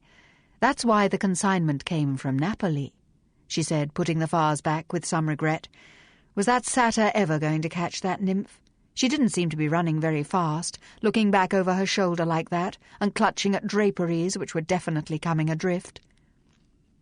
"Pompeii," commented the man from the gallery, sweeping the cleaning fluid across another painting. "Lots of stuff going astray from there at the moment. They say that a few thousand lire in bribe money and you can walk into the excavation with a large sack." "Well," said Phryne, "that's rather conclusive, isn't it?" "We've certainly got Mr. Bell on large-scale art theft," said Robinson. "But what about Miss Lavender?" "In due course, Jack dear. Don't press your luck. What do you have there, Mr. Jones?" "A real Raphael," said Mr. Jones in an awed whisper. Among the flock of puddingy females, the real Raphael Madonna shone with a dewy innocence which radiated from the canvas. The copied child, obese and soap-skinned, was entirely eclipsed by the original, a soft, plump, rosy cherub, clearly too good for the world, raising gentle hands to bless the viewer. "Jesus," said Detective Inspector Robinson. Phryne chose to believe that this was an ejaculatory prayer. She herself, unbreakfasted and cross in a dusty warehouse with a beautiful man left alone in her bed, was feeling elevated, which was both the intention and the genius of the artist. "I can't do any more under these circumstances," said Mr. Jones.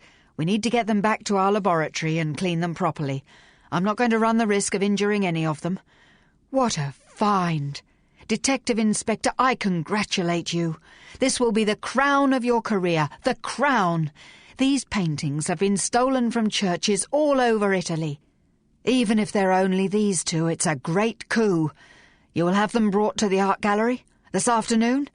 I will go and prepare." Mr. Jones was babbling with excitement.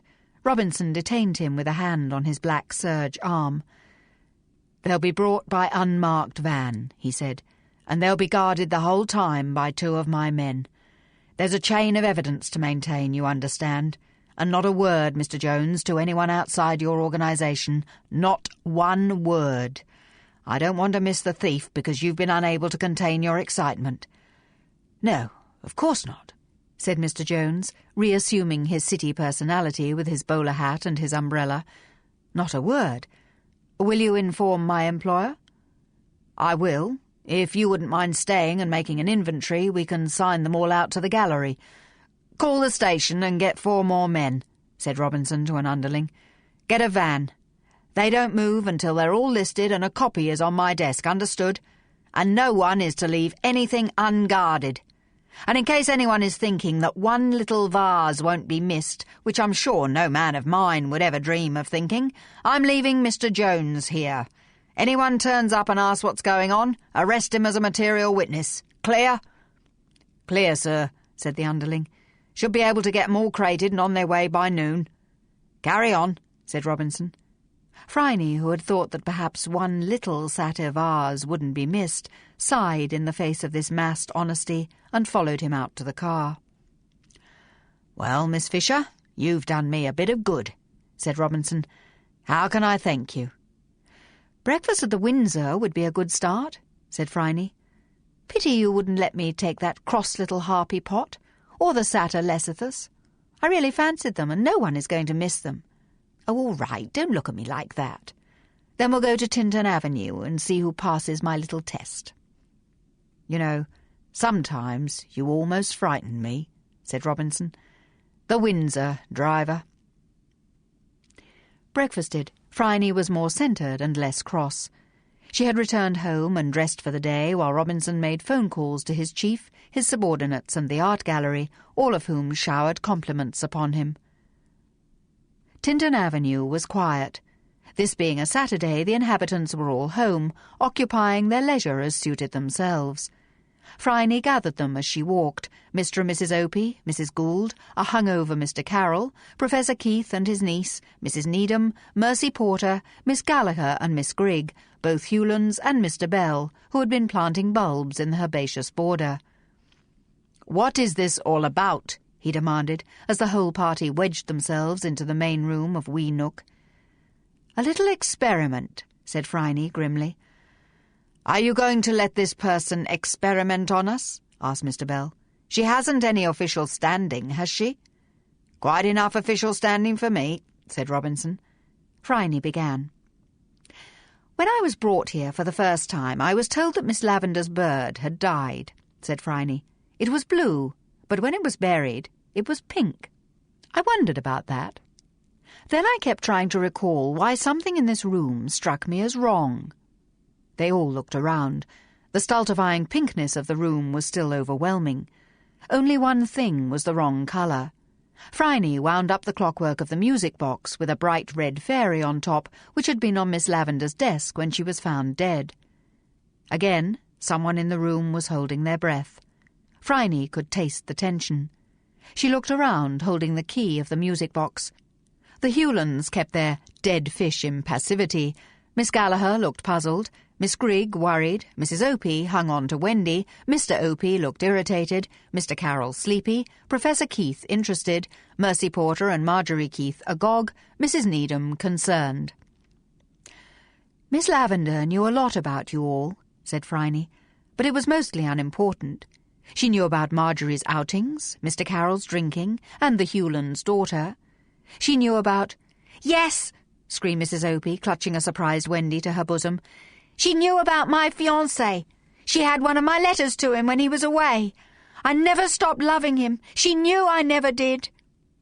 "And what did she want from you?" asked Phryne. "She wanted me to be her friend," sobbed Mrs. Opie into Wendy's hair.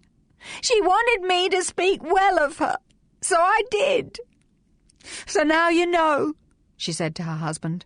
"I told you when I married you that I loved another man. It was true." "Helen?" Mr. Opie was astounded. "All that time you groused and complained about me and Wendy and lack of sleep. You thought I was a devoted wife. Well, I wasn't. I made a bargain and I kept it. It was hard to keep," she added, "after he came here, but I kept it." "He's here?" asked Mr. Opie. "Your wog lover? Giovanni Campana?" "John Bell," said Phryne, a straight translation. "He told me he was a flyer, but it wasn't in our Air Force, was it? It was in Mussolini's." "Mussolini's!" exclaimed Miss Grigg. "You dog! You criminal!" She shook a fist at Mr. Bell. "And I liked you! I even made things for you. There's one of my creations on the table. I made a damn good fairy music box for Miss Lavender because you wanted to suck up to her. Damned if I know why it's red, though," said Miss Grigg. "I made her a blue fairy, like the blue fairy book she was so fond of." "I'll show you," said Phryne, and let go the key. Jack Robinson caught Mr. Bell as he dived for the door. He struggled as the large policeman brought him round to face the group, both arms behind his back. The music box tinkled fairy bells into the astounded silence. "The mechanism is exhausted," said Phryne. "I wound it up and played it the first time I came here, and got nothing worse than a rendition of fairy bells. The remains of the cyanide crystals, however, will be quite enough to hang you." Why was this music box jumping up and down and yelling at me, "Hello, I'm a clue"? Because it was red. Miss Lavender had a mania for pink, but not red. There's no red in the whole house. You said you sat in the garden after a long night of recovering from quinine overdose. You had to admit that someone came to Miss Lavender's door and delivered a package. You had to admit that, because Miss Grigg heard the messenger as well, though she didn't see him. It was you, Mr. Bell, alone and unassisted. "For me," Miss Lavender said, "a nice, lethal present.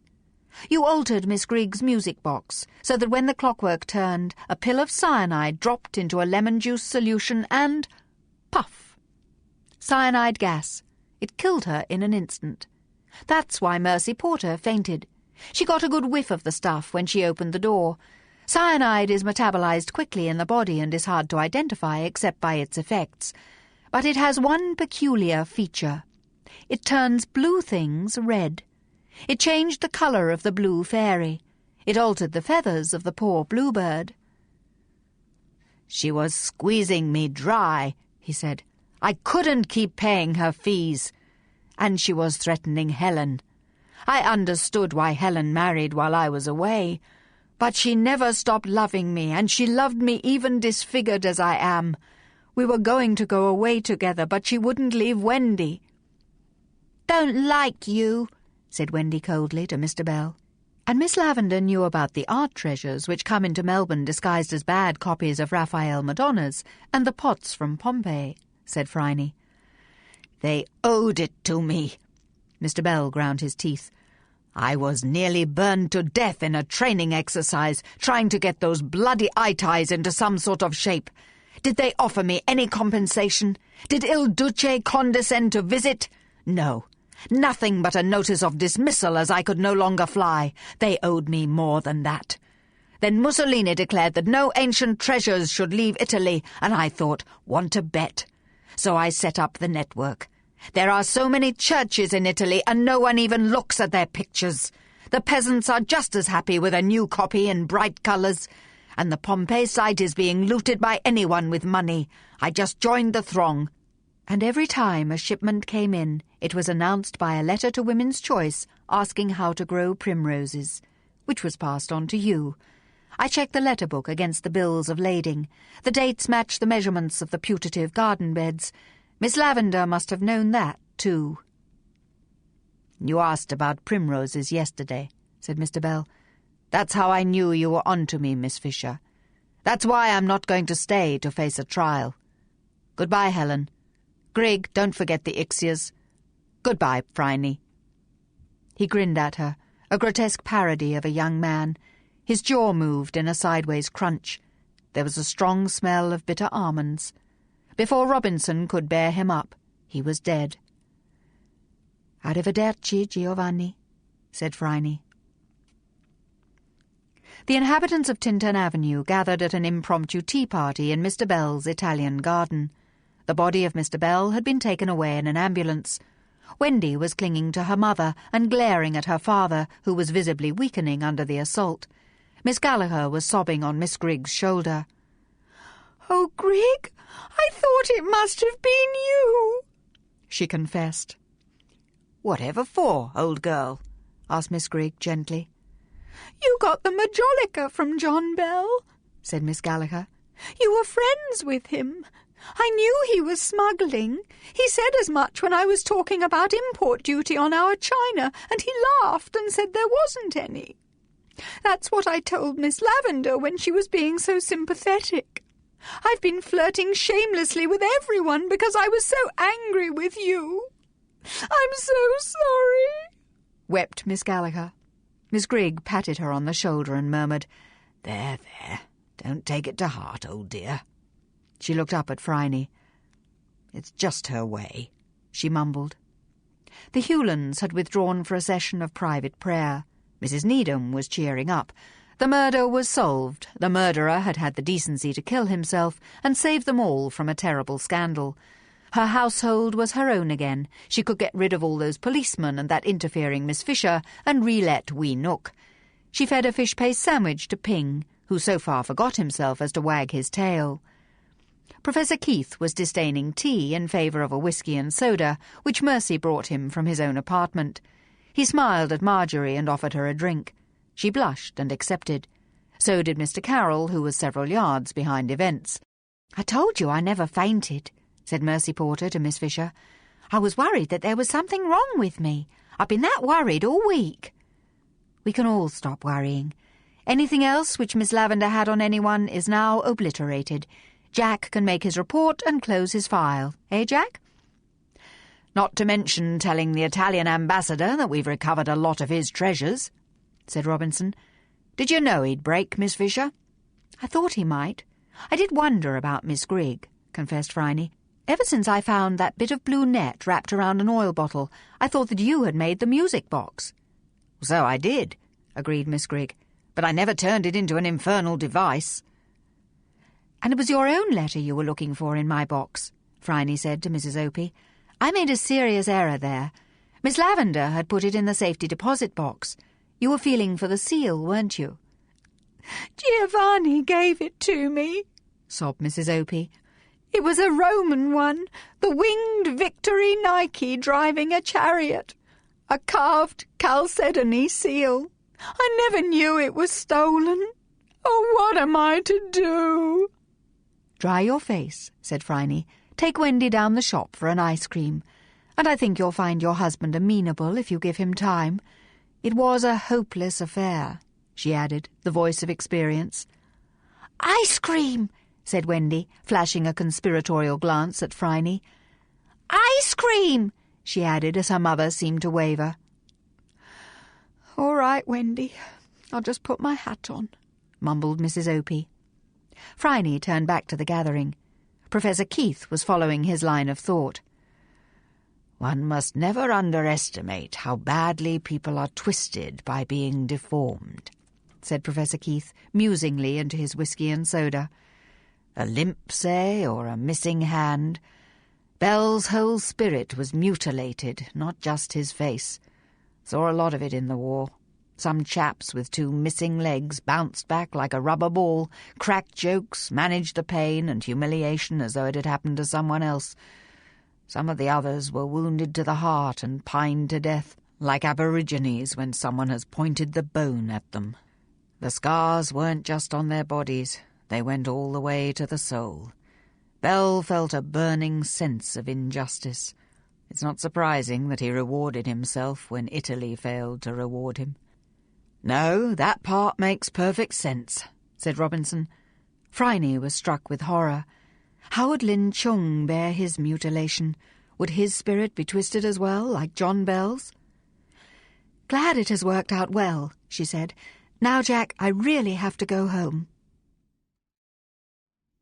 Chapter 18.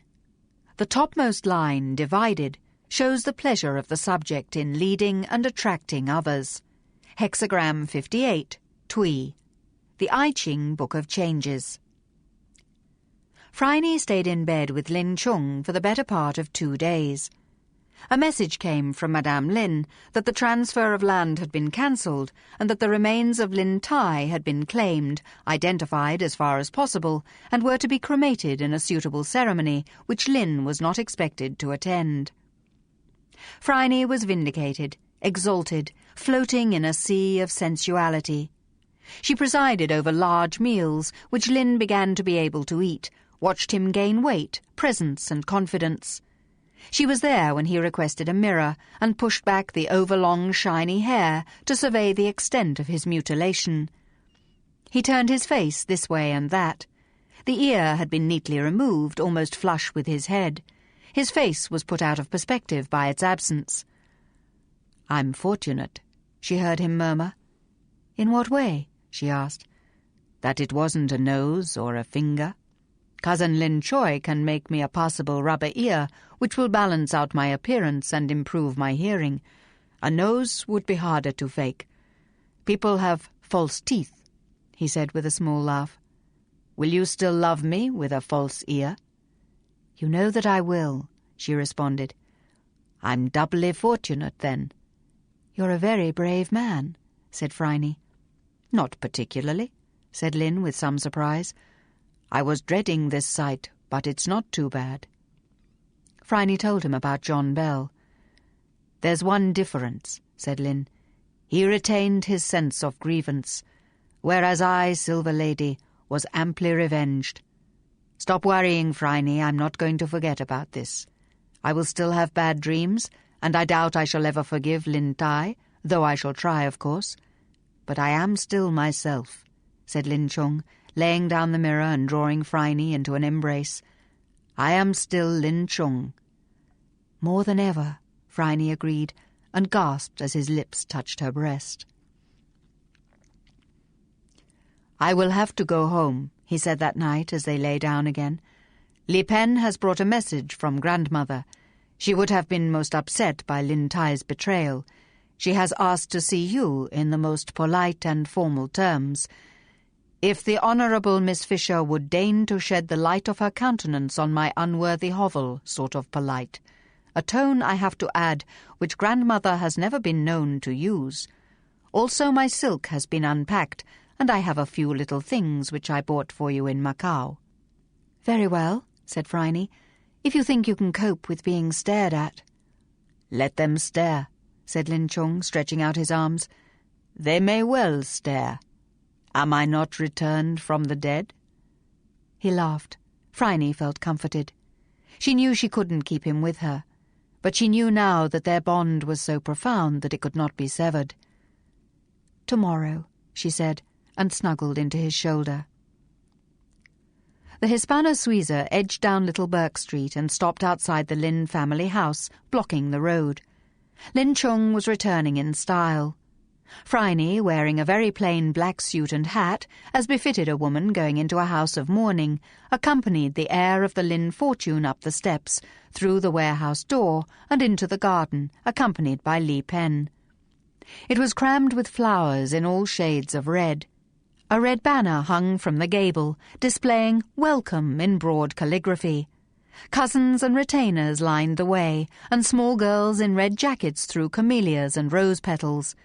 Men in blue jackets pounded drums and banged gongs. Fireworks crackled. The noise was joyous and deafening. Through the hail of sweet-scented petals, Lin Chung led Phryne up the steps into the house, followed by Li Pen. Madame Lin was waiting in the porch, attended by a couple of granddaughters, all arrayed in bright red. When she saw Lin, she bowed. She bowed to Li Pen. When she saw Phryne, she bowed again. The whole household held its breath. Phryne thought about it. It was this woman's preference for the cousin Lin Tai which had encouraged him to hope for better status, and had thus endangered Phryne's life on several occasions, and nearly killed Lin Chung. However, an amende honorable was an amende honorable, and an olive branch was an olive branch, and Lin Tai was not Madame Lin's fault, but his own. Phryne clasped her hands and bowed to precisely the same depth, her black hair swinging forward to hide her face. With her eyes hidden, she might have been a dutiful Chinese daughter greeting her own matriarch. The household exhaled. The drums and gongs broke out again with relieved pleasure. Li, Lin and Phryne were ushered into the house, seated on low chairs, and Madame Lin took her place on the blackwood throne. Suddenly human, she took Lin's hand in her own and stroked it. "I am very glad that you have returned," she said in her off-key voice. "My dear grandson, the traitor has been disposed of suitably. His family will be cared for. Choi has something for you if you will go with him." Lin smiled at his cousin and accompanied him out of the room. "Miss Fisher," said Madame Lin as soon as he was safely gone, "you have done us a great service." "Li Pen did you the greatest service," Phryne pointed out. "I just helped." "Li Pen has retrieved his honor," she conceded. "But you are too modest. You found the ship, you rescued Chung, you recovered the cargo. What would you ask of the Lin family?" "When Lin is required to marry," said Phryne deliberately, "he will still associate with me. We are too close now to be separated. You will need to choose a wife who understands this." Madame Lin inclined her beautiful head. "I have thought of this," she replied, "and such a woman shall be found, and the bargain, Miss Fisher, is made. I will soon step down from my position. The family has lost some confidence in me, because I allowed my grandson to be kidnapped and made an error of judgment in relation to Lin Tai. Chung will take over. He will marry, and he will still associate with you," she said. "This much we certainly owe you, Miss Fisher." Phryne nodded. She did not want to marry Lin Chung, but she could not bear to lose him.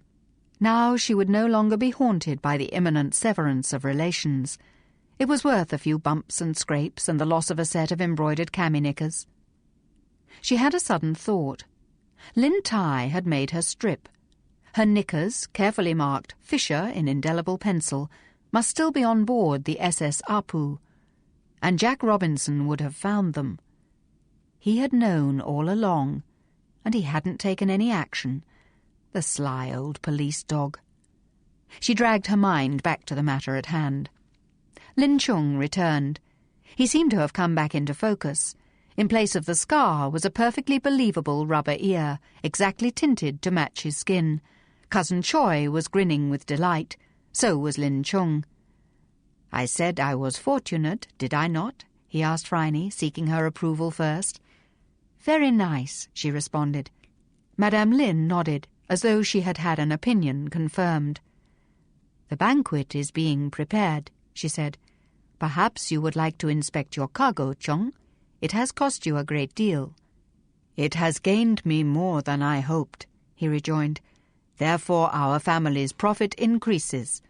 Will you come and see, Phryne? The war has interrupted trade, but I have brought back some very fine cloth." Phryne took his hand. The main hall was filled with silk. Bolts of cloth from gauze to double damask lay side by side from one wall to the other. The thick oilcloth, the underlying blue cotton, and under that the inferior silk which had been sewn around them to protect them from weather had been removed. Bright as jewels, coloured like a rainbow. Phryne marvelled that anything so beautiful could have come out of the noisome holds of that well-known phantom, SS Apu, Gold Mountain. "The silk is well enough," said Lin Chung dismissively, "but these are the most valuable treasures. I stored them in the centre of the bolts." "Incense burners?" asked Phryne. They were over-elaborate and fussy, made of greenish metal. 12 of them were set out on a long table. They needed a polish, whatever they were. "One of them, sold in New York, will pay back the money borrowed for my ransom 3 times over," said Lin Chung. "The peasants have looted many former imperial palaces. I bought these from some charcoal burners who were using them to cook their lunch. They are Shang bronzes," said Lin, a little disappointed by Phryne's response. "But I bought this for you." It was a statue made of the most precious jade, mutton fat. A lady danced in a swirl of draperies and flowers, perfectly poised, almost translucent. Every petal was present. Her face was averted, but she was smiling. "She's gorgeous," said Phryne. "Perfectly beautiful. Where did she come from?" Lin shrugged. "The Winter Palace, I believe. I paid a reasonable price for her. The merchants in Macau know the meaning of profit. But I couldn't leave her there, Phryne. She reminded me of you." "I've never been paid such a compliment," said Phryne. "Who is she?" "A Taoist divinity," said Lin Chung. "A translation might be the Flower Fairy." "I don't seem to be able to get away from fairies," said Phryne. Lin Chung laughed and kissed her. Phryne bought Dot a drink at the Adventuresses' Club. Phryne had a Negroni, a fragrant mixture of gin, Cointreau and Campari. Dot, who did not usually drink during the day, had a sherry cobbler, a decoction of sherry, mint and lemonade. The bartender, a small, wizened old woman called Nell, mixed a wonderful drink. She had been badly embittered by her failure to become a recognised drinks mixer and was delighted that the adventuresses appreciated her skill. "I made some serious mistakes in investigating Miss Lavender's murder, Dot," said Phryne. "Your mind wasn't on it," soothed Dot. "Anyway, you found Mr. Bell.